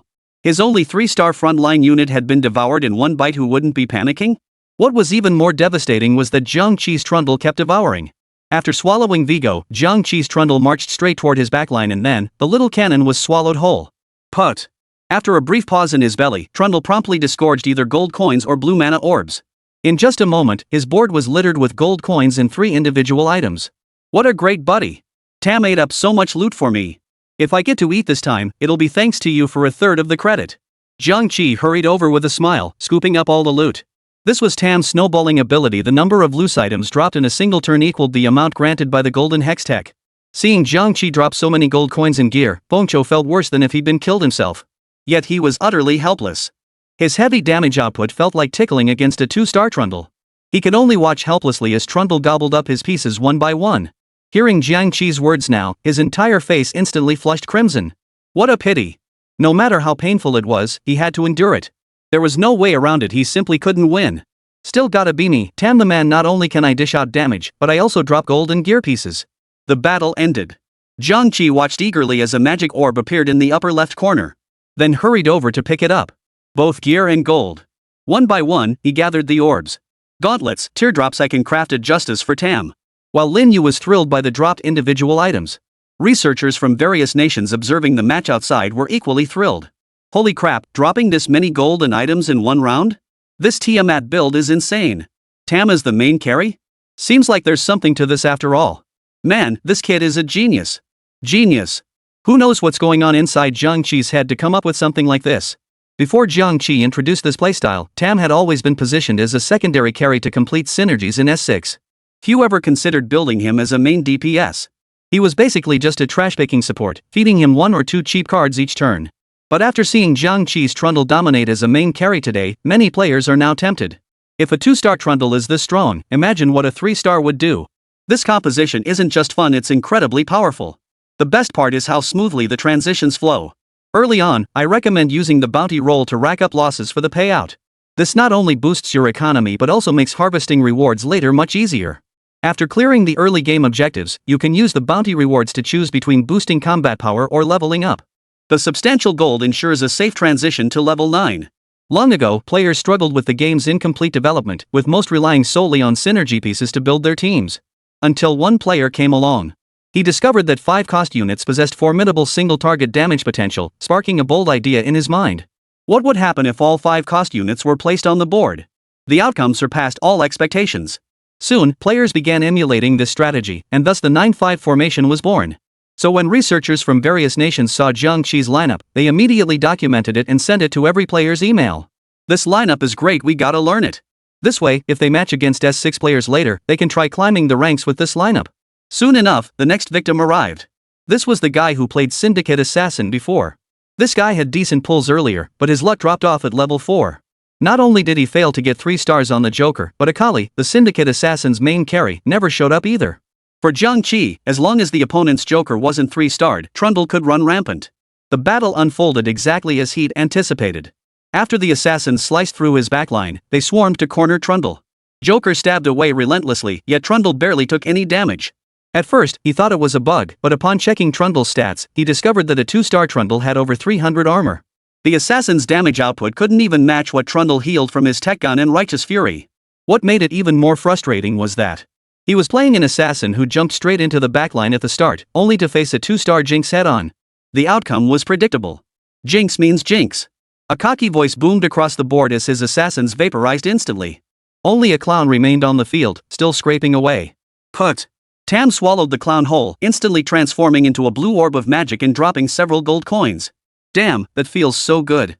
Give me your phone so I can play too, and throw in a V50 while you're at it. Me too. I took a quick look, this round's worth at least 15 gold coins. So satisfying. Jiang Qi was feeling pretty awesome too, even better than not wearing it. This lineup really makes one game feel amazing for a whole day. Yeah, leveling up to 9 still feels the best. With the boost from premium purchases, once you hit level 9, the chance of pulling 5 cost cards soars to 35%.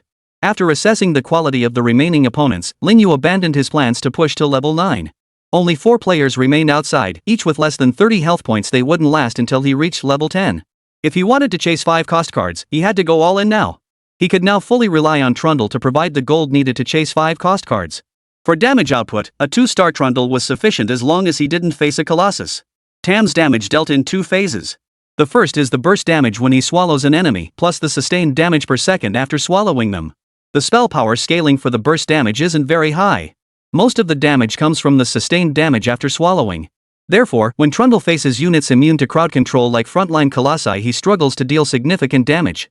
Since he can't swallow these champions, he can only deal the initial burst damage. This leaves him severely lacking in damage output. He had just checked none of the remaining 4 teams were playing Colossus. This was good news for him. Without Colossus, even bringing Quicksilver wouldn't help. Even if a 2-star Trundle can't swallow them whole, that burst damage still deals over 1,000 points. It only takes 2 or 3 hits to take down a frontline unit. Another Trundle, please. Then I can go straight for a 3-star 5 cost card. With Trundle in this game, his economy was definitely sufficient. With a bit of luck, he'd likely pull off a 3-star 5 cost upgrade. With that thought, Jiang Qi quickly refreshed his deck. Here it comes. After spending over 10 gold coins, a golden unit appeared in his deck. 2 Tahms. After purchasing them, Jiang Qi glanced at the other 3 players' preparation benches. Jace is taken, can't chase it. Kaisa is blocked too. Jinx and Xian were blocked by 3 players. Besides these 3, the rest are all fair game. Well then, it's time to step up my game. Chapter 67, Lies. Jiang Qi glanced at his interest-filled economy bar, a confident smile spreading across his face. Go for it. If not for the 5 mana cost, the game would be meaningless. Time moved to the jungle phase. After clearing the jungle and collecting the orb, Jiang Qi immediately refreshed his deck. Time was running out. If he wasted even a few more turns, his opponent wouldn't last. 1 Trundle, 2 Trundles, no need for the cat. 1 Galio, 3 Trundles, 2 Galios. 7 Tahms now, 7 in total. With only 5 Galio, he probably can't catch up. Focus all efforts on protecting Trundle. 1 more and I'll sell to chase. Outside the arena, spectators grew wildly excited upon realizing Jiang Qi was chasing a 3-star 5-cost champion. Holy, he's already got 7 copies. Can he pull it off? Is he really chasing a 3-star 5-cost? What a gamble. I don't think anyone's ever pulled off a 3-star 5-cost before. Wonder if Jiang Qi can do it? 2 more to go, but looks like he's out of gold. What a shame. 5-1. After spending all his gold, Jiang Qi only managed to draw 7 Tahm cards. That's how this game is. Even when you're not short on cards, that last one just won't come out. Jiang Qi was used to it by now. Let's try swapping the 2-star Galio for a 1-star to see if it works. I won't sell the cat. Only 2 people remained on the field now. Jiang Qi and Chisato. After 9 rounds, Chisato had successfully stabilized her health and secured consecutive victories up to this point.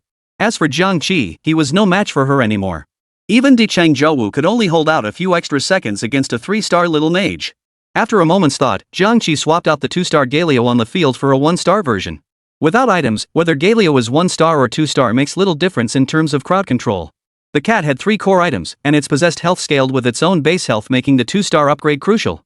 Sell Galio. Jiang Qi refreshed the shop 7 more times. Still no sign of the 8th trundle. What a shame. If it doesn't drop, there's nothing we can do.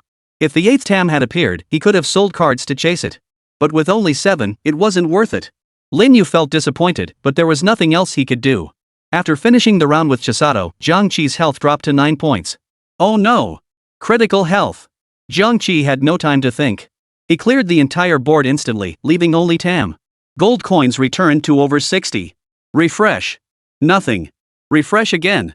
Finally, a Tahm card appeared. A glimmer of hope flashed in Jiang Qi's eyes. 8 cards, now just 1 more needed for 3 stars. Another dozen refreshes. Why isn't it coming? Jiang Qi began to panic. He only had 12 gold coins left. If this kept up, he'd run out completely. Dealer, I'll use my bull. Before he could finish, a golden figure appeared from the deck. Tahm. Jiang Qi's fingers trembled at that moment. Bullseye, thank you for everything.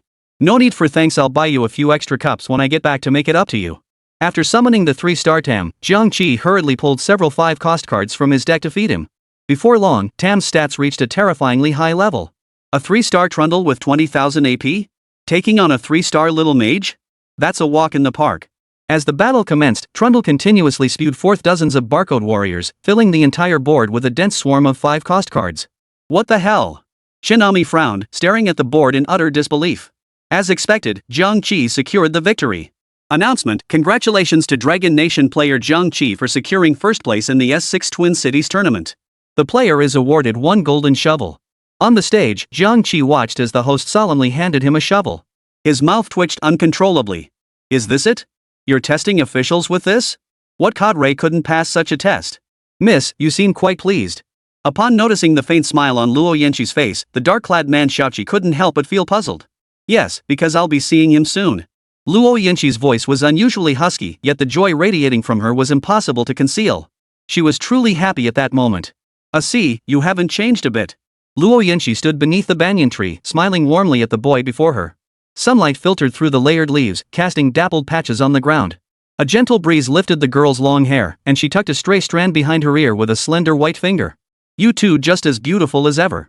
As soon as the words left her lips, Luo Yanqi seemed to sense something and lifted her head, meeting Jiang Qi's eyes. Her calm voice carried a hint of lightness. And you? Do you like me this way? Under the blazing sun, the girl's cheeks flushed rosy, like a perfectly ripe apple. Jiang Qi didn't answer. Instead, he took Luo Yanqi's hand and led her back into the cafe they'd just left, settling into a window seat. Outside the window, the world bustled with noise. Inside, a serene calm reigned. See, do you still like me? As soon as Luo Yanqi sat down, she noticed Jiang Qi's pensive expression. A brief silence. No. Jiang Qi instinctively turned his gaze toward the window, his voice faint as he spoke. Once, someone had asked Jiang Qi if he liked Luo Yanqi. His answer back then was yes. Luo Yanqi, the eldest daughter of the Jiang family, came from a powerful and influential household. She excelled academically and possessed striking beauty. She was the very embodiment of every boy's high school crush. Jiang Qi first met Luo Yanqi when he was 4 years old, and even then, he seemed to harbor a fondness for her. Later, Luo Yanqi transferred to another school during middle school. It wasn't until one day in high school that she reappeared in Jiang Qi's life. Some say, love knows no reason. All those ideal types people swear by before falling in love? They crumble to dust the moment you meet the one. When you like someone, seeing them with others makes your heart ache. Luo Yanqi was so outstanding that she naturally had no shortage of admirers. Jiang Qi watched helplessly as Luo Yanqi turned down other men. Back then, he feared Luo Yanqi might impulsively accept someone else's confession. But she didn't. From start to finish, Luo Yanqi had only one guy by her side. Thinking of this, Jiang Qi couldn't help but smile. Not interested. Luo Yanqi deliberately drew out the syllables. I couldn't care less about your liking. Her voice grew fainter and fainter until it faded away. She looked at him, her eyes brimming with unspeakable words, yet they ultimately dissolved into a barely perceptible smile. Her C was lying. Chapter 68, Don't come over here. Golden shovel tips: if she still won't appear no matter how you do. Why not try investing your resources into leveling up? As you grow stronger, she'll automatically refresh and appear before you next time. Their brief exchange felt like a fleeting interlude, gone in an instant. Half an hour later, the final match awaited. Per the rules, the third match required a player change. Ornn, how about you take this match? There's no time left.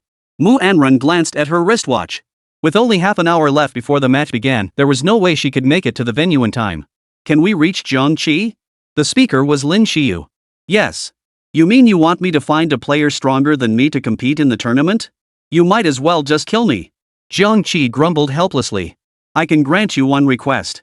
Any request? Yes. Jiang Qi's eyes lit up at the response. But then again. Jiang Qi rubbed his hands together, speaking with flattery. Let me reiterate, he hadn't agreed to Mu Anren's request for that reason. He simply enjoyed helping friends. Who should I ask? Aha! Got it. Second floor of the cafe. Come in. A young woman's voice drifted from the dimly lit room, cool and dignified. Yanxi. The curtains were drawn tight, with only a soft yellow lamp illuminating the space. Though his vision was hazy, Jiang Qi still managed to find the sofa. On the sofa, a petite girl in a light blue skirt lay on her side, one slender leg propped up. She glanced over with an expression of calm detachment. Her face bore light makeup, her features exquisitely beautiful, the kind of beauty that left an indelible impression at first glance. Yet her expression was cool and distant, like the moon in the sky, clear and cold. It was Luo Yanxi. This cafe belonged to the Luo family, so as the eldest daughter of the Luo household, having her own private room was only natural, right? See, what's up? Miss me? A faint, familiar fragrance filled the room. Jiang Qi lowered his head to steady his breathing before looking up and speaking. I need to ask you for a favor. As he spoke, Jiang Qi didn't even dare to meet Luo Yanxi's gaze. Oh, if it's for a C. Luo Yanxi suddenly leaned closer, her gaze intense as she fixed it on Jiang Qi before her. A faint blush now tinged the girl's fair cheeks, and a subtle sparkle danced in her bright eyes. A hint of mischief, even flirtatiousness, played in her eyes. Jiang Qi frowned. A faint, uneasy premonition stirred within him. He froze in place, not daring to move an inch. Now the distance between them was infinitely close to zero. If he lowered his gaze just a fraction, he might see things he shouldn't. Though Luo Yanxi hadn't. Call me sister. Luo Yanxi lifted her gaze to meet his, gently raising one pale, delicate foot.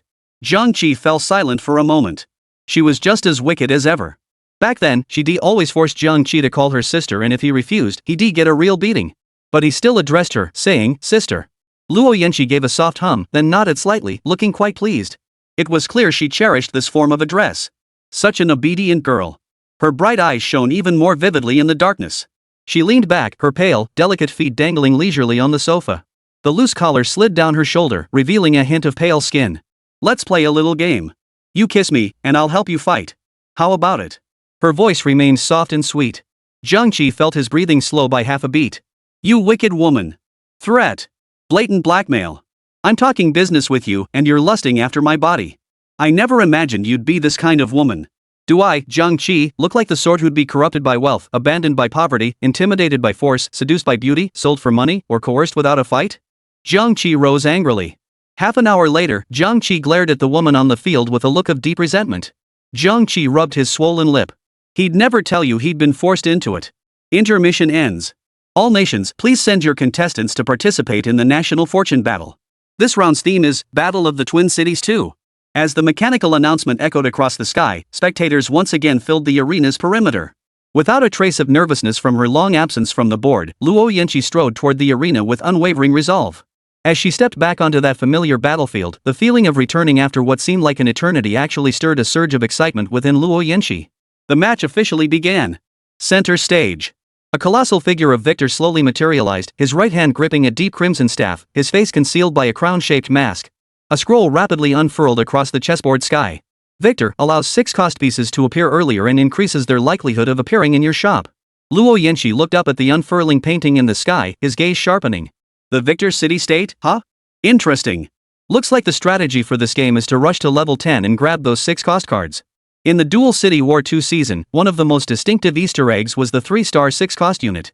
Its stats and mechanics far surpassing those of a standard 3-star 5 cost unit made it the envy of all gold shovel players. And a crucial prerequisite for assembling a 3-star 6 cost unit? None other than this Victor's city. Upon entering the board, Luo Yanxi randomly drew Darius as his starting piece. He possessed 2 synergies, Overseer and Iron Conqueror. Let's clear the jungle first. Darius is exceptionally strong this season, boasting both sustain and damage. She's a solid choice for early game transition. After clearing the jungle, 3 blue orbs dropped. They provided a raven, a belt, and a recurve bow. The deck refreshed, revealing a Draven card snagged it immediately. Then I deployed Raven to clear the second wave of jungle camps. After clearing the camp, the orbs granted a Singed, a Katarina, a Greatsword, and a Rod of Ages. The gear was decent. Then came the 2-1 Hextech selection phase. Luo Yanqi stared intently at the 3 prismatic Hextech panels before him. Kitchen utensils, gain 1 golden spatula crown and 1 random emblem. Sublime Adventure, gain 3 2-cost champions.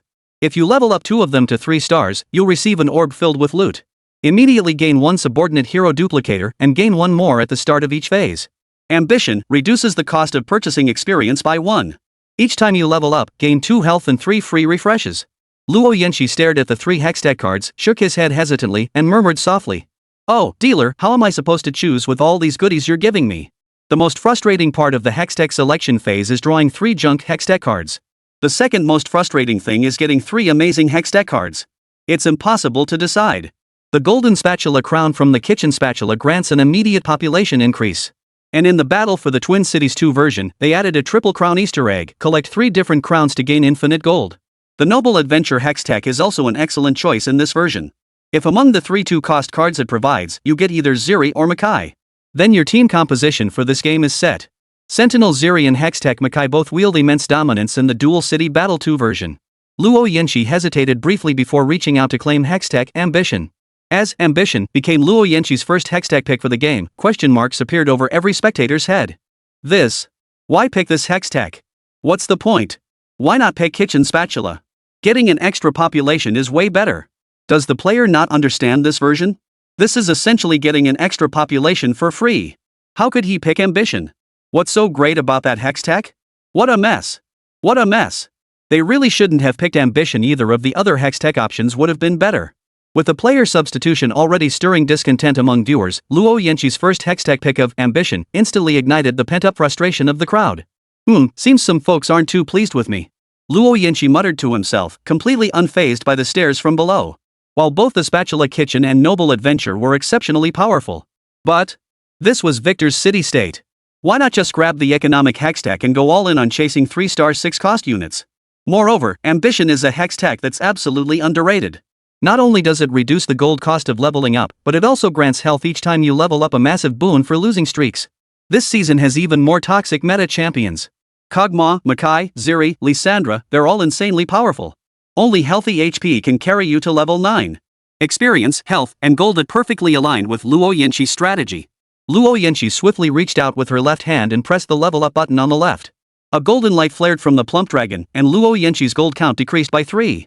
A small number 3 lit up beside the refresh button, signifying 3 free refresh opportunities. Luo Yanqi slowly turned her head to look at the 3 pieces on her chessboard. Nocturne, Riven, and Draven. Then he glanced at the Rel card in his deck. 2-1 for Ironblood Conquerors. This one's mine. Luo Yanqi glanced at the Hextech cards of the other players. It was nothing short of utterly terrible. Massive and powerful, Greatsword Overflow, far ahead, Chainstrike. Compared to everyone else, Luo Yanqi's Hextech was nothing short of godly. Time arrived for the 2v1 matchup. Across the chessboard from Luo Yanqi, Park Chang-ho of Korea slowly emerged from the player's seat.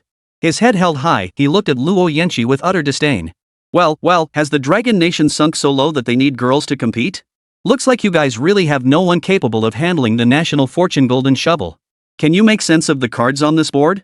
After uttering these words, Park Chang-ho let out an involuntary chuckle. The game of National Fortune Golden Shovel requires not only exceptional individual skill but also robust national research and development backing.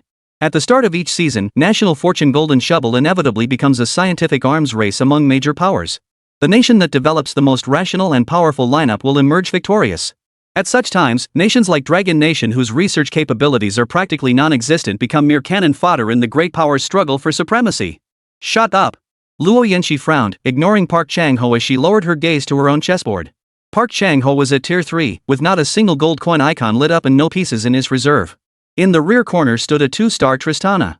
Though the game had transitioned from Spirit of the Paintings to Twin Cities War 2, the Tristana card remained. It had merely been downgraded from a 3-cost to a 2-cost card. The front row featured a 1-star Darius and a Vladimir. The Hextech provided artifact, Tycoon's Armor, was equipped on Vladimir. Luo Yanqi looked up, her expression filled with confusion as she stared at Park Chang-ho. Who gave him the nerve to bark like a dog in front of me? With that level of quality, go sit at the table with the stray dogs. I'll admit the 2-star Caitlyn's damage output is impressive, but your frontline lacks the tankiness to sustain the time needed for her to deal that damage. You said you wanted to go on a losing streak, yet you picked a 2-star Caitlyn. You claim to be chasing wins, yet you won't even level up to tier 4. All I can say is, your parents must have overfed the placenta when they conceived you. With the taunts landing squarely on her face, Luo Yinshi certainly wasn't going to sit idly by. Her principle was clear: if you mock me, I won't just mock you back, I'll shatter your defenses. When it came to trash talking, it had to be said, Zon had parents for 8 years. Besides, Park Chang-ho's team composition really was flawed. She was merely giving him a malicious reminder. You, just shut up. My team's strong enough to crush you anyway. Park Chang-ho stammered as if caught red-handed, yet stubbornly held his head high. Luo Yinshi shook his head helplessly. Trying to reason with a dog, how could they possibly understand? Then let's see who blows who to smithereens. The battle commenced. The front lines formed a 2-on-1 battle. Raven and Draven, equipped with the sheep scythe, jointly attacked the enemy Amumu, while Vladimir, clad in the magnificent armor, absorbed the assaults from Raven and Draven. As the vampire's mana bar reached its peak, he swiftly unleashed his ability.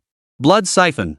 A jet of pitch-black blood surged from Darius's body, swiftly drawn into Vladimir's veins.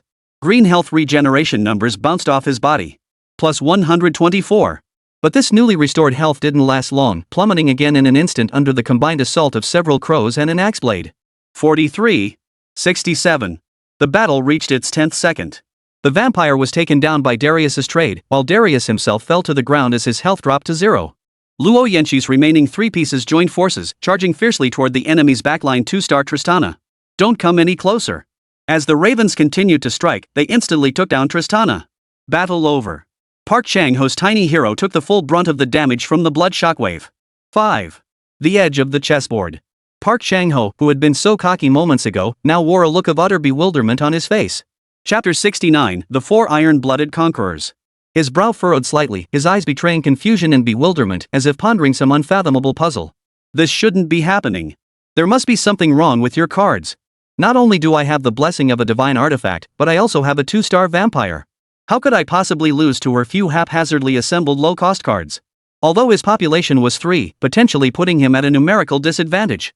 He also possessed a 2-cost, 2-star vampire and 1 more artifact piece than Luo Yinshi.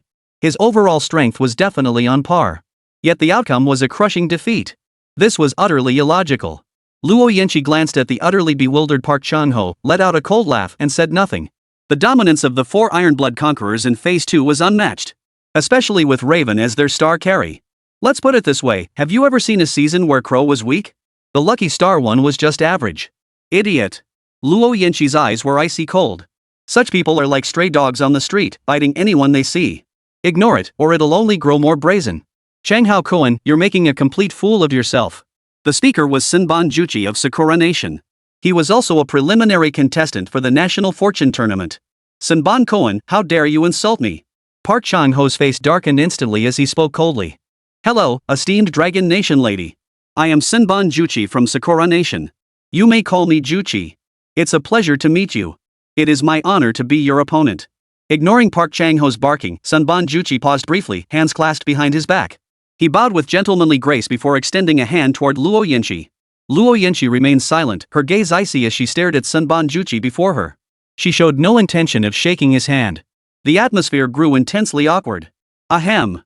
Noticing Luo Yinshi's expression, Sinban Juchi gave an awkward chuckle and sheepishly withdrew his hand. Sinban Koen, take my advice. What? Lick dogs die a horrible death. Damn it, you're dead meat. Jiang Qi's deep eyes below the stage held a hint of a smirk.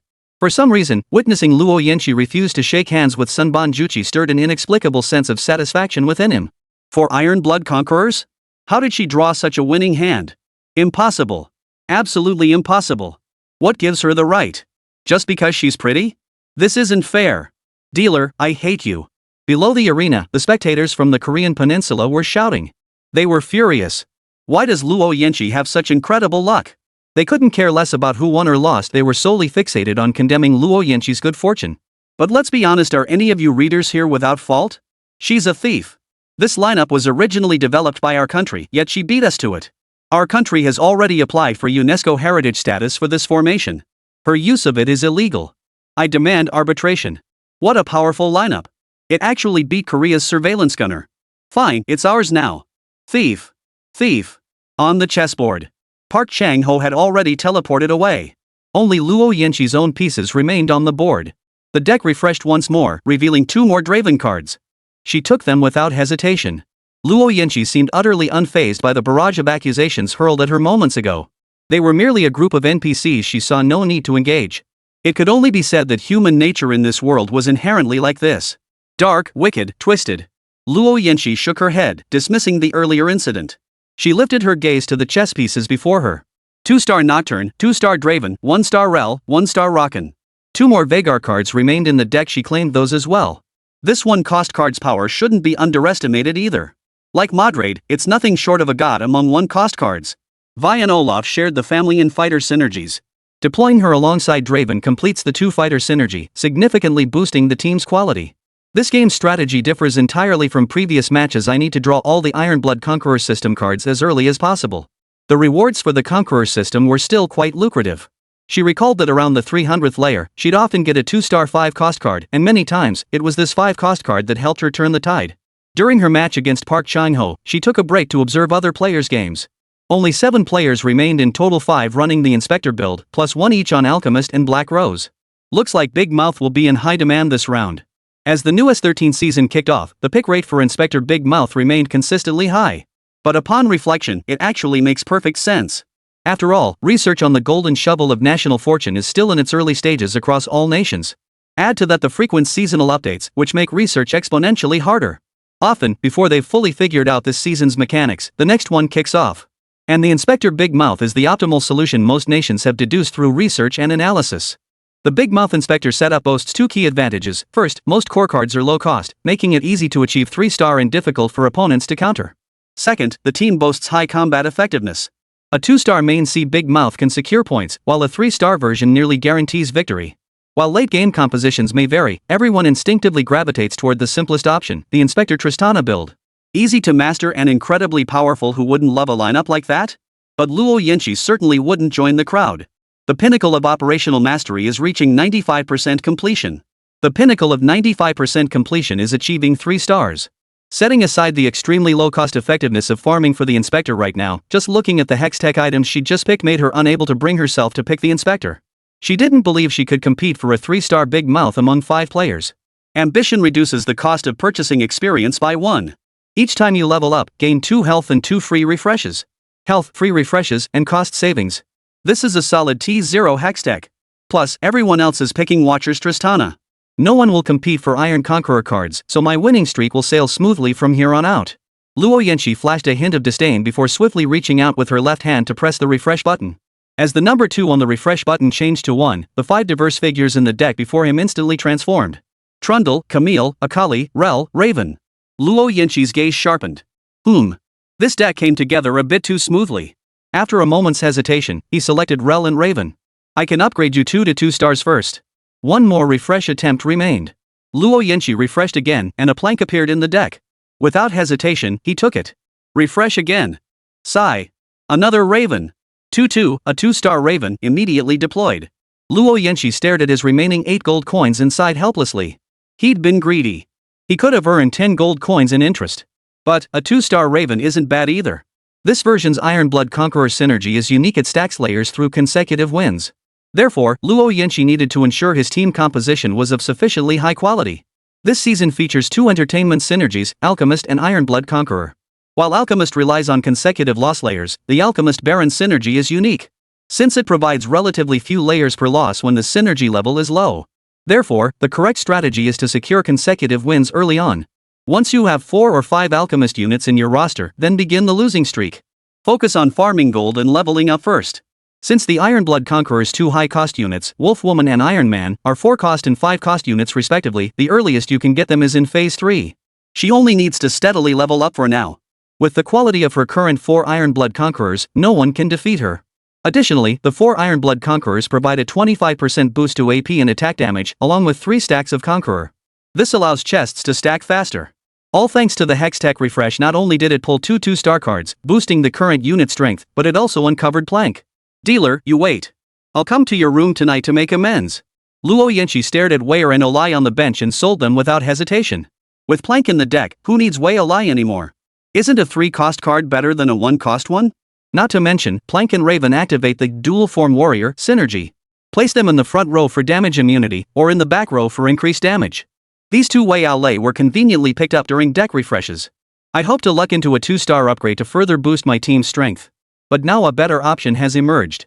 Sorry, Wei Ao Lai, you'll have to make the sacrifice. With both Wei Ao Lai sold, my gold instantly jumped to 10 coins. 2-2 battle phase. Luo Yanqi vs Glacier Nation's Olai. Olai is that alchemy shop. He had barely scraped together 3 alchemists at this moment. Glancing at hexes again, he was far ahead. Yeah, you're way ahead of old 8 now. The match officially commenced on the chessboard. Olai's luck wasn't too shabby, he got the 3-cost card Rennie at level 4. But for Luo Yanqi, it was merely a desperate last stand. Rel and Darius anchored the front lines with their formidable tankiness, securing a blissfully uninterrupted firing lane for the backline Draven wielding his sheen. Even though a 2-star Draven's damage was barely scratching the surface, with the Sheepside's boost, he was scratching fast enough. Inlay's frontline consisted solely of a 1-star Rennie and Singed, offering virtually no tankiness. In contrast, Luo Yanqi's backline Draven wielded 2 rapidly spinning axes in each hand. The axes spun so fast they created faint afterimages. Draven's fully charged axe traced a parabolic arc through the air before landing precisely on Rennie. 97. 86. 73. As the stacks of Sheepscythe piled up, Olai's Rennie finally collapsed to the ground as her health bar drained to 0. With Renata gone, the remaining Singed and Leona were instantly reduced to critical health. Under the relentless barrage of Draven's flying axes, Renata's health plummeted like a waterfall until it vanished entirely. No twists whatsoever. 2-star Draven with Sheen deals devastating damage. Battle over. Inlay's tiny hero took a blood-draining shockwave from the chubby dragon. 6. Edge of the board. Inlay's tightly closed eyes never opened, he seemed indifferent to the outcome. Alchemy, right? If not a losing streak, then what else? Luo Yanqi remained expressionless. After this round, her gold coins reached 20. The deck refreshed again. Luo Yanqi glanced at it, nothing she wanted. 2-3 preparation phase. At the players' seats. Luo Yanqi watched the familiar figure below the stage, seemingly deep in thought. After a moment of contemplation, a peculiar smile suddenly spread across Luo Yanqi's face. Last match, some players schemed to prepare cards against Kasi. Though it failed, we still need to keep an eye out. Most 4-cost cards this season aren't particularly strong, so for Ironblood Conqueror, and Bisa is purely a synergy filler. For actual damage output, you still need Iron Man. This is annoying. What if someone plays her as a 5-cost card? Just thinking about it makes me cringe. We need to hit level 10 fast. Luo Yanqi resolved to reach level 10 before phase 4. Otherwise, no one could guarantee against unexpected twists. What if that alchemist hit 800 layers and dropped a heirloom? Game over. But judging by his string of losses right from the start, the odds of him stacking up to 800 layers were slim. Thinking about 800 layers? Well, you'd better ask your health pool if it agrees. Luo Yanqi might have already found a 3-star 5-cost card by that stage. Besides, sometimes card farming is purely about luck. When luck's against you, no amount of spending helps. But when luck turns your way, you might even get free cards without spending a dime. The battle is about to begin. Mingxi from the Lighthouse Nation arrived on Luo Yanqi's board with 4 pieces. Beside them, the synergy display lit up with the silver glowing, for watchers. Nocturne, Amumu, and Tristana stood shoulder to shoulder at the front of the board, shielding the backline damage dealer, Maddie. Maddie also carried a whisper. The opponent now stared at Luo Yanqi with utter disdain before speaking. Seems I underestimated you after all. Even if you manage to assemble 4 iron-blooded conquerors, they're nothing but toys before my 4 watchers. You didn't even play the watchers and went with this iron-blood conqueror instead? Think you're some kind of operational genius? You Dragon Nation spends so much effort on early game transition teams, you must not have researched any late game compositions at all. Young lady, this game isn't just about the early game. Mangxi wore a look of disgust on his face as he waved his finger at Luo Yanqi. National Fortune Gold Shovel is fair, every nation gets only a fleeting window to refine their lineups. Following logical reasoning, national research departments should prioritize developing late-game compositions first, then reverse engineer early transition teams. But since the new season had just begun and time was so limited, even powerhouses like Bear Nation and Beautiful Nation could only research 3 or 4 viable late-game options. But this Dragon Nation, they've actually unveiled such a dominant early-game transition lineup. No need to guess the Dragon Nation's research department clearly didn't have time to prepare late-game compositions. Luo Yanqi listened to Mangxi's speculative remarks without offering much explanation. She was always quiet.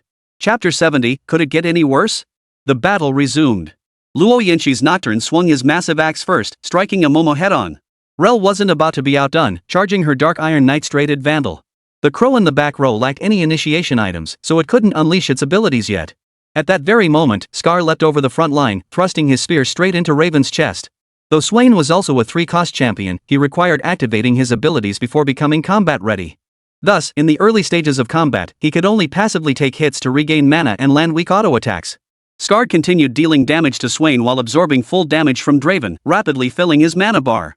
Puddle Sniper Surprise throws bombs at the 3 nearest enemies, stunning each for 1.5 seconds and dealing magic damage while restoring health. Scar leapt into the air, landing beside Luo Yanqi's Raven. He unleashed a close-range barrage. Fortunately, Raven activated his skill just then. Several ravens swooped down, instantly depleting Scar's health to critical levels. If not for some damage reduction from the Overseer, he would have vaporized instantly. The Raven's damage is that terrifying. And that was without any gear. If he had equipment, Mingxi's frontline would likely vanish in an instant. After taking the Raven's full skill combo head-on, Scar not only bore several fresh, crimson wounds, but his health plummeted to barely a sliver. With his ability, Crow Slaughter, already activated, Swain was surrounded by a swarm of pitch-black crows, siphoning health from both Scar and Vendor nearby. Meanwhile, Maddie's final auto-attack before her blue bar filled landed precisely on Swain. She then raised her rifle abruptly. A deep yellow glow flared from Maddie's sniper rifle as 6 missiles launched from both sides of Darius and Rel, hurtling at full speed toward Swain. The missile struck Swain, causing small explosions on his spread wings. Though the damage wasn't high, it proved to be the final straw that broke Swain. Shaun's health bar emptied, and he collapsed lifelessly to the ground, his loyal ravens scattering without a sound. With Swain fallen, Draven swiftly eliminated the enemy's last pawn Modrade. The battle ended. A devastating shockwave of damage surged toward the tiny hero of Monxi. 5. The edge of the chessboard. Monxi didn't feel discouraged by this round's loss.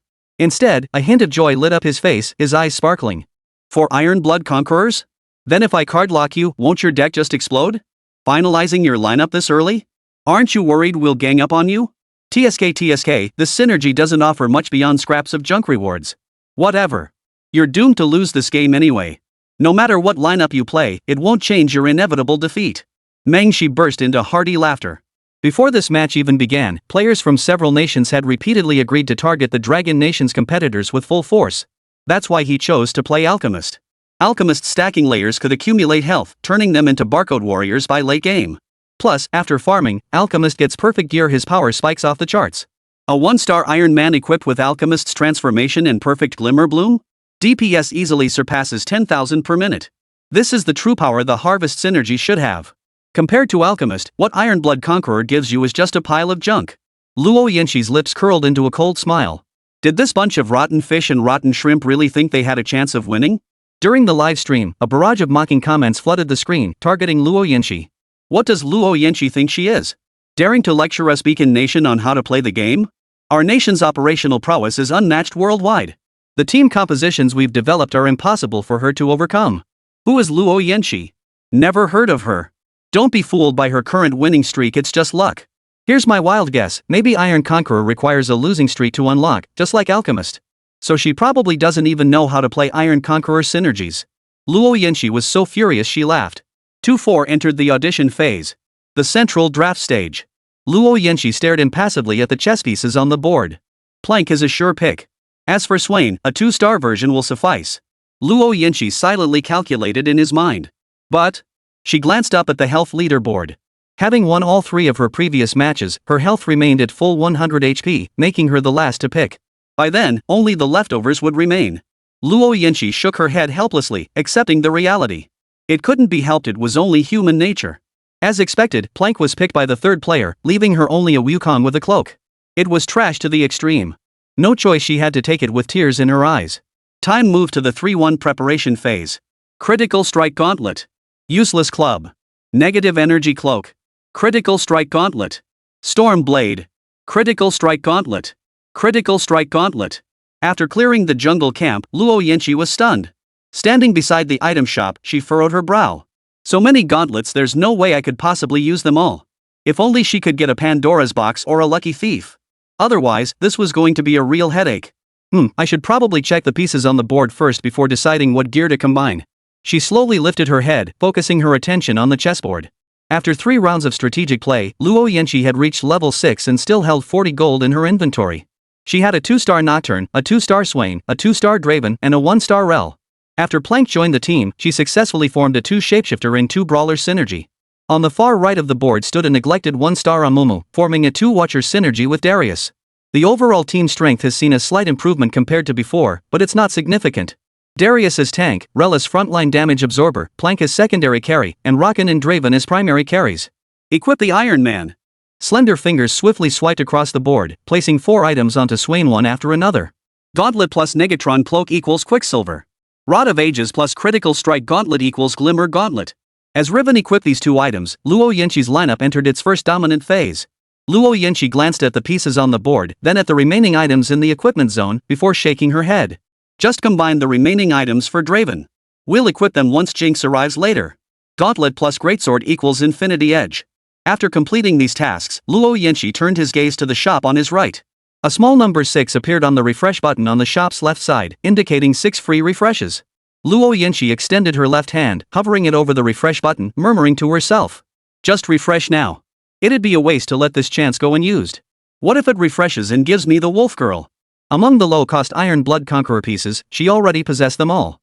Now, she only needed Iron Man and the Wolf Girl to complete the set of 6 Iron Blood Conquerors. Logically, he should wait until level 7 to refresh for the Wolf Girl and Iron Man. But these 6 refreshes were completely free, using them wouldn't hurt at all. Even if nothing came up, it wouldn't affect my future operations. As Luo Yanqi pressed the refresh button, 5 figures swiftly appeared in the Yeezy shop. Darius, Aurelia, Ziri, Lux, Wei. Luo Yanqi stared at the figures before him, shook his head, and murmured softly. Great, but useless. In the Dragon Nation's National Fortune Golden Shovel livestream, many viewers were perplexed by Luo Yanqi's card drawing strategy. Level 6 offers a higher probability of drawing 2 cost cards, so most players focus their draws on 2 cost cards at this stage. Luo Yanqi's main carry was Swain, leading everyone to assume she was DING for a 3-star Swain. However, 3 cost cards only refresh at level 7. So why was Luo Yanqi refreshing at level 6? Guys, I just checked the new season's champion pool. In Luo Yanqi's Iron Conqueror Synergy, Swain is the main carry. As a 3-cost card, his spawn rate peaks at level 7. She should have waited until then to refresh. Maybe she thought her luck was good enough? This doesn't feel right. Why would she start refreshing at level 6? Is she under too much pressure, playing with her head in a fog? Nami, Nunu, Urgot, Vladimir, Piltover's ace. No good, these are useless. Stop pulling these for me. Luo Yanqi was at a loss for words. The second to last free refresh button was pressed. Tristana, Loris, Blitzcrank, Tristana, Rennie. The drop rate for a level 6 4-cost champion was still way too low. Forget it, I'll wait until I hit level 7. The previous 4 refreshes all yielded useless pieces I couldn't use. While they could be used to force synergies, it wasn't worth the effort. Now, all he could do was wait until this round ended and gamble on reaching level 7. Luo Yanqi surveyed the 6 pieces on the board, nodded with satisfaction, then casually tapped to use his final free refresh. Wolf Girl. Luo Yanqi's breath caught for a moment, a flicker of surprise crossing her eyes. The probability of a 4-cost unit appearing at level 6 was only 5%, yet that 5% chance had actually yielded a Wolf Girl? The dealer truly favored her. Luo Yanqi couldn't wait to reach out with her left hand and swiftly grab the Wolf Girl, afraid it might slip away if she hesitated. As the Wolf Girl replaced Ru'er. At that moment, many spectators in the arena stared wide-eyed, repeatedly checking if this was real. The skepticism in the National Fortune Golden Shovel livestream vanished instantly, replaced by a sea of approval. What the hell is this? She was still pulling 3 cost cards just now. How did this 4-cost Wolf Girl suddenly appear out of nowhere? I know. It's the power of synergies. 1, 2, 3, 4, 5. She unlocked 5 Iron Blood Conquerors by 3-1. I'll take this poet. Time once again reached the 3-1 match phase. 6 fierce Iron Blood Conqueror pieces leapt from the teleportation vortex, landing on Sakura Country's Sunbon 11 board. On the left side of the board, the silver bond of 4 Iron Blood Conquerors shone brightly. Sunbon 11 gaped in astonishment, no sound escaping his lips. He could only stare dumbstruck at Luo Yanqi's 4 Iron Blood Conqueror pieces, his heart churning with 1,000 waves. Did the dealer give them to her? No, did she give them to the dealer? Sunbon Juchi had struggled mightily with his early game draws this match, only pulling a 2-star Big Mouth at the 3-1 stage. Worse still, his frontline Scar hadn't even reached 2 stars. He'd assumed everyone else was struggling with card draws just like him in the new season. But unexpectedly, Luo Yanqi actually assembled a 4 Iron-Blooded Conqueror team by 3-1 plus a Wolf Girl. Where did that 4-cost Wolf Girl come from? He must have used a gotcha, right? Luo Yanqi watched Shen Benshi, whose expression was on the verge of collapse. She spoke coldly. No apprentices. I. The battle began. The blue-striped one with the largest mouth among the 1,000-legged 11 launched the first attack, continuously spewing pale blue flames from its mouth. The flames formed graceful arcs as they streaked across the sky. 55, 58, 57. The damage dealt was negligible. As the big mouth unleashed its skill, its attack speed accelerated rapidly. However, as a 3-cost card, it struggled to deal significant damage against the Wolf Woman. Luo Yanqi's 2-star Swain, bolstered by Mercury's tread and a spellblade, swiftly unleashed his ability. Whoosh! 8 pitch-black ravens soared through the air in perfect formation, transforming into spectral locks targeting the enemy's backline. Purple critical damage indicators flashed one after another, wiping out the enemy backline before they could even deal any damage. Playing a Watcher-style Big Mouth, huh? I'll take on your Watcher-style Big Mouth. Sunban 11's 2-star Darius clashed head-on with Luo Yanqi's 2-star Darius, both swinging their massive axes in a fierce exchange. Little did they know their own backlands had already been wiped out. Both Nocturne's damage output was low, but their healing capabilities were exceptionally strong. However, Luo Yanqi's team had the boost from a 2-star Draven. The enemy's Big Mouth was taken out by Swain right at the start, leaving only the front line. The inevitable defeat was already evident. The combined damage from their front line couldn't even match a couple of scrubs from a bathhouse attendant. Luo Yanqi Swain swiftly recharged his mana bar once more, disrupting the duo's bathhouse excursion. Crow's murder. 8 ravens shot out from behind Swain at high speed, flying straight towards Sunban 11's front line. Bang! The tide of battle turned instantly. Under the assault of 2-star Divine Gear ravens, the enemy front line crumbled like paper at the slightest touch. 256. 782. 247. Sunban 11's formation was shattered by Swain, ultimately losing this round. Battle over. 3-2, entering the Hextech draft phase. 3 metallic cards with golden patterns along their edges slowly floated before Luo Yanqi. Each card bore several lines of fine print. Portable Forge, select one of 4 artifacts. Artifacts are powerful equipment granting unique effects. Thorn-plated armor, grants 1 Thorn Vest. The Thorn Vest deals an additional 5 100% damage based on phase and heals the wearer for 50% of the actual damage dealt. Tower Defense Game, obtain a training dummy equipped with a random rune. It can launch ranged attacks against enemies. The dummy levels up as the game progresses. Luo Yanqi stared at the rune before him and couldn't help but mutter a complaint. Could this get any worse? Chapter 71, Golden Cards. Luo Yanqi frowned slightly, her beautiful almond-shaped eyes flashing with contemplation. Meanwhile, the livestream chat exploded with waves of bullet comments urging Luo Yanqi to pick the Portable Forge. Though they couldn't see the hidden synergies, it didn't stop them from spouting off with confidence. The Portable Forge, Hextech is the only true god. Just the other day, my friend picked this Hextech and pulled out Mithril Dawn. Paired with his 2-star Big Mouth, he easily got the chicken dinner. That Kog'Maw couldn't even get its damage out. Your buddy's a legend. While Portable Forge guarantees 1 artifact, many artifacts are completely mismatched with current champion abilities. If you pick it and fail to get the desired artifact, it's essentially wasting a Hextech slot. What's she hesitating about? This is a divine artifact. Is she seriously not picking one? The artifacts in this Portable Forge are one more powerful than the next. Feels like you're eating them up once you get them. I have a friend. Luo Yanqi automatically tuned out the surrounding chatter. She stood calmly before the 3 Hextech stalls, chin resting on one hand, lost in quiet contemplation. A low murmur escaped her lips. If I choose the Portable Forge, it'll boost my combat power significantly. Plus, there's a chance to unlock gold earning gear, which would improve my finances. At the very least, I can always use the reforging device to enhance it. But Luo Yanqi glanced at the synergy panel on her right. Tower Defense Game grants me a class change. The importance of class changes in this version is self-evident. In the Dual City War 2 version, choosing a class change offered exceptional value. Securing the Law Enforcement class would grant a chance to activate 10 Law Enforcement, confiscating all enemy equipment.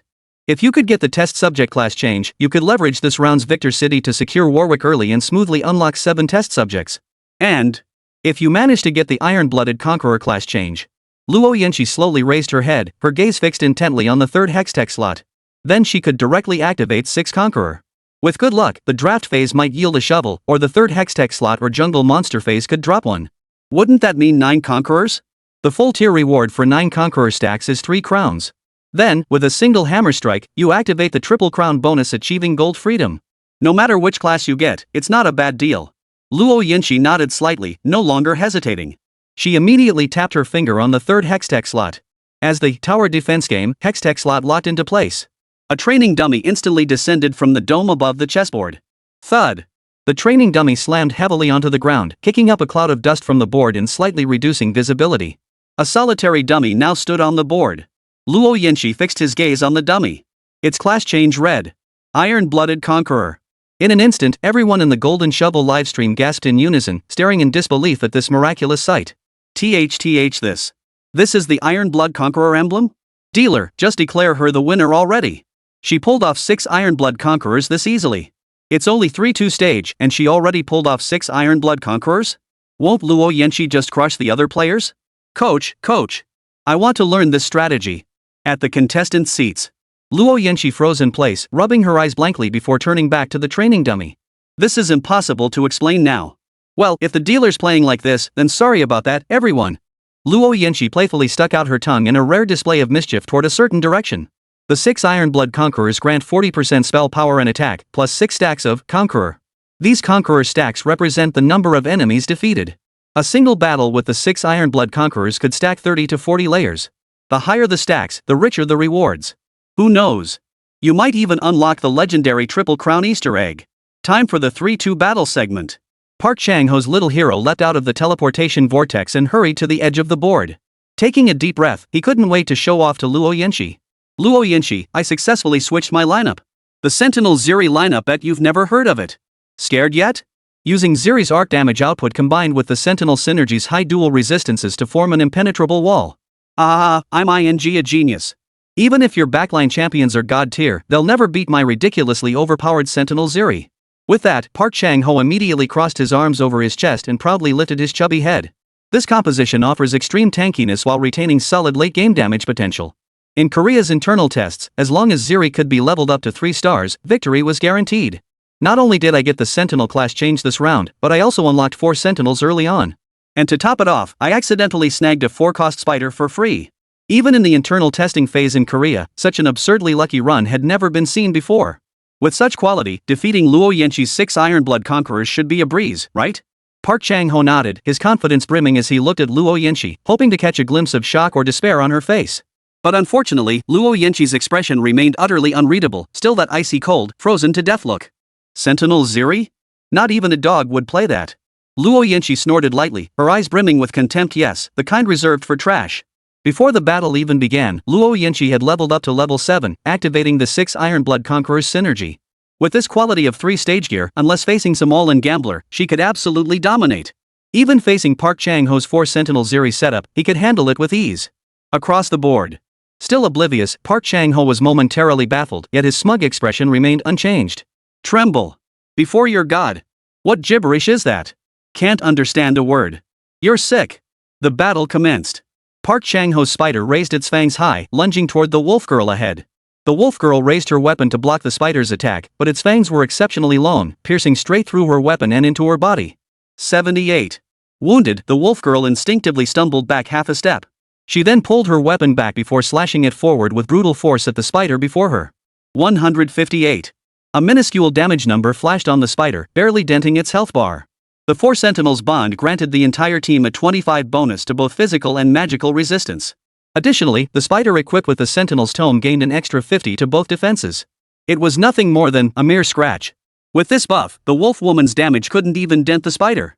Frustrated at the front line, Anbisa wolf woman unleashed her skill, Relentless Hunter, first. Upon casting, Anbisa switches chains between 2 forms, gaining +1 attack range and dealing additional physical damage with basic attacks. She dashes to the target and strikes within a semicircular area, dealing physical damage to all enemies hit. The punch grants universal lifesteal and doubles attack speed. Upon casting, she briefly stuns the target before slamming them to the ground, dealing physical damage and dashing away. Seeing she couldn't break through the front line, Anbisa leapt straight toward Park Chang-ho's backline Ziri. Several razor-sharp, lightning-fast slashes tore through Ziri's garments, piercing directly into her flesh. /203. /214. /237. Finishing with a final normal attack. 142. 2-star Ziri couldn't withstand this wave of heavy damage and fell instantly. With the sole backline fallen, the frontline's resistance became laughable. Park Chang-ho's 2-star Loris and 4-cost spider still clung to desperate resistance. At that very moment, Luo Yanqi Swain unleashed his ultimate. Swarms of crows attacked the enemy frontline. The spider, already low on health, couldn't withstand the combined assault of 4 champions. After unleashing one final ability, it fell helplessly. And so, all of Park Chang-ho's pieces lay defeated. The battle ended. Luo Yanqi had 6 Yeetsi remaining. Her tiny hero channeled a blood-draining shockwave that struck the opposing fat dragon. 6. Simultaneously, a blazing flame ignited on Luo Yanqi's avatar frame. The treasure chest level in the bottom right corner reached 294. On the other side, Park Chang-ho sat like a defeated stray chicken, staring blankly at the pieces on the board. This formation was so strong during practice. How could it now fail to defeat even a 6 Iron Blood Conqueror? It's definitely my positioning fault. The lineup is fine, I'm the one messing up. Don't underestimate the bond between us, you bastard. Next match, I'll defeat you. I'll make the whole country proud. Luo Yanqi watched Park Chang-ho, determined to improve, and rolled her eyes dramatically in exasperation. Some people just have thicker skin than city walls, what could she do? Ah, right. You're amazing, Mr. Park. Keep up this intensity. Numerous Dragon Country netizens kept posting sarcastic comments in the live chat. Seeing these comments, many Korean netizens couldn't sit still. How dare someone disparage Korea's authority? They absolutely couldn't allow this. They quickly rallied together, flooding the Korean National Fortune livestream chat with insults directed at the Chinese netizens. In real life, I live in constant fear, unable to meet others eye to eye. But online, I strike with fists of fire, cursing netizens with unbridled arrogance. Had heaven not birthed keyboard warriors, the path of scathing criticism would remain shrouded in eternal night. Keyboard, come forth. 8 years of trolling, and my parents are still alive. The scene erupted instantly. What are you bragging about? Got lucky with one win and already acting cocky? So what? Bull. Don't you dare think Korea's out of players. Getting that excited over one win? Stop pretending. So what? Mr. Park. Please don't listen to the slander from those Chinese netizens. They're really bad. They just love to trick us innocent foreigners. So what? Damn it, you idiot Park Chang-ho. Look at her bonds. Keep this up and you won't even get a single point. Time moved to the 3-4 draft phase. After several consecutive victories, Luo Yanqi's health remained fully intact, securing her top position in the arena. Luo Yanqi stood calmly within the barrier, her expression solemn as she watched the 11 pieces circling around. Zoe. Ornn. Kog'Maw. Mundo. None of them are useful. None fit well with my Iron Conqueror composition. Then I'll just go for gear, grab a gauntlet or a cloak. Luo Yanqi mused for a moment before speaking. While the Ironblood Conqueror synergy might be simpler than previous entertainment synergies to some extent, it required more skillful execution. But its core nature as a fun synergy remains unchanged. That is, win. The more victories, the higher the tiers. That is the Ironblood Conqueror. Luo Yanqi scanned the numerous pieces on the board once more and nodded. Take that Nami with the cloak, for instance. Use the cloak and gauntlets to prepare for a Mercury fusion. Later, you can use it to boost Iron Man's strength. And Beast's unique diplomat synergy can also be used as a standalone piece for reinforcement. Just then, Luo Yanqi suddenly heard a roar from across the board, bellowing from the Lighthouse Nation's Monxi. Damn it! I won't let you get away with this. How dare you steal my Silco? Luo Yanqi's brows furrowed instantly as he looked up at the board. Right before Mengxi's eyes, the third-to-last player had snatched the Hilco piece from his position. Mengxi frowned in confusion. Mengxi reacted. Mengxi's face flushed red. He pulled a blue card from his pocket, and sparks of starlight flickered from the fractured edge of the blue functional card. A golden shovel notification of national fortune swiftly echoed through the draft venue. Lighthouse Nation's Simon used a draft pause card on all players, triggering the effect: they cannot participate in this round's draft and will be randomly assigned by the system from the remaining pieces. Upon hearing this announcement, many viewers erupted instantly, flooding the livestream chat with bullet comments condemning Mongolian Simon's unfair actions. What, you're pulling out the dead man's function card again? You're practically married to function cards, Mengxi. Damn it! How vicious of Mongolian Simon. Now the players below won't get the pieces they want. What are we supposed to do? If we can't draft, we won't get the gear we need. Do we have any countermeasures? What kind of market is this? We can't even draft properly. Where does the Lighthouse Nation get all these bizarre function cards? Within the barrier. Mengxi narrowed his eyes slightly as he stared at Luo Yanqi. His right hand slipped into his pants pocket and the corners of his mouth lifted in a faint smile. You should know that opposing us never ends well. The depth of our heritage, resources, and scientific capabilities are beyond your imagination. I still have 2 draft pause cards left. You'd better not. Before Mengxi could finish, the National Fortune Golden Shovel swiftly sounded its second notification. Bangladesh's tier draft suspension card from the Lighthouse Nation has been ruled invalid. This round of drafting will proceed normally. What? Mengxi froze in shock, utterly dumbfounded. Impossible. How could it fail? His right hand darted into his pants pocket, pulling out the remaining 2 draft suspension cards. His eyes narrowed as he carefully read the instructions printed on them. Draft suspension card. Target cannot participate in this round of the draft. It can't possibly be a failure. This card has no judgment mechanism whatsoever. This is unreasonable, completely unreasonable. Mengxi muttered under his breath, pointing at the card's description. Luo Yanqi, witnessing this, let out a soft chuckle. His gaze toward Mengxi even held a hint of pity. If you suck, practice more. Luo Yanqi lifted her gaze, meeting a pair of gentle eyes. It was Jiang Qi. He had made his move. Jiang Qi pulled a dark gold gilded card from his pocket. He had banned Mangxi's function card, which compromised the game's fairness. Ding! At that moment, the first wave of barriers vanished and the draft commenced. The little heroes from Kangaroo Nation and Ganges Nation couldn't wait any longer, dashing toward the center of the arena. Chapter 72, 2-star Sevika. On the field, Luo Yanqi watched Mengxi scratching his head in frustration nearby, and Jiang Qi smirking at her from a short distance away. After a moment's hesitation, she voiced the question on her mind. What is a function card? Jiang Qi lifted his gaze, his eyes meeting hers. He could see the confusion and bewilderment in her eyes. An indescribable, ambiguous warmth filled the air. Players can use their national fortune points to exchange for desired items on the National Fortune Arena. This blue functional card is quite common as single-use consumable with practicality grade B and hatred generation grade SSS. Without her noticing, Jiang Qi had moved to Luo Yanqi's side and spoke in a measured tone. Then what about your golden card? I found it. Jiang Qi wouldn't reveal the system's existence, so he simply made up an excuse to brush it off. System? My dear little Asi, care to guess where your system came from? A fleeting, indescribable emotion flashed in Luo Yanqi's eyes. Her lips curved into a faint smile, a beauty beyond words. Unfortunately, she could only silently repeat to herself. Why are you allowed to play? Luo Yanqi pouted, feigning displeasure. Because I'm kind. Jiang Qi was clearly distracted. Luo Yanqi's lips were rosy pink. Sometimes she wore lipstick, turning them a deep crimson, but most of the time she didn't, leaving them a delicate, soft pink. Her thin lips looked so tempting, you just wanted to give them a little peck. As they spoke, their faces drew close. Jiang Qi couldn't make out what Luo Yanqi said next. He simply lifted his gaze to stare at her, his eyes growing increasingly mesmerized. What are you babbling about? Can't understand. Want to kiss? Luo Yanqi appeared slightly displeased on the surface, but inside, he already lost control. How could he get so close? He smells so good. I want to tackle him down and punish him hard. I want to. Luo Yanqi, what are you spacing out about?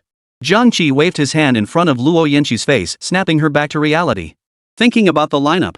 Luo Yanqi cleared her throat lightly, putting on a cool and serious expression. Yet, the faint curve at the corner of her lips was impossible to hide. TSK. Jiang Qi couldn't be bothered to call her out. Thinking about the lineup? More like drooling over him. If they weren't still at the competition venue, he'd probably have been devoured whole by now. Hey, your card seems to have malfunctioned. Want to try it a few more times? No matter how many function cards Mengxi used, none of them would work. Jiang Qi's dark gold card was firmly in control, suppressing all access. A dark gold card was a symbol of divine recognition. Its preciousness was incomparable to some random function card you could exchange for. Jiang Qi's words were merely a ploy to lure Mengxi into using up his last two functional cards. It wouldn't affect him in the slightest, but the satisfaction. Watching him waste cards he painstakingly exchanged for with national fortune points tricked into throwing them away is more painful than killing him. These functional cards, left in the hands of the Lighthouse Nation, would never fulfill their true purpose. Better to let them go to waste. Ding! The barriers before Sakura Nation's Sunban Juchi and Falling Leaves Nation's Sotoku vanished. Their little heroes bounded toward their desired pieces. Mengxi snapped his head up, eyes narrowing as he glared fiercely at Jiang Qi. Since when did bugs get to speak? The function cards are in my hands now. It's not your place to give me orders. Mengxi's face contorted into a ferocious expression as he bellowed. Fury blazed in his eyes as he snapped the second draft pause card in half with a forceful downward twist. Glimmers of starlight gradually illuminated the card. Lighthouse Nation's Mengxi uses draft pause card on Dragon Nation's Luo Yanqi. Effect triggered, unable to participate in this round's draft. The system will randomly assign from remaining pieces. This time, the National Fortune Golden Shovel didn't pause. The second wave of announcements sounded swiftly. Lighthouse Nation Mengxi's draft pause card failed verification. This round's draft proceeds normally. Mengxi froze in place once more, staring up at the sky in utter shock, his mouth agape. Failed again? Why did it fail again? I used my second card. He quickly glanced toward the center of the arena. At that moment, Sotu and Sunban Juchi had both secured Yitzi. With less than 2 seconds left, it was about to be Luo Yanqi's turn to draft. Yet his cards had failed twice in a row. Mengxi glared at Jiang Qi across the board, his face twisted with frustration and hurt. Why? I want to go home. No one believes in me, and I'm just not good enough. No way. If you're so confident, make my third card fail too. He swiftly pulled his final draft pause card from his pocket, eyes locked on Jiang Qi, and snapped it open with all his might. This time, the National Fortune Golden Shovel notification was concise. Lighthouse Nation Mengxi draft pause card failed. Draft proceeds normally. Mengxi? What the hell is this? Referee. I demand to see the referee. Jiang Qi watched Mengxi freeze in place once more and burst out laughing. If you're bad, practice more. If you can't handle losing, don't play. No apprentices. See, the floor looks pretty slippery today. Mengshi? No grit skills. Congrats to Mengshi on achieving a world where only one person is hurt. Ding! The third draft wave begins. The barrier in front of Luo Yenshi's puffy dragon vanishes. She immediately pushed the joystick beside her to the left front. Puffy Dragon hopped forward, colliding with Ezreal wielding his greatsword. Ding!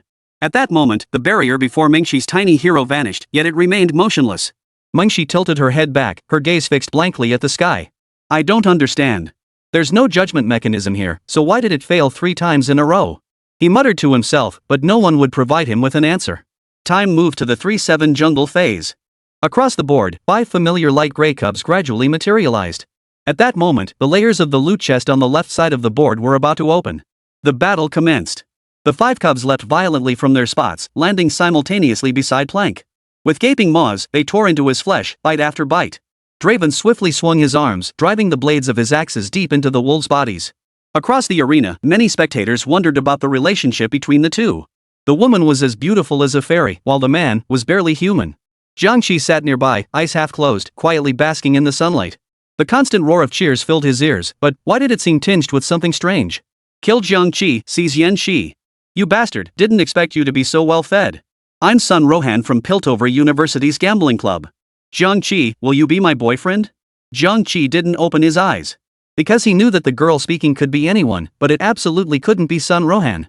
Most people in the arena were fixated on the 2 figures before them. It was impossible not to be, they were simply too dazzling. Especially that guy. Could the author please cut back on his scenes? We want the beauties, damn it. Did you guys notice? Luo Yanshi didn't choose to search for Swain. Maybe she's going for Anvisa? With the golden health, she's definitely going for the 4 cost card. You're crazy, you can chase 5 cost cards too. Bro, let me piss on a mirror and show you your reflection. How dare you question my goddess? The neutral monster battle concluded. On the pink chessboard, 3 blue orbs and 1 white orb lay scattered haphazardly on the ground. Ding! Ding ding! As the plump dragon bumped into these orbs one after another, their contents burst forth in succession. Negative pole cloak, chainmail, giant's belt, a pile of gold coins. Luo Yanshi stared at the equipment in his inventory, slowly furrowing his brow. Nothing but tank gear. Are they trying to make me grind down the enemy with tank items? I'll have to pick up more offensive gear in the next draft. She murmured to herself, though it seemed as if she were speaking to someone else. The equipment strategy in National Fortune Gold Shovel emphasizes balance. You need sufficient tanking gear for the front line while reserving offensive items for the backline. Only when both front and back lines are balanced can you achieve both tankiness and damage output. That's what makes a competent lineup. Luo Yanshi scanned the pieces on the chessboard. After a moment's hesitation, she murmured softly, it's not just the gear that's lacking, the strength of the pieces on the board isn't quite up to par either. 3-phase Ironblood Conquerors can still lock down health, but by phase 4, major synergies form and 5 cost cards appear. Whether we can win is another matter entirely. Playing Gold Shovel is incredibly taxing on the brain. You have to strategize not only which synergies to build and which champions to chase, but also how to disrupt opponents' losing streaks with empty cities and maximize interest gains. Luo Yanshi had maintained a winning streak throughout the early stages, with sufficient economy and health to sustain her until reaching level 9. And her first hextech pick was Ambition. If she maintained this level of strength, she could easily transition into a 9-5 composition by the late game. Preparation phase at 4-1. Ding! Another round of interest had been credited. Luo Yanshi's eyes narrowed as her left hand swiftly pressed the upgrade button. A golden light instantly illuminated the plump dragon, reaching level 8. The refresh button on the left side of the Yeezy shop lit up with 3 free refresh icons. Without hesitation, Luo Yanshi immediately initiated the level 8 mass purchase. Give me Iron Man, please. Card deck refreshed. A dark golden figure appeared on the far right. 5 cost card Sevika. Luo Yanshi took a deep breath and grabbed it without a second thought. Most seasons feature money-making champions like Big Head, Draven, Kaisa, and Sevika. Sevika's unique synergy triggers a lottery during combat, granting gold rewards. Especially after reaching 3 stars, she can rake in 50 to 60 gold per turn. Generating gold while dealing damage? This guy's a total jack of all trades. Why pass up such a deal? The card deck refreshes again. The dealer dealt her another Sevika card. The probability of drawing a 5 cost card at level 8 is 3%, so getting Sevika now is perfectly normal. But the real question is 2 in a row? That's a bit much, isn't it? After swiftly claiming Sevika, Luo Yanshi pressed the final free refresh button. Iris, Big Mouth, Wei, Mundo, Iron Man. Iron Man. The Iron Man she'd been longing for. 3 refreshes, 3 5 cost cards. If you're dealing cards like this, dealer, I'm wide awake now. She swiftly purchased Iron Man and deployed him, using the disassembler to strip the Raven's gear and equip Iron Man instead. With a cloak and greatsword still in the inventory, I immediately crafted a bloodthirster. Alright then, Iron Man with 3 divine items is ready. Luo Yanqi surveyed his lineup and nodded with satisfaction. The current lineup on the field was 6 Ironblood Conquerors, plus Sevika with class change plus Plank. The front line offered ample tankiness, featuring not only Iron Man and Sevika as major crowd controllers but also 2 meat shields up front. The Hextech Tower Defense game further provided a training dummy. Damage output? Check. Crowd control? Check. Tankiness? Check. The battle commenced at 4-1. Sachua's 2-star Darius, wielding 2 Bloodthirster blades and the Hand of Justice, advances menacingly toward Luo Yanqi's Iron Man. Through the Dark Gate. Before Darius could reach Iron Man, those words echoed through the air. Iron Man's eyes suddenly blazed with a deep blue-black mist, while behind him, the shadowy outline of a colossal battle-axe slowly materialized. Bronze-colored thunder erupted around his body. Gripping the colossal blade with both hands, he raised it high above his head, and in that instant, the very heavens paled. As the axe descended, space itself tore open into a pitch-black fissure. Frenzied dark energy roared like a furious dragon, engulfing the battlefield. Enemies were instantly pinned in place as Iron Man's axe, trailing starlight afterimages, crashed down with a force capable of shattering the heavens. Crash! The ground shattered, blood mist erupted, and Nocturne didn't even have time to scream before being crushed into dust. The spattered blood hadn't even touched the ground before being devoured by the axe blade, transforming into eerie black energy that fed back into Iron Man. After unleashing his ability, empowered by Nash's tooth, Iron Man's massive axe relentlessly pounded the ground. The enemy's 2-star Zoe died instantly. With their sole damage dealer eliminated, the enemy's desperate struggle proved futile. The battle ended. Luo Yanqi glanced at the damage output on the right. A 1-star Iron Man had dealt 14,258 damage. A Dozone tier powerhouse, truly terrifying. Time moved to the Hextech selection phase of 4-2. As Luo Yanqi returned to her board, 3 golden Hextech panels appeared before her. Para 4, if you have exactly 2 4-cost units, each gains 404 health and 24.4% attack speed. Gain 1 random 4-cost unit. Pandora's Gear 2, at the start of the round, your gear in the reserve will randomly change. Gain 2 random basic items.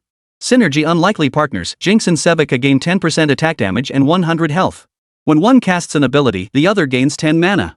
Sevika's Iron Arm grants her additional luck. Gain 1 Jinx and 1 Sevika. Luo Yanqi's eyes lit up instantly. Without hesitation, he selected the Synergy Unlikely Duo. It's Unexpected Partners. There's another one on the bench. I can instantly upgrade Sevika to 2 stars. If a single Pandora's Gear appeared, he would definitely choose it. His current gear situation wasn't ideal, and this Hextech could help him adjust his equipment. But the Unexpected Duo would grant me a Sevika card.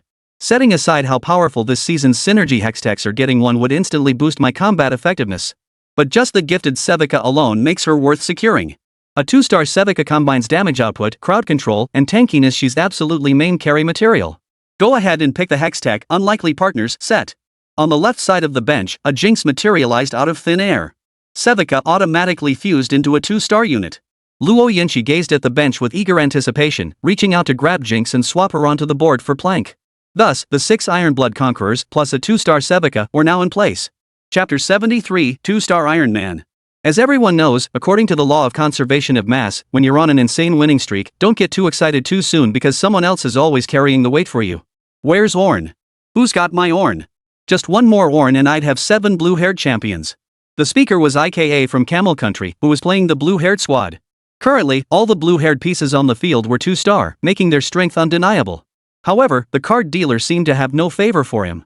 Despite being level 8 like others, he spent 20 gold coins on a 12% chance to draw a 4-cost card and still didn't get a single Olaf. Fortunately, he chose to cut his losses in time. You can grind for cards slowly, but if your economy collapses, it's game over. While some rejoiced, others worried. On the other side, Luo Yanqi surveyed her board, 6 Iron-Blooded Conquerors and a 2-star Sevika. She glanced around the room. Only 2 other players had reached level 8. Her voice remained cool and detached, yet a faint smile touched her lips. Boring. I thought it would be more challenging. Below the stage, the crowd buzzed with excitement. Awesome. This is the true strength of our Dragon Nation players. Hey, the guy next to us, step back. Don't block our photos. Hey, you haters. Where's that loudmouth from earlier? Come out and fight one-on-one. Normally, the 5-cost card Sevika in the Alchemist Baron's Bond requires reaching level 8 and grinding relentlessly to obtain. But the drop rate for any 5-cost card at level 8 is a pitiful 3%. Therefore, to roll a Sivir, you might need to spend every last gold you have. Yet this incredibly cost-effective Hextech directly provided 1 Jinx and 1 Sivir. Round it up. That saves you at least dozens of gold coins. A 2-star Sevika at stage 4 is an absolute force to be reckoned with. 5 cost cards are 5 cost cards for a reason. Their stats give them a head start right from the get-go. Videos of 2-star 5 cost champions defeating 3-star 4 cost ones are everywhere. At this moment, millions of viewers glued to the Dragon Nation's Golden Shovel livestream were flooded with excited comments filling the chat. 2-star Sevika? Victory is practically guaranteed now, right? No idea, never learned that in class. We're both shovel players, so why do I always end up in 8th place when I play? Because you're distracted by other thoughts. Not only is she gorgeous, but her shovel skills are killer too. If she were my wife, I'd gladly live in a mansion and drive a luxury car. You never have to suffer a bit, do you? Jiang Qi's face on stage was so dark you could practically see the rain dripping off it. Hey, dude, I'm still here, right? Give me some face, can we talk quietly? Don't make me get down on my knees and beg. Wah! This feels like the suffering protagonist from those Japanese films. Luo Yanxi had become the center of attention on the field. Phase 4 had just begun and a 2-star Sevika appeared. Meanwhile, leveraging the effect granted by ambition, Luo Yanxi chose to instantly level up to tier 9. She had said she wanted absolute dominance. Level 4-1 pulled level 9, deployed plank, and activated the dual form synergy. She still had 16 gold left in her hand. Her current task was to focus on farming gold and leveling up, while also hoping for a lucky pull. The probability of getting a 5 cost card at level 9 was 10%. With good luck, she could snag several 5 cost cards early on. Luo Yanxi had just taken a look outside 7 teams, each with their own unique compositions: blue hair, alchemist, inspector, enforcer, and even some formations Luo Yanxi couldn't quite figure out. What a veritable feast of diversity. Let's see who laughs last. Time for the 4-2 matchup. Montserrat of the Lighthouse Nation leapt from the teleportation vortex, followed by the alchemist Baron's pawn. After several rounds of conserving their faint glow, the front row Innie's health had reached nearly 6,000. Mengxi's luck held steady. He drew a Hilko. Now, he was just 1 Sevika away from fielding 6 alchemist barons. Clearly, Mengxi's grasp of this version was severely lacking. Who in their right mind equips Hilko with Twilight Robe? And what the heck is that Annie wearing a red Dominion robe for? Lift the opponent up, then set their butt on fire? Luo Yanxi found it hard to believe these were national level players. Even the AI in the River Spirit Bureau couldn't be this bad. Mengxi, his expression dark, slowly walked to the edge of the chessboard, his gaze fixed intently on Jiang Qi. I don't know what trick you pulled to evade the functional cards selection. But you won't get off easy now. I've already redeemed a new purple function card. This time, you won't be able to dodge it. His eyes narrowed, his gaze sharp as 1,000 blades, yearning to tear Jiang Qi apart in an instant. HM? Jiang Qi, who had been squinting, suddenly felt a chill run down his spine. Who is it? Who's spying on me? Turning around, I locked eyes with Mengxi's twisted face. Damn it, is this never going to end? I didn't block your card, nor did I steal your gear. Why must you stare at me with that disgusting look? Suddenly, I felt something tighten behind me. This kid can't be, can he? I looked down. White socks. Damn it, no doubt about it. Jiang Qi quickly hid behind Luo Yanxi. He was genuinely terrified of this one. Luo Yanxi had no idea what was going on, but seeing Jiang Qi hide behind her was enough. Why would he hide behind me and not anyone else? It's because he likes me, isn't it? He has me in his heart. Beneath the Divine Blessing card, Jiang Qi had become immune to the functional cards attacks. No matter how many functional cards Mengxi prepared, whenever they encountered Jiang Qi, they wouldn't take effect. As for Luo Yanxi, guess where the system got this card? The battle begins. Mengxi's Hilko unleashed his skill first, tossing 3 petri dishes from his hand. 3 spider-like parasites burst forth from within. Sevika countered with a swift strike, blocking the assault with her iron arm. After all, a 4-cost card facing a 5-cost card, even a formidable opponent like Hilko struggles to deal lethal damage. Especially against a 2-star Sevika. On the battlefield's flank, Rennie faced off against the fully geared Iron Man. Her chainsaw tore back and forth across his armor, yet failed to breach his defenses. 67. 59. Iron Man's health bar flickered with negligible damage. Rennie's desperate assault only served to fill his mana bar. He suddenly raised both hands, and a massive black sword, formed from dark energy, slowly materialized. The sword emitted a suffocating cold light, its blade flashing with runes that seemed to contain boundless power. Mordekaiser gripped the hilt with both hands and swung the sword forward with all his might. A black blade of energy sliced through the sky like lightning, instantly pulling all enemies to his side. Feel the power of darkness. Beneath the sword, all creation wailed. Then, Silco was instantly swallowed by the blade. Without her activation gear, Sevika didn't unleash her skill until the 8th second of combat. Sevika's skill is Shake It, with 3 random effects per cast. 1. Fire Breath inflicts sustained true damage on the target. Until the target is defeated. 2. Pierce, dash toward the target, inflicting physical damage. 3. Execute. When health falls below a certain threshold, deals damage to the target and its surroundings. Target and surrounding area. 1-star skill, has a chance to trigger a jackpot, granting gold and basic random equipment pieces. Though Sevika's activation is extremely slow, she can drop gold coins. This draw features a flamethrower effect. A pale golden flame erupts from Sevika's gauntlet. The enemy piece touches it and is instantly obliterated. The screen erupted with white true damage critical hits. Mengxi's alchemist baron pieces couldn't even survive Sevika's first skill burst, they all fell instantly. Battle ended. 14. As the damage shockwave struck the plump dragon, Mengxi's health rapidly plummeted. Following this, the layers of glimmer reagent rapidly increased. The glimmer reagent turned deep purple once more, with purple sparks seemingly flickering across its surface. 425-500. Thanks to the 5 alchemist barons synergy, the single failure boosted the glimmer reagent layers by a full 70 points. Absolute idiocy. Mengxi stared at the rapidly climbing layers on his board, his voice cold. Once I've harvested my gains, I'll crush you beneath my feet. Mengxi continued his taunts, utterly oblivious to his dwindling 26 HP. What's he babbling about? Sounds like a complete idiot. Do you think he can finish this? Doubtful. Luo Yanxi scanned the quality of the boards. Most teams were already fully formed. With Mengxi's current lineup, he couldn't beat a single one. During pre-match prep, wary of opponents pulling off 5-cost card combos, Luo Yanxi had specifically monitored the quality of the other 7 players' decks. Meanwhile, at the Golden Shovel Research Institute in the Lighthouse Nation, Director Field stared at the 6 iron-blooded conqueror synergies displayed on the large screen, his hands clasped behind his back, his expression somber. Several strategy team experts stood beside him, clutching stacks of thick documents, trembling slightly and not daring to lift their heads. Field slowly turned his head, narrowing his eyes as he regarded the experts. So, what exactly do I need you lot for? His tone was eerily calm. The strategy team experts trembled violently, their speech stuttering. We were just following the update announcement to study it. Luo Yanxi's 6 Ironblood conquerors clearly lack strength. Maybe he just got lucky with his draw. The hall fell deathly silent. No one dared provoke the director further while he was this furious. Investigate. Investigate thoroughly. Field's furious roar shattered the silence. Pointing at the door at the back of the hall, his face twisted in fury, he declared, if you can't uncover the truth this time, every single one of you will resign in disgrace. Use whatever means necessary, even break into the Dragon Nation's National Fortune Gold Shovel Research Bureau to steal documents, but you will uncover the truth. I absolutely cannot tolerate our Lighthouse Nation's research being surpassed by Dragon Nation. This is an absolute disgrace. The clock ticked toward the 4-3 preparation phase. Following the previous round's victory, Luo Yanxi's iron-blooded conqueror chest had now reached level 300. Reaching the 300th layer grants a random 2-star, 5-cost Yitzi. Luo Yanxi stared at the crimson orb on the ground. After a moment's hesitation, he picked it up. 2-star Sevika. Dealer. Jiang Qi was already babbling incoherently. Dealer, why does Luo Yanxi have such incredible luck? He recalled that time when he was 1 card away from getting his 3-star Katarina and just couldn't D it out no matter what. Want to refresh it a couple times?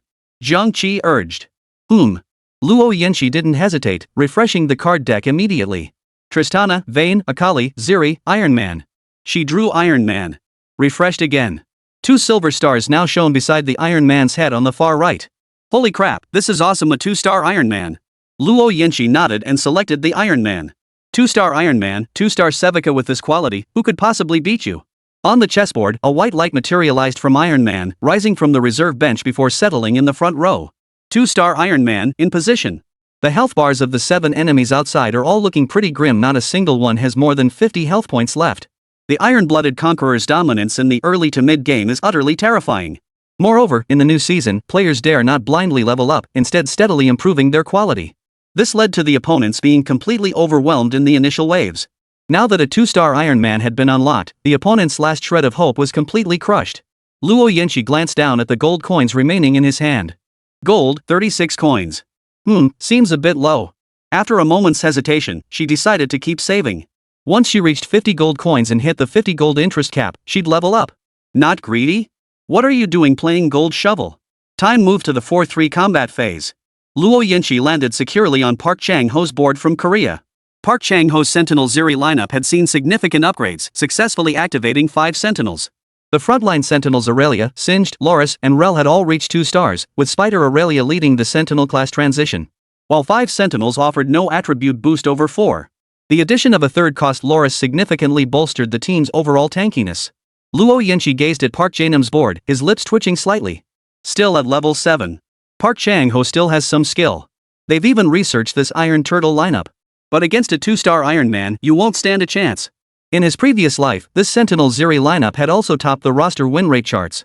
Its strength was absolutely not to be underestimated. But Park Chang-ho's team composition approach is flawed. Who the hell is still at level 7 at 4-3, with Ziri still only 2-star? What the hell are you doing? Everyone else is chasing 4-cost and 5-cost cards, and you're stuck on 2-cost? Sure, it's a gambler's season, but you can't rely solely on cheap units. The main carry for the Sentinel Ziri composition is Ziri herself. You should be heavily DING at level 6 to get her to 3 stars. But right now, Park Chang-ho's Ziri is only 2-star, and there's no Ziri in his bench either. Clearly, Park Chang-ho's strategy here is to level up to unlock the high Sentinel synergy. He completely overlooked the importance of getting Ziri to 3 stars. Across the board, Park Chang-ho tilted his head back, looking down at Jiang Qi with pride. Stop watching. You won't learn anything by looking. I'll activate 6 Sentinels soon. No one on the board will stand a chance against me. First place this round is mine for the taking. Luo Yanqi said nothing, merely shaking his head. Chapter 74, The End. He was nothing but a clown. She had no obligation to warn him. Besides, this was a live tournament. Park Chang-ho had already strayed onto the wrong path. This composition offered only tankiness in the late game, no damage. It posed no threat to him whatsoever. Why bother with a non-threat? The battle commenced. Loris and Leona raised their shields high together, smashing them down on Luo Yanqi's Iron Man. Elise, who had switched to Sentinel, also joined the fray against Iron Man. 76. 84. 102. A series of small, rapid numbers flashed on Iron Man's body, reducing his health to just half. However, being a 2-star unit and facing opponents with low burst damage, Iron Man quickly filled his blue bar and unleashed his skill. Iron Man's skill grants him 40% damage reduction for a short duration and summons a giant claw that deals magic damage along the straight line with the highest enemy density. The 4 closest enemies take 25% increased damage and are pulled toward Mordekaiser. Noble crowd control. For the next 10 seconds, Iron Man also gains 30% universal lifesteal. His attack range increases by 1, and every other attack becomes a slam, dealing magic damage to the target and all other enemies within 2 tiles. With a mana pool of 100 and base attack speed of 0.6, Iron Man rarely casts 2 abilities per turn. This makes a starter item essential. Quicksilver is an excellent choice. It grants immunity to crowd control while boosting attack speed. An absolute must-have item for Iron Man, no exceptions. You wouldn't want to see your 3-star Iron Man get killed by a 1-star Big Mouth with a perfectly timed Glimmer Toxin, would you? Jiang Qi builds Iron Man with Quicksilver, Nash's Tooth, and Bloodthirster. Iron Man's base stats are already high. Quicksilver grants immunity to crowd control, while Nash's Tooth provides 60% attack speed for 8 seconds after skill casts, perfectly synergizing with Iron Man's 2-stage abilities. As for Bloodthirster, you gotta stay alive to deal damage. At the same moment, Sebeka in the front row on the right unleashed her skill. She abruptly halted in place, raising her left hand high toward the sky. A 3-slot lottery machine materialized above her head. Ding ding ding. 2 gauntlets, 1 rocket. Extendable fist. Her iron left arm coiled back, then slammed into Loris's shield. 156. Loris withstood the blow, but his shield bore a deep, indented fist mark, and he himself was knocked back 2 squares. Zelie in the back row was about to follow up with damage, but as she looked up, she saw a colossal hand looming overhead. Wait, it's waiting for me here? What the hell am I even fighting for? 80. 80. 80. 3 hammer blows later, Zelie let out a wail and crashed to the ground. Youth sure has its perks. She passed out instantly. Since Iron Man's skill dealt area of effect damage, by the time Ziri fell, the enemy frontline was already low on health. Sebeka also unleashed her skill, and under the barrage of massive AoE damage, the frontline EZ's health instantly dropped to 0. Battle over. A shockwave of damage struck the plump dragon. 16. Park Chang-ho's health instantly plummeted to 32 HP. Ranked 2nd. Impossible. Absolutely impossible. How can your Iron Man deal that much damage? Park Chang-ho was furious. As a 2-star Iron Man tank, shouldn't he be absorbing damage? How could his backline get wiped out the moment he used his skill? Kid, is this the river? Hey, why so quiet? Born a non-talker, huh? Jiang Qi laughed heartily, while Luo Yanqi stared at him silently. He was teasing, she was smiling. She loved this atmosphere. There's a shovel race on the highway tonight. Remember to join. Jiang Qi shook his head with a smile, his gaze as if he were looking at a little cutie. Now was the peak strength of the opposing lineup. The further they went, the weaker the pure Sentinels would become. No need to waste words on someone doomed to fall. Time moved to the 4-4 draft phase. This was the exclusive pick round for 5 cost cards. She's going for Iron Man. We absolutely can't let her get it. She's last in the draft. She won't get it. As Luo Yanqi stepped onto the central draft stage, he immediately heard the barking sounds coming from the remaining 2 contestants across the stage. Following the source of the noise, he saw Park Chang-ho and Meng Shi grinning maliciously at the Iron Man on the field. Since Season 11, only 9 5-cost champions remained.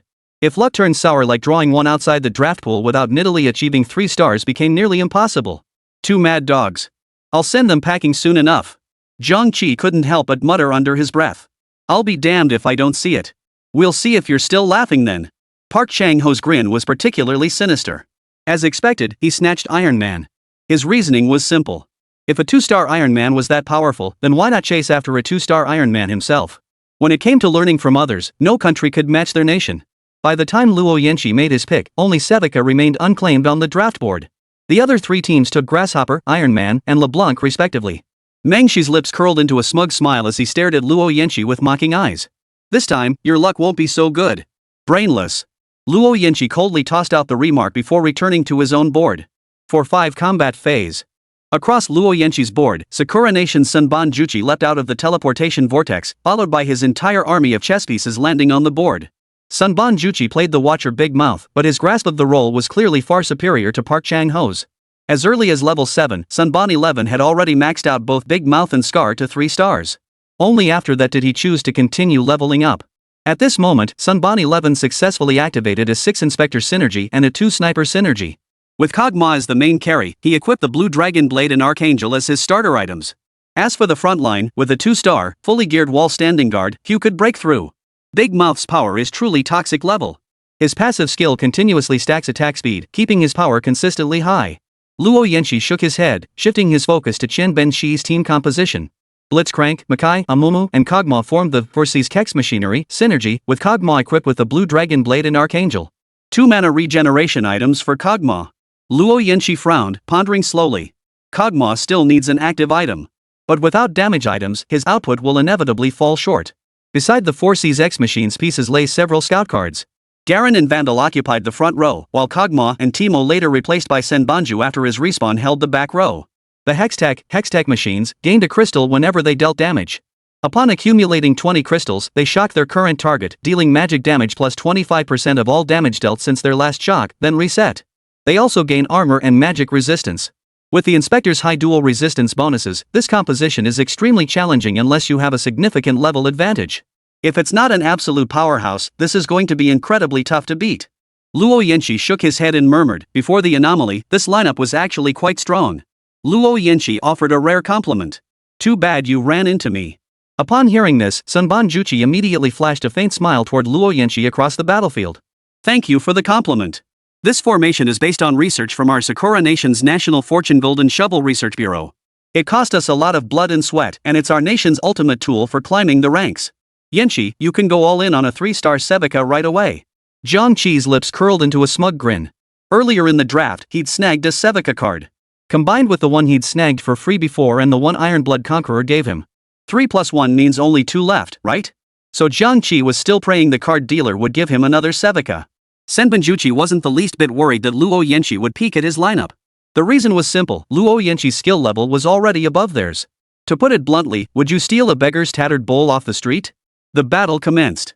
Senbanjuchi's frontline 3-cost Blitzcrank had already reached 2 stars, equipped with both Berserker's Greaves and Plate Mail. He charged to the very front of the battlefield, locking horns head-on with the 5-cost Sevika. Clang! Sizzle! Blitzcrank's Iron Fist collided with Sevika's Steel Arm, sparking a shrill metallic screech. 73-92. Sevika's Iron Arm remained unscathed, but a gash nearly 20 centimeters long tore through Blitz's Iron Fist. The Iron Man launched forward at lightning speed, snatching his arm around to yank the enemy into the backline. The 1-star rat didn't even have time to react before being instantly obliterated by an unknown AoE damage. Without even casting a skill. Immediately after, he swung his axe blade at the greatsword held by the 2-star Garen. Swish! The hardness of the 2-star Garen's shield couldn't compare to the 2-star Iron Man's assault. The former was instantly cleaved in two.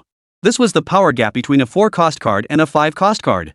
Garen, still clutching his shield, collapsed pitifully to the ground. Seeing his teammate fall, Vandal glanced at Garen on the ground in confusion before lifting his gaze to fix it on the culprit before him. Iron Man flames blazed in his eyes. Unforgivable. But before he could act, a swarm of crows, clinging like flesh-eating maggots, descended from nearby. Chaos erupted in an instant. After unleashing his skill, Iron Man regained some health and his remaining 2 empowered strikes followed swiftly. 204. 204. The iron axe blades plunged deep into Vander's bulky frame, 2 gaping wounds nearly piercing through his entire body. His health plummeted to 0, and he collapsed instantly. In the backline, Sunban 11's Kog'Maw relentlessly spewed venomous attacks toward Luo Yanqi's Sevika. Equipped with both the Blue Dragon Blade and Archangel, 2 mana regeneration items, his skill casting speed was extremely rapid, growing fiercer with every strike. Upgrade Barrage Module. Gain 25% stackable attack speed until the end of the combat phase. After every 2 skill casts, gain +1 attack range. 73. 82. 96. Though it carries no offensive gear, its damage isn't high. But the Scraping Master works at a blistering pace. By the 14th second of combat, its attack speed had reached 3.0. Under the relentless barrage of venomous strikes, Sevika's pride and joy, her iron arm was completely submerged in poison. The iron arm dissolved, crashing to the ground. Sevika collapsed to the ground. Kog'Maw tilted his head upward by 10 degrees, shifting his target to the 2-star Iron Man in Luo Yanqi's front line. The battle reached the 20-second mark. Luo Yanqi's 2-star Iron Man unleashed his skill once more. With a single hammer swing, Kog'Maw instantly collapsed from insufficient health and died, his body shattering into pieces scattered across the chessboard. Battle ended. A shockwave of damage instantly struck the fat dragon. 16. Instantly carried away. Sunban 11, hey, feed me peanuts. He worked his ass off to get 3 cost 3-star cards, finally managed to lock down the health, and then you go and wipe them out in less than a turn? Who wouldn't lose their cool over that? Lost in thought, Sunban 11 broke down again. Who's been targeting me this whole time? Darting around who? Howls to the heavens, was it you? You actually card locked me? Grabbing collar, speak up. Was it you? Staring intensely, what? Not you? Utterly baffled, then who was blocking my cards? Who was it? Continues running. Sakura Nation's Golden Shovel livestream. Sunban Juchi's utterly dominant victory has ignited the fury of every Sakura Nation netizen. Damn it! They actually carried off our strongest player, Sunban Juchi. We'll make her pay. Meanwhile, in the Dragon Nation livestream room. How can the 6 inspectors compare to our 6 Iron Blood Conquerors? 2 cost 2-star units? Beating you guys is like kicking a dog. This is what proper gameplay looks like. This is the true T0 lineup of this version. Luo Yanqi, you're my god. How badass is this? Iron-blooded Conquerors and Sevika are a perfect matchup. I won't tolerate anyone not trying Iron-blooded Sevika. This game feels locked up, how could we possibly lose now? Senban Juchi left the arena with a dejected expression. Game over. 3rd place. A solid, middle-of-the-road result. I knew it. This lineup was foolproof. You were the one arguing the hardest against it. What did you say? What did you say? Take that up with my lawyer later. With this unstoppable lineup, I'll crush every single one of you this season. The Dragon Nation audience below the stage was wildly enthusiastic. After all, the opponent was Sakura Nation. Winning against them in the game still carried a hint of regret. On the chessboard, Luo Yanqi's economy had reached 54. Though ambitious, he wouldn't have much gold left after leveling up. On the other side, the 2 mad dogs continued their frenzied taunts. Wait to bow down at the feet of our mighty nation. The outcome remains uncertain, we're both dark horses. Luo Yanqi watched the scene unfold, his lips twitching slightly. Did I wander into a mental hospital to farm gold shovels? Why is everyone here delusional? Your 1-star Iron Man has no stats, no synergies, he's just a charity case feeding points in the late game. What's he even raving about? She shook her head in exasperation. It was only the beginning of the new season, so seeing some bizarre team compositions was perfectly reasonable. After all, everyone except Luo Yanqi was feeling their way through the season, completely clueless about what truly strong compositions would emerge. But seriously, you think you can lock me out of my cards? That's just too abstract. Chapter 75, The Curtain Falls. The clock ticked toward the 4-6 mutation phase. Many players believe that the game truly begins in the 4-6 phase. Players who suffered early losses might suddenly turn things around with a single mutation effect. Conversely, those who started strong might face a losing streak if they fail to refresh the desired mutation effect, ultimately bowing out in tears. Therefore, players would spend vast amounts of gold to refresh for their desired mutation. Luo Yanqi vaguely recalled the popular mutation effects during that period. Energy Hunger, Slow Cook, Calling Card, Deep Roots, Mage Armor, and so on. There were simply too many for Luo Yanqi to recall them all. Speaking of Mage Armor, one simply must mention those 2 legendary builds. 1 cost Karthus and 2 cost Karthus the Vampire. Mage Armor was practically tailor-made for these 2. A 3-star 1 cost Karthus with 2 Archangel items plus Bloodthirster, topped off with a Lone Hero Hextech? Just play it, it shuts opponents down without a peep. And that vampire with its ridiculously short mana bar and insane regeneration, stack 3 archangel items, and once the AP stacks hit, it'll suck opponents dry in one gulp. Darkness enveloped the chessboard's perimeter, the ground now a complete deep black. A hollow sphere of pitch black energy plummeted from the sky, crashing directly into the center of Luo Yanqi's board. Boom! The impact sent sparks of dark soil flying into the air, further obscuring visibility on the board. The hollow sphere bounced off the ground and hovered steadily 3 meters above it. A hexagonal projection of deep black light shot toward the central square of the chessboard. The mutation effect began. At that moment, the live broadcast screen was flooded with a torrent of comments. This is the new mutation introduced in Season 2 of the Twin Cities War. The announcement said there are dozens of these mutations. This mutation's power is equivalent to a colored hextech item. This mutation is so frustrating. I spent 30 or 40 gold yesterday and still didn't get the one I wanted. My economy's completely blown up. Guess which mutation effect goddess Luo will pick? At the player's seats. Luo Yanqi frowned slightly as she studied the mutation selection panel that had just appeared before her. Terminator, this unit's basic attacks and abilities will execute enemy heroes with 15% or less health. This effect fits Iron Man and Sevika pretty well. Luo Yanqi murmured. It was indeed effective, but it wasn't what she wanted. What she wanted was a card. Calling card, obtain a non-special bonded emblem compatible with this unit, along with a suitable equipment piece for its role. She currently had 7 Ironblood Conqueror emblems. If she obtained another Ironblood Conqueror emblem, she would be just 1 emblem away from completing the 9 Conqueror set. Except, among the Ironblood Conqueror's rewards, there was no shovel. Only the crown. Forget it, 9 Ironblood Conqueror badges are probably out of reach. Only 3 players remain on the field, one with 16 HP, another with 12 HP. Whether they could survive 2 more rounds was still uncertain. Not to mention the draft later. Luo Yanqi pondered for a moment before nodding slightly. With ample gold coins in hand, she still preferred to pick a mutation that offered more strategic flexibility. Take Terminator, for instance. No need to waste gold on that. Luo Yanqi placed Sevika in the mutation slot. She clicked to confirm her selection. Luo Yanqi disliked gambling. In her previous life, many players would chase 3-star units like Bobo, McGrady, and Wei Aolei before mutation effects were revealed. Then, if the mutation effects selected Moonlight, it could upgrade one of your 3-star pieces to 4 stars. However, these compositions demanded extremely high mutation rates. Failing to roll the right mutations rendered them useless. Therefore, when building these teams, players needed to prepare large amounts of gold in advance to farm for mutations. But his current Iron-Blooded Conqueror system doesn't demand much from mutations. Many generic ones work just fine. So why not just pick a usable mutation and save the gold for chasing 5 cost units? Below the arena, Mu Anren watched the familiar figure on the battlefield. A sharp pang pierced her heart, sending waves of bitterness surging through her. She couldn't help but raise her hand, pressing gently against her chest. It felt as though an invisible giant hand had slammed down there, the pain making it hard for her to breathe. They truly looked so well matched. Long-suppressed affection dissolved into tears, reddening her eyes as 2 clear streams fell. Mu Anren had just arrived by car. The moment she learned Luo Yanqi was competing as a contestant, her heart fluttered inexplicably. What's wrong?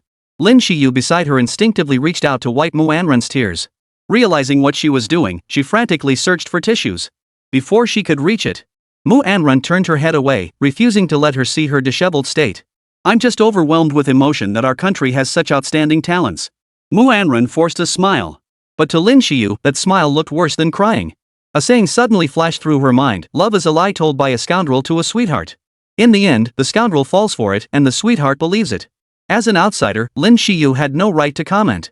Because she had known from the start why Mu Anren had approached Jiang Qi. A substitute.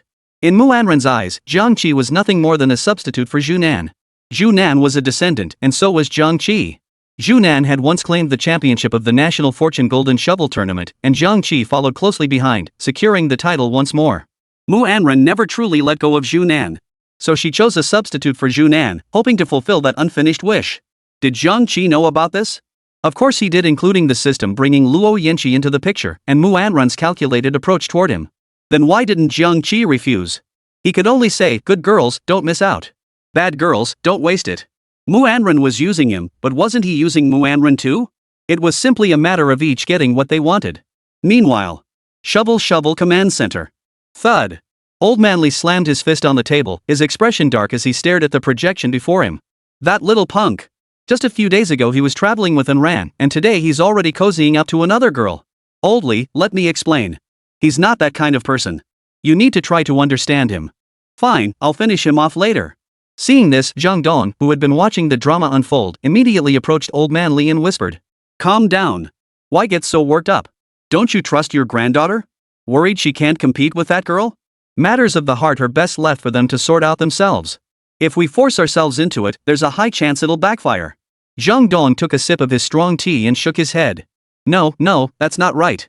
Jiang Qi seems like a decent kid. He doesn't look like the type to be fickle. Maybe he has his own reasons? Zhang Dong set aside Jiang Qi's file, his brow furrowing as his gaze fixed intently on the young man's image on the large screen. The next moment, Jiang Qi's meaningful gaze met his across the room. On the competition floor. Jiang Qi had long noticed the two figures below the stage. Had they traveled all this way just to watch a match, or perhaps to see someone? Jiang Qi had no heart to ponder such questions. The most important thing now was to see Luo Yanqi through this match. Everything else was trivial. Luo Yanqi placed the mutant Sevika back on the first row of the chessboard. After a quick adjustment to the board's position, she began refreshing the shop. Sevika's gear was decent, Bloodthirster, Justice, Titan. The standard warrior trio. Still 2 items short. I need to pick up the pace. Luo Yanqi glanced at the remaining few dozen gold coins and the two opponents with only 1 turn left for error. He couldn't help but shake his head. Pathetic. Absolutely pathetic. You guys are worse than the River Spirit Bureau. Winning before Phase 5? Is this even a situation you'd see in a normal match? Oi, kid, things are heating up over here. Oh, buddy, I'm still on a losing streak. If I don't finish off my opponents soon, I'll be out of the game. Jiang Qi taunted relentlessly. His opponent was down to just 16 HP, barely scraping 450 layers, not even hitting 500. Looting won't yield anything worthwhile either. The Alchemist Baron synergy differed from the usual losing streak synergy. He could still stack layers when winning, though the rate was much slower. Clearly, this guy was grinding wins with Baron Alchemist. Good thing he can't see the synergies. If he'd hit 800 layers and looted a high-tier heirloom. He won't. Luo Yanqi shook his head slowly. You're so sure? Jiang Qi was puzzled. Because I blocked 9 of his Seva cards. Luo Yanqi pointed at the screen, where 2 familiar faces were locked in the deck at the far right of the EZ shop. 6 cards on the field, 1 in the reserve, plus 2 in the deck. 3-star Sevika, instantly deployed. After securing the final 2 Sevikas, a golden 3-star emblem appeared beside Luo Yanqi's avatar. Kid, are you really going to cash out? Jiang Qi couldn't help but give Luo Yanqi a thumbs up. The Harvest King faces a 3-star 5-cost card. The sight was too beautiful for him to bear. Unless the opponent had a high-dimensional heirloom, no one could stand a chance. The high-dimensional heirloom's ability creates a portable anomaly point, summoning a 3-star, 5-cost card every 4 seconds. Its stats were ridiculously overpowered. Basically, getting it meant you'd win the championship. But there's always an exception. Luo Yanqi's 3-star, 5-cost Savi card is the anomaly in the alchemy system. You play alchemy? Then I'll chase Sevika cards. I'll outspend you. Plus, a 3-star Sevika can unleash her skill to drop gold coins, granting you over 100 extra coins in Phase 1 alone. Combine that with Victor's City State and your chances of pulling a 3-star 6-cost unit skyrocket. At that moment, Meng Shi's face turned deathly pale. He was playing Alchemist, yet Luo Yanqi had 3-starred Sevika. What was he supposed to do now? Without further hesitation, the battle was about to commence. For 6 combat phase, Luo Yanqi leapt out of the teleportation vortex, followed by a group of arrogant pieces. He landed steadily on the board of Park Chang-ho from the Stick Country. Park Chang-ho's face darkened. He witnessed utter despair for the first time. Just try it. You finally gather 6 sentinels, ready to launch your northern campaign, only for the enemy to pull out a 3-star Sevika. How was he supposed to fight? He couldn't land a single hit. Park Chang-ho crumbled quietly. This game had been a complete disaster from start to finish. Not only did the early game sentinels arrive exceptionally late, but the late game composition remained undecided for far too long. Ziri hadn't even reached 3 stars. Surviving this long wasn't down to skill, it was pure luck. His current synergies were 6 sentinels, 2 snipers, plus a 2-star locust, a completely disorganized lineup. His original plan was to trade health for time, hoping to see what 5-cost champions might come later, then build synergies and a team around them. But I lost way too fast. Even faster than by Mengxi. My health was down to a pitiful 11 points, leaving almost no margin for error. During the mutation phase, I spent 35 gold just to get the barrier mutation. With only 27 gold left, it was barely enough to upgrade the 5-cost card Lanbois to 2 stars. And then the next turn, I faced Luo Yanqi. This is it. Every 3-star 5-cost card boasts absurdly powerful stats. Sevika isn't useless either. She provides crowd control, deals damage, and can even farm gold. Even a dog would hold on to 2 copies. It can only be said that he was set up by the system. Capital, you win. Park Chang-ho selected the surrender button in the top right corner. If he surrendered immediately, Luo Yanqi's Sevika wouldn't be able to activate her skill, meaning no gold would drop. For Meng Shi, this was a fortunate outcome. Perhaps this was Park Chang-ho's final gift to Meng Shi. Still not surrendering? Such competitive spirit. Well then, I'll reward you with a 3-star Sevika. Jiang Qi wasn't competing, he was just provoking. Luo Yanqi nodded, a glimmer of anticipation slowly appearing in his eyes. The battle commenced. Sevika was cornered by Luo Yanqi. Meng Shi Smicky swiftly swung his right hook claw, slashing toward the Iron Man before him. As the hook claw tore through Iron Man's cloak, a dragon soul apparition abruptly materialized, unleashing a torrent of dragon's breath. 146. 378. The combined damage from Smitch's own attack and the Dragon Soul mutation instantly reduced Iron Man's health bar to just 70%. In the back row, Hilko also targeted Iron Man. The petri dish in his hands swiftly fell to the ground, its contents pouring entirely onto Iron Man. 121, 142. The damage displayed was negligible. Amidst the relentless barrage, Iron Man's mana bar surged rapidly. Through the dark gate, a cold, merciless voice rang out like a death knell. Thud. The giant claw smashed down. The health of all the chess pieces in Meng Shi plummeted by more than half in an instant. Then, the Iron Man wielding his massive axe began his performance. After a few swings, only a 2-star Rammus remained in the front line. As for Ziri, she had long been carried away by unidentified damage. On the chessboard, Meng Shi's lips turned down as he stared gloomily at the 6 sentinels on the board. 2-star Rammus. A being whose damage immunity had reached its absolute peak. After reaching 3 stars, Rammus gains the reworked ability, granting mechanical restructuring that immunizes him against 90% of all incoming damage. 2-star Lanhua's output was already formidable, and with the sentinels providing massive resistance, it made him even more formidable. This was the secret lineup strategy he'd researched last week, one no one had ever used before. Unfortunately, he happened to face Luo Yanqi. Chapter 76, Cyber City. On the chessboard, the 2-star Limbo trembled in fear. As dusk settled over the board, Sevika raised her steel gauntlet and turned the tide. She raised her left arm high, pointing toward the lottery machine in the sky. Several gleaming gold coins plummeted from the void, transforming into sharp arrows above the target's head. The coins danced through the air, their gleam fleeting. One by one, enemy pieces were pierced through, screaming as they fell. Even the 2-star Limbo could not turn the tide. Battle over. Luo Yanqi emerged victorious. The figure of the 3-star, 5-cost Sevika remained standing before the massive silver screen. The announcement from National Fortune Golden Shovel immediately sounded. Battle declared concluded. In recognition of Dragon Nation player Luo Yanqi successfully chasing down the 3-star 5-cost Sevika Easter egg, a mysterious reward is hereby bestowed. This match concludes with Dragon Nation receiving an additional 10 National Fortune points. The Golden Shovel's announcement faded, but the nation's celebrations had only just begun. Countless citizens poured into the streets, cheering Luo Yanqi's name in unison. The Dragon Nation's National Fortune Golden Shovel livestream feed was already flooded with countless fervent comments. Godlike. This is the true strength of our Dragon Nation. 3-star 5-cost? That's not something just anyone can pull off. After this match, I can only say it was a bit rough around the edges. Though it was an impromptu exhibition match, the public took it extremely seriously. As the host nation, Dragon Nation naturally bore immense pressure. Fortunately, the competitors were Luo Yanqi and Jiang Qi. 2 players who were practically bugged into existence.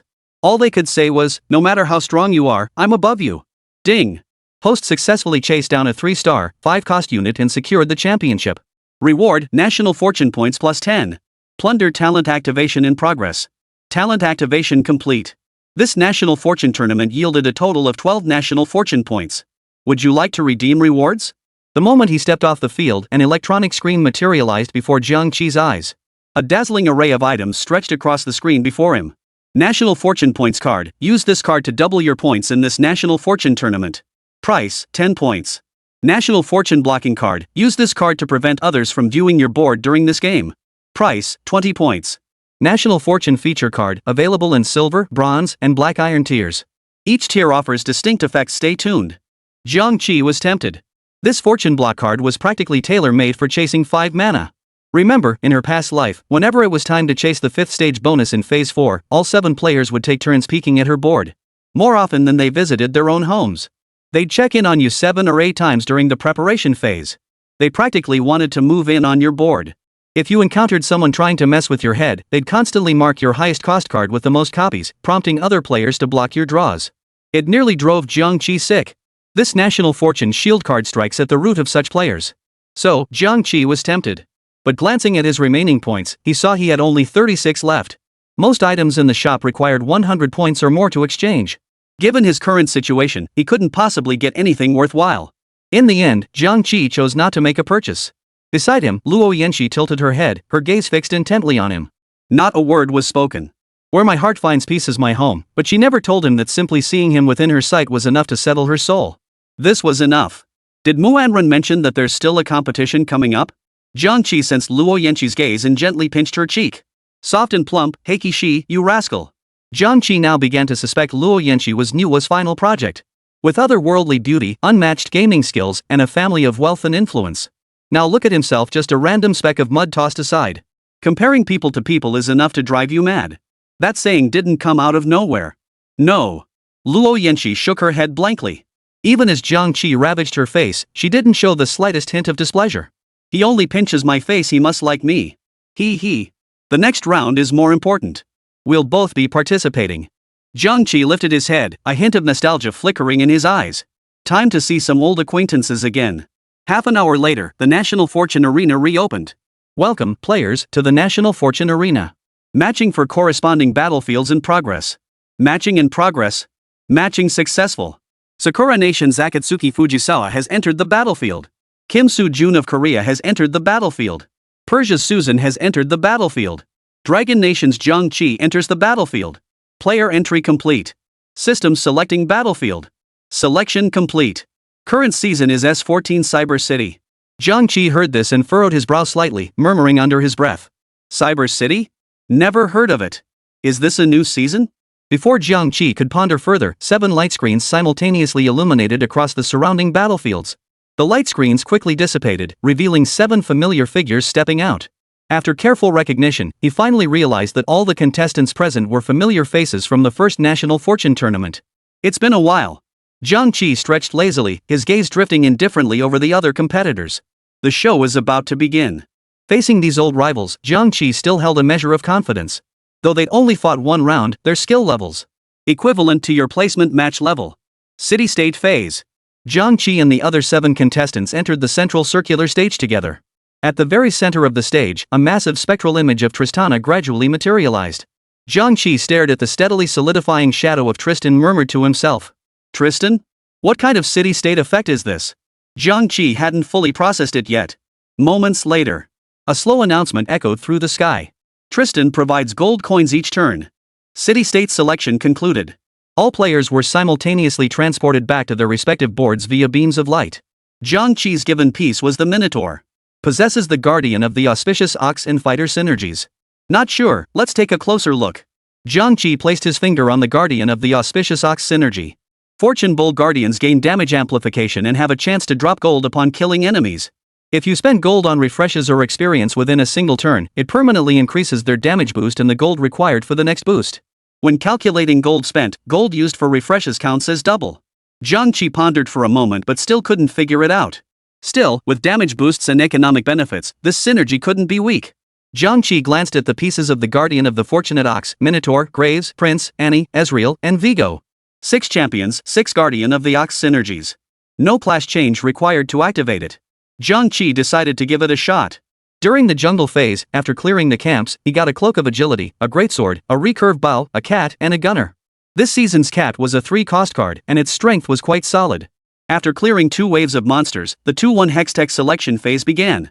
3 hexes with golden patterns swiftly appeared before Jiang Qi. He took a half step forward, scrutinizing the descriptions. Divine Ascension, 12 seconds into combat, your Divine Spirit champions ascend, gaining 20% health and 30% attack speed. You gain 1 Lyast and 1 Morgana. Wandering Trainer, gain 1 gold and a training dummy carrying 2 permanently attached scrolls. Near as neighbors, at the start of combat, the 2 units closest to you form a spirit chain, sharing 30% of each other's armor, magic resistance, attack damage, and ability power. What kind of crappy hex tech is this? Am I being scammed by the system? Jiang Qi glanced at the Holy Spirit Messenger's synergy effect. In short, it was just Heavenly Guardian with a new name. The first Hextech option was definitely out of the question, it would cap Jiang Qi's team potential. The third Hextech effect was also problematic. The only viable option now was the second one, Wandering Trainer. With luck, it might yield a Fortune Bull class change. Then it'll be the Wandering Trainer.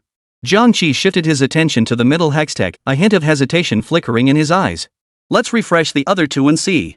Saying this, Jiang Qi clicked the refresh buttons beneath the hexes on either side. Crown Guardian and Project Implant. Jiang Qi cracked.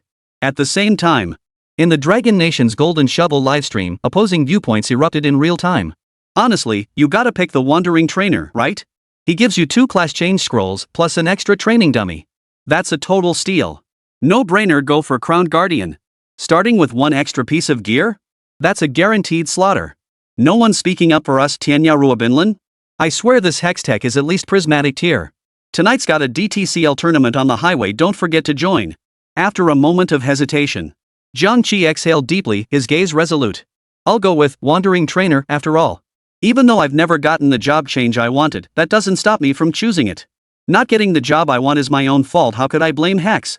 If this were a match from his past life, he might have picked an egg, gone all in at 6 points. With Hexes being this broken, his mindset would have already collapsed. In a normal match, he'd just wait until the 2-4 phase and tap the top right corner. Ah, next game. But, this is the National Fortune Gold Shovel Tournament. If he clicked now, it would look downright reckless. Besides, what if you actually win? No child cries every day, no gambler loses every day. What if I get lucky and land a lucky streak? Then I'd start off ahead of everyone else. Forget it, just close your eyes and go for it. Jiang Qi shook his head violently, refusing to dwell on such nonsense. He swiftly reached out, grabbing for the Wandering Trainer Hex. As Wandering Trainer Hex soared into the air, he was securely restrained. A training dummy instantly appeared in the sky, hurtling toward the ground. Thud. The training dummy landed solidly on the ground, kicking up a cloud of dust around it. Cough cough. Jiang Qi coughed once, waving his hand to clear the dust from his face with a look of disgust. Can't you clean up after yourself, you National Fortune Golden Shovel? You're kicking up so much dust every single day. He coughed lightly twice more before taking small steps to the edge of the chessboard. His gaze fell upon the 2 class change emblems worn by the training dummy. Project Origin emblem, Fortune Ox emblem. Could it be, the dealer finally favors me today? Let me see what's going on. Jiang Qi's eyes lit up instantly as he exclaimed with delight. Project Genesis, obtain unique gear exclusive to Project Genesis runners. Each piece equipped grants health and attack speed. 330 health, 2% attack speed, obtain the first source plan equipment. 580 health, 4% attack speed, obtain second source plan equipment. 7150 health, 8% attack speed, obtain third source plan equipment. 10500 health, 40% attack speed, obtain all source plan equipment and fully upgrade all gear. Jiang Qi nodded, muttering to himself, I guess I'll give it a shot. Maybe I'll even get a colorful bond. He reached out and grabbed the chessboard, selling the cat on the field. His gold count rose to 20 coins, just enough to earn 2 yuan in interest. Jiang Qi's current pieces on the board were Male Gunner plus Minotaur plus Training Dummy. 3 population slots, 2 pieces. This quality guarantees consecutive losses. The clock ticked to the 2-1 combat phase. Jiang Qi, accompanied by his pieces, landed on Kim Soo-jun's board in Korea. Kim Soo-jun's first Hextech choice, Boost. All champions gain 1% attack speed per turn. His board contained Vian, Senna, and a 2-star Mundo. By sheer luck, he managed to form a 2-assassin synergy. Jiang Qi, what's up? Can't play anymore in the new season? Need me to teach you? Ha ha ha. Jin Shoujuan slowly walked to the edge of the board and taunted, with this quality, you'd be better off sitting at the river with the swift crab. Senna's early dominance, plus my perfect killer synergy. TSK, I can't even imagine how I'd lose. The assassin synergy is an exceptionally powerful combat synergy. And right now, Jin Shoujuan's card draw was exceptionally lucky, he'd even snagged a free Senna. This season, champions like Rengar, Senna, Nidalee, Vayne, and Draven 4 are all meta-dominating powerhouses. And with Senna, that powerful 3-cost card, the entire team's strength becomes terrifyingly formidable. Jiang Qi listened quietly to Jin Shoujuan's rant. He didn't need to engage with people like this. Are you planning to tank the game? Jin Shoujuan lifted his head haughtily and declared, if you want to win, get down on your knees and beg me. Maybe I'll help you out? Jiang Qi shook his head, whimpering and barking. Then let's see who has the last laugh. Jiang Qi chose the Guardian of the Lucky Ox. His strategy was to intentionally lose early games to accumulate resources. He held onto key cards whenever possible, leveraging the strong synergies of the source plan to transition into the Fortune Bull 9-5 composition later. Unsurprisingly, Jiang Qi was overwhelmed in the first round. A Minotaur and a Gunner? How could he possibly defeat the meta's dominant force? Chapter 77, Varus with a Shovel. First round battle concluded. Jiang Qi was defeated. The arena echoed with a mix of boos and cheers from the crowd. Is he really a National Fortune Arena competitor? With a lineup this week, isn't he just handing points to his opponents? You think he forgot to deploy his Yeetzy unit? If I were in his shoes, I'd definitely do better. Kim Soo-jun, you rock. Love you, Simi Day. You're our pride. The Korean fans below the stage cheered wildly for Kim Soo-jun's first victory. Mr. Kim Soo-jun, you've earned my respect. Jiang Qi, you're only fit to polish shoes for our great Korean nation. By the chessboard. Kim Soo-jun narrowed his eyes slightly, deep in thought. Jiang Qi, if you don't play this move well, old 8 will be eliminated. Kim Soo-jun murmured softly. Thanks for the heads up, but I won't. Jiang Qi frowned. He sensed something off about this match, though he couldn't quite put his finger on it. He glanced up at the other players again. They all seemed noticeably distracted. Something fishy was definitely going on. Looks like my gameplay strategy for this round is spot on. Winning first place in the very first game of the new season. Could it be? I really am a genius. Kim Soo-jun smiled with confidence, his grin brimming with audacity. Facing Kim Soo-jun's provocation, Jiang Qi merely smiled indifferently, saying nothing. Early losses didn't determine the final outcome. He'd lost count of how many times he'd pulled off a comeback from the brink. Besides, trading health for a shovel isn't that worth it? By the late game, when he saw himself on fire, he'd learned to behave. Round 2, Jiang Qi faced Akatsuki Ichiro. A standard 4-man lineup. Akatsuki played the butler role. The Season 14 Harvest Synergy. Its effect, gain intelligence by losing battles, with acquisition rate increasing during losing streaks. Killing enemies grants a small amount of intelligence. You may use your intelligence to perform a loot trade during one of the following turns: 3-3, 3-7, 4-3, or 4-7. After trading intelligence, the butlers gain attack damage and ability power. Similar to Lucky Star's Harvest phase, but slightly better. The current pieces on the board for Akatsuki are 1-cost card Vi, 2-cost card LeBlanc, and 3-cost card Draven. Plus a 2-star, 1-cost Morgana. At the start of combat, the 2-star Morgana unleashed her ability first. Then the Minotaur and Gunner evaporated. Akatsuki Fujisawa was stunned. Seriously, dude, are you trying to break my losing streak on purpose? Akatsuzaki Ichiro was dumbfounded. Akatsuki remained silent. Akatsuki blushed. Wow, Akafuji-san, you're amazing. You beat me so easily. Jiang Qi chattered away. Hearing this, Akafuji blushed even deeper. Time moved to the 2-3 preparation phase. Jiang Qi predictably suffered a second consecutive loss and returned to her own board. His rank automatically advanced to level 4. A prince card appeared in his deck. Yep, that's right, the meta-breaking card from that version. Jiang Qi drew it and immediately played it. He still had 30 gold coins left, a long way from reaching full interest. The Guardian of the Ox requires 6 cards, 2 4 cost, 1 5 cost. Without an early game class change, assembling 4 Guardian of the Ox cards was nearly impossible. Fortunately, Jiang Qi's first Hextech gamble yielded the Guardian class. Deploying the prince successfully activated the 4 Guardian synergy. With a cloak and a greatsword in the equipment slot, he synthesized a bloodthirster and equipped it to the prince. I shouldn't get crushed as badly now. Amundo remained in the deck, but Jiang Qi chose not to take him. Most assassin synergy cards are low cost, and the synergy itself is quite strong. Every unit can serve as a carry, so many players favor using assassin synergy for early game transitions. There's actually someone playing Project outside. Gotta figure out how to block him from getting Nyafili. In Shovel Shuffle, only by losing all 3 initial matches could one enter the draft phase as the last place player, attempting to snag a golden shovel. Therefore, Jiang Qi chose to lower his quality and continue pursuing consecutive losses. The Tensource Project synergy requires 3 class transitions to activate. Therefore, every opportunity to obtain a class change must be seized. Meanwhile, Jiang Qi glanced at the gold bar on the left, exactly 30 gold, just enough to trigger the 3 gold interest. Perfect timing. No! It's still not secure enough. What if he encountered a player who just gave up? So Jiang Qi positioned the prince in the corner, with the Minotaur, Gunner, and Dummy surrounding him. This was much better. Jiang Qi had done his best to avoid letting the Bull and Prince synergy boost their strength too much. He clapped his hands, smiling at the pieces on the board as he muttered to himself, shovel. Had. In his current state, if he needed gold, he had gold. If he needed health, he had gold. While others were still scraping by on a few bucks, he was already raking in $30 interest. I'm just going to eat. Jiang Qi was thoroughly satisfied with his lineup, but the viewers in the live stream for the National Fortune Gold Shovel event were utterly baffled. What the hell is Jiang Qi doing? Why only fielding 3 pieces? Can't figure it out. Are these 3 pieces that strong? Maybe he's just messing around. Feels like Jiang Qi has a strategy here, but I can't figure out what it is. The match progressed to the 2-3 showdown. Jiang Qi leapt out of the teleportation vortex and landed steadily on Susan's board. After 2 rounds, Susan remained at full health. Across the board, Susan gazed at Jiang Qi with affection. Hello, Mr. Jiang. It's a pleasure to see you again. Susan spoke first, her voice unnaturally gentle. Hello. Facing Susan, Jiang Qi genuinely didn't know what to say.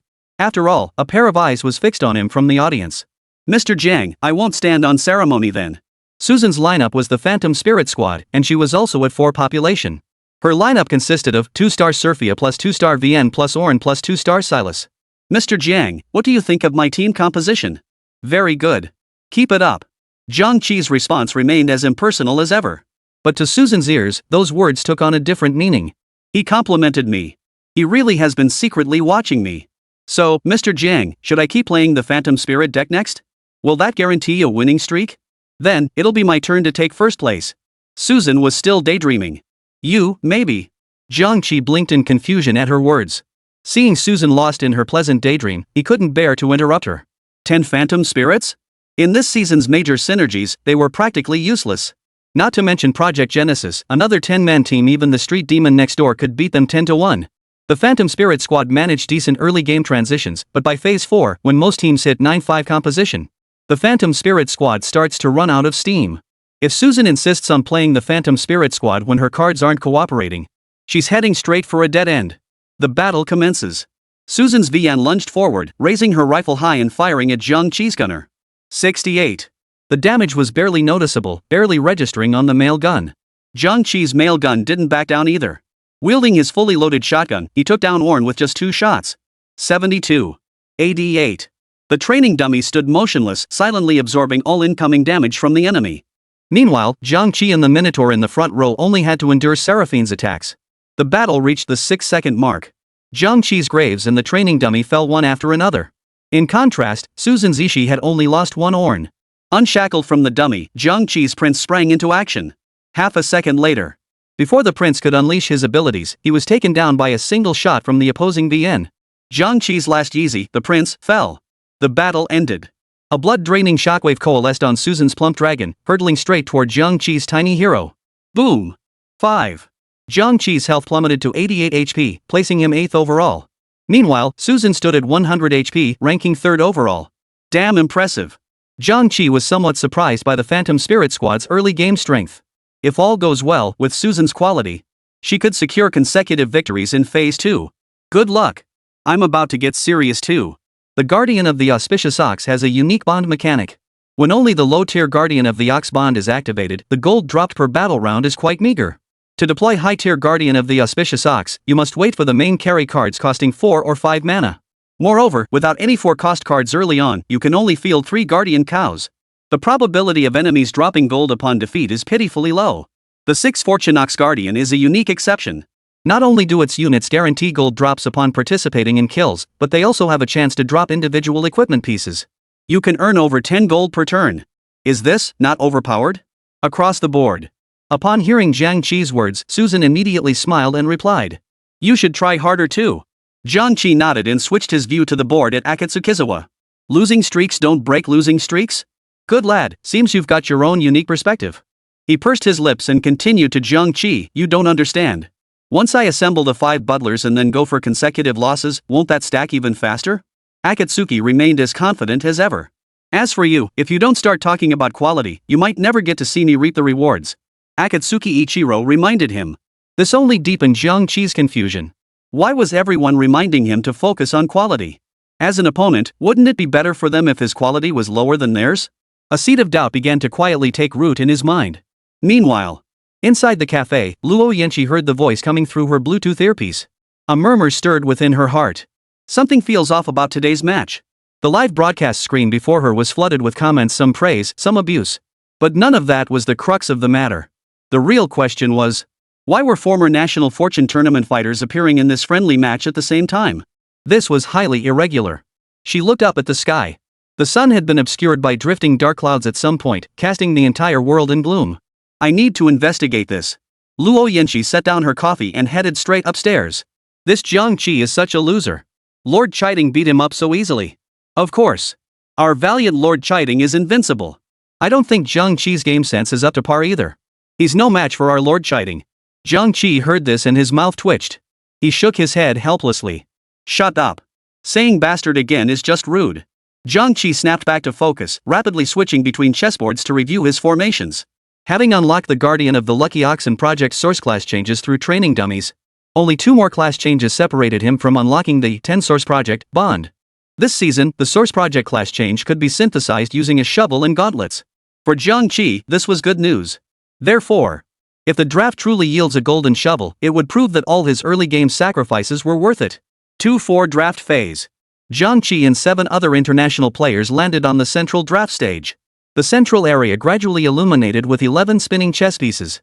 As soon as Jiang Qi steadied himself, he eagerly narrowed his eyes, scrutinizing each of the 11 pieces in the center. Darius with a useless club. Senna with a cloak. The Scarecrow with chainmail. The last one is Varus with a shovel. He exhaled deeply, the frown lines between his brows slowly smoothing out. With a shovel, who could possibly outbid him? At that very moment, from the right front of the draft arena, a familiar roar suddenly echoed. Jiang Qi, this time I'm taking out your number 8. You're done for this time. Jiang Qi looked up with a resigned expression, tracing the source of the voice to find the culprit. He curled his lips in a wry smile. I was wondering who it could be. Turns out our card master is back online. What tricks are you up to this time? He shook his head, his expression calm as he looked at Ivanov. Deep down, Jiang Qi had grown somewhat immune to Ivanov's mockery. After all, the system had his back. Besides, Ivanov's skill level wasn't exactly top tier. He wasn't about to lose. The draft began. Jiang Qi, having the lowest health, was the first to pick. Without hesitation, he snatched Varus. Upon returning to the board, the card deck refreshed with 1 Naya Philly and 2 Jax cards. His gold had now reached 40. Jiang Qi deployed Naya Philly and leveled up in the process. Jax was also deployed by Jiang Qi. Gold remaining, 32. Jiang Qi glanced at the equipment provided by the Trisource project. Holographic bow, after casting a skill, gains 40% critical strike chance for 5 seconds. Critical strike auto attacks grant an additional 2 mana. Compatible champions, Varus, Ziri, Jinx. Jiang Qi equipped the holographic bow to Varus and adjusted the formation, placing Varus in the center of the backline. The lineup is taking shape. Time to settle the score. Jiang Qi murmured under his breath. His current lineup comprised Taurun Chieftain plus Prince plus Varus plus Jax plus Gunner. With synergy effects for Fortunate Bull Guardians and 3 Source Project. From here on, Jiang Qi only needed to gradually supplement his core units. The preparation phase concluded, and Jiang Qi faced his first opponent upon returning from draft. Chapter 78, 5 Source Project. This was a syndicate-focused team. A player from Clockwork Nation, Jiang Qi, couldn't recall his exact name. But it wasn't his fault. Foreign names were a jumble of gibberish he simply couldn't remember. Jiang Qi glanced at the players' lineup. 2-star Nocturne plus 2-star Twisted Fate plus 2-star Shaun plus 2-star Poppy plus 2-star Mundo formed the 2 Assassins, 3 Syndicate synergy. This season's Syndicate synergy effect granted a Mastermind's Hat, used to uniquely upgrade the ability of one Syndicate champion.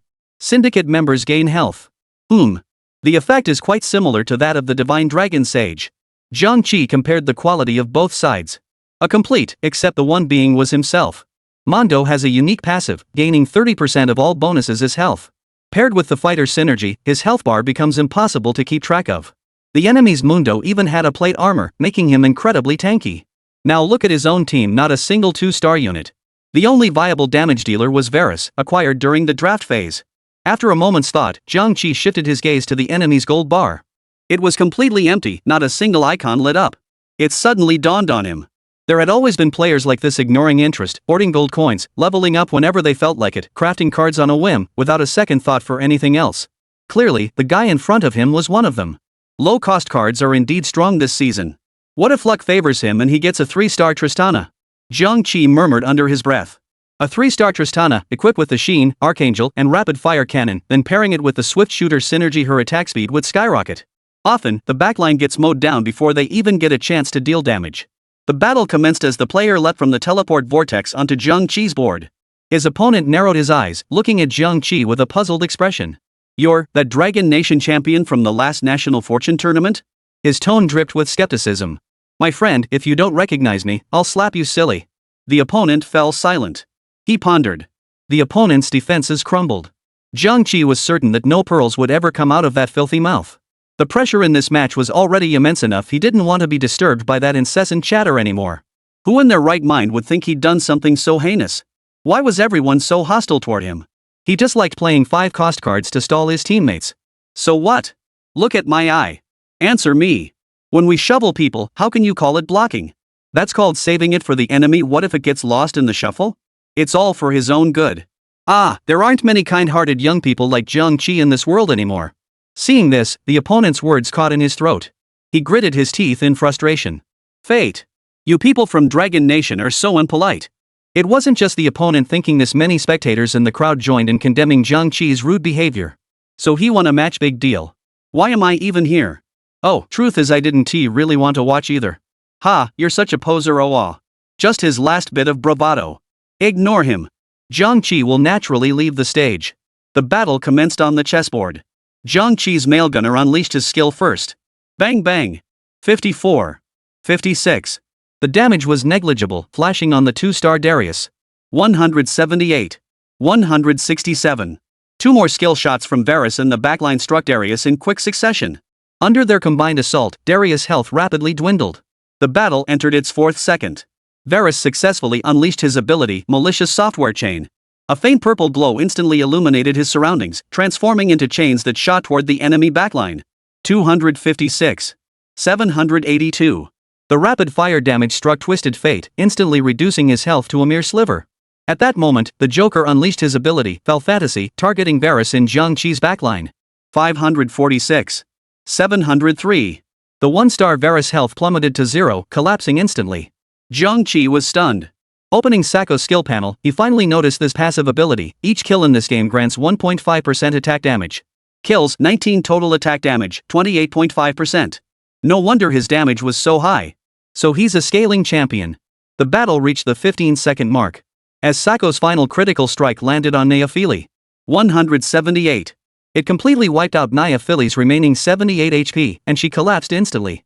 With that, all of Jiang Qi's pieces were dead. The battle ended. On the chessboard. Jiang Qi smiled indifferently, as if victory or defeat meant nothing to him.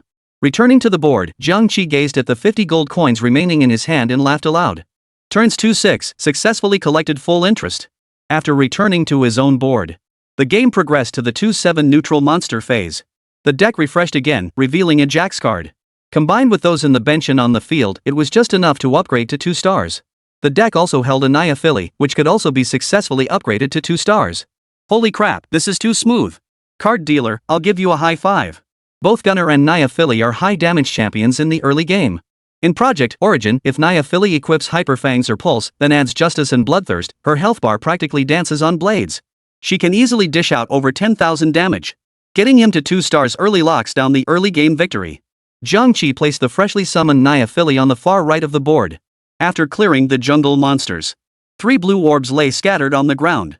As the fat dragon touched the 3 blue orbs, their contents instantly burst forth. Minotaur, Graves, Kindred, Neophili, Stormrazor, Negatron Cloak, and a little Nidalee. Ah! Card dealer, this has me wide awake now. Jiang Qi raised an eyebrow, grinning broadly.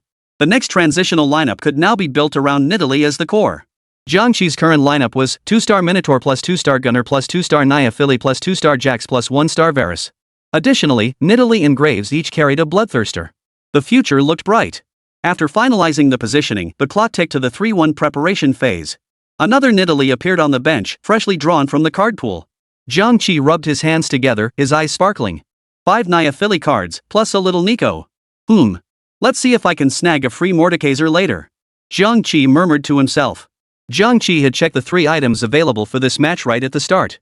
Hyper Fang, when you deal damage to an enemy, store 40% of that damage. After 4 seconds, deal the same amount of damage to the target and its nearest enemy. Repulsion Lantern, gain 5% health. Every 2 seconds, deal magic damage equal to 5% of the holder's maximum health to all enemies within 1 tile range.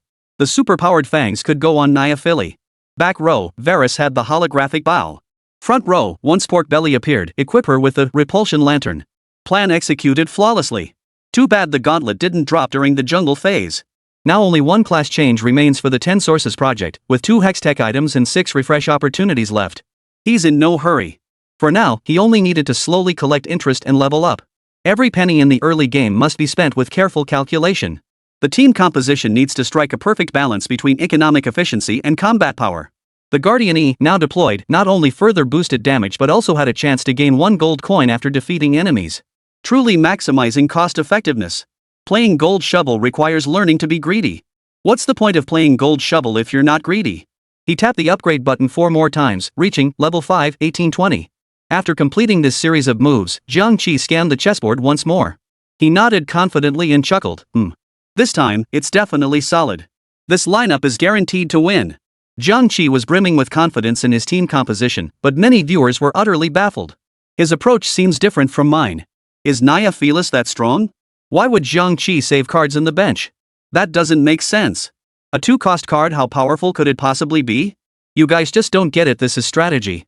The match progressed to the 3v1 battle phase. This time, Jiang Qi faced off against a fighter deck. 5-man roster, 4 fighters. Hardly any burst damage. The battle commenced swiftly. Jiang Qi's 2-star Naya Felis swiftly activated her ability, Leader Dog Command. Naya Felis' passive effect, Naya Felis gains 15% spell power universal lifesteal, significantly boosting her sustained damage output and survivability. Active effect. Deals physical damage to the current target and summons 3 dog pack allies that deal physical damage, along with a physical damage dealing lead dog. Within mere seconds, the entire board was swarming with dogs. The relentless barrage from the pack, combined with Varys' screen-clearing abilities from the backline, rapidly depleted the enemy piece's health. Naya Felis swiftly broke through the frontline champions and reached Mundo's side. Yep, you saw that right, he placed Mundo in the back row. A pack of dogs sank their teeth in. The damage was barely noticeable on Mundo, but it proved to be the final straw. His health plummeted to 0, and he collapsed instantly. Battle over. A blood-draining shockwave coalesced around the plump dragon, instantly shooting toward the enemy's tiny hero. 9. At the edge of the chessboard. Thorn furrowed his brow, staring at the losing position on the board with confusion. He swiftly opened his notebook and cross-checked the details listed inside. Right. Start with the fighter. Then quickly win consecutive matches to reach level 10. The guide definitely said that. Looks like I'm missing one Casca. I'll need to keep grinding for Casca next. Yes. That's it. Thorn nodded vigorously as realization dawned on him. He seemed to have pinpointed the reason for his defeat. Thorn was the opponent Jiang Qi had just battled. The guide he held was a partial compilation of materials hastily put together by their nation. It was filled almost entirely with team compositions and equipment choices. Across the chessboard, Jiang Qi listened to this exchange, shook his head helplessly, and sighed. Another formulaic player. Rigidly applying formulas won't work, buddy. You have to go with the flow of the card dealer's intentions. In National Fortune Dota, the dealer dealt different cards each round. Everyone must build reasonable team compositions based on the pieces the dealer provides. While forcing formulas like Thorn might occasionally yield a powerful lineup, the cost involved is entirely unpredictable. It's not worth paying a heavy price for a minuscule chance. Time moved to the Hextech selection phase of 3-2. Jiang Qi had just returned to his board when 3 golden Hextech bars rose before him. Salvage Barrel Plus, immediately obtain 1 random completed item and receive 1 base item after 4-player combat rounds. Selling a piece will break down its completed items into base items excluding Crown Series items and emblems. Grand Bag of Tricks, gain 3 random basic items, 2 gold coins, and 1 item reforger. Pandora's Gear, obtain 1 random piece of gear. At the start of your turn, the gear in your ready slot will randomly change. Jiang Qi stared at the 3 Hextech items before him, his hesitation plain on his face.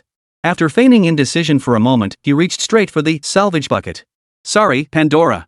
Next time for sure, Jiang Qi murmured under his breath. It wasn't that he didn't want to pick Pandora, it was just that her gear was too luck dependent. If luck wasn't on your side, you could be eliminated without ever getting the gear you wanted. He had once trusted Pandora too, until he encountered the Bond Tracker. Even after Old 8 was eliminated, not a single Lucky Star emblem had materialized. From that moment on, he lost faith in Pandora. And just now, he'd been pondering how to gather enough resources for his 3rd source plan class change. Alright. No need to worry anymore. He remembered that later drafts would yield emblems. Paired with salvage barrels, he could achieve complete job change freedom. Jiang Qi's decision to choose the salvage bucket was witnessed by every spectator. Confusion, bewilderment, and murmurs of doubt rippled through the crowd below the stage.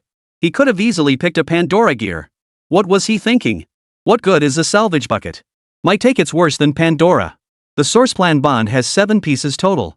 You don't need extra class changes to unlock the highest bond. What use is the salvage bucket to him? No clue. Could there be another hidden feature beyond the 7 project source pieces? Like the Lucky Star? They'd used salvage barrels before.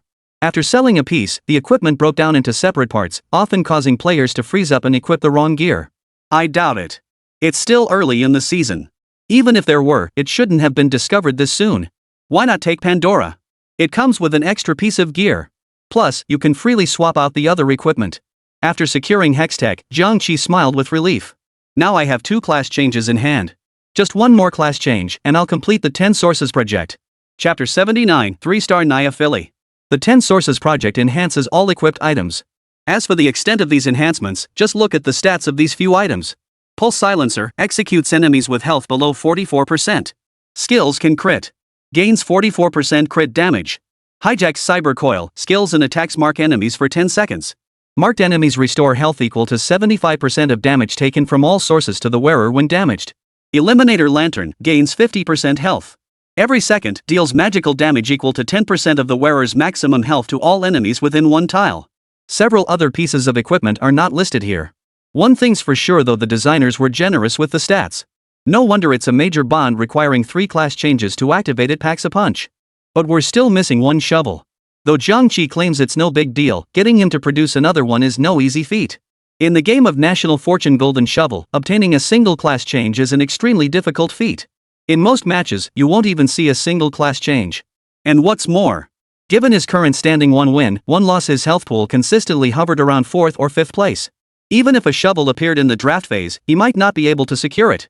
And this season lacks the mutation phase, so there's no chance to refresh the calling card. To obtain a 3rd Origin Plan class change now, he can only hope shovels drop during the later monster phases. Or, he could snag a class change during draft pick. His second Hextech pick, the Salvage Bucket, could dismantle runes. Any non-unsynthesizable rune could be broken down. Jiang Qi surveyed the pieces on the chessboard before placing the shovel on Nyaphyli. Just 1 more belt to go.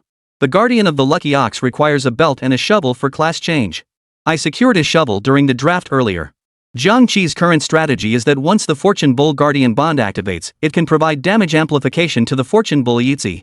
And since Nyaphyli is the current main DPS, equipping the Guardian of the Lucky Ox class change would let it benefit from both the damage boost and the chance to gain gold after defeating enemies. It's truly killing 2 birds with 1 stone. After completing all this, Jiang Qi glanced at the newly refreshed card deck. His level automatically rose to 6, granting a chance to draw a free 4-cost card. Wei, Mundo, Silas, Gragas, Sejuani, Ezreal. Jiang Qi was ecstatic. The appearance of both the 4-cost Sejuani and 4-cost Ezreal instantly reminded him of a certain season where he'd coasted to victory. This is awesome. Jiang Qi still had 58 gold left. After leveling up twice, the damage boost from the Fortune Bull Guardian synergy increased by a small tier. It should be noted that upgrading the damage boost from the Fortunate Ox Guardian synergy requires spending gold. Each refresh consumes double the gold. Moreover, the cost increases with each tier upgrade. Furthermore, gold coin expenditures are only calculated during the current turn. Jiang Qi currently has enough pieces on the board to form the 5-source plan, though he chose not to deploy them. Piglet is passable as a frontline tank, but a 1-star Jean would just be cannon fodder if deployed. Better to wait until she reaches 2 stars before deciding. Jiang Qi nodded, adjusted his pieces' positions, and prepared for the next round. Within seconds, the clock ticked to the 3-2 matchup phase. Jiang Qi, accompanied by his group of pieces, landed on the board of Korean player Kim Soo-jun. Compared to before, Kim Soo-jun's lineup had significantly improved. He had successfully activated the 5-unit Holy Spirit Messenger synergy, and both his carries, Senna and Morgana, had reached 2 stars. The frontline 2-star Gragas was equipped with a Madman's Rage and Thornmail, making him incredibly tanky. With this quality, securing a win in Phase 3 was a breeze. However, Jiang Qi glanced at Kim Soo-jun's gold bar, which only had 1 coin illuminated. This meant he had only a handful of gold left. As for his level, it was 5. Seeing this, Jiang Qi suddenly felt reassured. Without gold or level, he could hold his own early on, but once the late game arrived, when the 9-5 formation reached its peak or major synergies were fully assembled, the Holy Spirit Messenger wouldn't be nearly as formidable. Moreover, both main DPS units were extremely popular picks. Bygos was often used to complete the Judgment Bringer synergy, while Crocodile could be slotted into almost any team composition. He was a true jack of all trades champion. Jiang Qi glanced at Jin Shouju and Senna gear and smirked. Apart from the Bloodthirster being a bit off, the rest of the gear choices aren't too bad for the composition. A 2-star Senna equipped with Giant Killer, Bloodthirster, and Whisper. I get the Giant Killer and Whisper, but what the hell are you trying to do with that Bloodthirster? That's meant for frontline fighters like EZ. It's not that Bloodthirster is bad, but its synergy with Senna is just too low. Upon hearing Jiang Qi's remarks, Kim Soo-jun's lips curved into a faint smile. Well, that's where you're missing the point. With this item, Senna gains massive attack damage 1 shot, 1 kill. Plus, Senna's skill damage is piercing. That means your backline's health will plummet rapidly, leaving them helpless until my Senna finishes them off. A sinister gleam flashed in his eyes. Relying on Senna's gear setup, Jin Shouju secured complete dominance in the early rounds. As long as Senna could land his abilities cleanly, the match was essentially over. Jiang Qi heard this, crossed his arms over his chest, and nodded. Well said. Too bad I don't have a backline. That approach actually seems viable. Let's see how it plays out in practice. The battle commenced. Kim Soo-jun's last swung his scythe, slashing directly at Jiang Qi's Minotaur. 57. The scythe sliced through the Minotaur's upper garments, leaving a faint trail of blood across his chest. Beside him, Senna continued her auto-attacks, her blue health bar rapidly rising. Meanwhile, Jiang Qi's Varus kept dealing damage, ultimately unleashing his ability before Senna could react. A pale purple chain instantly bound Senna and Morgana. 182. 486. The battle reached its fifth second. Jiang Qi's frontline gunner unleashed his ability, leaping directly toward Kim Soo-jun's Layast. The male gunman raised his already cocked shotgun and charged toward Layast. Bang bang. 221, 568. Layast's health plummeted under the gunner's two shots. No way. How can his damage be this high? 666. This guy's a god. Below the stage, many spectators were stunned by the scene unfolding before them. A 2-star marksman, equipped with just a bloodthirster, took down Layast with 2 shots. This damage output was utterly incomprehensible. Jiang Qi smiled indifferently, offering no explanation. This season's grave stats were already solid, and with the massive damage boost from the Guardian of the Fortunate Ox synergy, taking down a frontline tank was a piece of cake. At that very moment, Senna on Jin Xiaojuan's board unleashed her ability, Ion Beam. Senna fired a beam that pierced through her current target and continued 2 tiles behind them, dealing physical damage to any enemies hit. Tons of damage poured down upon the prince. 965. 872. 521. The prince, lacking any defensive gear, saw his health plummet to near zero. Then Morgana across the lane unleashed her abilities. A torrent of damage poured forth, surging directly toward the marksman. 127. 167. The marksman's health plummeted to zero, collapsing lifelessly. The overflowing damage continued to strike Jiang Qi's Minotaur. The battle reached its 16th second. The scene was utterly brutal. Jiang Qi's side had only Nyafari and Jax left, while Jin Xiaojuan had only Senna still dealing damage. At the critical moment, Nyafili unleashed her ability once more. Several dogs relentlessly tore at Senna's body. Under this relentless barrage, Kim Soo-jun's lone backline Senna finally fell. The battle ended. Kim Soo-jun's tiny hero had taken 9 damage, leaving him with 81 health remaining. On the chessboard, Jiang Qi watched the entire battle unfold, shaking his head in disappointment. Your Senna's item build is all wrong. Not only is the damage lacking, but your positioning is off too. You should step back and refine your skills. In theory, any damage-focused build should boost Senna's effectiveness. It's just a matter of how much the damage output has increased. However, Jin Xiaojun's Senna build, due to the specific items chosen, failed to deliver optimal damage output. Bloodthirster clashes with Senna's inherent AoE penetration, so its effect won't be particularly noticeable. Senna requires initiation items and critical strike gear, not the equipment suited for frontline fighters like E. The blue dragon blade is an excellent choice. The clock ticked to the 3-3 preparation phase. Jiang Qi returned to his board and immediately opened his deck to check the newly refreshed units. 2 more Neophili cards. Just 1 more to reach 3 stars. After battling Kim Soo-jun, Jiang Qi realized his team's damage output was severely lacking. Had the opponent's frontline units not been 1 star, he would have lost the previous round. Since so many Neophili have appeared, I might as well chase a 3-star Neophili for now as a stopgap. As for the 5-source project, let's hold off on that for now. He nodded in agreement. Currently, 1 pork belly and 1 Ephirios remained on the bench. All he needed to do now was steadily accumulate interest to level up and build synergies. Playing teamfight tactics requires adaptability. Many players decide what they want to play before the match starts, but when the right cards for their strategy don't come early, they stubbornly stick to it. Who else would lose but you?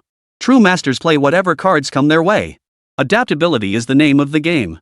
Moreover, the 5-source synergy offers only marginal combat power gains compared to the 3-source synergy. It merely provides 1 additional item. Jiang Qi now feeds off the gold earned by killing Funi Guardian Yitzi. On a lucky turn, he might get 5 or 6 gold pieces, plus interest his economy skyrockets. His primary damage dealers are currently the frontline duo of Neophili and the male gunner, along with Varus in the backline. As long as Neophili can successfully activate her skill, she can deal sufficient damage. Therefore, he should continue bolstering the frontline's tankiness to give Neophili more room to unleash her full potential. Jiang Qi nodded confidently, then immediately refreshed his card deck. Another Nidalee. Staring at the 5 Neophili cards on his bench, Jiang Qi solemnly pulled out the little Nico from his equipment slot. Ha ha ha. Master Dao, I've made it. 3-star Neophili. You're out of luck facing me. If you can tank my damage, you're this thumbs up. If I can't beat you, then I'm this thumbs down. A golden flash streaked across the sky. 3-star Neophili, ready. He walked to the bench, reaching out to tidy up the messy bench area. He first dragged Piglet onto the field and placed her in the front row. He then swapped out the Minotaur on the field with Jinx, placing both on the bench. And so, the synergies formed on the field were Project 5, 2 Fortune Bull Guardian. Jiang Qi looked up at the pieces on the chessboard, rubbing his left wrist as he muttered to himself. Based on the strength of the 5-source project, we should be able to win. The 5-source plan provided a Fang Fong. Jiang Qi dismantled the shovel from Nyafari and replaced it with the Fang Fong. This was Nyafari's signature weapon. More than enough for Nyafari to bite them all to death. He nodded confidently. At the same time, everyone at the Dragon Nation's Golden Shovel Research Bureau watched this scene unfold, utterly baffled. Lin Shiyu took the surveillance bond data handed to her by a nearby staff member, frowned, and said in a deep voice, "What's that equipment Nyafari's carrying? And is Jiang Qi really not playing this season? This is beetroot. That can't be right." Lin Shiyu's eyes narrowed sharply as she took a deep breath. "That kid almost had me completely confused. Damn it, you're using Guardian of the Fortunate Oxen Project Origin class change." She snapped her head up, glaring at Fong Hong on the big screen and hissed, "Why the hell are you playing the Fortune Bull?" Though Lin Shiyu couldn't fathom why Jiang Qi would choose this path. "But you're playing it, and you're chasing 3 stars for a 2-cost card? Is it that strong? Can it even take down a 3-star 5-cost god?" The staff around Lin Shiyu looked equally perplexed. They wanted to comfort her, but had no idea how to do so. Jiang Qi's deck was bizarrely eccentric. Time moved to the 3-4 draft phase. Riding a wave of consecutive victories, Jiang Qi entered the central draft stage as the second-ranked player. Jiang Qi casually glanced at the 11 pieces displayed in the center before shrugging his shoulders and entering full tank mode. "Great, great. Thank goodness there's no golden shovel here, at least I won't lose that much." This draft round was essentially irrelevant to him now. To further level up, Jiang Qi was still hoarding resources. Since he was the last to pick, he didn't care what he ended up with. He'd take the expensive ones, not the useful ones. The 4th wave barrier vanished in the arena. Under the sly gazes of Kim Soo-jun and the others, Jiang Qi's plump dragon wandered aimlessly forward, veering left and right. Its current direction was a 3-cost Virus. Wearing gauntlets. What the hell? Is this even possible? Jiang Qi instantly shed his earlier apathy, his eyes widening as he fixed his gaze on the puffy dragon. He pressed his palms together, silently praying, "Varus. Varus. Please just randomly give me Varus." At the same time, Chito Sezawa and the others also noticed the chubby dragon heading toward Varus. Startled, they murmured prayers in unison. "Don't let him pick Varus. Please, no. Move a little to the left, just a bit more to the left, toward that bombardier." As each person prayed with their own hidden agenda, Fat Dragon continued walking forward, swaying left and right. Tap tap tap. Ding. What the Fat Dragon bumped into was Varus, clad in gauntlets. Chapter 80, Who Put the Wall Here? As Jiang Qi's Fat Dragon and Varus connected by a faint, shimmering thread, several incredulous voices echoed across the arena. "Damn, you can actually play like this. Learning never stops, huh? Keep learning." He took Varus. "What am I supposed to pick now?" A player running a judgment composition glared at Jiang Qi with a look of resentment. His card draw had been terrible all along. Now, deep into the 3-4 phase, he still only had 2 gunner cards, with his front line stuck at 4 fortresses. Now that he finally got Varus in draft pick, Jiang Qi still. "Damn it all to hell. Kid, why aren't you saying anything? Are you just naturally aloof?" It's just a Varus. What's the big deal?" Jiang Qi still has a pork belly in his bench. Looks like he can complete the 5-source project. What 5-source plan? In front of my 5 Holy Spirit messengers, it's nothing but roadside trash. Oh, roadside trash? Guess someone was running for their life earlier, huh? Relations between the players were already tense, and now? Boom, total war. Jiang Qi glanced smugly toward a certain spot in the cafe, a faint smile curling his lips. He knew a pair of eyes was watching everything unfold right now. Looking back, it was Luo Yanqi who taught me this method. I had already braced myself, resigned to accepting that this draft would net me a dud. But unexpectedly, this chubby dragon had somehow stumbled upon Varus. Not only did it fill the gap in his backline damage composition, but it also provided a crucial gauntlet. On the draft stage, Chito Sezawa's crimson eyes locked onto Jiang Qi. His fists trembled slightly as he took a deep breath before gritting out through clenched teeth. "Just you wait. You won't get lucky every single time. There's still the next draft, and the battles to come. You will lose to me." He roared with all his might, his entire body trembling with the intensity of his shout. Jiang Qi watched the exhausted Akatsuki, then adopted an indifferent expression. "TSK. So it's you, my defeated foe. What? Want your big bro Jiang to help you manage things today? Bastard." Before Akatsuki could finish, Jiang Qi had already returned to his own board. "Ha! Like I'd let you finish? Blah blah blah, save your nonsense for my Project Genji." In a normal match, the draft phase and jungle phase are both crucial moments that significantly shape a match's team composition. Some players get lucky with early jungle drops and strong champions, allowing them to go on a winning streak. Others, however, might get poor gear drops early on with mismatched champions. In such cases, they can choose to go all in on a losing streak. Persisting and focusing on economic development is the core principle of this game. Whether you're on a winning streak or a losing streak, the ultimate goal remains the same: to secure interest as early as possible. After the draft, Jiang Qi glanced at the shovel in his inventory and, without hesitation, crafted it into the source plan emblem. He equipped the class change item for the male gunner. Project source ready. On the bench sat Porkbelly and Jinx. Originally, he planned to activate the 7 source plan by fielding them, unlocking a 3rd equipment slot. But after careful consideration, Jiang Qi abandoned the idea. 2 1-star champions, once deployed, would likely have a negative impact on the team's combat effectiveness. It was better to keep them on the bench until they reached 2 stars before deploying them. Jiang Qi felt no anxiety about his situation. With 2 source plan transfers in hand, his strategy for this match was already set: go all in on high-tier source plans. Even if he couldn't obtain the final source plan transformation, he could still successfully activate the 7 source plan. Moreover, he still had 1 hextech slot left unselected. If he had any runes, he could also use the salvage bucket to break them down into shovels. And with so many reforgers available this season, there's absolutely no need to worry about failing to reach 10 source plans. Time moved to the 3-5 preparation phase. Jiang Qi casually moved to the far right of the preparation bench before shifting his focus to the level display bar. Level 62036. He glanced at his gold count once more and immediately nodded. Exactly 70 gold. No need to wait, let's level up now. With that, his left hand shot out and rapidly tapped the level up button 4 times. A golden light instantly enveloped Fat Dragon, successfully reaching level 7. The card deck refreshed once more. Inside was none other than the Makai that Jiang Qi had been longing for. Perfect. Now only 1 rune and Ziri remained to complete the 10 sources project. At that moment, the right side bond activated, revealing its silvery white bond effect. 5 source project. Jiang Qi nodded at the pieces on the board, then shifted his attention to the equipment slot. A shuttlecock bow, a useless big stick. Jiang Qi's eyes lit up instantly as he reached out to grab both items. This is great. It works for Ephirios and Ziri too. As veteran items in the game, their popularity speaks for itself. In terms of versatility, the Azure Dragon Blade and Sheep Blade stand in a league of their own. Equipping these items to most core champions in the game yields significant positive upgrades. And the sheep side is one of the most crucial items for Ziri, the 4-cost main carry in the Project Zero lineup. Ziri's skill stacks with the sheep scythe at an astonishingly fast rate. Therefore, pre-crafting the sheep scythe is an absolutely cost-effective choice right now. Without hesitation, Jiang Qi pressed his hands together, squeezing the 2 items tightly. Under the pressure, faint yellow sparks flickered where the recurve bow and the Rod of Ages met, and the 2 items fused seamlessly together. Recurve bow plus Rod of Ages equals Ghost Blade.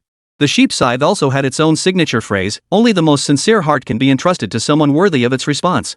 After the preparation phase, the clock ticked to the 3-5 combat stage.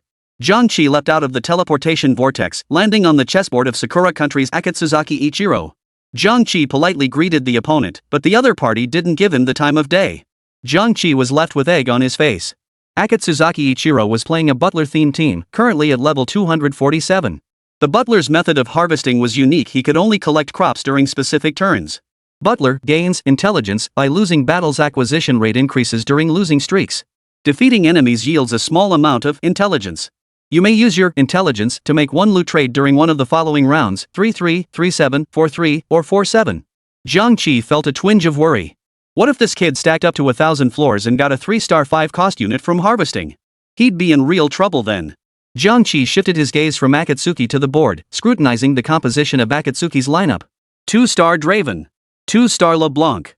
2-star Vi. 2-star Galio. Does this guy even level up his army? No wonder his health drops so fast.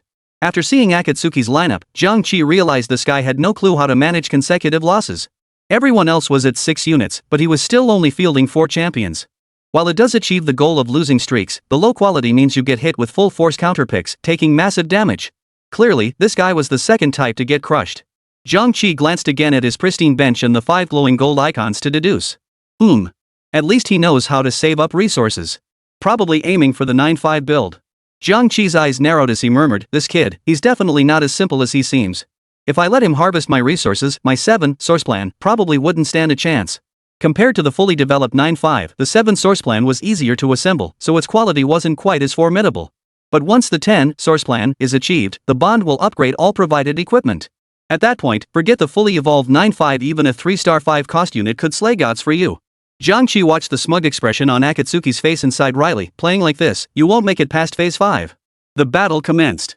Jiang Qi's Naya Fei Raid initiated first, charging straight into the enemy backline. In under 2 seconds, the 2-star Draven was torn apart by the pack. Next, Jiang Qi's gunner unleashed his first skill, his shotgun spewing relentless fire that left the enemy utterly helpless. Since Akatsuki's lineup lacked damage dealers, after Naya Fei took out the backline, he turned his firepower toward the front line. 78. 99. 101. Though the individual hits weren't devastating, their sheer volume proved relentless. Dense clusters of red numbers continuously flashed across Galio's body. 3 seconds later, Galio fell to the ground, dead. Only a 2-star Wei remained before the pack of dogs, her health depleted to 0 as she collapsed. And so it ended. On the entire chessboard, Akatsuki no Sawa had no pieces left. The battle ended. A slender shockwave coalesced from Fat Dragon and shot toward Akatsuki Ichiro's tiny hero. 12. Viewers in the live stream of the National Fortune Golden Shovel game were stunned by the staggering damage dealt. Wait. Akatsuki lost several matches earlier with minimal damage taken. How come Jiang Qi just got hit for 12 HP all at once? Damn, this is weird. Is Jiang Qi's 5-source plan lineup really that strong? He's just slaughtering Akatsuki Fujisawa's butler at will. I'm gonna try this myself later. Damn it, if this keeps up, Akatsuki Ichiro won't even make it to the late game. On the chessboard, Jiang Qi's pieces danced gleefully. Meanwhile, Jiang Qi himself stared thoughtfully at the players before him. They hailed from different countries across the globe. Gathering them together would normally require a national tournament. And now, a mere friendly match had brought them together. It was indeed peculiar. Perhaps, there's a deeper meaning behind this match. Jiang Qi had just taken a look himself. Almost every contestant's lineup was exceptionally strong.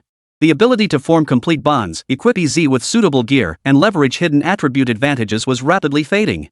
Though he hated to admit it, Jiang Qi had to concede that the caliber of players this time far surpassed anything seen in the National Fortune Tournament. Good luck. Hope you make it to Phase 5. Time, 3-7 Monster Phase. Opposite Jiang Qi's board. 5 small wolves leapt onto the board from outside, lining up neatly in a row. Though small in stature, their eyes held a hint of murderous intent, eager to tear through every piece before them. The battle commenced. The 5 cubs leapt into the air, targeting Jiang Qi's back row. Each opened its gaping maw, sinking its teeth viciously into Varus's body. The 5 cubs fell to the ground in disappointment, their ambitions shattered once more. Jiang Qi thrust his right hand forward, guiding the plump dragon to touch 3 blue orbs and 2 white orbs on the chessboard. Their contents erupted instantly. Chainmail, Mordekaiser 2, Chainmail 2, Recurve Bow 1, Greatsword 1. Chainmail? Mordecaiser? Not bad at all. Jiang Qi examined the loot from this wave of jungle monsters and nodded. A 2-star Mordekaiser right off the bat. A huge boost to the team composition. After picking up the orb, Jiang Qi chose to combine the Chainmail and Greatsword into Knight's Edge. Survival gear comes first. That was Jiang Qi's unwavering principle. The clock ticked to the 4-1 preparation phase. Jiang Qi walked to the edge of the board, reaching leftward to grab the chainmail and recurve bow. He placed them one after another onto the 2-star mail gunner in the front row. Chainmail plus recurve bow equals Titan. Adding a bit more tankiness and damage to the marksman is a surefire win. Jiang Qi nodded with a smile. He then opened the card deck again, surveying the 5 newly drawn figures. Scorpion, Spider, Darius, Ornn, and Aziri. Ziri? Jiang Qi immediately bought Ziri, swapping out the Minotaur. He deployed Ziri, equipped her with the Sheepside, and instantly transformed her into the Lightning Mage. Jiang Qi could now activate the 7-source project. With the project training dummy, he needed to reach at least level 9 to unlock the 10-source synergy. His early game strategy was to avoid drawing cards whenever possible, funneling all resources into leveling up. Therefore, every free card obtained from the EG shop must be utilized to the fullest. Snatch high-cost cards whenever possible to bolster combat strength. After dragging another Vigo from his deck to the far right of the bench, Jiang Qi immediately pressed the level up button 8 times. Ding ding ding ding. Level reached 734.48. Gold coins precisely capped at 50, still earning the 5 coin interest. At this pace, I'll hit level 8 right at 4-2. Jiang Qi nodded, satisfied with the current upgrade pace. Time moved to the 4-1 battle phase. Across the board, a teleportation vortex appeared. The Glacier Nation player leapt out with his Street Demon E-piece.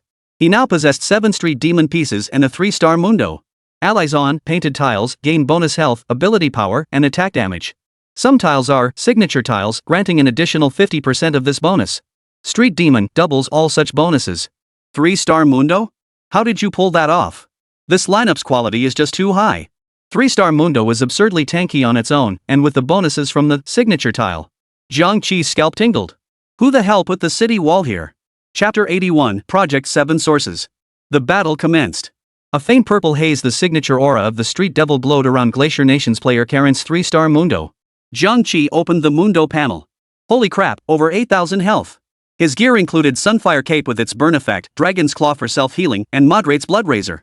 Mundo now resembled a primordial beast awakened from ancient jungles. As his blades pierced enemies, the air filled with the ripping of fabric and the cracking of bones.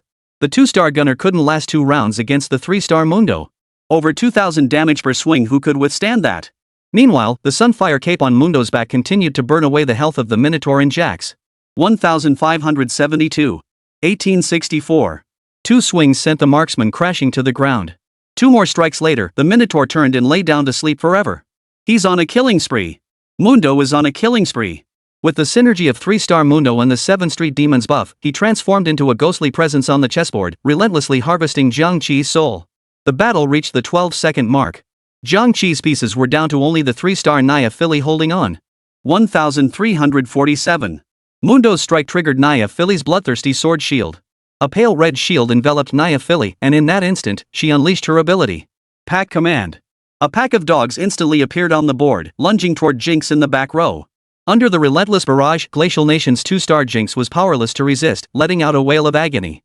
The remaining dogs' damage spread relentlessly, instantly claiming the life of the back row Janna. In the brief interval, Mundo raised his weapon of sin once more and swung it down with all his might. 1952. Naya Philly instantly wiped out the health bar. At this point, Jiang Qi's pieces were completely annihilated. The battle ended. A massive shockwave coalesced on the enemy's plump dragon, roaring toward Jiang Qi's tiny hero. Ah! The tiny hero feigned severe injury, collapsing to the ground and weeping incessantly. 16. Jiang Qi's health plummeted to 56 HP. That really hurt. Each round of Phase 4 inflicts severe damage, so in fast-paced matches, players start getting eliminated as early as this stage. The quality is still too low. Ziri only has a sheep scythe and superb fangs. I'll need to find a 2-star Ziri later, and I need a 2-star Sejuani too. Jiang Qi muttered to himself. Most of his current strength came from gear provided by synergies. No need to panic, no need to panic. There's still the draft later. Jiang Qi looked at his 4th place health bar and silently reassured himself. The strategy for this game was simple: grab the shovel and level up to 9. Fortunately, his economy was solid, nothing like Jin Xiaojuan's situation. Tisk, looks like someone's about to get eliminated. Jiang Qi glanced at Jin Xiaojuan's health bar, 32 HP left. He'd be gone in about 2 more rounds. He's done for. Let's get him out of here. Jin Xiaojuan was only level 7 at this point, with less than 10 gold coins, and he didn't even have the main carry, Crocodile, from the Holy Spirit Messenger team. Lock health? Jiang Qi looked at the quality of the other teams, each one more absurd than the last. And they still wanted to lock health? All he could say was, may the best man win.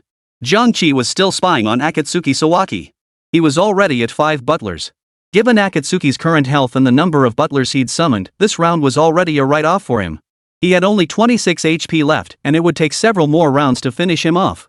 The game situation was constantly shifting. With only a few rounds left, he had to go for consecutive wins. But would that demon from 7th Street let him finish so easily? Damn it, a newbie stumbled into a high-level match. Jiang Qi felt immense pressure. If this keeps up, he'll be eating chicken but too. Unless he snagged an emblem or a shovel during the draft phase, getting carried out was inevitable. Time moved to the Hextech selection phase at 4-2. 3 hexes with colorful patterns slowly rose before Jiang Qi. The 3rd Hextech item was actually a prismatic Hextech. This was an unexpected delight for Jiang Qi.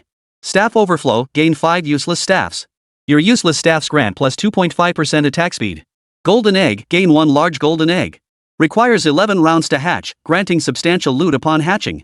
Winning a player battle round accelerates the hatching countdown by 1 additional round. Chaos Summon, obtain a powerful random reward. Ha! Jiang Qi stared at the 3 colorful Hextech items before him, his expression filled with hesitation.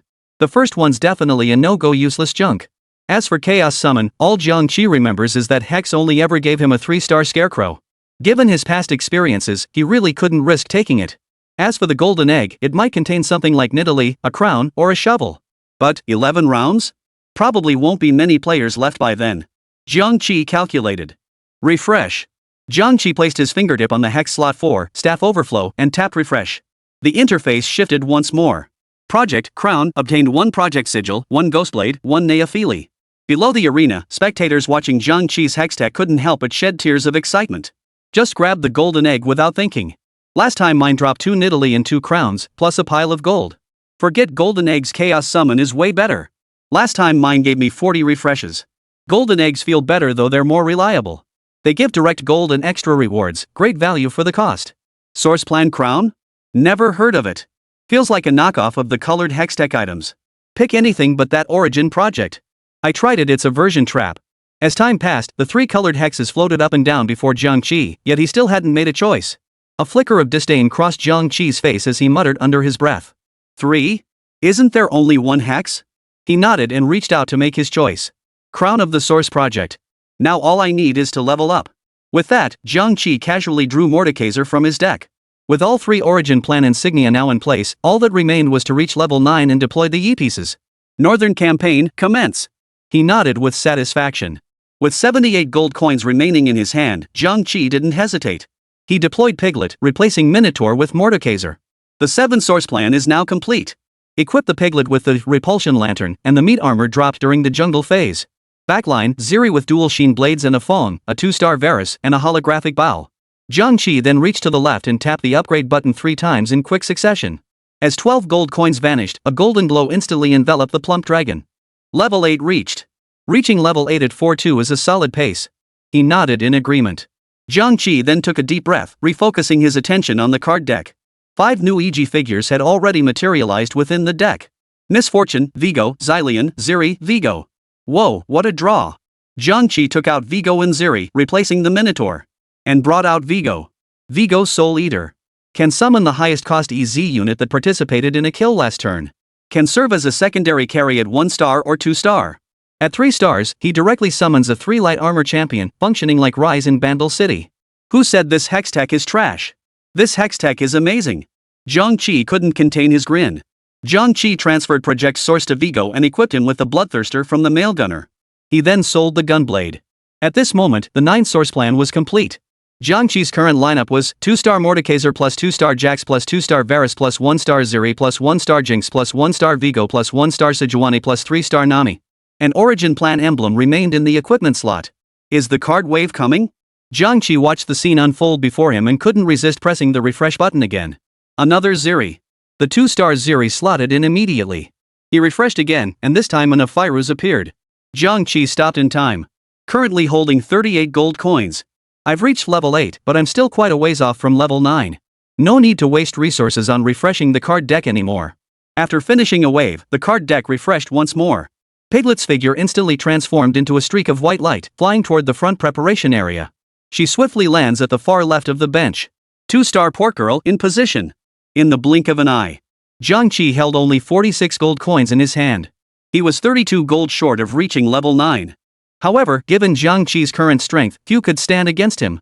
Except for that demon from 7th Street. That thing's 3-star Mundo was just too intimidating. Whoever came up with Mondo as the main carry must be a genius.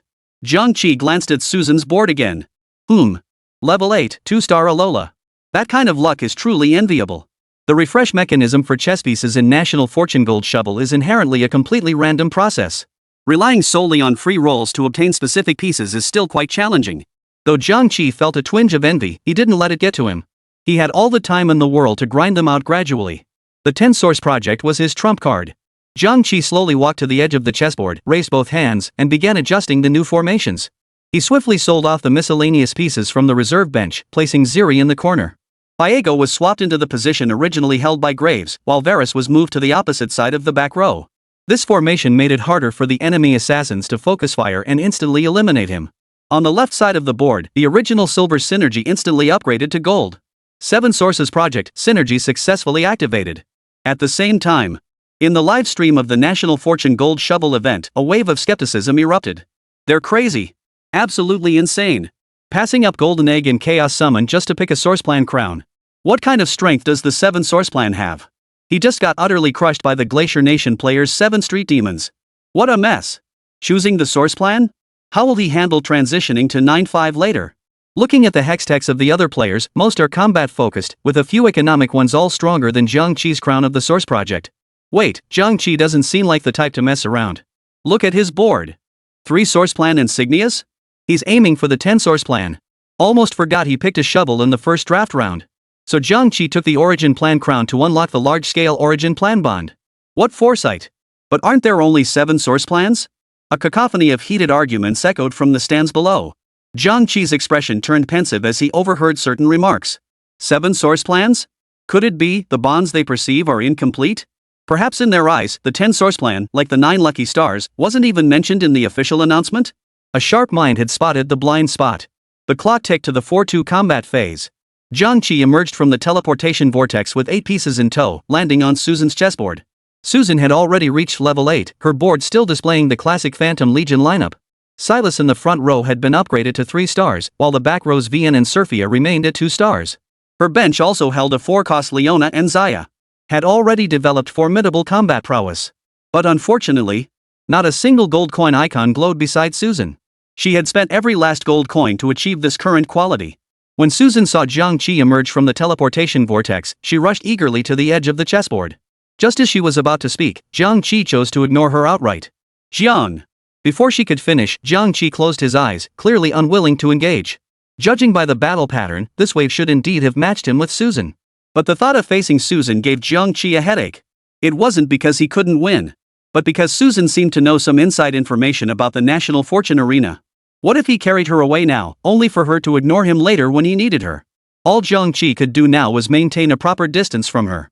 Seeing this, Susan froze for a moment before clenching her teeth tightly and continuing to shout at Jiang Qi.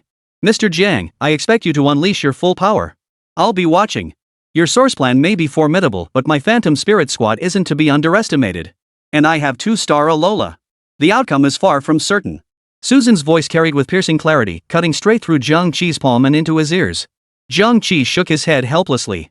The Phantom Spirit Squad does hold significant advantages early on, but by the late stages, they'll have no edge whatsoever. The battle commenced. Susan's 3-star Sylveon launched the first attack. He raised his chain high and swung it down hard toward Jiang Qi's 1-star Vigo. Fogio swung his long sword, attempting to block the strike. 121. A modest damage output. As Vigo's blade clashed fiercely at the very center of the battlefield. Jiang Qi's Ziri, with her attack speed stacked to the max, was quietly dealing damage from the backline. The battle reached its 12th second. Susan's Leona radiated a dazzling golden light, her shield now scarred by multiple deep gashes from relentless strikes. Ziri unleashed her third ability, Hyper Ready Surge. Her arc-charged beams fired at high speed, striking Susan's frontline Leona with pinpoint accuracy. The battle reached the 15-second mark. Susan sensed something was terribly wrong. How could Jiang Qi's frontline be so tanky? And what the hell was that 2-star Ziri? Chapter 82, Project 10 Sources. How could they be this tanky? Susan began questioning her existence. Multiple red health bars flashed across Susan's 3-star Seraphine. Her health plummeted rapidly, and she collapsed instantly. Meanwhile, Jiang Qi's Mordekaiser still had over half his health bar, standing tall and unshaken. Salfini and Vian's attacks landed on Mordekaiser, only to vanish in an instant. Neophili on the far right kept dealing damage. This thing was like an indestructible cockroach. If your backline burst didn't take him down in the first wave, once his damage stacked up, you'd find your backline mysteriously wiped out. Susan probably hasn't played this synergy much. And Vian was actually equipped with Ionian Spark and Archangel. Jiang Qi vaguely recalled this champion being a physical damage dealer. Jiang Qi hadn't played the Phantom Legion team before. He only remembered that the 4-cost Leona was surprisingly tanky, while the backline damage dealers, Zaya and Alola, were particularly annoying. Often, the front line was still standing, but the backline had been wiped out by Alola. Jiang Qi glanced at Susan's 2-star Alola, equipped with a Spellblade, a Rabadon's Deathcap, and a Wisdom's Last Blade. Though lacking any mana regeneration items, it activated extremely slowly. Once activated, her damage was enough to pierce through any E-type champion. The battle reached the 18-second mark. Due to her positioning at the back row, Alola did not get hit by Naya's attack. Alora's blue bar then fully replenished, triggering her skill, Spirit Veil Penetration, once more. A pale blue beam instantly pierced the entire board, striking the nearest Nyafari. 4,892. Alola didn't give Nyafari a chance to bite her again. Her first strike was a fatal blow. Boom! Neophili's remaining health couldn't withstand the blow, and it was knocked flat to the ground. Damn it, where's my dog? Has anyone seen my dog? Jiang Qi bent down to tie his shoelace, only to look up and find his main carry, Neophili, had mysteriously vanished. He took a closer look at Susan's pieces. Only a 2-star Alola remained. Her blue bar was nearly empty, clearly indicating she had already used her skill. Alola's skill bar required 80 MP to activate. Jiang Qi's Zili, not positioned opposite Alola, had avoided taking damage. Electrical Surge. I reign supreme on this battlefield. Zili in the back row continued her assault, her sheep scythe stacking up to 50 layers. Each strike was accompanied by flashes of blue lightning. Under her relentless attack, Alola couldn't last 3 seconds. Battle over. Susan's tiny hero took a heavy blow from a powerful shockwave. 13. By the chessboard. The confident smile on Susan's face froze abruptly. She stared at the board in utter confusion, unable to comprehend why she had lost this game. Ha! This is so strange. How could she not understand Jiang Qi's lineup? A 3-star Naya, a 2-star Ziri, plus a bunch of random minions, and that was enough to crush her 7 Phantom Spirit squad? What was the point of even playing anymore? Might as well just surrender. My Xayah is 1 star short and Leona already has 5 copies. Feels like I could triple her. Susan glanced at her second highest health pool and nodded with satisfaction. Fortunately, her early game draws were strong enough to let her chase down several 3-star low-cost units. The strength of the Phantom Spirit squad hinges on the star level of EZ. It's similar to summoner synergies like Paper Spirits, Crimson Moon, or Void. Sorry, Jiang Qi. A rather unscrupulous thought suddenly flashed through Susan's mind. Block Jiang Qi's cards. His current main carry was Ziri, and since Season 10 began, all 4 cost cards had been reduced from 12 to 10, while 5 cost cards dropped from 10 to 9. This meant she only needed to block Jiang Qi from getting a 2-star Ziri, preventing him from reaching 3 stars. She already had 5 copies of Leona, and since almost no one else would pick her, she had a high chance of reaching 3 stars. The thought alone made Susan's heart race. A 3-star Leona, though a frontline fighter, was still a 4-cost champion. Most 4-cost champions this season were only moderately strong, but even a starving camel is bigger than a horse. No matter how weak she might be, she was still a 4-cost champion, not something your 1 or 2 cost champions could bully. Still not enough damage. I need to give Xayah a 3rd damage item. Susan's 2-star Xayah in the backline only had 1 whisper. As for that heartsteel, she could just ignore it. The clock ticked to the 4-3 preparation phase. Jiang Qi had barely returned to his board when he eagerly opened his deck. 5 new pieces had already refreshed in the deck. Ornn, Jax, Ezreal, Annie, Rengar. As for the crocodile, Jiang Qi's lips twitched slightly. If only he had a swiftness class change, a Rengar card would be the perfect match. But he was playing Project. Forget it, I'll take it anyway. Even if I can't use it, I can block others from getting it. That's good enough. After all, he didn't want to see his opponent pull off a 3-star 5-cost play right after he just assembled his 10-source plan. Just level up directly. Get that 10-source plan out first. After bottling it up for so long early on, now it's time for me to really crush you guys. Without hesitation, he pressed the level up button on the left. Experience plus 4, experience plus 4, experience plus 4. Dozens of gold coins were spent. Jiang Qi stared at the experience bar, just 2 points away from reaching level 9, and his now empty gold bar. Jiang Qi stopped with satisfaction. Meanwhile, 2 silver stars simultaneously lit up above Susan's 2 xias. Ah, this feels kinda awkward, huh? Susan chuckled, reaching out to capture the first Xayah's silhouette. As the pivotal carry in the high Phantom Spirit squad synergy, upgrading Xayah to 2 stars was absolutely essential. But, given the current situation, there were 4 Xia cards between the bench and the deck, plus 1 2-star Xia already on the board. Out of nowhere, 7 Xias appeared. What incredible luck! A white light flared from the shop, landing on the back row of the board. 7 Xias, ready! Jiang Qi gazed at his 2-star Ziri on the board and nodded with satisfaction. 2-star Ziri, 7 sources plan. This should be enough to push through phase 4. Given his current economic situation, he couldn't afford to chase Ziri to 3 stars. There was no point in spending resources to search for cards at this stage. Besides, the 10-source plan doesn't require Ziri to carry the damage output. You're saying a 3-star Ziri could take down a 3-star Garen? You're right, but in the 10 sources plan, every player has their optimal choice in mind. Piglet. A 1-star Sejuani with 3 upgraded items? Her DPS will hit 10,000 in no time. Meanwhile, Susan was still all in. Not just her chiding Zae and Kim Soo-jun were also hunting for Ziri. Their strategy aligned perfectly with Susan's. Since Jiang Qi's main carry was Ziri, they'd all lock down that card and see how Jiang Qi could catch up. Shitos and Kim Soo-jun felt like absolute geniuses right now. Damn it, what's going on? 7 Ziri cards blocking me outside? What the hell is wrong with this matchmaking system? How did it pair me with 7 Ziri players? I can't take it anymore, I'll punch this damn planet to smithereens. Jiang Qi was speechless. Could the targeting be any more obvious? Susan held 2 Ziri cards, Chi-Tang Zae held 2, Jin Shou-jun held 1, and the other 4 players each held 1. All 9 Zili cards in the deck were accounted for. As Susan's gold count dwindled, the quality of her lineup visibly improved. Only a dozen gold coins left. Will it really be enough to draw 2 Xias? Is someone blocking my draws? Only 2 left, why is it so hard to get them? I've already spent dozens of dollars. Susan was on the verge of breaking down. After spending over a dozen gold coins, 3 golden stars lit up above Xia's head. I actually got a 3-star Xayah. Susan proudly displayed her 3-star Zaya, her face beaming with excitement. Chitosichi, Kim Soo-jun, what's going on? Looking up, they saw a hint of relief in Susan's expression. Her gaze returned to the chessboard. Zaya, bathed in golden light, stood poised with bow and arrow, ready to strike. Kim Soo-jun, you didn't block her card? Akatsuki, I thought you blocked her. Damn it. Don't panic, we still have a chance. Jiang Qi cleared his pieces, leveled up to tier 9, swapped in the crocodile, and applied the final Project Genesis class change. On the bench, discard everything except the 5 cost cards.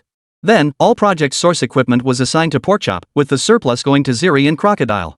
All 10 Source Plan equipment pieces were upgraded. The 1-star Porkchop, equipped with 3 Source Plan items, saw her health surge instantly. Eraser Lantern grants 50% health. Every second, deals magic damage equal to 10% of the wearer's maximum health to all enemies within range. Synchronized Chassis increases all shield effects on the wearer by 100%. Every second, drains 8% of the wearer's maximum health from the 3 closest enemies and converts it into a shield lasting 8 seconds. Hijacks Cyber Coil, skills and attacks mark enemies for 10 seconds. Marked enemies restore health to the wearer equal to 75% of damage taken from all sources when damaged. Equip all 3 items, and Pork Belly instantly transforms into a killing machine. At this moment, Chitos and Kim Soo-kyung were still giggling. Jiang Qi took a deep breath, a dragon-like smile curling at the corners of his mouth. Time to settle the score. On the chessboard, a splash of color appeared in the bond effect bar to Jiang Qi's left. This signaled the activation of a unique hidden bond effect. The pieces equipped with Project Source Gear began to glow brilliantly. Ready to activate hunt mode at any moment. The National Fortune Golden Shovel livestream instantly erupted with excitement as bullet comments rolled in wave after wave like a tidal surge. Every citizen of Dragon Nation shouted their pride in the chat. 10 Source Plan. Jiang Qi successfully activated the full 10 Source Plan bond. This game is in the bag. Even if he AFK'd, he couldn't lose. Holy crap. A multicolored synergy? I can't even imagine how terrifying that is. Everyone sit down. Don't stop me from kneeling before the god of Jiang. Jiang God. I want to bear you 8 little monkeys. Jiang God, look at me, I'm a 3060. Don't look at her, look at me. I'm good in bed and not clingy. Jiang Qi on the field was drenched in sweat from this wave of enthusiasm. The battle progressed to the 4-4 phase. Jiang Qi leapt out of the teleportation vortex, landing on the board of Kim Soo-jun from Korea. The 10 Project Source pieces following behind him glared menacingly at the enemy across the board. Kim Soo-jun had already successfully activated the 6 Holy Spirit Messengers synergy. Every piece in this formation had reached 2 stars. The 2-star Vigo in the back row was exceptionally well equipped. Pearl gloves, Archangel staff, blue buff. Jin Shoujuan walked to the edge of the chessboard with his hands in his pockets, looking down on Jiang Qi with disdain. He curled his lips and said, I wondered who it could be. Turns out it's Jiang Qi, the loser I defeated in this game. Didn't see that coming, did you? I pulled 6 Holy Spirit Messengers in Phase 4. With this current combat power, defeating you is more than enough. Jin Shoujuan gave Jiang Qi a light snort, thoroughly satisfied with his current strength. It wasn't just Kim Soo-jun who radiated confidence. Many viewers in the Korean livestream chat shared his enthusiasm. They relentlessly flooded the chat with bullet comments, singing praises of Kim Soo-jun's greatness. The peerless Mr. Kim. Unlocking 6 Holy Spirit Messengers with ease. Holy Spirit Messengers paired with buffs? That's insane power. And that 2-star Vigo one hit takes out a whole crowd. Looks like the championship is ours. With Jiang Qi's puny pieces, how could he possibly stand against our 6 Holy Spirit Messengers? Jiang Qi. Just tap out. Already losing like this is just embarrassing. By the chessboard. Jiang Qi narrowed his eyes slightly as he looked at Jin Shoujuan, shook his head gently, and said nothing. He had to admit, the 6 Holy Spirit Messengers bonds were indeed formidable. Not only did they possess ample combat strength, but most of their pieces could serve as primary damage dealers. But, he was now the 10 Source Project. Purely in terms of combat strength, the 6 Holy Spirit Messengers still weren't quite up to par. The battle commenced. The health bars of the pieces on Jiang Qi's chessboard surged instantly, becoming terrifyingly massive. Simultaneously, the pieces equipped with Project Source Gear unleashed power beyond their inherent bonds. Kim Soo-jun's Senna charged first, swinging her gun barrel at the shield of the pig girl. 227. 286. The pig girl remained completely unaffected. As the alarm bell pierced the void, the 10 Source Project's steel torrent crushed the knight's descent. Within 3 seconds, Jin Shoujuan's pieces before Porkchop were reduced to ashes. The battle ended. Jiang Qi smiled faintly. The 6 Holy Spirit Messengers? Go sit at the table with the dogs. Impossible, came Jin Shoujuan's furious roar from across the board. He stared in disbelief at his crushing defeat, his eyes bloodshot with fury. I can't lose. You must have used some cheat card. You cheating bastard. He pointed his finger at Jiang Qi and cursed furiously. According to multiple internal test data from the Korean headquarters, Source project equipment usually lacks standout features. Yet now, Jiang Qi's chess pieces could instantly vaporize every single one of his opponent's pieces on the board. That was definitely cheating. Jiang Qi glanced at the supremely confident Kim Soo-jun, shook his head, and sighed. Sigh. Folks, who can relate? Got stuck with a delusional guy. Thinking he can beat 10 Source project members with just 6 Holy Spirit messengers? Do you think I'm just for show? Chapter 83, right. The battle ended. Jiang Qi's tiny hero suddenly fired a laser beam, aiming straight at Kim Soo-jun's tiny hero. Jin Xiaojuan's little hero darted around frantically, trying to dodge the incoming damage. Don't laugh, I bet you've tried this too. Jin Xiaojuan's little hero was struck by the laser, collapsing to the ground. After twitching twice, it lay still. My poor little dragon. How will I ever go on without you? Jin Xiaojuan wiped tears from her face, glaring at Jiang Qi with a look of deep resentment. Jiang Qi chose to temporarily go blind. He was deaf, couldn't see. Damn it, if this were a girl giving me that look, I could at least step up and offer some gentle comfort. You, Jin Xiaojuan, a little punk, think you deserve that treatment? Dream on. Jiang Qi nodded with satisfaction at Jin Xiaojuan's already dimmed profile icon on his right. He was thoroughly pleased with this outcome. No way around it, just consider yourself unlucky. Kim Soo-jun had actually drawn decent cards early on. But who could have predicted this round would be packed with players who started with perfect hands? Susan's 7 Illusion Spirit Squad, the Glacier Nation players' 7 Street Demons, another team betting on the Demon God Mecha, and the absolute weirdest of them all? Jiang Qi. His early game combat power was as weak as a stray dog, easy prey for any passing player to kick around. But life's unpredictable. Once he hit phase 4, his combat power skyrocketed beyond belief. My backline keeps getting wiped out mid-fight. And their backline only has a 2-star Ziri. Kim Soo-jun was frustrated. Damn it. Next game, I'm trying Project Genesis 2. This was my original team composition. Damn Jiang Qi for stealing my genius. Jin Xiaojuan cursed under his breath as he got eliminated. After the battle concluded, the clock ticked to the 4-4 draft phase. Jiang Qi, ranked 3rd in health, stepped onto the circular platform for the draft. First place was Susan's 7 Illusion Spirits team, second place was Glacier Nation's 7 Street Demons. Kim Soo-jun and a contestant from another unnamed nation were eliminated. To Jiang Qi's surprise, the 4th position was occupied by Akatsuki Sawada. That's right. Akatsuki Shizuka had cashed out. The guy taking full responsibility was that unknown contestant. The reward was a 2-star crocodile, complete with 2 legendary items, cannon and fishbone. A 2-star crocodile is absolutely top tier among 5 cost cards. Throw in a Hextech Universal Scope and it instantly transforms into a ramen crocodile, teaching you a lesson in dominance. Jiang Qi was still debating which one to pick. Fiora with chainmail. But Kubo has tier. Alola has a big stick. Zack has a greatsword. Alola's definitely out of the question. First off, Susan's already locked in Alola, so grabbing it myself wouldn't do much anyway. Plus, its damage is all over the place. As for Kukuber, forget it, total match fixing king. That ridiculously long skill cooldown means it gets god slain constantly. Strength-wise? It's sitting at the same table as Lucky Wrist Hero. As for Fiego, it's worth holding on to. Once Zack hits 3 stars, he's nearly unstoppable except against Urgot. Since there were no shovels in the draft phase, Jiang Qi didn't need to worry about Susan and the Glacial Nation players pulling off a 10 Phantom Spirits or 10 Street Demons combo. Besides, as fellow color synergies, 10 Source Plan utterly dominates these two, right? 10 Source Plan, 10 Street Demons, 10 Phantom Spirit Squad. It was Jiang Qi's turn to draft. As expected, Susan picked Alola. Foy was snatched up by Chitos, but Kubo was taken by another player. Only Zack remained. Jiang Qi kept his hands in his pockets, showing no sign of panic.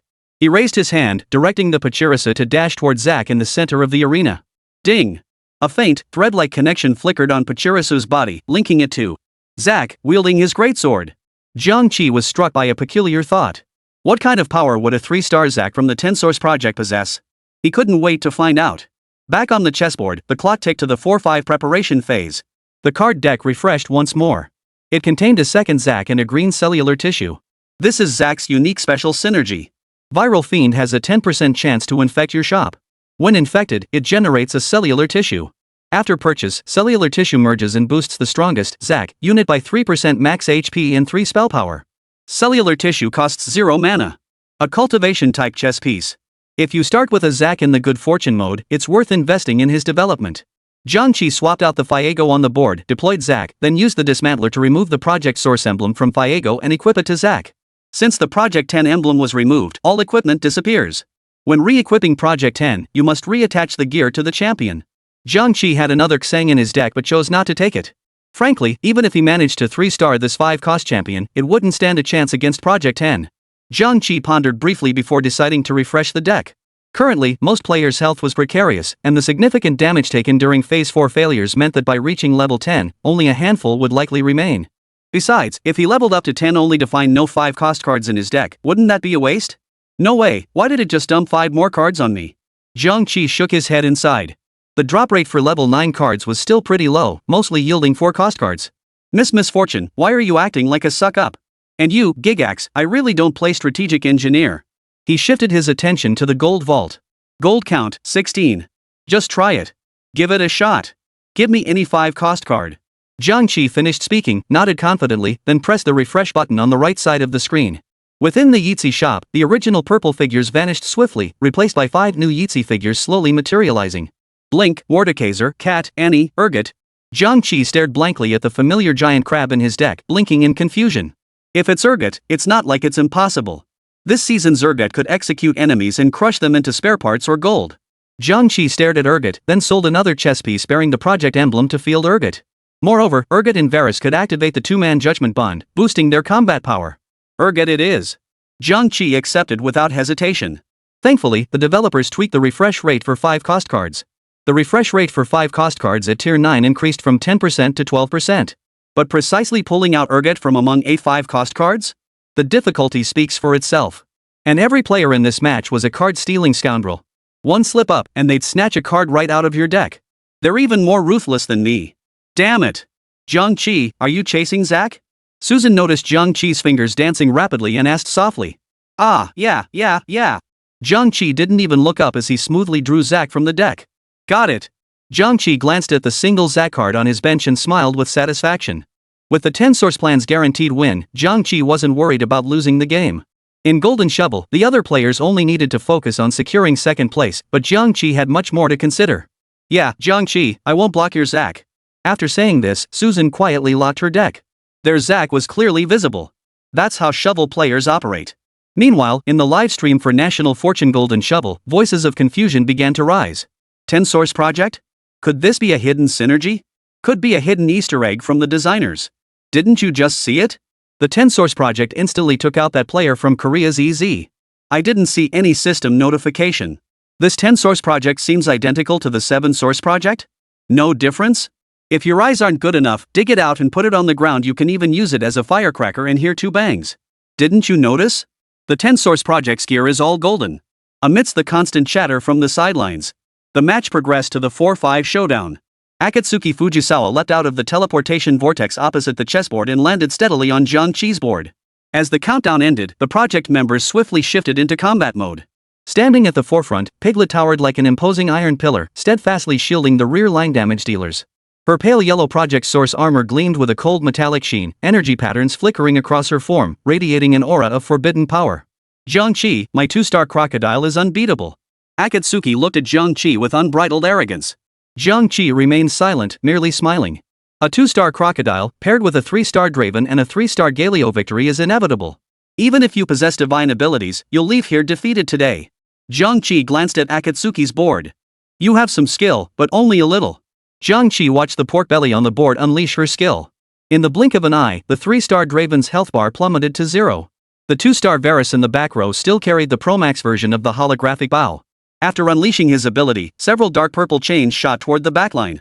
Accompanied by massive blue critical hits, Akatsuki's backline LeBlanc and Draven were utterly obliterated. What the hell? 666? This isn't even salt anymore. Referee, I'm reporting this guy's a cheater. Chitose Ichiro didn't chuckle. Kitase fell silent. Chitose Ichi's face flushed crimson. Jiang Qi's mouth twitched as he pointed to the bond display area on the left side of his board. How about, you take a look at what my bond is? Akatsuki Kazuto's brow furrowed slightly at the suggestion. His gaze shifted to Jiang Qi's bond display area as he muttered under his breath. Whatever bond you have, it won't beat me. Yours is nothing but. Ha? Where did this 10 source project come from? Did you give it to the dealer? He roared in shock, eyes widening as an inexplicable dread rose within him. The 10 source project, a noble, multicolored bond. He had already spent every last penny to ensure a smooth harvest. But this Jiang Qi. Activate a colored bond at level 9? Who the hell is this guy? Is this even fair anymore? Jiang Qi couldn't help but laugh at the stunned look on Akatsuki's face. What a clever kid, actually able to read Chinese. Then as a reward, old 5 is out. The battle raged on. But the battle was becoming completely one-sided. Who could tell Akatsuki that the shield on Piglet was thicker than Zhongli's? What the hell is this even supposed to be? After all this fighting, my pieces are battered and bruised, while the enemy's pieces barely have a speck of dirt on their sleeves. The battle reached the 5-second mark. Only a 3-star Galio remained on Akatsuki's board, still fighting on.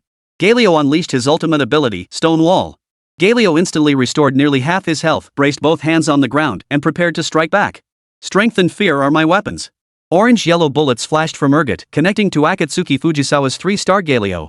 157, 159. Unrelenting firepower assaulted Galio, quickly reducing his health below 15%. Urgot's passive ability executed champions below 15% health, so, before the 3-star Galio could struggle, he was sucked into Urgot's body. 2 seconds later, a blue orb appeared on the ground. Jiang Qi guided the tiny hero to the orb, picked it up, and opened it to reveal a chainmail armor. The battle ended. Jiang Qi's little hero began to charge up. 3 seconds later, a laser beam pierced through Akatsuki Kazuki's little hero. With that, Akatsuki Ichiro was eliminated. It couldn't be helped. Akatsuki Ichiro had played the butler early on, suffering consecutive losses that left his health precarious during the harvest phase. Facing opponents wielding Street Devil and Phantom Spirit Squad, he lacked the quality to compete, taking several more hits. But who could have predicted that his final opponent would be Jiang Qi? Akatsuki Fujisawa now shared the same thought as Kim Soo-jun. Why did this kid suddenly become so strong? After the battle ended, Akafuji Kazuki kept watching the Glacier Nation player. He was fighting Jiang Qi's mirror image. Glacier Nation's 3-star Mundo, bolstered by both fighter and street demon synergies, didn't even last 5 seconds. It was nothing short of terrifying. Too terrifying. 10. Project Source was simply an unsolvable puzzle. Akatsuki was certain the champion of this match had already been decided. Meanwhile, the Glacier Nation player stared blankly at the board, his pupils wide with shock, his jaw still trembling uncontrollably. He couldn't utter a single word. This was a complete slaughter. He could only take the beating passively, utterly powerless to fight back. And this was against Jiang Qi's mirror image. If it had been the real Jiang Qi, the defeat would have been even more devastating. Facing Jiang Qi, he had no chance whatsoever. Jiang Qi looked at the stunned Glacier Nation player across the board and shrugged helplessly. Ha. Don't fall for me, I'm just a legend. Inside the cafe, Luo Yanqi heard those words and immediately spit out the coffee she'd just taken a sip of.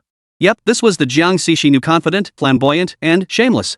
Time moved to the 4-6 segment. Jiang Qi faced off against the Glacier Nation competitor once more. Chapter 84, It's Over. The battle commenced. Jiang Qi's tiny hero figure leapt out of the teleportation vortex and landed on the Glacier Nation player's board. At this point, the opponent was level 8, with not a single light illuminating the gold coin indicator on the left. The lineup on their board remained the same, 8 street demons. However, their quality had significantly improved compared to before. Setting aside raw power, the substantial health bonuses provided by the 8 street demons made it seem as though every unit had the fighter trait boasting both durability and damage output. Not only had the frontline trio of Mundo, Rengar, and Echo been upgraded to 3 stars, but the main carry Jinx in the backline had also reached 3 stars. And there was a 4-cost Nidalee. Oh no, that was practically a wall. The sheer density of health bars here rivals only the legendary Garen of old. Currently, the Glacial Nation player holds 4 3-star champions. Meanwhile, Jiang Qi only has 1 3-star Nyaphili. 10 Source Project? Oomph, I wonder if it can even beat my 8 streets. The Glacier Nation player wore a look of utter arrogance. In his eyes, Akatsuki's defeat in the previous game was entirely his own fault. He clearly could have secured a winning streak early on to transition, then switched to a losing streak once he assembled his 5 servants. Yet, at the 2-1 stage, he watched Akatsuki Aikiru plunge into a losing streak. But even while losing, he couldn't maintain quality. Before 3 rounds were over, the losing streak was broken. He'd win 1 match, only to start losing again, repeating the cycle. I'm not that loser, Akatsuki. If you don't want to lose, you should have begged me earlier. Maybe I would have played with a bit more care and spared you from getting crushed so badly.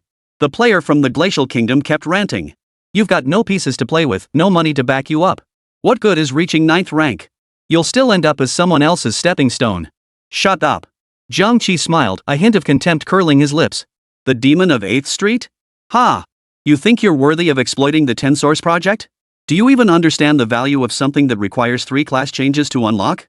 The Glacier Nation contestants' minds are still stuck on the strength of the 7 Source Project. Apart from that troublesome Naya Felix and Ziri, the rest are mere decorations. Plus, I even synthesized a Sunfire cape for Mundo specifically to counter Philly. Think you're all healed up?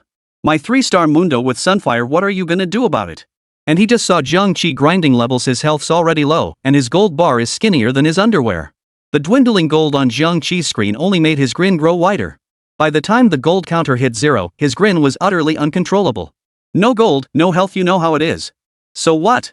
Who says you can't play the game without money? With my current skill level, I could kill you 20 times over without breaking a sweat, and here you are whining. What, did your family forget to chain you to the door when they went abroad? You brainless moron. Jiang Qi unleashed a torrent of verbal abuse. The Glacier Nation player froze in place, momentarily at a loss. Silence reigned over the arena tonight. The Glacier Nation player wasn't wrong, his current economic situation wasn't exactly rosy. But the 10 Source Project's combat strength remained formidable. If a 3-star 5-cost unit didn't appear, the 10 Source Project dared to claim invincibility. The battle commenced. The Glacier Nation player's 3-star Lion Dog lunged forward with both paws, leaving deep claw marks on Mordekaiser's body. Here's an explanation: the 10 Source Project's strength lies in the modified Source Project equipment carried by its champions. However, there are only a limited number of these modified items. Champions who didn't receive one remain unmodified, their power indistinguishable from ordinary champions. The Pulse Suppressor on the 3-star Philly can execute enemies with health below 44%. Its skill can crit, granting 44% critical strike damage. 3-star Mondo, empowered by the 8 Street Demons, swings his arms, the cleaver in his hand slashing straight toward Philly. 1487. 1574. 1862. Critical hit numbers flashed across Samsung Mundo's body. In less than 2 seconds. Triple-star Mundo vaporized on the spot, unable to unleash his abilities. Meanwhile, the 3-star Jinx in the back row, lacking mana regeneration items, finally filled her mana bar. Fishbone. She raised her dual machine guns, unleashing a hail of sparks spewing bullets that streaked across the sky and struck the piglet. Not even her shield could withstand it. The next second, a familiar canine silhouette charged in. Moments later, Jinx collapsed to the ground, her health depleted. The battle reached its 8th second. Jiang Qi's Sejuani had slowly maneuvered to face Samira in the corner. The crimson energy core on her body glowed intensely, while dark purple circuit patterns danced across her form. A barrage of devastating attacks struck Samira. Despite the health boost from Street Demon, the 2-star Samira couldn't withstand the damage from Project Grade Gear. In an instant, her health plummeted to 0, and she collapsed. With that, the battle concluded. Jiang Qi's board now held one fallen ember. A shockwave coalesced from the fat dragon's chest, hurtling straight toward the tiny hero of the Glacial Nation. 16. Meanwhile, in the live stream of Golden Shovel, countless voices murmured and debated. No way. Jiang Qi actually won. The Glacier Nation player's winning streak is broken. Not only that, but they got crushed so badly. Did you notice? The stats on Jiang Qi Yuan's planned Yeetzy gear are nothing like anything in this game. Unbelievable. A 3-star Mundo melted instantly. Meanwhile, the Dragon Nation viewers flooded the livestream with wave after wave of celebratory bullet comments, completely filling the entire screen. Only one kill conceded. Epic progress, right? Jiang God is unstoppable now. Street Devil? Phantom Spirit Squad? They'll all bow down before my Jiang God's 10 Source Project. I have a feeling this tournament's champion will be Jiang Qi. Me too. On the chessboard. Jiang Qi stared at the lone Urgot in his preparation zone, furrowing his brow as he muttered under his breath. Only 2 Urgot cards? What the hell am I supposed to do with that? I only have a dozen gold coins now. Guess I'll just have to take it one step at a time. I'll refresh the deck later. Jiang Qi nodded decisively. Although he'd won this round, it was far from the outcome he'd hoped for. Susan had so many Alola forms, while he only had 2 Urgot cards in his hand. This damn game really is all about luck. The game progressed to the 4-7 jungle monster phase.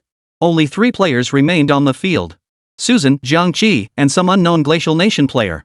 5 mechanical aircraft had already formed a neat triangular formation, standing menacingly opposite the board. The foremost mechanical aircraft in the triangle formation flashed an eerie red light in its mirrored surface. Jiang Qi was still reviewing his deck. As the battle round ended, an Alola appeared in the deck. He hesitated over whether to take it. Susan was playing the Phantom Squadron deck. Jiang Qi took the opportunity to glance at her board.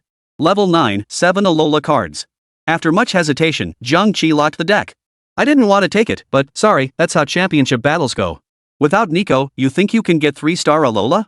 Dream on. Jiang Qi stole a furtive glance at Susan, relieved she hadn't noticed. He quietly purchased the Alola. His already meager coin reserves dwindled by another 5 gold coins. After completing all this, Jiang Qi slowly walked to the edge of the board, gazing at the pieces within. His eyes narrowed as he took a deep breath and declared, "Why are my cards so unlucky? I spent over $10 and got 2 Urget cards. No one's even drafting me. Hope this wave of creeps drops me some extra gold." He lifted his head to look at the jungle creeps across the board, a glimmer of hope flickering in his eyes. He nodded. Every player present received an identical total amount of gold during each wave phase. Some players would roll more gear, while others would roll more gold and chess pieces. The battle commenced. Varus activated his full mana, unleashing several mystical chains toward the mechanical aircraft. The lead mechanical aircraft's health plummeted like a waterfall, dropping to 0 and collapsing to the ground in moments. As it collapsed lifelessly, a golden orb appeared beside it. Golden orb. What? The golden orb dissolved, and a Nico flew into the equipment zone. Whoa! Thanks to Mother Nature's bounty. Jiang Qi stared at the Nico in his inventory, his eyebrows twitching slightly as his heartbeat suddenly quickened. This is Nico. Holy! The chance of a monster dropping Nico was extremely low, but it wasn't impossible. He'd just been fretting about how to get a 3-star 5-cost card, and the moment he said it, the card dealer shoved Nico right into his hands. Nico was exceptionally valuable this season. With only 9 5-cost cards available, if someone blocked your path to a 5-cost card, forget about getting a 3-star. And that's precisely when Nico's true value shone through. A flash of gold caught Jiang Qi's eye, making his eyes light up. Completely ignoring the battle on the board, he dashed straight to the equipment area and picked up the Nidalee with his left hand. Immediately after, another prismatic orb dropped. Jiang Qi froze in shock. There's more loot. Jiang Qi hurried over to pick up the orb, followed by a burst of golden light. Inside were a shovel, a masterwork upgrade, and a pile of gold coins. Jiang Qi glanced at the gear he'd just picked up: chainmail, a recurve bow, a club, and gauntlets. Jiang Qi's eyes lit up. He picked up the shovel with his right hand and placed it on Alola's head. He then equipped the gauntlets, completing the 4th source plan job change. Swapping out 1-star Ember, Alola took the stage. The focus was pure psychological warfare. If I recall correctly, it should be synthesized using the gauntlets. Why do you think Jiang Qi has such a brilliant mind? Even with 10 source plans already, why waste a shovel to synthesize a source plan class change? Jiang Qi remained silent, solely focused on adjusting his stance. A faint blue glow flickered at the junction of the 2 items, merging them seamlessly into one. Golden shovel plus gauntlets equals source plan emblem. As Jiang Qi completed the synthesis, the Dragon Nation livestream instantly erupted with skeptical voices. The training dummy provided a source project transfer, and the 3rd hextech gave another source project emblem. The project origin synergy was already overflowing. Why synthesize another project origin emblem? What the hell? This is just wasting golden shovels. This is bizarre. The project origin synergy maxes out at level 10 and only needs 1 transformation to complete. Why is Fengshen hoarding so many transformations, saving them for the new year? Could it be to phase out low-cost units? But this cost effectiveness is way too low. Could Jiangshan be turning the National Treasure Golden Shovel into a collection-focused game? Jiangshan, what are you up to now? At the edge of the board, Jiang Qi placed the newly synthesized emblem back into the equipment slot. All 9 pieces currently on the board were bound by the source plan. He walked to the edge of the board, controlling the plump dragon to pick up the numerous remaining orbs scattered across the board. Ding! Ding ding! Critical Strike Gauntlets, Tristana, Cat, Basic Equipment Forge, 1 gold. He casually sold Tristana and the cat, adding another 5 gold coins to his treasury. Jiang Qi examined the loot and nodded. A bit tight, but not too bad. Getting a golden shovel from the monster phase is already a solid profit. Wait. His brow furrowed sharply as he drew a deep breath. If I got a golden shovel, others should have received equivalent loot too. Without hesitation, he swiped his right hand downward, summoning the health ranking panel. He tapped his right hand, beginning to inspect each competitor's board one by one. Susan, she should have gotten a golden shovel too. After inspecting the entire circle, Jiang Qi returned to his own board with a relaxed expression. Susan's lineup was the Phantom Spirit Squad, which wouldn't see significant improvement even with a golden shovel. The Glacial Nation player also held a golden shovel, but since there was only one, it wasn't particularly useful to him. The effects of the 8th Street Demon and 9th Street Demon were identical. This wave of jungle monsters. Only he came out ahead. An extra prismatic orb. Time moved to the 5-1 combat phase. Jiang Qi leapt out of the teleportation vortex, landing on Susan's chessboard. Susan had already ascended to level 9. Not a single gold coin indicator glowed on her board, which was packed with 9 chess pieces. 3-star Xia was equipped with 3 physical items. No wonder she'd won every match. She had a 3-star 4-cost unit backing her up. What the hell? Where did you get that 3rd Phantom Spirit class change? Jiang Qi stared at Susan's board, exclaiming in shock. On the left side of Susan's board, on the Synergy display panel, a golden vein 9-star Phantom Spirit Squad Synergy shimmered with radiant light. Jiang Qi glanced again at Susan's third Hextech item. It was the Phantom Legion's emblem. This doesn't make sense either. There should be a shovel too? Jiang Qi frowned as he examined the 3 Phantom Spirit Squadron class changes on the board. Earlier, while watching Susan farm jungle monsters, she had dropped 1 shovel. Combined with the one provided by Hextech, there should be 1 final shovel remaining. Unless Susan also dropped an iridescent orb during her jungle phase. If that were the case, everything would make sense.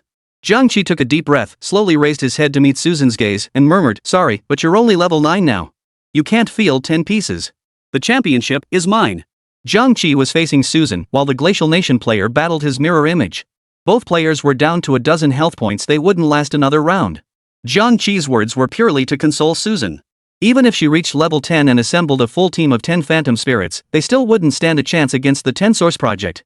Battle commences. Chapter 85, the finale. Susan's expression was grave.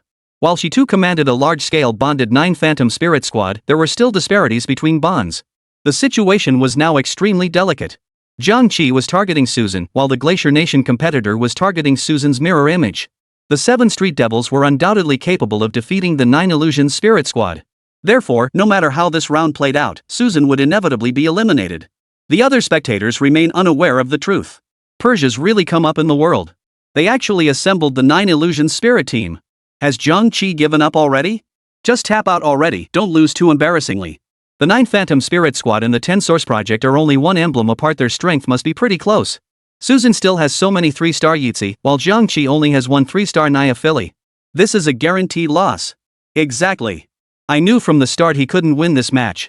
The battle officially commenced. 9 pieces on Susan's board flashed with the distinctive pink effects of Phantom Spirit bonds.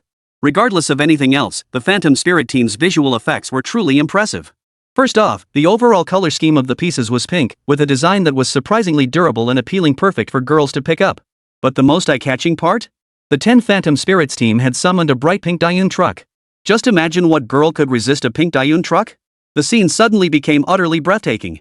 The 9 Phantom Spirit Squadron's equipment missiles continuously fired across the screen. Combined with the Yitzi unit's own skill effects, it was nothing short of dazzling. 3-star Xiao wielded Infinity Edge, Maw of Malmortius, and Blue Dragon Blade. Thanks to the Qinglong Blade's mana regeneration, 3-star Xiao was able to activate her abilities rapidly. Feathers in the sky. Dozens of sharp feathers shot forth, piercing through the frontline champions Mordekaiser and Jax in Jiang Qi's formation. Whoosh! Whoosh! Whoosh! Xayah, at 3 stars, unleashed a rapid-fire series of basic attacks. The feathers transformed into blades and retracted back into her hands, accompanied by the agonized screams of Mordekaiser and Jax. 2,586. 3,814. 1825. High critical hits rained down relentlessly, and soon Jiang Qi's frontline crumbled under Xayah's relentless assault. Damn it! What kind of damage is this? You idiot, she's a 3-star 4-cost champion. Isn't it normal for her to deal this much damage? True, but then why did my 3-star Ezreal only deal under 1,000 damage last turn? I even equipped him with a legendary item. Jiang Qi, watching from the stage, couldn't help but laugh upon hearing this. If he guessed correctly, that artifact was likely Mithril Dawn. Not bad, not bad. Deserves praise. Same mindset as that player from the last National Fortune Arena tournament. Except one used Mithril Olaf, while this one used Mithril Ezreal. Jiang Qi's Pork Belly launched a counterattack. The massive health and shield provided by the Source Plan equipment meant Pork Belly wasn't instantly taken down by the triple-star Xayah's damage. Damn it, how could a 1-star Sejuani have this much health? Didn't turn it off? Or did it just activate? Project Source Gear, is this insane? How did I not notice this before? What the hell is going on? The expected massive damage didn't appear. The full power strike from a 3-star Xayah was completely absorbed by the shield on Porkchop. The battle reached the 8-second mark. Jiang Qi's side had only Porkchop left on the field. All other pieces had been taken out by Xayah's overflow damage. Meanwhile, Susan's triple-star Xayah, empowered by the Azure Dragon Blade, smoothly unleashed her second ability. Feather Storm. Sharp feather blades instantly pierced through the Warwick's sturdy armor, as if intent on reaping his life on the spot. Whoosh! Whoosh! Whoosh! Explosions erupted across the board, yet no damage numbers appeared. The shield protecting Pork Belly remained active. Meanwhile, the health bars of the Phantom Spirit Squadron members surrounding Piglet plummeted rapidly. Xayah in the backline was caught in the blast too, her health melting away instantly, leaving her barely clinging to life in the blink of an eye. With barely any health left, Xayah unleashed her final ability. Feather Storm. The command echoed, but before the arrows could be recalled, Xayah collapsed to the ground, unable to sustain herself.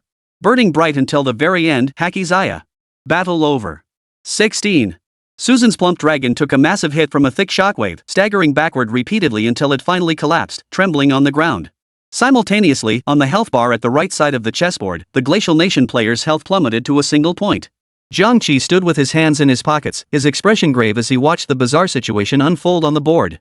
This wasn't quite what he had anticipated. Logically, the Glacier Nation player should have been able to defeat Susan. But the health bar display had just proven one thing beyond doubt: he hadn't. The 7th Street Devil shouldn't have lost to the 9 Phantom Spirit team. Something was off. It was more than just off, it was dead wrong. Jiang Qi felt like he'd overlooked something. Dragon Nation's National Fortune Golden Shovel Research Bureau. An eerie atmosphere permeated the entire hall. Many staff members stared at Ornn across the table with peculiar expressions. Lishan sat leisurely in the center, a cup of strong tea in hand. What are you all staring at? Is there something on my face? Have you finished your tasks already? Commander, did you know all along that Jiang Qi would win? One particularly bold staff member finally couldn't contain their curiosity and blurted out the question. Only 2 teams remained on the field now, Jiang Qi and the Glacier Nation competitor. Jiang Qi still had over 30 health points left, while the Glacier Nation player was down to a single point. Considering the earlier matchups, Jiang Qi had completely dominated Susan's 9 Phantom Spirit, while the Glacier Nation player hadn't even managed to defeat Susan's 9 Phantom Spirit mirror image. The outcome of the next round was all but certain. Ornn was already preparing to pop the champagne. Ornn, tell me who created this Jiang Qi kid? Oldly took a sip of tea from his cup before suddenly speaking in a low, pensive tone. Ornn's arm, resting on the table, stiffened abruptly, though she remained silent. A strange emotion welled up inexplicably within her heart. The time had come for the preparation phase. Jiang Qi's current lineup had already reached the upper limit of the source plan, leaving no room for further advancement. Moreover, Jiang Qi's financial situation was dire, making it difficult to sustain further strength upgrades. In contrast, the Glacier Nation player had also reached level 9 and still held over 30 gold coins in hand. At level 9, the drop rate for 5 cost cards increases. Combined with Jiang Qi's lack of funds to acquire multiple 5 cost cards, this meant the Glacier Nation player consistently drew 2 to 3 5 cost cards each refresh.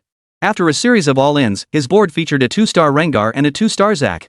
He then swapped out his 1-star Gragas for a 2-star Rengar. Zac also entered the fray immediately. After a moment's deliberation, the Glacial Nation player suddenly made a bold move. He sold off all his Street Demon E-pieces. Jiang Qi remained cautious. The Glacial Nation player's left side economy bar rapidly filled to capacity. Moreover, 5-cost champions kept appearing in the bench. 2-star Urgot. 2-star Alola. 2-star Garen. 2-star Rek'Sai. In moments, the full-fledged 9-5 lineup began to take shape. The clock ticked to the Phi 2 preparation phase. Jiang Qi returned to his own board, glancing at the colorful synergy icons on the left. A faint smile touched the corners of his mouth. A smart move.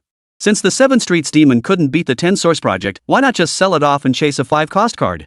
With a bit of luck, it might even reach 3 stars? After all, gamblers were the last thing this board lacked. Besides, if the Grandmaster 9-5 lost, it would only mean he was outplayed. But if he didn't go all in, didn't chase that 5-cost card, and lost, he'd regret it for the rest of his life. To Chang Jiuwu, you certainly pack a punch. But you're facing 10 Source Project. I'm unbeatable below 3-star 5-cost units. Above that, it's a 1-for-1 trade. Jiang Qi stared at the 6 Urgot cards on the Glacial Nation player's board, then glanced at the 3 on his own. Damn it, I got stuck with 6 Urgot cards at the start. I can fuse one for Knight's Edge. Knight's Edge grants immunity once when health drops below a certain threshold. It's like the legendary blade in that game. Jiang Qi's inventory was quite full, thanks largely to Urgot. Each execution dropped various items in gold. After some thought, Jiang Qi equipped the Giant Slayer on his frontline Fiora. The Giant Slayer provides damage amplification and deals bonus damage to high health units. Fiora, meanwhile, is a primary carry who excels at both area damage and single target damage. When equipped with Giant Killer, his damage output against tanks increases significantly.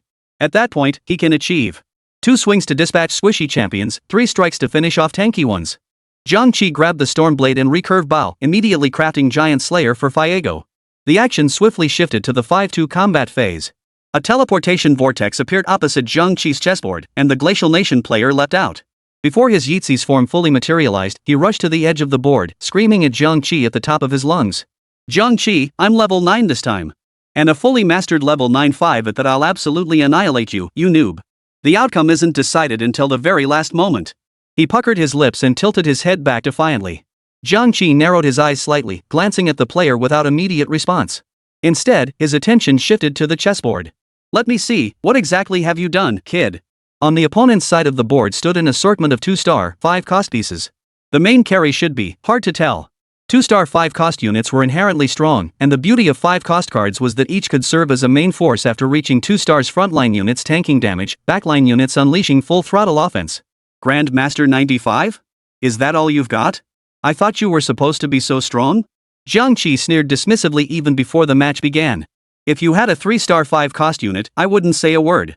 But now, you think a measly great achievement 95 can counter my 10 source plan units? Did you sleep through breakfast? As the battle commenced, Jiang Qi stared at the opponent's equipment and froze. He swiftly shifted his gaze to the equipment panel beside the board, scrutinizing the current quality. A 2-star crocodile paired with a multicolor universal scope? That's practically a guaranteed noodle crocodile play. The opponent had done exactly that. Jiang Qi frowned at the Glacier Nation player, pointing at the lineup and asking, "You really think you can beat 10 source plan?" Jiang Qi kindly warned the opposing Glacier Nation player. The Glacier Nation player's expression hardened, falling silent. He truly had no confidence in securing the win. But this was the final round. If he didn't take a gamble now, what was the point of playing Golden Shovel? Better to die penniless than be eliminated with a full economy and interest. Across the board. Jiang Qi's lips curved upward slightly, breaking into a radiant smile. Quite the strategy. I approve. Many players face situations where they could rearrange their formation but can't bear to part with their high synergy pieces. That leads to a string of losses, ultimately forcing them out with a full economy and interest. Yet you chose to abandon the 7th Street Devil to chase a 5-cost card. Keeping your cool under pressure and clearly mapping out your next moves. Jiang Qi gave the Glacial Nation player a heartfelt round of applause. Meanwhile, the Glacier Nation player was still in a daze. He hadn't dared to change his lineup, but then a sudden thought struck him. Since there was no room for error anyway, he might as well go all in. In a moment of impulsiveness, he sold off his other Street Devil units and went all in on 5-cost cards. Finally, persistence paid off. After just a few refreshes, 6 Urgot cards appeared. He thought he could immediately chase down a 3-star Urgot. But if he hadn't seen that Urgot on Jiang Qi's board, he might have believed it. In the previous round against Susan, the opponent had only secured victory by relying on a 3-star Xayah. He was confident his strategy was sound. But Susan had been easily eliminated by Jiang Qi too. Fortunately, his early game cards were strong enough that he hadn't taken too much damage. Otherwise, it might have been him who was eliminated. This 95 tier build is perfected. I've tested it. It can crush most major synergies and sometimes even Godslayer's multicolored synergies work. The Glacial Nation player refused to give up. Jiang Qi took a deep breath upon hearing this, his gaze fixated on the opponent as if he were looking at a moron. This kind of trash, which mental hospital let him out? I seriously want to call the asylum hotline and have them drag you back in. Look up, for us sake. Do you even understand the value of a 10-star project source? He jabbed forcefully at the glowing multicolored bond effects on the left side of his board, his face etched with utter exasperation. The Glacier Nation player glanced at the bond display panel beside him, then puckered his lips again, looking at Jiang Qi with unshakable confidence. So what? Silence. Dead silence. Damn, that sounds so familiar, like I've heard it somewhere before. Not sure, let me think. You son of a, stealing my lines. Jiang Qi pondered. Jiang Qi fell silent. Jiang Qi blushed. He's saying all my lines. The battle had barely begun, and Jiang Qi felt like he was about to explode with rage. Chapter 86, Playing Chess with the Gods. Host successfully activated Project Source 10. Hidden Easter egg activation imminent. Host, prepare yourself. A split second before the battle commenced, this message suddenly echoed in Jiang Qi's mind. Hidden Easter egg? What the hell is that? Jiang Qi stared at the impending match, muttering under his breath without giving it much thought. This was the final round. Win this, and Jiang Qi would claim the championship. Across the board, the Glacier Nation player's field was packed with 5-cost pieces. 2/3 of the 5-cost cards were in his hands. Come on, the historic moment is about to unfold. Ding! Ding! Ding! The countdown's chime hung like the sword of Damocles, slicing through everyone's excited hearts.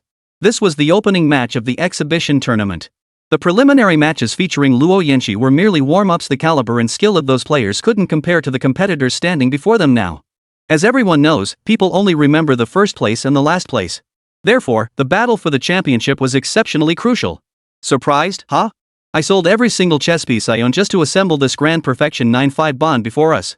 The Grand Achievement 9-5 isn't incapable of standing against your 10 project source. I've equipped Urgot with his favorite weapons, the Sheep Slaughterer, Infinity Edge, and Whisper. This round, you will fail. And I shall be the sole victor. A hint of savagery flickered in his eyes as his right hand clenched into a tight fist, pointing toward Jiang Qi. The Glacial Nation player had just reviewed Susan's previous match. They identified the core issue: the backline's activation time was too long, dealing insufficient damage. They lacked a burst combo capable of taking down the front line's pork belly. He had observed that Jiang Qi's primary damage dealer was the frontline pork belly. Though the 10 source plan was a colorful synergy, it wasn't invincible. Therefore, as long as his backline damage was high enough and the frontline could withstand the first wave of skills, his Urgot would be confident in executing the pork belly. In the fully optimized 9-5 composition, Ksang's frontline provides massive shields, while Garen offers shields plus solid damage. Zack can split himself when low on health, buying valuable time. The backline Allura, Rek'Sai, Urgot, and Samira handled the damage output. Jiang Qi's pride was evident in his positioning alone. All pieces were placed on the back row, with only a 2-star piglet in front. Due to the game's mechanics, units had attack range limitations, so Jiang Qi's backline units needed to move several steps before unleashing their abilities, and that brief window was all he needed. This turn, he deliberately synthesized a Qinglong blade for Alola. Combined with her existing 2 damage-dealing items, Alola's damage output would be absolutely terrifying. Jiang Qi watched the Glacial Nation player ranting wildly, blinked, and asked with a hint of confusion, "You haven't experienced the full weight of Project 10 yet, have you? If the Great Perfection 9-5 were truly useful, what need would there be for the colorful bonds?" The stats of 10 Source Project Gear rival 3-star 5 cost items. That was Jiang Qi's confidence. Even if you're fully maxed out, you'll still have to kneel. The battle commenced. The mechanically styled Project Source emblem reappeared around the chessboard's perimeter, while faint yellow electrical patterns still rippled across the piece's surfaces. Jiang Qi's front row pork belly, empowered by her gear, boasted health and shields rivaling a 3-star Kog'Maw. The Glacial Nation player was drenched in sweat. "Wait, referee, what the heck is this code? Who put a caliper on my board?" Only by facing it in battle can one truly grasp the oppressive might of Project Source. The Glacier Nation player frowned instantly upon seeing the caliper on the board, his expression turning grim. "My bonds are stronger than his. The advantage is mine." And then, the Glacial Nation player fell silent. He simply couldn't think of any other reason. The battle commenced. The front row Kukuber extended its sharp claws, scratching the piglet a few times with no real impact. Then, a thick white shield glowed around its body. Meanwhile, the back row Alola fully replenished her mana bar. The pale blue figure gracefully leapt off the board and stood on the reserve bench. Her weapon swung down with force, unleashing a beam that pierced the entire screen, striking Jiang Qi's back row. 4,623. Jax and Jinx fell. 3,217. Vigo and Mordekaiser fell. 3,843. Ziri and Zack both fell to the ground. When Alola's figure appeared in the final slot of the reserve bench, only the 2-star pork belly remained on Jiang Qi's board. The rest of his pieces had either been slain by Alola or beaten to death by the combined assault of other 5 cost pieces. The entire arena erupted in chaos as spectators witnessed this outcome. In the live stream chat, gasps of shock and skeptical comments poured in. "Jiang Qi is definitely doomed now. What the hell are you doing, National Fortune Golden Shovel? How can a 10 Project Source lineup lose to a 9-5 composition? Jiang Qi only has 1 piece left. I wonder if he can. It's hopeless. Even bringing in a top-tier player couldn't save this now. What can a 2-star pork belly do?" On the battlefield, Jiang Qi still wore that infuriating smug look. Wasn't he worried about losing? Most spectators below the stage, unaware of the truth, kept offering unsolicited advice and grumbling. Faint, familiar greetings could be heard in the distance. Jiang Qi sneered coldly. This bunch of people only knew how to stand on their moral high ground and condemn others. Only a piglet remained on Jiang Qi's board, yet he didn't believe he would lose. When Glacial Nation's Alola struck the piglet, the damage vanished like mud sinking into the sea. Conversely, the moment the piglet approached the 2-star Garen, white numbers representing true damage began to appear on Garen's body. Dense and relentless, the numbers weren't large individually, but their frequency was overwhelming. In the blink of an eye, Garen collapsed, dead. The 2-star Corki beside him also met the same fate. 2-star Zack continued to leap about, yet failed to inflict even a shred of damage on the piglet. His own health, however, was rapidly depleting. The battle reached the 10-second mark. Only a 2-star Alola remained on the Glacial Kingdom player's board. All other pieces had been instantly wiped out by the piglet. But then again, I had my eye on Jiang Qi right from the start. I told you this kid would make it. It was the same spectator from earlier. You were the one throwing the most rotten eggs back then. A nearby spectator shot back without holding back. So this is the power of Project Genesis Gear. The Glacier Nation player stared at the lone Alola piece remaining on the board. He knew he had lost. Even before the battle began, he had mentally prepared himself for defeat. Second place was already quite good. 10 Project Genesis wasn't invincible, but going up against Jiang Qi with his current quality was pure suicide.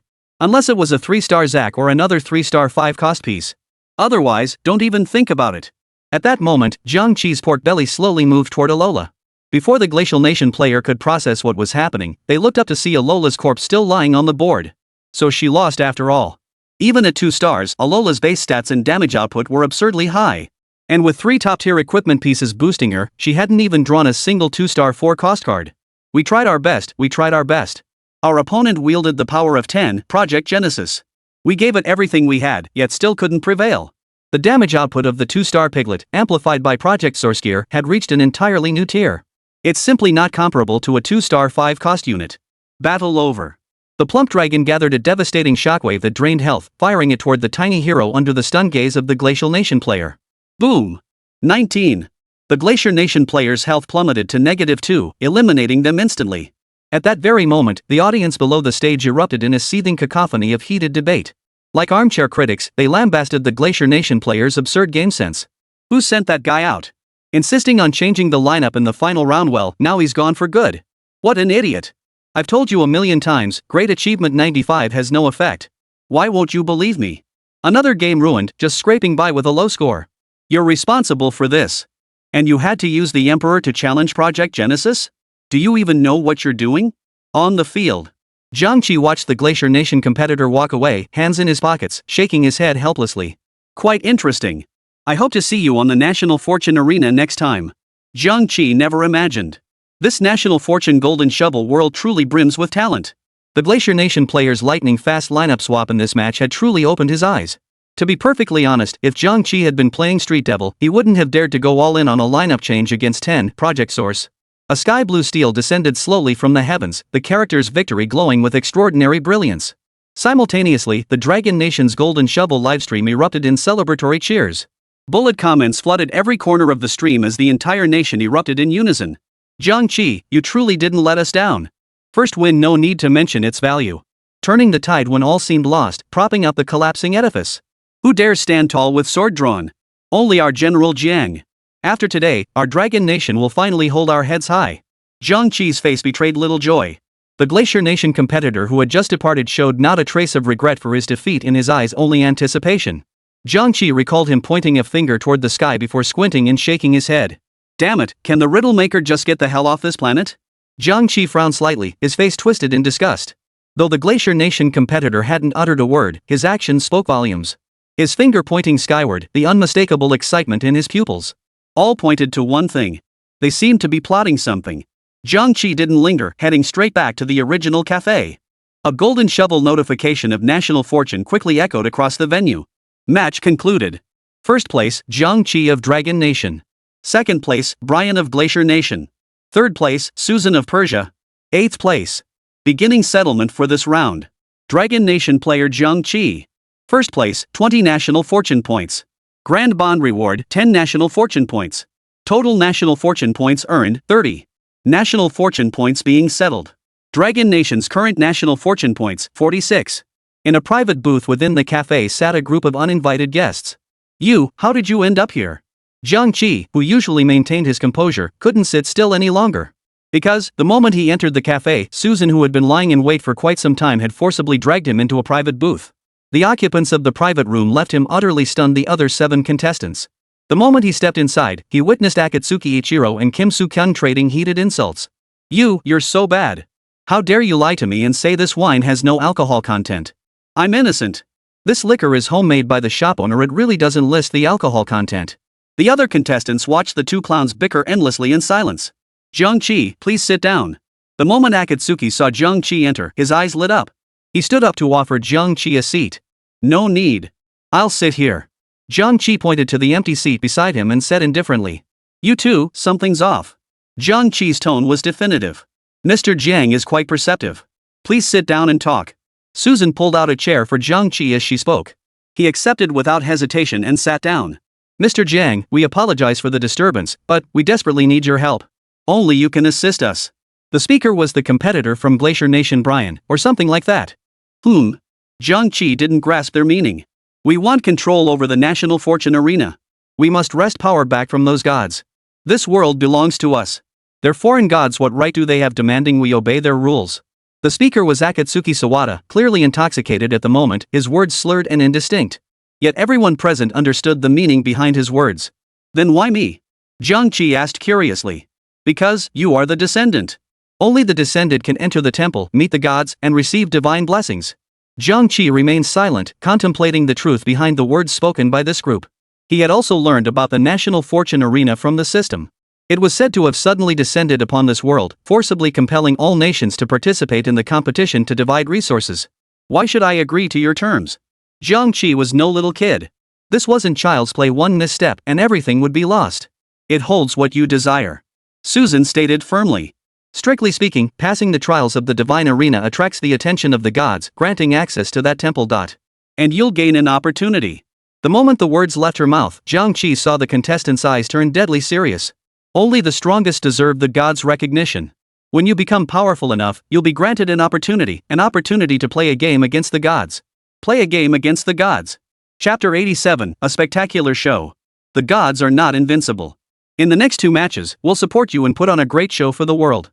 Standing tall at his seat, Akatsuki Fujisawa's posture was rigid and his gaze unwavering. After each match, the players would have a half-hour intermission. All right. Jiang Qi took a sip from his cup. He had intended to say more, but in the end, only that single word escaped his lips. Half an hour later. The second match was about to begin. This game's randomly selected season is S11 Spirit of Art. All players, prepare. The game is about to begin. As the cold mechanical voice echoed across the arena, Jiang Qi joined the other 7 players in taking their seats. Spirit of Art? Sounds familiar. Wasn't that the season where you just farmed and stacked bonds? Jiang Qi scratched his head in confusion as he listened to the broadcast. Season S11's theme was Spirit of the Painting. The female character models were undoubtedly the highest quality of any season. Moreover, this season featured several popular synergies such as Mountain and Sea, Paper Spirits, Soul Lotus, and more. Jiang Qi vaguely recalled that the dominant winning compositions this season were the fighter-shooter Kaisa and Swiftness Bard. There was also the Dragon Emperor. As Jiang Qi took his seat at the player station, a line of text appeared on the game interface. The 3 city-states for this game are: Loot subscription, receive a random reward from an ever-expanding pool of loot each round. Artifact Forge, obtain an Artifact Forge. Upon activation, select one of 4 artifacts. Crab Carnival, dancing crabs replace neutral monsters to drop extra loot, but those appearing in Phase 5 and beyond are extremely dangerous. Jiang Qi gazed at the tiny heroes on the platform, momentarily unable to decide. All 3 city-state effects were surprisingly effective. Especially that spawn party. Often when he couldn't defeat an enemy himself, the swift crab would carry off opponents with low health. In Jiang Qi's view, all 3 city-states were solid choices. The loot subscription could yield shovels, gold, individual items, artifacts. And starting with an artifact meant, with good luck, being able to lock down your lineup right away. Overwhelmed by indecision, Jiang Qi simply made no choice at all. The system randomly assigned which city-state he would play. As the system's countdown ticked down, Jiang Qi noticed something odd. Wait, guys, why isn't anyone picking anything? On the platform, 8 tiny heroes, each with a different expression, kept bouncing in place, none willing to step forward. Ding! Ding! Ding! Since no player had made a selection, the system would proceed with a random choice. Selection complete. The city-state effect for this round is loot subscription. Jiang Qi raised an eyebrow at the result. With this city-state, he could fully commit to a large-scale synergy play.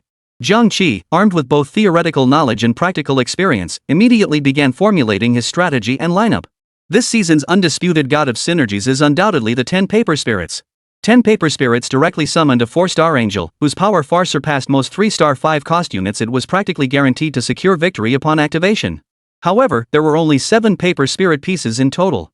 To activate the 10 Paper Spirits, 3 emblems would be required.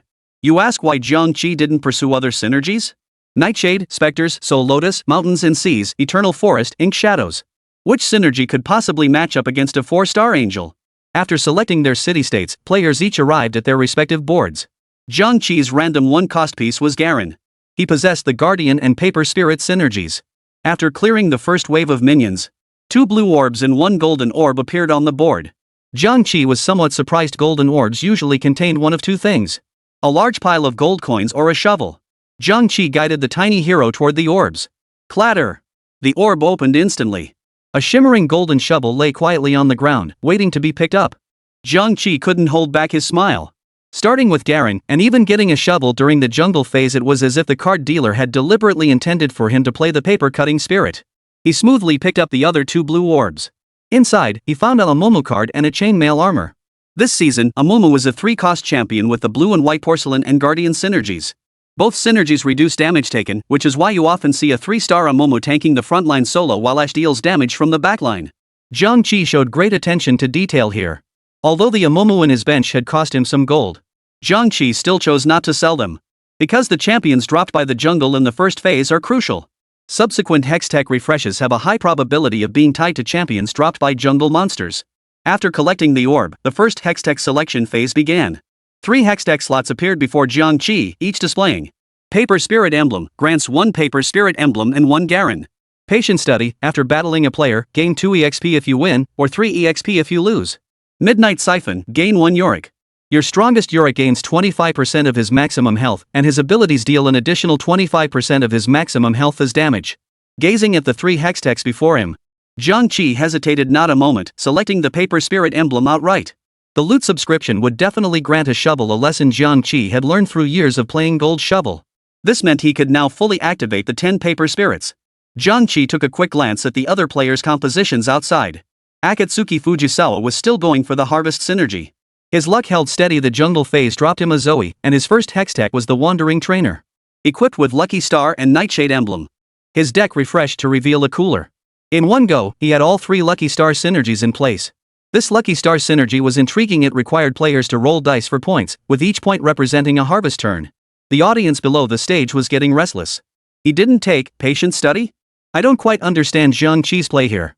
Is he going for the Paper Spirit build? But that bond doesn't seem strong. The summoned creature deals low damage and has fragile defenses. It's practically unplayable. What if he faces another player using the same strategy?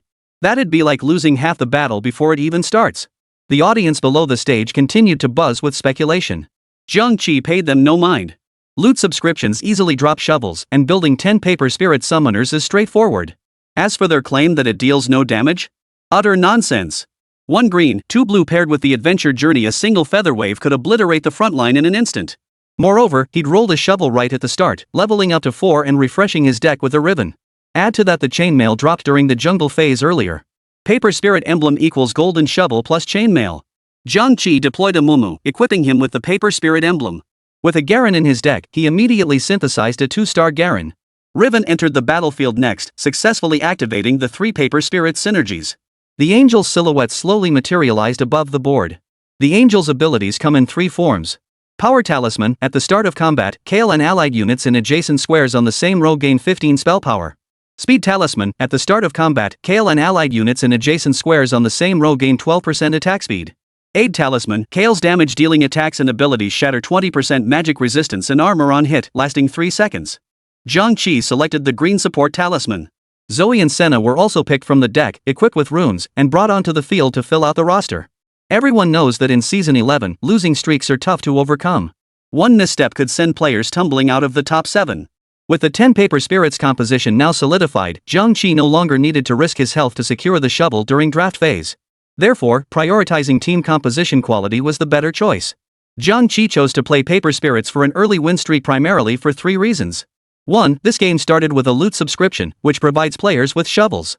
Playing a large synergy fits this city-state perfectly, otherwise, the shovel would go to waste. 2. Starting with a shovel grants an instant edge. Plus, the first Hextech item was Paper Spirit Emblem. With 2 Paper Spirit Emblems from the start, you instantly form a 5 Paper Spirit synergy. Its power in Phase 2 speaks for itself. 3. Given Paper Spirit's overwhelming power, they easily outclass other colored synergies. All things considered, not playing Paper Spirits is just plain unreasonable. Jiang Qi glanced at the EXP bar on the left and swiftly tapped it 3 times, instantly leveling up to 5. He deployed Zoe, activating the 5 Paper Spirit synergies.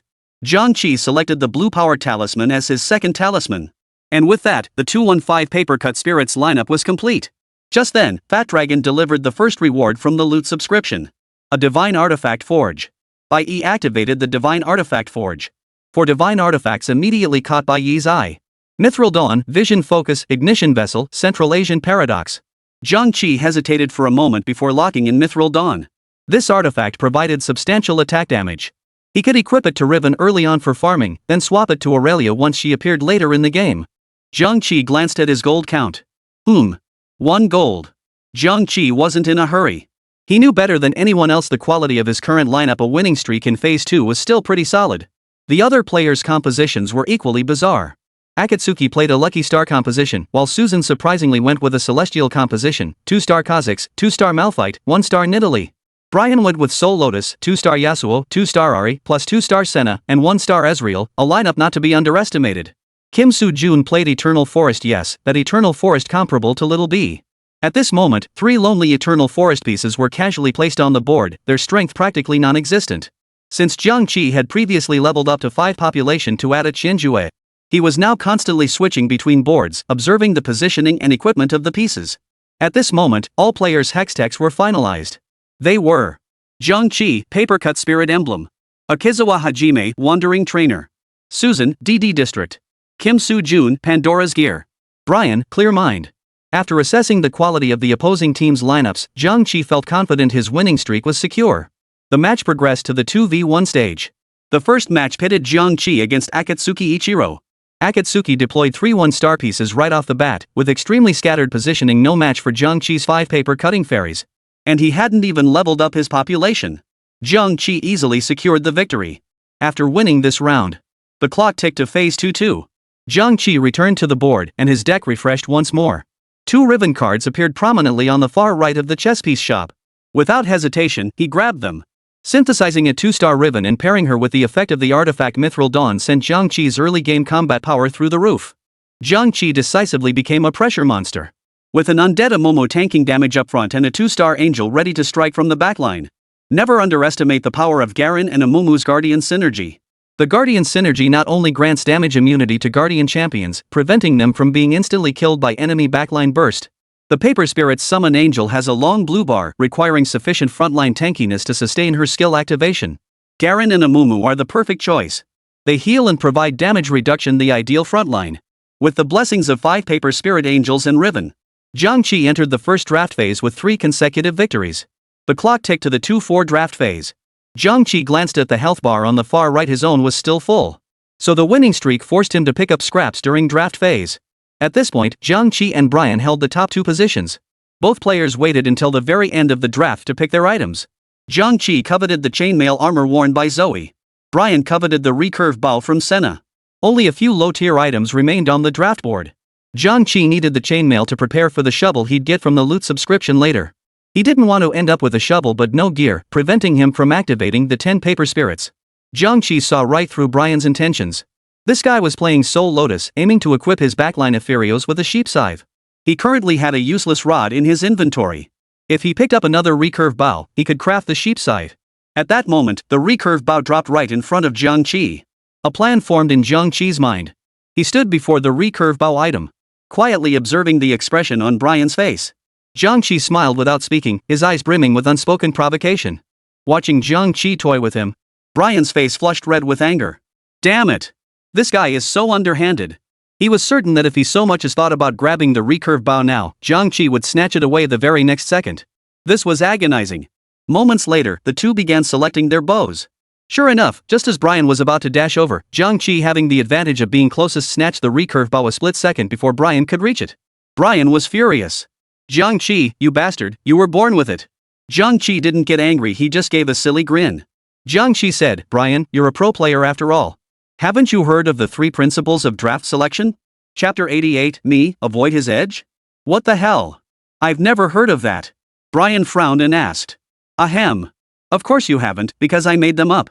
Jiang Qi cleared his throat and declared solemnly. If you have a system card, take the system card. If you don't have a system card, take the best gear. If you don't have the best gear, take the most expensive one. After saying this, Jiang Qi added deliberately. Ideally, something that can counter the enemy's setup. Brian pondered. Brian fell silent. Brian's face flushed red. Playing like this, what about the 2 back home? You have to lose something on the road to success. Kid, you're unstoppable. Belt, chainmail, cloak. What the hell am I even playing for now? Brian was playing Soul Lotus and he needed to prepare the sheep scythe for Epherios. But Jiang Qi snatched the recurve bow instead. Not a single offensive item on the draft platform either. Brian felt a bit crushed inside, but he didn't say anything. Meanwhile, the culprit, Jiang Qi, stood there with his hands spread wide, looking utterly innocent. Silence hung heavy over the arena tonight. The draft concluded. Jiang Qi returned to his board with the recurve bow Brian had been longing for. The deck refreshed once more, revealing another Janna and Diana. Both Janna and Diana were sage chess pieces. Jiang Qi secured both Janna and Diana. This season, Diana's stats were unusually strong, boasting both Sage and Dragonborn versatile synergies. Dragonborn, 8 seconds after combat begins, the dragon strikes the entire board, dealing true damage to enemies and boosting all allies' attack speed until the combat phase ends. Sage, at the start of combat, allies gain bonuses based on their tile position. Those in the front 2 rows gain universal lifesteal, while those in the back 2 rows gain AP bonuses. Both synergies pair well with 5-cost champions, forming powerful compositions. Jiang Qi pondered briefly, swapping Qinjue for Diana and replacing Zoe in the back row with Janna. The dual Sage synergy activated, granting all frontline champions 12% universal lifesteal and backline champions 15 bonus AP. Jiang Qi's current composition was terrifyingly strong. The frontline featured a 2-star Riven with Mystic Dawn, benefiting from Sage bonuses healing, damage, and innate crowd control immunity. The backline features a 2-star Angel with 1 blue and 1 green item. Her damage output is off the charts. Jiang Qi currently lags behind other players in gold, but it can't be helped. He spent early game grinding levels and buying EZ, leaving him with less than 20 gold now. Jiang Qi didn't dwell on this much. He wasn't chasing 5-cost cards anyway. 4-star Angels were sufficient, so as long as he had enough gold to level up, that was all that mattered. Besides, the recurve bow he snatched back earlier could later be used to craft a sheen for Sivir. Jiang Qi didn't intentionally snatch the recurve bow from Brian. It's just that this season, the recurve bow and the Rod of Ages are practically the 2 hottest individual items. The fighter marksman composition needs the sheen, Mountain Bard needs the sheen, Heavenly General Yorick needs the sheen, even Ghost Senna needs the sheen. In short, everything can use a sheen. Even without Sivir yet, that doesn't stop him from crafting the sheen. Combining recurve bow and Rod of Ages into a sheen right now means instant combat power. It instantly elevates your team composition. Even without Sivir, you can equip it on Janna. In high-level matches, the absolute worst thing you can do is wait for perfect items. Leaving a pile of gear unused on the bench just lets opponents bleed you dry. By the time you get your perfect items, if your positioning is off, you'll get wiped out in one wave by the top-tier players on the field. That's why Jiang Qi didn't hesitate at all this time. After grabbing the recurve bow, he immediately equipped it on his backline Janna. Now only the Rod of Ages was missing. They'd have to wait for the jungle camp drop. Dragon Nation Command Center. Ornn and his team stared intently at the live stream on the screen. A winning streak to start the game. Jiang Qi truly hasn't let us down. A genuine smile spread across Old Man Li's face. Ornn nodded in agreement. Jiang Qi is clever. Given the city-state's loot subscription system, he chose to play around with major synergies, though his economy seems a bit shaky. Did you see his earlier plays? Leveling up, buying Yeezy. He'd be damned if he had any gold left. Don't panic. His health is solid, and his team composition is strong enough to gradually build up his economy. On the battlefield, Jiang Qi was still watching Susan's flashy moves. At a glance, Susan's main carry was a Murky with the marksman transformation. Jiang Qi stifled a laugh. Not bad, definitely creative. Ding. Ding. Ding. As the system countdown sounded, Jiang Qi arrived at contestant Susan's chessboard. Susan's first Hextech pick was Marksman's Emblem, granting her a big mouth and Marksman transformer. Susan leveled up to 5, deployed Kog'Maw, and equipped Malphite with the Marksman's Transcendence and the Cannon artifact. This scene felt strangely familiar to Jiang Qi. The moment combat commenced, Susan's Kha'Zix was immobilized by Jiang Qi's 2-star Riven before he could leap, then instantly dispatched with a single strike. The 2-star Angel followed up, channeling energy until her blade unleashed a faint blue sword aura. Susan's frontline Nidalee, only a 1-star unit, couldn't withstand the damage from the 2-star Angel and collapsed with a scream. As for the sniper like Malphite in the back row, he was barely grazed by the 2-star Angel's skill, leaving him with barely a sliver of health remaining. After clearing the obstacles before her, the 2-star Riven strode directly toward Malphite. Murphy was still dealing damage. 32. 28. 36. After a prolonged exchange, Riven's robe was slightly soiled. 593. A crimson critical strike damage flashed, and Malphite collapsed lifelessly to the ground. The remaining 1-star Big Mouth also failed to escape this tragic fate. With that, all of Susan's pieces were eliminated. Jiang Qi, having secured 4 consecutive victories, saw his right profile frame burst into blazing flames. Burning alongside Jiang Qi was Brian, the player wielding Soul Lotus. Brian had now assembled 5 Soul Lotus pieces. In the front row stood a 2-star Hammerstone equipped with plate armor and redemption. With 5 Soul Lotus pieces early on, securing consecutive victories was a breeze. Many eyes were now fixed on Jiang Qi's match. Akatsuki, ah ba. Susan, is Sniper Master Malphite really that weak? Brian, born to be a thief. Stealing my recurve bow? I'll remember this. Kim Soo-jun, whoa, holy crap, these two players look so much alike. Each player harbored their own ulterior motives. The system match countdown had begun. Jiang Qi scrutinized the quality of the pieces on Brian's board. 2-star Riven not easy to deal with. As for the rest, pure trash. Unarmed pieces were no better than roadkill. Jiang Qi's current quality surpassed Brian's. This was largely thanks to the artifact, Mithril Dawn. This artifact provided an enormous boost to Riven in the early game. Meanwhile, the enemy team's artifact is Speculator's Blade, decent for farming gold early on, but it barely boosts combat power. In contrast, Jiang Qi's Riven is well equipped, boasts solid backline damage, and has a 2-star Garen and 1-star Amumu tanking up front. How could Jiang Qi possibly lose? As the battle commenced, Diana summoned a sanctuary beneath her feet.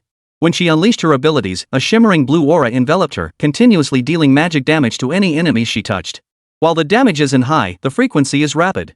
Moreover, Diana reduced enemy damage taken by 40% within her sanctuary, making her exceptionally resilient. I've got 5 paper-cut champions, 2 sages, a 2-star Riven up front, and a 2-star angel in the back, and you expect me to dodge his attacks? Jiang Qi snorted lightly, his voice tinged with cold laughter. Ding! Ding! Ding! The system countdown ended. Other players gathered around Jiang Qi's chessboard to watch the match. It was less about spectating and more about watching the spectacle. They were eager to witness this crucial round before the jungle phase began. Who would win, Jiang Qi or Brian? Who do you think will win between them? Susan asked Akatsuki Ichiro with curiosity. There's an old saying in the Dragon Kingdom, when 2 warriors meet on a narrow path, the brave one wins. I think. Akatsuki muttered a bunch of gibberish that Susan couldn't make heads or tails of. Meanwhile, Kim Soo-jun couldn't help but smirk. When 2 hotheads clash, one rhythm's bound to break. No matter who loses, it's good for us. Players who haven't tasted failure should try Eternal Forest. Besides the 5 costs are being decent, the rest of the pieces are just a pile of crap. As everyone knows, Eternal Forest is divided into Yellow Chicken and other units. The overall strength of Eternal Forest is just too low. That's precisely why Jin Shoujuan hoped Jiang Qi would face off against Brian. That's just human nature. Jiang Qi's Riven, empowered by Mithril, is utterly uncontrollable. Brian's backline Qianjue served as the primary damage dealer. The moment the fight began, Qianjue activated first, unleashing his wolf spirit to relentlessly tear at Amumu. Despite the power of the giant killer, since Qianjue is only 1 star, the damage it deals to Amumu is practically negligible. 2-star Angel activated. As the 2-star Angel activated, pale blue sword energy surged toward Aphirus with apocalyptic force. Jiang Qi's Janna continued relentless damage from the backline. The 2 teams were locked in a stalemate for the moment. Brian's Soul Lotus composition proved exceptionally tanky. Jiang Qi's Paper Spirit dealt massive damage. Jiang Qi's 2-star Angel wildly flapped her wings from the rear, dealing massive damage. This wave is a clash of spear and shield. Brian clenched his fists, tense as he urged, "Come on! We absolutely can't lose before entering the jungle." The audience below the stage continues to watch the situation unfold. This guy's 2-star Riven is dealing some serious damage, but I've got my 2-star Thresh tanking it. Plus, his Angel has long cooldowns between abilities. I can hold out a bit longer. And my Senna's gear isn't half bad either. This round, I absolutely cannot lose. For a moment, the clash between the 2 fiery brothers had the audience on the edge of their seats. The tension in the arena grew palpable. When Jiang Qi's 2-star Angel took down Brian Senna, the tide of battle turned. His 1-star Aphirios lacked the Sheepblade, preventing his attack speed from stacking effectively. His damage felt like scraping the surface. Meanwhile, Jiang Qi's EZ relentlessly focused fire on Thresh. Brian's 2-star Yasuo wasn't about to back down. He swiftly sidestepped Garen and closed in on Janna. Amidst Yasuo's fierce, deadly sword chi, Jiang Qi's Janna fell to the ground. Immediately after, Yasuo flicked up the 2-star Angel again, swiftly unleashing a triple slash. The blades sliced through the air, trailing behind them wails of agony. The 2-star Angel fell. Thresh wasn't about to be outdone either. His lantern continuously absorbed the souls of the fallen, until finally, with a loud bang, it exploded. The health of several nearby pieces evaporated instantly. Time reached the 15th second. Jiang Qi still had 1 Amumu and a 2-star Riven on the field. Amumu's massive healing kept him standing tall. He had become an indestructible cockroach. As time ticked away, Brian's pieces dwindled to just a 2-star Thresh. Meanwhile, Jiang Qi's 2-star Riven remained at full health. The 12% lifesteal bonus from the Sage Synergy proved decisive in securing victory this round. 1 hit. 1 hit. 3 strikes. With her high attack power, Riven dispatched the already weakened 2-star Thresh in 3 strikes, ending the battle decisively. Ultimately, the 2-star Riven tanked the damage and took down Brian's frontline. Amumu, teetering on the brink, finally collapsed to the ground alongside Thresh. Riven stood as the sole surviving piece on the chessboard. Jiang Qi narrowly defeated Brian's 5-soul Lotus composition. He entered the jungle with a 5-game winning streak. No way to trash talk this is seriously awesome. The audience below the stage could no longer contain their excitement. After all, breaking a winning streak before entering the jungle is a major chess taboo. Brian was utterly devastated. But who could blame him for facing Jiang Qi? He snatched my recurve bow in the draft. Now you're snatching my winning streak. Jiang Qi, you bastard, you've got no sense of decency. Emotionally shattered, Brian silently crouched on the ground, drawing circles in the dirt while cursing Jiang Qi. Sure, Brian's got some serious mental toughness, but you can't keep pulling stunts like this. Brian was utterly frustrated. He realized Jiang Qi seemed like a force sent by the heavens to torment him. On Jiang Qi's side, despite struggling to reach 5 population early on, his winning streak compensated for the economic deficit. Entering the jungle with his winning streak, the gold in Jiang Qi's economy bar had already reached 30 gold. Full health plus 30 gold. A perfect start. After clearing the jungle, a pile of blue mana orbs dropped onto the ground. And at that moment, he pulled another Diana card from the deck for free. Jiang Qi commanded the tiny hero to pick up the orbs. Inside were a Rod of Ages, a Tear of the Goddess, a chainmail, and a belt. Combined with the recurve bow snatched during the draft phase, he could immediately craft a sheen. The belt and plate armor could also be directly combined into Sunfire Cape, which possesses the bleed effect. Critical strike is crucial in this version. Not to mention how warrior compositions require healing reduction to counter them. Take a Mumu, the super costy 3-cost frontline tank, for example. Without bleed, you simply can't burst a Mumu down. And if you can't eliminate their frontline, you can't target the backline. This creates a vicious cycle. That's why having Sunfire Cape's bleed makes Jiang Qi's transition phase so smooth. So crafting Sunfire Cape isn't a bad call, it can be handed straight to Galio late game. Currently, Jiang Qi's bench holds 1 Janna, 1 Diana, and 1 Sivir. Logically, Jiang Qi should be farming gold and focusing on scaling up his team size. But formulas are rigid. People are flexible. With a winning streak intact and multiple pairs of cards in his bench, Jiang Qi was determined to upgrade his deck at 5 population to maintain that streak. Moreover, the 35% refresh rate for 2 cost cards at 5 population is far from low. After clearing the jungle, Jiang Qi had exactly 50 gold to max out his economy. He didn't immediately push to 6 population. Chapter 89, Color Hexes. 5-man roster. It was only the 2-5 phase, and he was already earning full interest. Jiang Qi glanced at the other players. Susan was still tinkering with her sniper god Malphite. Akatsuki was rolling dice, riding a losing streak. As for Kim Soo-jun, well, he was just a roadside spectator. The only one with the strength to challenge Jiang Qi now was Brian. The spawn rate for level 5 2-cost champions was 35%. Jiang Qi's Janna was still 1 star. The strength of the Paper Spirit was tied to EZ's star level. The higher EZ's star level, the greater the damage dealt by the Summon Angel. So Jiang Qi decided to take advantage of the high refresh rate for 2 cost cards to search for a few Gilas. He tapped the refresh button a couple of times. He got 1 each of Garen, Janna, and Riven. Not even a slight improvement. Jiang Qi refused to give up and refreshed the deck again. Finally, with only 52 gold left, he refreshed and got 1 Janna. 2-star Janna is ready, boosting combat power. With gold just hitting 50, Jiang Qi hesitated briefly before selling off Riven and Garen from his bench. With the Paper Spirit Yeezy at 2 stars, the team's overall quality was sufficient. Chasing a 3rd star would be too costly, and since this matchup could reliably secure a 4-star Angel, whose explosive damage made it unnecessary to chase a 3rd star for the low-cost Yeezy. Truthfully, Jiang Qi coveted Sivir more. This 3-cost champion's ability boosted nearby allies' attack speed, making her a valuable team-wide enabler. However, Sivir is a 3-cost unit with only a 15% drop rate at 5 population. Given Jiang Qi's notoriously bad luck, not getting her would be the expected outcome. At this stage, with Jiang Qi's quality, he absolutely cannot lose. Next, Jiang Qi just needed to leverage the gold earned from his winning streak.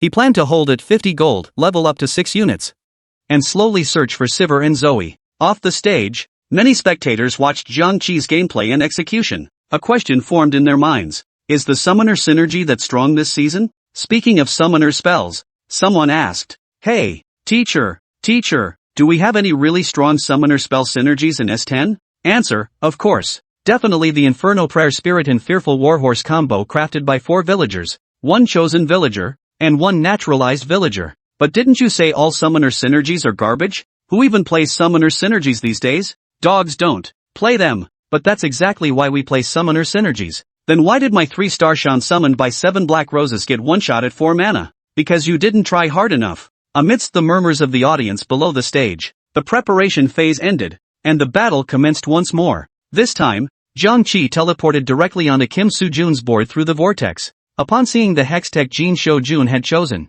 Jiang Qi couldn't help but laugh. Kim Soo-jun had selected the Hextech ability Chaotic Mind, which granted 4 random 1-cost pieces instantly. If your reserve was full at the end of your turn, it provided 3 EXP. This Hextech was easily A+ tier at minimum. Giving 3 EXP per turn meant starting with a compounding advantage over opponents. What frustrated Jiang Qi, however, was that Kim Soo-jun clearly didn't grasp the hex's purpose. His bench held only 2 core cards from the Eternal Forest deck. As for the 4 pieces provided by the hex, he sold them outright to pocket the interest. Compared to that, Jiang Qi had nothing to say. Playing the Eternal Forest, he had no hex tech, couldn't form synergies, his economy was collapsing, and his health was poor. Jin Xiaojuan had everything he could ever want. Currently, Jin Xiaojuan's field pieces were Rek'Sai, 2-star, Nidalee, 2-star, Kindred, 2-star, Trundle, 1-star, and Teemo, 1-star. He managed to assemble a 2-fighter in 3 Eternal Forest composition.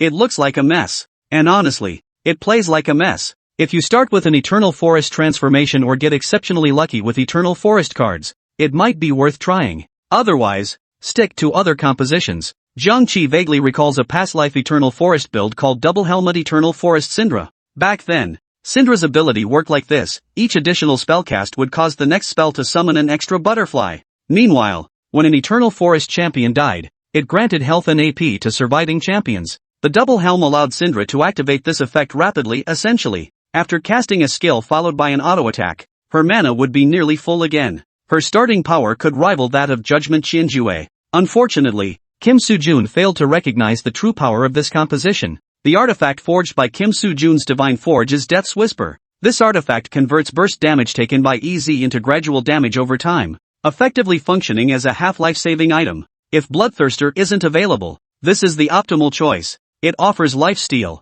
attack speed, resistances, and survivability, a perfect artifact for a frontline physical carry. Kim Soo-jun gave Death's Grasp to Nami. This season, Nami can sometimes serve as a secondary damage dealer to supplement the team's offense. If you have enough cards to go all in, aim for 3 stars, it'll keep your health stable through phase 3. Fortunately, Jin Xiaojun's Eternal Forest build isn't fully developed yet, so Nami only has Titan and Death's Grasp. The rest of the team is just thrown together to fill the roster. A 3-star Nami in phase 3 is undeniably powerful, facing few rivals, but if you run into other gamblers, you'll still lose.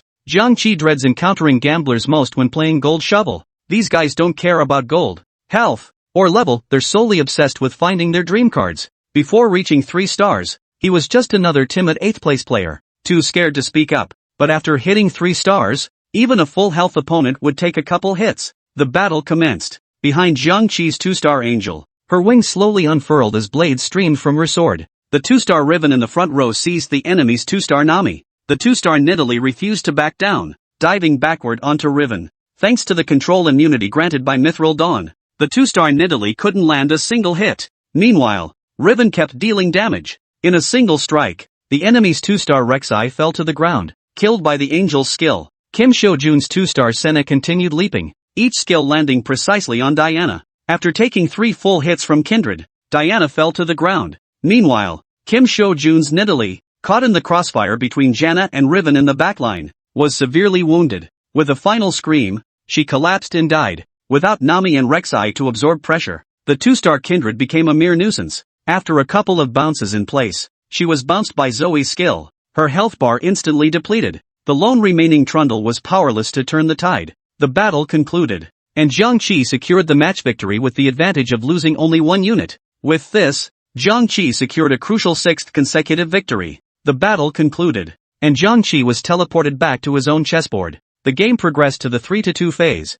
Time to select the second hex tech item. Holy crap, it's multicolored. The moment he saw the hex tech, Jiang Qi couldn't help but exclaim. 1,000 curses raced through his mind. A colored hex tech? That's way too unstable. Jiang Qi felt his defenses crumbling. The appearance of the multicolored hexes could accelerate the pace of the match and shorten the dominance period of the gambler-style lineup. This was certainly not what Jiang Qi wanted to see. But things had come to this. Jiang Qi could only adapt to the situation as it unfolded. First, let's assess the strength of these 3 colored hexes. Pact of the Inferno, Prismatic Ticket. Far Ahead. Jiang Qi couldn't help but curse under his breath. Far Ahead and Pact of the Abyss are usable? Just take the bag and get old 8 eliminated. Okay. Jiang Qi had already learned the brutal lessons of countless battle theories in his past life. Pact of the Inferno can only chase 4-cost cards. And as for Far Ahead? Humph. Not even a dog would play that. The only viable choice left was the middle option, Prismatic Ticket. Jiang Qi doesn't need much refreshment this round, his damage output is focused on the Angel.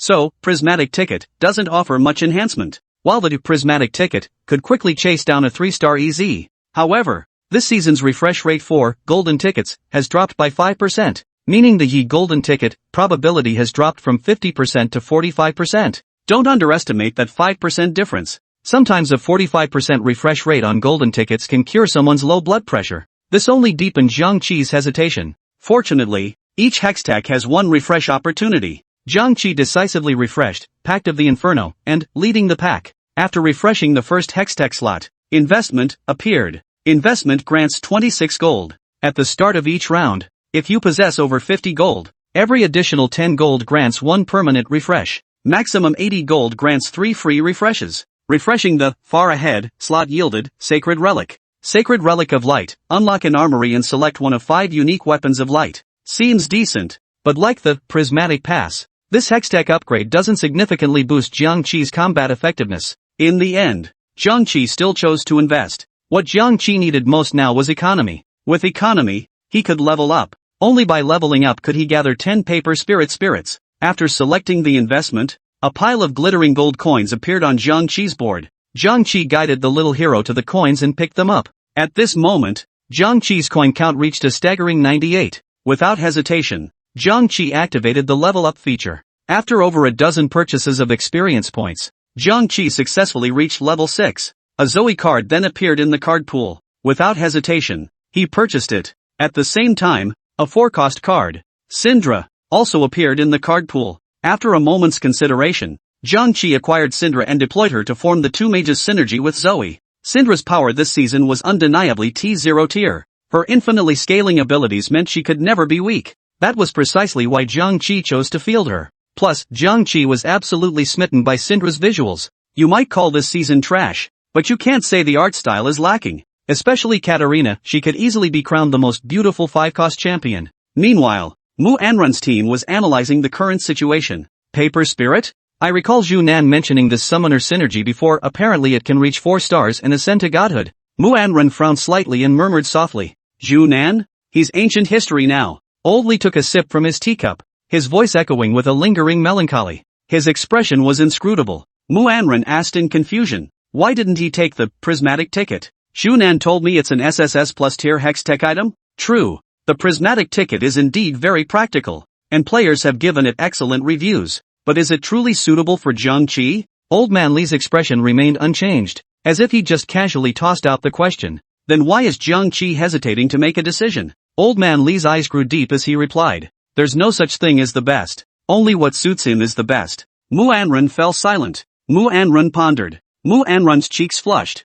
Mu Anrun felt defiant. She retorted indignantly, you're right. But how can you know if it's suitable without choosing? Just then, another elder nearby interjected. You can see it from Jiang Qi's lineup earlier. He didn't gamble on low-cost cards in the early game. Instead, he steadily collected interest, saved gold, and leveled up. Plus, he's playing the summoner synergy, so we can infer he won't be switching to the 9-5 composition this game. Therefore, the prismatic ticket is just a nice-to-have for him. Irrelevant. Mu Anrun's eyes gradually dimmed. Besides, didn't you notice Jiang Qi refreshed investment, which fits his composition even better? Investment provides massive gold and 3 refreshes per turn. While it can't match prismatic ticket, it's still far beyond what ordinary hextech items can offer. In this game, risk and reward are proportional. In peak matches like this, where every player is desperately chasing the upper limit, when Jiang Qi chooses hextech items, he should also consider how to maximize his team's potential. Judging by Jiang Qi's earlier hesitation and inner conflict,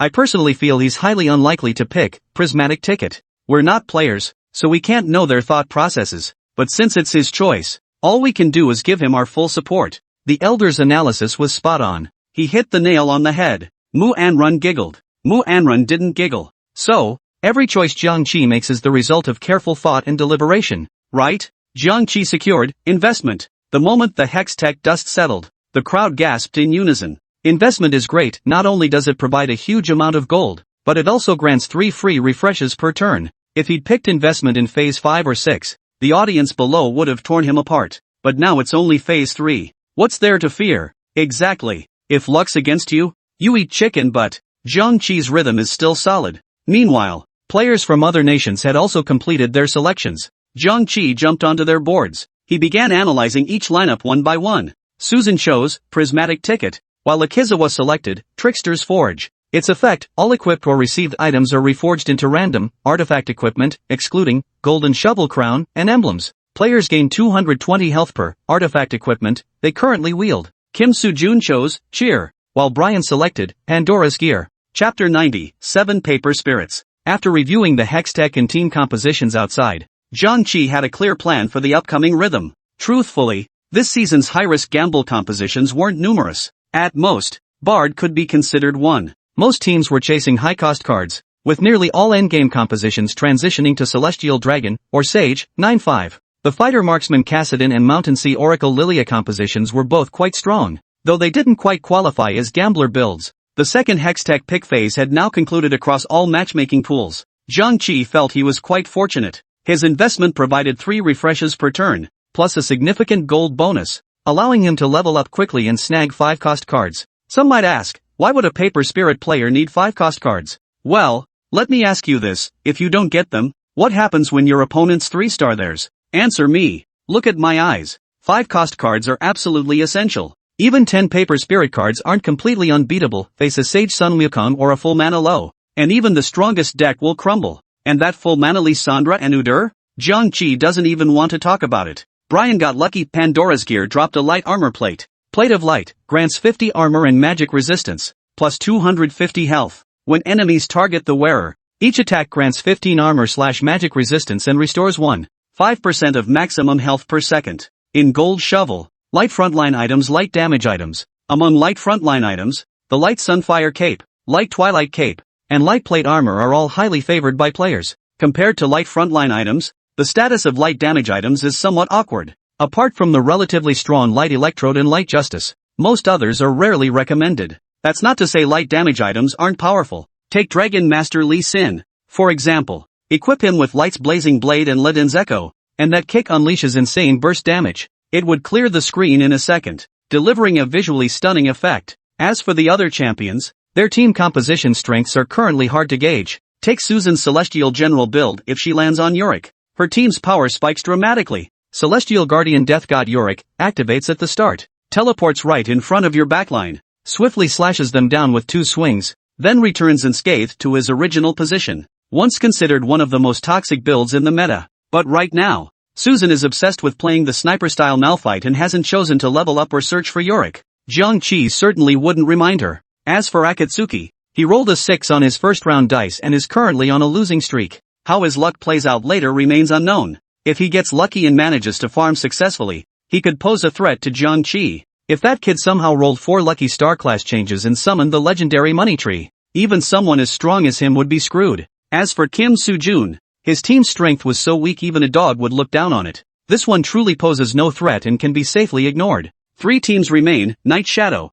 Ghost, and Mage. Their ceilings aren't high, no need to worry. After the Hextech draft concluded, Jiang Qi reached 6 population, leaving him with 82 gold. His current quality is sufficient, his economy is solid, and his health is still full. For Jiang Qi, who's been stuck at 8th place day after day, this is genuinely a smooth ride. Therefore, after reaching 6-star, Jiang Qi opted not to spend gold on upgrading cards. With this economy, leveling up is a no-brainer. And considering this match might take unexpected turns, Jiang Qi absolutely needs enough gold to reach level 10. That way, once he assembles his 10 Paper Spirit cards, he'll have extra coins to chase after 5-cost cards. Of course, if you're on a card roll, you can afford to splurge. When playing this game, you've got to believe in card luck. Preparation time ends. The match begins. This time, Jiang Qi faced an unknown player from a minor nation, also playing a Night Shadow deck. However, Jiang Qi couldn't decipher his opponent's lineup. 2-star Renekton plus 2-star Darius plus 2-star Graves plus 1-star Lulu plus 1-star Tristana.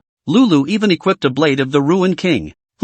A novel approach. Truly unprecedented. The battle had barely begun when Jiang Qi's 2-star Angel hadn't even activated yet, and the enemy's Lulu was taken down by a combo from a 2-star Ribbon. Don't ask, the answer is simple. Lulu was placed in the front row, with the sole damage dealer instantly eliminated. Defeat was inevitable. The battle reached the 10th second. Jiang Qi's EZ completed a full screen clear. The path to consecutive victories held no suspense whatsoever. A 2-star Mystic Silver Ribbon paired with a 2-star Angel in the back row, plus the massive buff from the overpowered sage. Jiang Qi couldn't lose even if he tried. Trivia: angels summoned by Paper Spirit can benefit from the sage synergy bonus. After the battle, the refresh interface on the far right now shows 3 free refreshes. Sticking to his use what you're given principle, Jiang Qi chose to refresh the card pool. Beep. No Paper Spirit Yeetzy. Another tap. Still nothing. As Jiang Qi watched the final refresh, a murmur of doubt stirred within him. Seriously, dealer? Is this how you deal cards?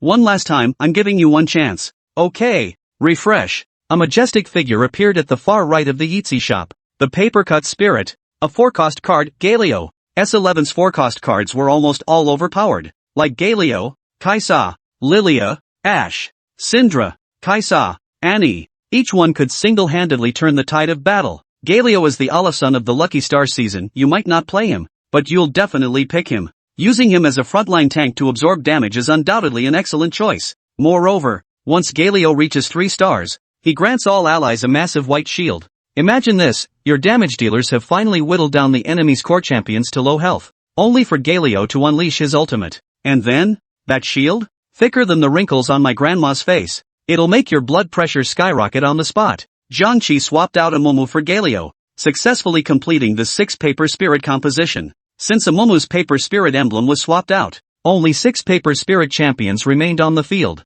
Jiang Qi glanced at the 80 gold in his inventory, closed his eyes, and pondered for a moment. His current team composition was strong enough that he didn't need to worry about losing his winning streak. If he leveled up now, he'd waste the 3 free refreshes he'd invested in. That's a full 6 gold coins. The thought alone made Jiang Qi wince. He currently had 6 extra experience points at level 6, falling 30 points short of the next level. Leveling up would earn him 50 gold in interest, but he'd forfeit the investment's refreshes. Trading 3 refreshes for a few extra turns with the 7 Paper Spirits was simply not worth it. Over the next few rounds, Jiang Qi predictably secured consecutive victories, advancing to the draft phase. He was still at full health, the last one to draft. The moment he entered the draft platform, Jiang Qi immediately noticed Akatsuki Suichi's health bar. 68 HP, the lowest in the entire arena. Even a fool could tell this guy was the type who only played 1-star system cards. With 0 damage output, he was constantly getting overwhelmed. If this continued, he'd be eliminated by the 8th round or worse,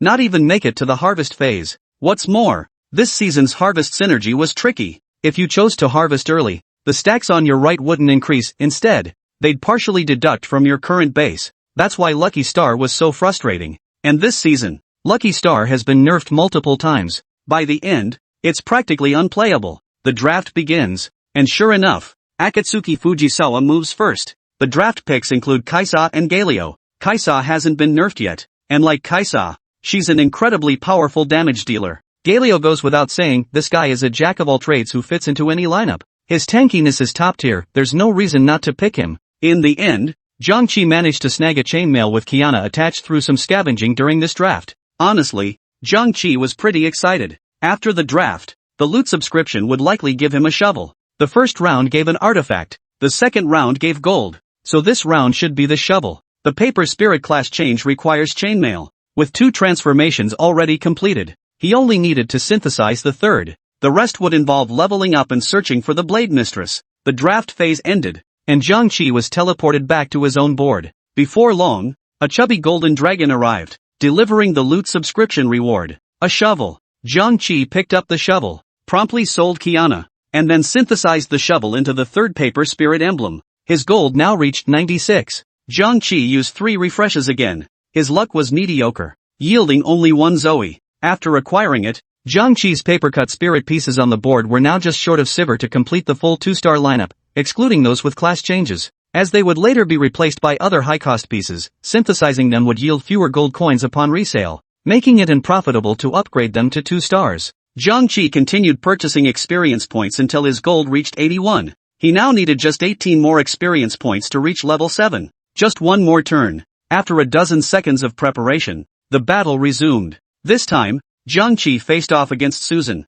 Due to the early game sniping by Murphy, Susan's health was at 72, placing her second to last in the rankings. During the draft phase, she successfully secured the Kaisa card on the field. Susan transferred the Sniper God effect to Kaisa. Jiang Qi had never encountered a lineup featuring a Heavenly General, Sniper God, and Kaisa before. However, drawing from the strength of the Celestial Guardian Yorick, the Celestial Guardian Marksman Kaisa combo wouldn't be weak either. Without hesitation, Susan synthesized a heavenly general emblem and equipped it to her big mouth. So now Susan's lineup was 2-star Tristana plus 2-star Kha'Zix plus 2-star Nidalee plus 2-star Kiana plus 2-star Malphite plus 1-star Kaisa. Don't be fooled by Susan's abundance of 2-star champions, she traded gold for them early on. Her gold count hasn't even reached 50 yet. In contrast, Jiang Qi is nearly level 7 and still holds over 80 gold. This is the true power of strategic management. Before the fight began, Jiang Qi positioned the angel in the center of the backline, flanked by Sivir on the left and Janna on the right.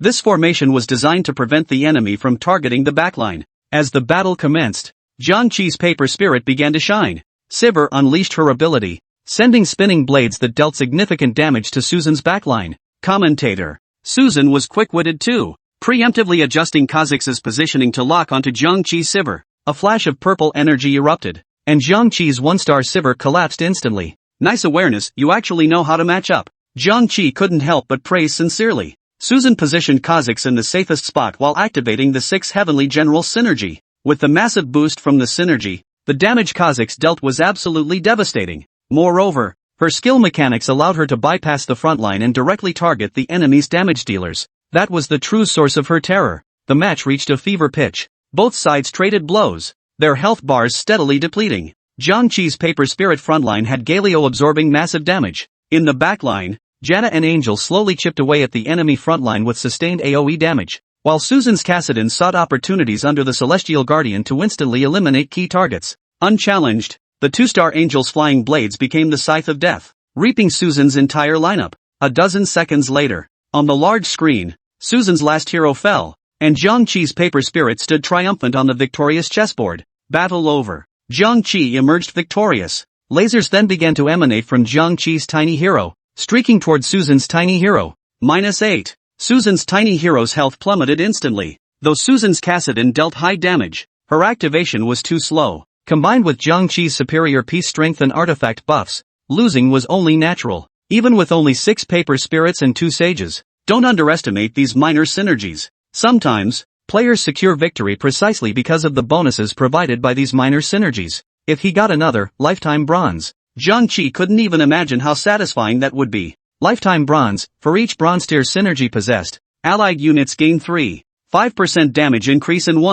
5% damage reduction. Some players even stack up to 53% damage boost and 23% damage reduction. This is stronger than Ascension. After defeating Susan, Jiang Qi returned to the board, ready to refresh the deck once more. 3 refreshes later, not a single useful card appeared. Jiang Qi decided to grind levels, riding the wave of consecutive victories. This round brought him exactly 18 gold coins. Glancing at the purchase experience option on the left, he wasted no time and instantly leveled up to level 7. At that moment, Jiang Qi's card deck refreshed once more. With a mere 1% chance, Jiang Qi actually drew a Sun Wukong. Jiang Qi was a bit surprised. This, I didn't do anything. I'm not even friends with the dealer. Jiang Qi surveyed the pieces on the board, then immediately equipped the paper-cutting spirit emblem onto Sun Wukong. Enter the field. Activate the 7 paper-cut immortal spirits. A dazzling golden light flashed, and in an instant, the entire chessboard seemed enveloped in sacred radiance. Kaisa hovered midair, her 6 wings spread wide, golden feathers as sharp as blades gleamed, surrounded by the unique rune aura of the paper spirit. Her sword blade blazed with intense holy flames, each swing leaving behind dazzling trails of magic. Chapter 91, Dude, what are you playing? Truthfully, the Summoner's Bond mechanic has inherent flaws across every season. If players choose to build around Summoner synergies, they inevitably have fewer slots for 5-cost cards. Moreover, the strength of Summoner synergies is tied to the star level of the units. If you don't secure quality units early on, you won't be able to compete. If you chase low-cost cards in the early game, your economy will inevitably fall behind. Among all the Summoner synergies we've seen, only a few truly stand out as strong: 4-star Tyrannosaurus Rex, 4-star Angels, and the 10 Demons. The rest are merely average. Jiang Qi enjoys playing high-risk, high-reward compositions, but if the primary damage dealer can't reach 3 stars, securing points becomes difficult. Take the Overclocked Dog lineup from the latest season. It's been dominant since the start. A 3-star setup guarantees points. If it doesn't work, come tell the author will cover your points. The clock has ticked to 3 to 7, marking the jungle phase. Wait until the 4 to 1 phase. Whether it's early game or late game compositions, players will spare no effort to maximize their combat power. When opponents are dominating with 2-star 4 cost and 5 cost units, gamblers still stuck at 3-star 3 cost, 3-star 2 cost, or even 1 cost units are bound to face a crushing blow. High cost cards rarely have weak stats, and in certain seasons, 4 cost cards border on overpowered. A single one can carry the entire game. Gambling compositions are undeniably powerful, but sometimes you just have no choice. It's like wanting to build an overclocked cats deck, only to keep drawing Spirit Legion EG cards from your deck. That's when smart players switch gears instead of stubbornly clinging to one deck until the bitter end. Sometimes luck just trumps skill. For instance, every single decision you make from start to finish is flawless, but your main damage dealer just won't show up. What can you do? Others effortlessly get 3-star 4 cost and 5 cost units, while you spend all your gold and can't even chase down a 2-star. Who can you blame? What's even worse is when your core champions don't show up, and the jungle item drops are all over the place. That's just awful. Others get shovels or Nidalee from the jungle phase, or at the very least a 3-cost champion. But for you, no decent gear, no champions, and hextech items so trash even dogs wouldn't want them. Jiang Qi always believed this was a game of luck. Take this game. For instance, you start with a shovel. Hextech gives you a paper spirit emblem, and your city-state is still the loot subscription. The card dealer was practically shoving the chicken right into his mouth. This card dealer is downright disgusting. Kim Soo-jun looks so grim. Is it because the pressure's too much? Can't be helped, my teammates are all monsters this game. I'd lose my cool too. Damn it. Jiang Qi's paper-cutting spirit is on fire. I'll take this poet down. I'm not jealous, at least I've got a clean ass. The crowd below the stage was buzzing with excitement, especially when Jiang Qi activated the 7 paper spirits bond. Fujisawa watched the unfolding situation, sensing something was terribly wrong. 7 paper spirits, 7 soul lotus, 6 heavenly generals, 6 night shadows. It seemed this round's opponent was the Mei Pavilion poet. But why am I still stuck with the 3 lucky stars? For crying out loud, after clearing the jungle, several magic orbs dropped onto the ground. Jiang Qi didn't pick them up immediately, instead refreshing the Yeezy shop once more. First refresh, 1 Diana. Second refresh, 1 Galio. Third refresh, nothing. Jiang Qi manipulated the tiny hero to pick up the orb that had fallen to the ground. Chainmail, tear, belt, a small Nidalee, and a pile of gold coins. The moment the small Nico arrived, Jiang Qi picked it up and placed it on Diana. Instantly, a duplicate Diana materialized. Combined with the one on the bench, they reached the 2-star requirement. Last night, staring at his 108 gold coins, Jiang Qi didn't hesitate for a second. He kept purchasing experience until he had only 80 gold coins left. Meanwhile, Susan reached level 7 and prepared to search for a wave of system cards. At this moment, Susan's board held only 4 Yon cards. This season, Yorick is a 3-cost card, so he has the highest spawn rate at level 7, reaching up to 40%. Susan agreed, but after spending 30 gold coins and finding only 1 Yorick, Susan gave up on card draws. When luck is against you, grinding for cards is sheer folly. Fortunately, she had no competitors this round, giving her ample time to slowly search for cards while earning interest on her 50 gold coins. By now, she already had 5 Yorick cards. In theory, with 18 3-cost cards available this season, reaching 3 stars on Yorick shouldn't be too difficult without rivals competing for the same champion. But this game was different. Susan's luck was truly dreadful. The system wasn't dropping cards, and her gear drops were a complete mess. So far, Yorick only had a Sheen and a Bloodthirster. She wanted to craft a Titan's Resolve or Hand of Justice for him, but what the hell was that about dropping 3 belts during the jungle phase? Was it meant to make the enemy laugh their asses off? Yon was nothing but a scam from start to finish. Facing such a cursed game, Susan's emotions began to stir. After all, a national championship match carries too much responsibility. Susan couldn't afford to lose. She forced herself to calm down. She began searching for a way out and a countermeasure. Under the camera's gaze, Susan stared thoughtfully at Jiang Qi's chessboard. No one could tell what was going through Susan's mind at that moment. Akatsuki looked at Susan and understood her feelings perfectly, because he was still stuck with 4 lucky stars. The neutral monsters had dropped him several items, but none were gauntlets. Consequently, although he had a shovel in his inventory, he couldn't use it. Staring at Jiang Qi's avatar with flames erupting from his head, Akatsuki Ikiru grimaced and muttered, "I just can't figure it out. How does this guy get so lucky no matter what lineup he plays? Could it be I'm just a supporting character? We tried our best. We really did. Jiang Qi has the power of a card dealer. There's no way we can compete." Kim Soo-jun raised his hand in agreement. Exactly. This is pure luck. I can vouch for it, from start to finish. I didn't see a single Garen. It makes absolutely no sense. Brian suggested. I recommend saving up gold and leveling up. Gamblers aren't strong this season. We analyzed the dominant champions for this season earlier. Honestly, your current quality isn't weak either.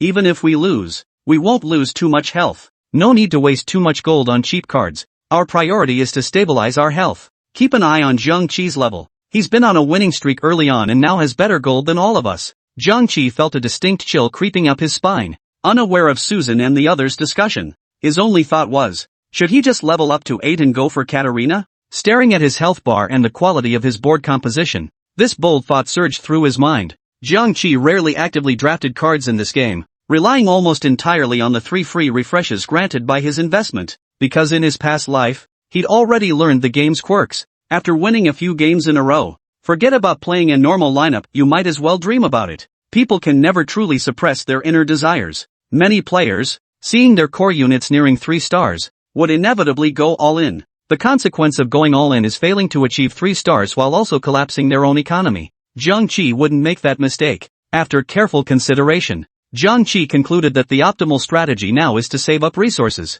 The strength of 7 paper spirit units roughly equates to a 3-star 5-cost unit with 3 divine items. Jiang Qi transferred Ribbon's equipment to Sun Wukong. Jiang Qi now had 3 sages on the field. He still needed 1 Morgana. The sage Sun Wukong boasts formidable power, especially when paired with Mithril and Bloodthirster. Even at 1 star and 5 mana, you can feel the sheer power of his damage output. This way, even though Jiang Qi only had a 3-star angel, Sun Wukong would back him up if things got tough. Jiang Qi scanned the quality of the outside units. The upgrades were all fairly standard, just a tad better than the average player. No one had an absurdly overpowered starting hand. Jiang Qi felt quite at ease. As long as no 3-star 4-cost units appeared, he remained unbeatable in Phase 4. Over here, several players enjoyed exceptional luck, each drawing the core pieces needed for their desired deck archetype. After all players had upgraded their quality, Jiang Qi's next opponent was Akatsuzaki Ichiro from Sakura Country. Akatsuzaki played under the auspices of the Lucky Star, but given the current situation, he likely wouldn't survive past the 5th stage. The guy's luck was just terrible. He rolled 6s multiple times, compounded by the pitfall of Kim Soo-jun's presence. His losing streak kept getting interrupted. By the 4th stage, he had barely reached 60 layers. He still hadn't found Annie at level 7. He still lacks the gauntlets needed to synthesize the Lucky Star emblem. He's still at 4 Lucky Stars, and his front row Kukuber was still stuck at 1 star. Clearly, Akatsuki's strategy was to farm for a level 9 team and hunt for 5-cost cards, then secure the victory, lock in his health, and ascend to the Dragon Emperor's throne. After all, this is a season for the Dragon Emperor. So Akatsuki didn't waste his economy, he even earned full interest. Under Akatsuki's despairing gaze, Jiang Qi maintained his winning streak, delivering a devastating blow. Then, with full health intact, he entered the final Hextech selection of the match. The final Hextech was silver. The moment he saw the Hextech color, Jiang Qi exhaled a long breath of relief. Now, the 3 Hextechs before Jiang Qi were: sharing is caring. At the start of combat, you gain 2 gold while your opponent gains 1 gold. Late game specialist, upon reaching level 9, you gain 33 gold. Transform Reorganizer, all units on your board permanently transform into a random unit costing 1 more gold than their original cost, up to a maximum of 5 gold, and gain 2 equipment disassemblers. Jiang Qi held onto late game specialist as a safety net. He then discarded sharing is caring in Transformer. Sharing is caring is an utterly unprecedented Hextech. Giving your opponent 1 gold right off the bat? They'd think you're being polite if they didn't know better. But Transform Reorganizer has always been hailed as the god among gods. It's the gambler's favorite and the nightmare of streakers. No matter how well you've managed early on, 1 transformer can wipe out all your hard work. Jiang Qi didn't pick the Transform Reorganizer. At this stage, he only had 2 or 3 4-cost cards, it just wasn't worth it. Plus, once the large summoner synergy activates, it's rarely abandoned. Thus,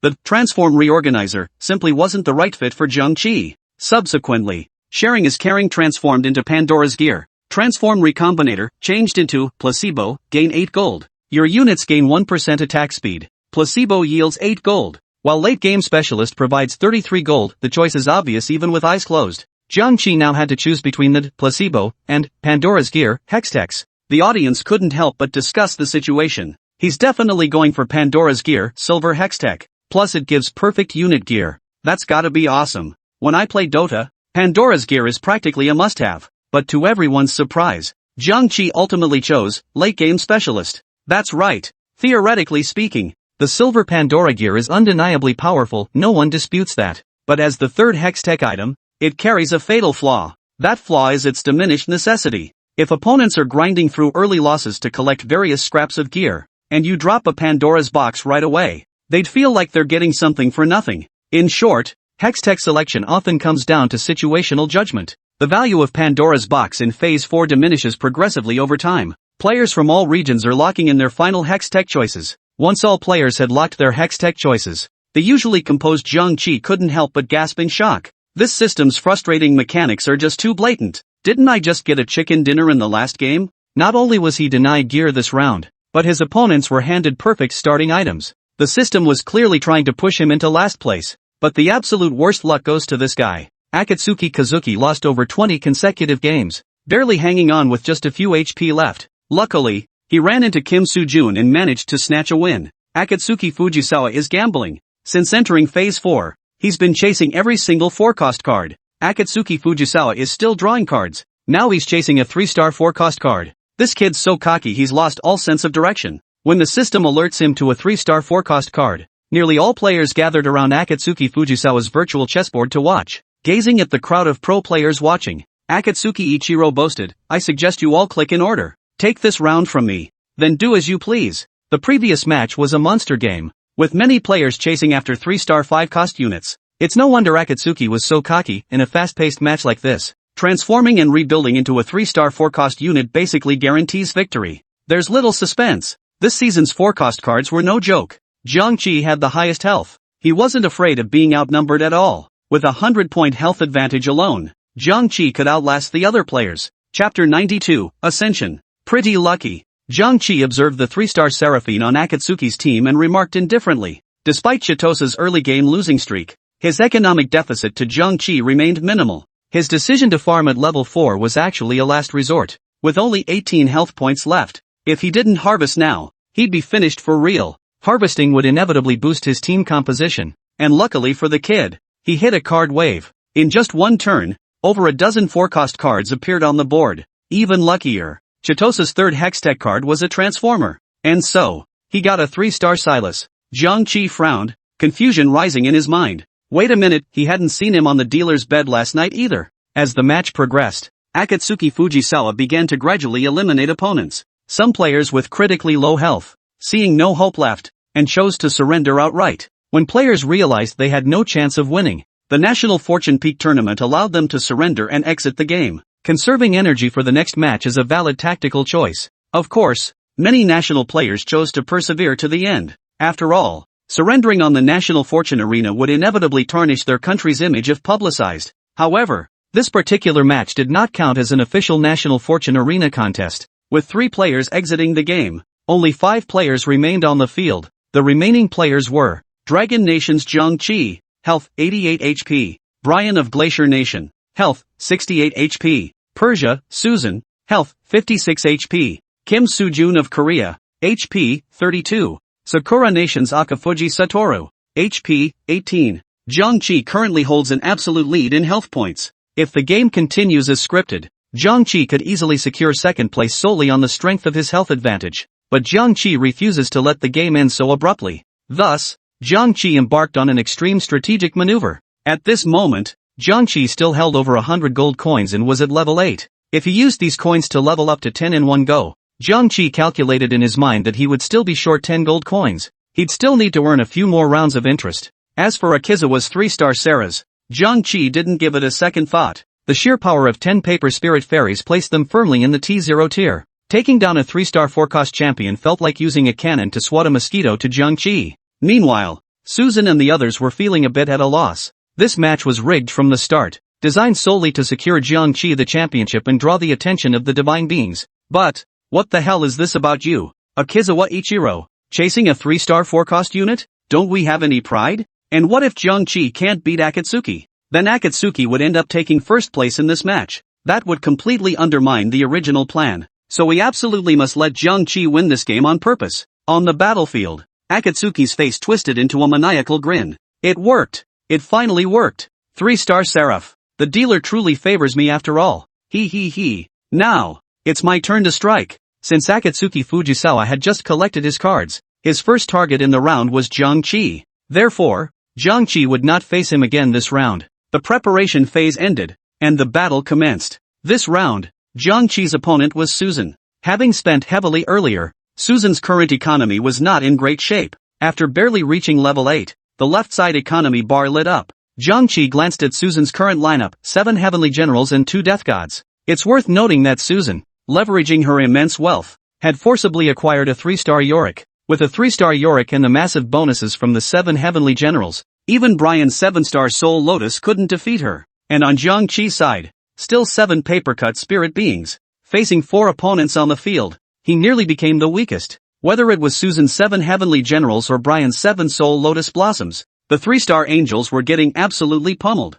There was no way around it. This was the inherent flaw of summon creature bonds: low floor, low ceiling. Of course, some multicolored summoner bonds are exceptions, like the 10 demon gods or the 10 paper spirits. Those can rival even 3-star 5-cost units. But Jiang Qi only has 7 paper spirits right now, making his team strength fairly average in Phase 4. This time, Jiang Qi faced the brutal assault of Susan's 7-star heavenly generals, led by Yang En. The moment he teleported onto Susan's board, Jiang Qi sensed something was off. How the hell does this 3-star Yorick even have a cannon? Damn it, like he wasn't already making me suffer enough. Jiang Qi felt like he was back in S7, haunted by the terror of Ramen Yorick's dominance. The battle commenced. The 3-star Yorick teleported in front of the 3-star angel, and immediately unleashed a double fried egg attack, instantly dealing a whopping 1800 damage. Jiang Qi's triple-star angel activated too slowly, failing to unleash her abilities before being carried off by triple-star Yorick. After eliminating the primary damage dealer,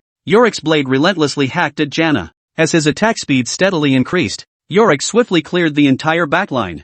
Jiang Qi's EZ had no means to fight back. Finally, after taking down 2 players, the frontline Riven also fell to Yorick, collapsing to the ground. Another devastating blow. Their health plummeted to 74%. The Chinese audience erupted in fury at this sight. Damn it! That bastard Akatsuki! How the hell does he get such luck? What a piece of... If this keeps up, we'll lose a game we should have won. We might get knocked out by 3rd or 4th place. It's over. Jiang Qi is now just roadkill. Anyone can kick him while he's down. Hearing this on the field, Jiang Qi's face darkened. He shook his head silently, facing Susan's devastating blood rush. Jiang Qi remained utterly composed. He was a player with nerves of steel. He remained unflappable in the face of adversity. When he was very young, his father once told him, "There are no dead ends in this world. What we perceive as dead ends merely exist because we haven't yet found the way to overcome them." It was precisely because of his father's words, had always encouraged him to keep moving forward. Never give up. Jiang Qi's brow furrowed deeply.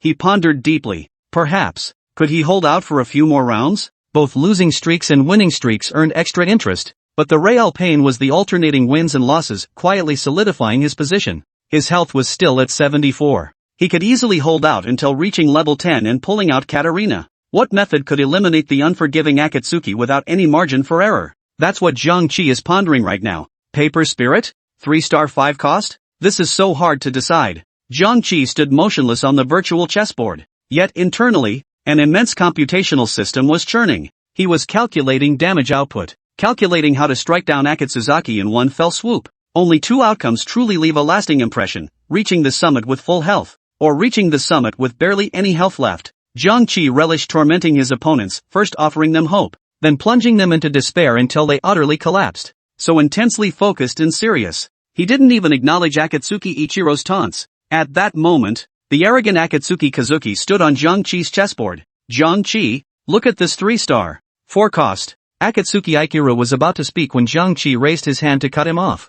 3-star. 4 cost? Not even a dog would chase it. But at that moment, a faint smile suddenly curved the corners of Jiang Qi's lips. His eyes flashed with a glimmer of hope. Don't forget, he still had 10 paper spirit charms. After meticulous damage calculations, he could absolutely survive until level 10 to find the Blade Maiden. But what Jiang Qi hadn't anticipated was, after finishing the fight and returning, the 3rd refresh from his investment yielded a Dama card on the 2nd try. Jiang Qi burst into laughter on the spot. Meanwhile, before Akatsuki could even react, Kim Sukyeon had already clicked. This was a situation the other players hadn't anticipated. Now only Jiang Qi, Akatsuki, Susan, and Brian remained on the field. Jiang Qi had 26 health remaining. Brian had 24 HP. Susan had 22 health points. Akatsuki had 18 health points. with no margin for error left, so he continuously upgraded his quality. After harvesting, he changed his bonds from the original Lucky Star to the current 6 Knights Shadow and 2 Warriors. When Jiang Qi attacked Akatsuki Ichiro, Susan was attacking Brian's illusion. After enduring a string of bad luck throughout the match, Susan finally drew a winning hand in the final moments. In this game, illusions are inherently weaker than their physical counterparts. Yet after that single wave, Susan was left with single-digit health. Brian's health plummeted. The moment Jiang Qi secured his victory in Jiangsu, Brian knew he'd lost any chance of competing for second place. Damn it, this isn't for humans. This high-intensity match has left me mentally drained. I need to rest my mind first, Brian said, squinting his eyes. Akatsuki nodded excitedly, confidently declaring, "Rest assured, I'll make sure to humiliate Jiang Qi thoroughly." After Kim Soo-jun withdrew from the competition, only 4 players remained on the field, and Susan's health had dropped into single digits. If she lost the next round, she'd be carried out immediately. Akatsuki played conservatively, choosing not to solo carry with Silas. Moreover, he still held over a dozen gold pieces to go all in, preparing to deliver the final blow to Jiang Qi. The Dragon Nation audience below the stage sighed in regret. 3 stars, for mana cost, plus the Nightshade synergy, there's no way you could lose. Jiang Qi, we know you gave it your all. Just move on to the next game already. Finishing second in this match is already satisfying enough. That birdbrain Akatsuki just got lucky. What if Jiang Qi could have won the chicken dinner? No way. Dude, you're overthinking it. Haven't you played the game? How the hell do you win with a 3-star Silas? True, how can a 3-star 4-cost card possibly match the strength of low-cost cards? Plus, I've got 6 Nightshade, who can beat me? In the break room, even Susan and Brian in the break room felt there was no chance left. Brian frowned. What the hell is Jiang Qi doing? Why isn't he clicking? What's he waiting for? Does he think this is some kind of free ride? Susan sighed regretfully, though it pains us deeply. We've done our best. I think it's time to accept defeat and save our energy for the next match. Over in the Sakura Nation's spectator section, fans were already waving flags in celebration. This time, Japan should be in the clear, right? Opening champagne at halftime shouldn't backfire, right? A 3-star Seraphine with a 6-night shadow combo? What kind of disaster are you talking about? Are you kidding me? I'm unbeatable with 3 stars below 5 cost. And look at this is true strength. Countless voices buzzed with discussion. The female commentator from Huaxia sat in silence. Faced with such a heartbreaking scene, she addressed the audience, honestly, it's going to be incredibly difficult for player Jiang Qi to pull off a comeback and secure the chicken dinner this time. At this very moment, the eyes of the entire world were fixed on Jiang Qi and Akatsuki. Truth be told, this match is already over. Jiang Qi, however, remains seated with his eyes closed, conserving his energy. After several rounds of preparation, Jiang Qi leveled up to 10 in one go, then fielded Katarina. He casually purchased a Yeetzy and equipped her with the paper-cut spirit seal. Then, on the chessboard, a 4-star Kale descended, clad in dazzling paper-cut armor, the 3 pairs of wings on her back fully unfurled, each feather shimmering with sacred runes, while the holy sword in her hand blazed with searing white flames. Her arrival distorted the entire game screen with a visual distortion effect. Ascend the divine staircase. Activate. 10 paper spirits in position, this one's in the bag. As the system counted down. Ding, ding, ding. The system countdown sounded. Convinced of his victory, Akatsuki Fujisawa taunted Jiang Qi with wild glee. Only 10 health points left and you still won't tap? You're only happy when you let me have my fun, right? Since you refuse to click, I'll play along. And so it went. Amidst the cheers of the island nation's audience and Akatsuki Fujisawa's taunts, the match commenced. Confident Akatsuki Ichiro didn't even glance at the battle unfolding on the field. Instead, he spread his arms wide, facing the crowd, and interacted wildly with the spectators. The people of Sakura Nation cheered and rejoiced. Mr. Akatsuki Ichiro, you are the hero of our Sakura Nation. Mr. Akatsuki Ichiro, you will live forever in our hearts. I want to marry you. I admire you so much. Mr. Akatsukizawa, will you go out with me? The scene. Numerous beautiful Japanese women were passionately declaring their love for Aka Fujisawa. Akatsuki Kazuki had already begun fantasizing about the beauties. But suddenly, a sharp blade wave sliced through Ceres's body. The Ascended Angel's ultimate skill, Holy Flame Baptism, instantly engulfed the entire battlefield. 6 pillars of light pierced the heavens, vaporizing every piece on the chessboard. In an instant, Akizawa Ichiro's 3-star Ceres had his health bar wiped clean. The fluorescent glow on the virtual chessboard rapidly faded, gradually fading into darkness. A laser pierced straight through the tiny hero's chest. The tiny hero instantly collapsed and died. Akatsuki Fujisawa whipped his head around. He was too stunned to speak. His eyes were filled with terror and utter disbelief. My 3-star Seraphine. She didn't even last 3 seconds? Impossible. Absolutely impossible. Akatsuki's eyes turned bloodshot. Fine red veins weaving across his irises. His entire being twisted into a grotesque, feral form. Jiang Qi, however, remained calmly standing on the chessboard. He delivered the final verdict to Akatsuki. Jiang Qi's face bore that same faint smile as he said, "Sorry, you lost." No, how could I? Rokuyo you, the 3-star Saras, possibly lose? Jiang Qi, how did you manage this? Chapter 93, bro, I really want to learn. Let flames consume the vile. The fallen shall not be forgiven. Wings of eternal flame. When I rise above mortal decay, holy fire shall purify you. Kai's voice, filled with fierce battle intent, echoed across the entire arena, lingering long after it faded. The slightly frail figure on the field stood out strikingly. The other contestants seated nearby all watched Jiang Qi, their gazes carrying a hint of intrigue. Many spectators below the stage were seeing Jiang Qi for the first time. Information about the previous National Fortune Tournament had only circulated within the Upper City District, leaving most citizens completely unaware. Their impression of Jiang Qi was limited to his lucky victory in the previous round. He had some skill, but not much. The other contestants, however, had more varied thoughts. They weren't facing Jiang Qi for the first time. At the last National Fortune Arena, Jiang Qi's 3-star Draven had already intimidated the entire arena, securing victory with an overwhelming display of dominance. Today, Jiang Qi once again activated 10 paper spirits, instantly obliterating Akatsuki's 3-star Silas. Once or twice could be chalked up to luck, but these veteran players had faced Jiang Qi countless times. Could they possibly confuse luck with skill? The moment Jiang Qi successfully activated the 10 paper spirits, perhaps the outcome of the match had already been sealed long ago. The arena fell. Dead silence. Not a single sound. The audience below the stage watched silently as the 4-star angel on the screen spread its wings, blade in hand, standing atop the chessboard with an invincible presence. The entire audience was still reeling. I'll punch you and see if it hurts. This feels like a dream.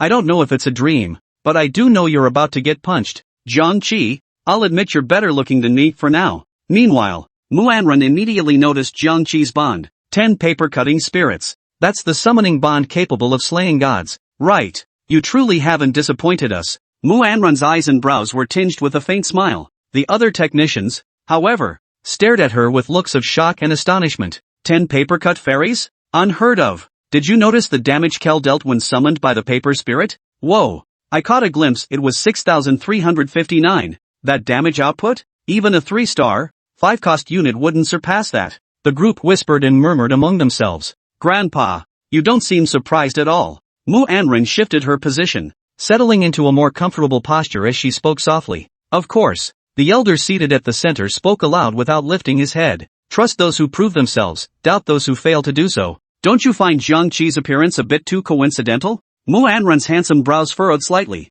her tone tinged with confusion. It coincides with the opening of the National Fortune Arena, and Zhu Nan has vanished without a trace. Ornn didn't finish her sentence, but every person present was sharp enough to grasp the implication she was conveying. Ornn, are you suspecting him? A plump staff member couldn't help but speak up. Ornn glanced at the speaker, paused briefly, then slowly nodded. Silence fell over the conference room once more. Losing to a 4-star angel isn't exactly something to be ashamed of. Jiang Qi watched Akizawa Aikiru gradually break down and explained softly. I lost. Akatsuki, having regained his composure, began analyzing the match frame by frame. My early game strategy was flawed. This season's harvesting synergy was a trap. This is a competitive match. I should have played it safe and preserved my health. But I didn't. I chose to go on a losing streak. At our rank, the game pace is incredibly fast. Plus, the second hex tech was colored. I still had a chance to switch my lineup back then. But I didn't. I kept gambling, betting that the harvest bonus would drop me a lucky star emblem. Sometimes, you have to admit luck is part of skill. I failed. Even though I harvested, my health and gold weren't in good shape, which means I had zero margin for error. My health only allowed me to go for a winning streak. I was even thinking of gambling on a shapeshifter. So I leveled up to 8 and gathered a bunch of 4-cost cards. This time luck was on my side. The shapeshifter showed up and gave me a 3-star Silas. But I ran into you, you freak of nature. The moment the 4-star angel ascended to godhood, Akatsuki immediately knew he was done for. Even the weakest multicolored synergies couldn't be countered by a single 3-star 4-cost unit alone. And this multicolored synergy was Paper Spirit. As a national-level player, they must thoroughly understand each season's bond mechanics, champion power adjustments, and equipment changes. He had played with paper spirits before. They made excellent early-game transition units. Late game, you could also transition into a 9-to-5 composition. 10 paper spirits? He hadn't exactly dismissed the idea. But paper spirit only has 7 units. To assemble 10 paper spirit units, 3 class changes would be required. The shovel drop rate this season isn't particularly high. Unless you have a loot subscription, there's little chance of assembling a large-scale colored synergy. Otherwise, it wasn't impossible, it was just incredibly luck-dependent. Jiang Qi was sharp. The moment he spotted the loot subscription, he'd already mapped out his game plan. I concede defeat to you, wholeheartedly. If we ever cross paths again, I'd be honored to seek your guidance. Please, Mr. Jiang, teach me more. Akizawa Kazumitsu's solemn expression left Jiang Qi at a loss for words. Next time for sure? Jiang Qi scratched his head, his tone uncertain. With Akatsuki Kazuma's elimination, only 3 contestants remained on the field. The moment Jiang Qi's 4-star angel appeared, Brian and Susan instantly lost any desire to face it. A skill dealing 6 or 7,000 damage, activated at the start of the match. And its area of effect damage? What am I supposed to do? Just declare him the winner outright. Jiang Qi watched Akizawa step down from the stage. Below, numerous talented chess players from Sakura Nation were already eager to challenge Jiang Qi. Some extreme elements from Sakura Nation even plotted to overthrow Jiang Qi. At the scene, the audience buzzed with discussion. And from this moment onward, Jiang Qi had evolved from a rising star into a figure who stunned the world. If you want to eat something, just eat more. Others play games, but this guy gambles with his life. The joys and sorrows, the partings and reunions between people never truly connect. What a shame. If Akizawa hadn't faced Jiang Qi this round, his 3-star Silas would have secured second place for sure. A 3-star 4-cost champion ended up eating chicken, but tell that story and you'll become a laughingstock. What can you do? What goes around comes around. You got the transformer and still wanted points? How could you get all the good stuff? This Dragon Nation player's strength is impossible to gauge. Could he be their final trump card? He assembled a full set of 10, Project Source, in the first game. That's a full color synergy. Impressive. 2 consecutive games with a full rainbow synergy. This guy's got some serious skills. Live audience. Except for the Sakura Nation fans. Spectators from every corner of the world were stunned and amazed by Jiang Qi's 4-star angel instantly obliterating a 3-star 4-cost champion. This also brought immense pressure to the last 2 players on stage. Susan, I don't think we can win this, Brian said with a bitter smile. His current field of 7 Soul Lotus couldn't even defeat Akatsuki's 3-star Sarah's, let alone stand a chance against Jiang Qi. What if? Susan's expression was clouded, revealing a hint of inner conflict. She wanted to surrender outright, but if she did so now, she'd only secure 3rd place in the final standings. Meanwhile, Brian would secure 2nd place. Susan felt that was too much of a loss, especially since Brian couldn't beat her. That was her biggest worry. If she couldn't beat Brian, that would be one thing. But knowing she could beat him made her furious. But if she didn't surrender, facing Jiang Qi in the next round would still mean elimination for her. This situation was hopeless. In the player lounge, when Akatsuki Fujisawa pushed open the door, Kim Soo-jun and the others immediately gathered around to scrutinize Akatsuki.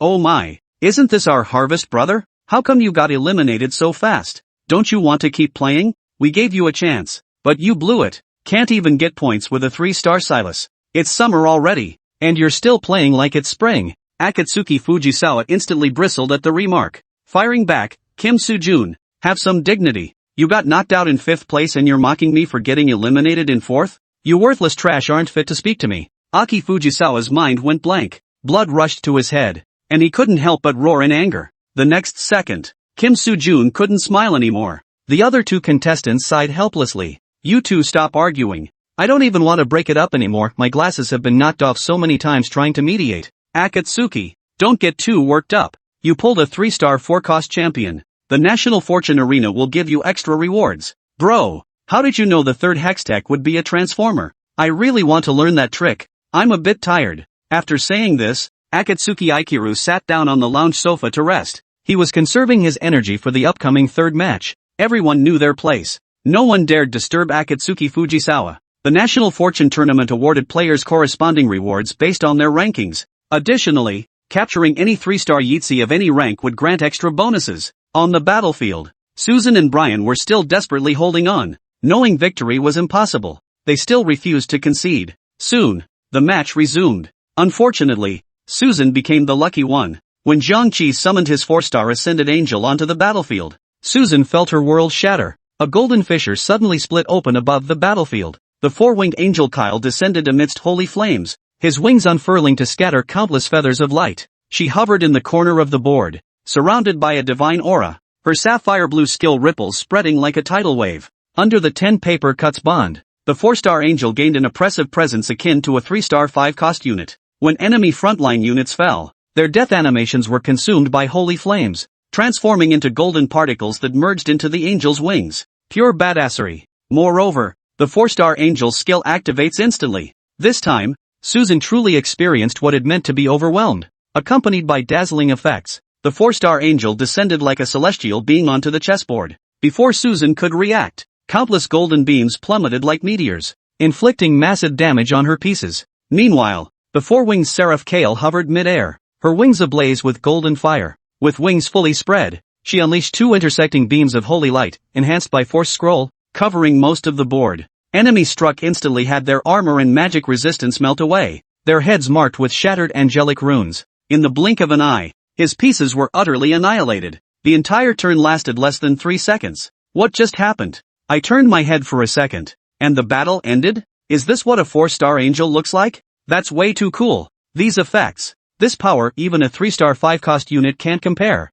Instant kill. This is what an absolute instant kill looks like. The audience erupted in an instant. Cheers and murmurs of disbelief rose and fell in waves. On the battlefield, Susan stared wide-eyed, frozen in place by the unfolding spectacle. The moment victory was secured, the angel unfurled 4 wings, unleashing a screen-filling holy light. A massive magical array materialized on the ground, and all pieces were simultaneously ended by the divine judgment animation. And with that, the battle was utterly concluded. Susan hadn't regained her senses yet. Meanwhile, Brian was also facing Jiang Qi. The outcome was similar to Susan's. Both were utterly crushed. A laser pierced straight through Susan's tiny hero's chest. After a moment of struggling, she couldn't get back up. You win. Congratulations. On the silver screen, the 4-star Ascended Angel raised its blade high, meting out judgment to all corners. Below the screen, Jiang Qi chatted and laughed, radiant with confidence. With the fall of Brian and Susan's little hero, this match finally drew to a perfect close. After an intense battle, National Fortune Arena Round 2 concluded. Settlement now begins. A cold mechanical voice echoed, followed by the contestant rankings displayed on the screen. The host stood at the center of the stage, announcing the results. What an exhilarating match. Whether it was Sakura Nation's Akatsuki Fujisawa with his 3-star Silas, or Dragon Nation's 4-star Angel, both left an indelible mark on this tournament. Once again, congratulations to Jiang Qi from the Dragon Nation. He secured first place in this match and claimed the championship. The broadcast crew then shifted the camera angle. The camera focused on Jiang Qi, dressed in casual athletic wear. Jiang Qi looked like a harmless, warm-hearted guy. He calmly waved to his fans watching at home. Second place goes to Brian from Glacier Nation. Third place goes to Susan from Persia. Fourth place goes to Akatsuzaki Ichiro from the Land of Cherry Blossoms. Chapter 94, Season S12. The game is about to begin. All players, please prepare. Contestants, please enter the arena in an orderly fashion. The cold mechanical voice of the National Fortune Arena echoed. Jiang Qi and the others on stage looked utterly grim, as if they'd swallowed a fly. What's going on? The National Fortune Arena just settled the match, and the next one is already starting? Something's off. The National Fortune Arena seems to have encountered some sort of disruption. Damn it, they treat us like beasts of burden. I haven't even had a sip of water since the match started. Forget it. We'll just have to take it one step at a time. Players, prepare yourselves. The game is about to begin. No sooner had the words left his mouth than a brilliant azure light erupted from the platform. As the season cycle scrolled across the screen, it finally settled on the Magic Mayhem season. The game had begun. Seeing this, Jiang Qi rose and stepped into the glowing circle beside him. A blinding white light flared, and Jiang Qi found himself transported onto a vast chessboard. Damn it, the designers screwed me over big time again. Upon recognizing the season name, Jiang Qi couldn't help but curse under his breath. Season S12 stands as the only season without the congratulations and prosperity theme. The major synergies were weak as hell, and the 5-cost cards were underwhelming. As for the fun synergies, Jiang Qi seriously wanted to ask, did someone actually come up with Coffee Sweetheart? Regular Gold Shovel players all know this truth. The most fun is always SN1. The worst is always SN, and the most anticipated is always SN+1. But Jiang Qi has yet to hear anyone nostalgic for Season 12. Low playability. Weak entertainment synergies. Gambler compositions nerfed over and over, it's practically the designer's biggest blunder. Back to the match. Jiang Qi and his team entered the city-state selection phase. The randomly selected city-state for this game was Colorful Journey Basic Equipment Forge Golden Journey. When these three city-state effects appear, most players typically opt for the safer gold journey. The basic equipment forge is also a solid choice, at least eliminating worries about gear. However, it might be because this is likely the final match of the tournament. Players are also eager to take a big gamble, so this round saw an unusually high number of participants choosing the colorful journey.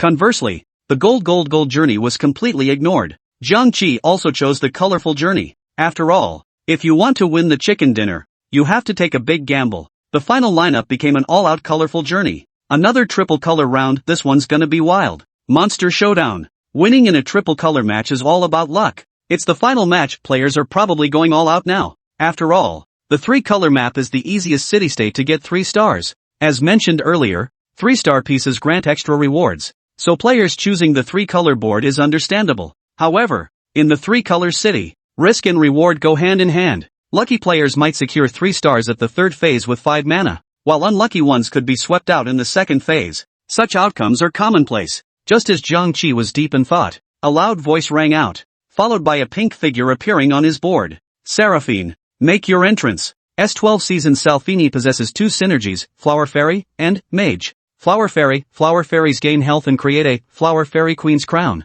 an item that boosts damage. At first glance, the effect resembles that of Project, but when it comes to team composition strength, Flower Fairy isn't even fit to polish Project Source's shoes. After clearing the jungle, Jiang Qi guided the tiny hero to the orb. Opening it revealed the starting gear drop was a bit disappointing. Recurve Bow, Magic Resist, plus 2 3-cost cards, Vagar and Bard. Jiang Qi didn't hesitate for a second, he sold them immediately. You ask why Jiang Qi didn't play Coffee Sweetheart or Little B? Come on, bro, did you even manage to keep a straight face saying that? Little B? Tell me this thing actually has any strength? Not a single high-cost card. And the synergy bonuses are pathetically weak. It's the kind even dogs would snub. Plus, the gear it drops is garbage. Playing Little B is like looking for a lantern in a cesspool, you're asking for trouble. Plus, Dragon's Tooth isn't that great an item. Even plate armor has higher priority than it. Physical damage gear is in high demand this season. Jiang Qi also purchased and fielded Lilia from the card pool.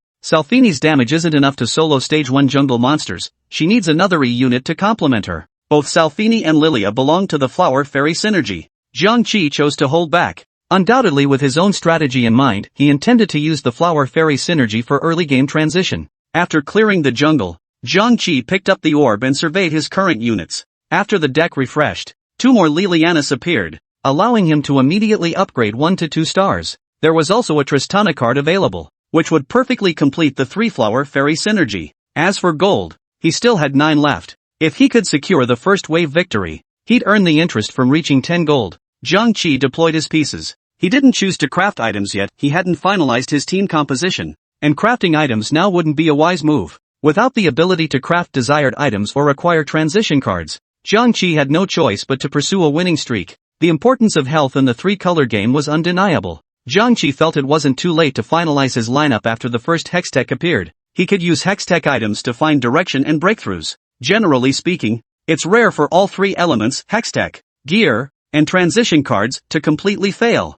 With skill and experience, one could always find a way to turn the tide through one of these elements. If both Hextech and items are completely useless, the game is likely as good as lost. What players need to do is steady their nerves and minimize point loss. Originally an 8th place game, surviving to 6th or even 5th would be a victory. Moments later, Jiang Qi's first Hextech refresh appeared. They were Prismatic Ticket, Wandering Trainer, and Hedge Fund. Upon seeing these 3 chromatic synergies, Jiang Qi hesitated briefly before ultimately discarding the Prismatic Ticket. The reason for not choosing Prismatic Ticket was straightforward. Ever since the 50% probability of the Prismatic Ticket was reduced to 45%, it ceased to be a must-have Hextech item. The second item he discarded was the Wandering Trainer. The Golden Wandering Trainer offers the best value for money. Often, while the Colored Wanderer's Trainer carries 3 class changes, but only 1 or 2 can be used at a time. The 3 transformations rarely activate simultaneously. That's just too much of a gamble. Jiang Qi didn't consider himself particularly lucky.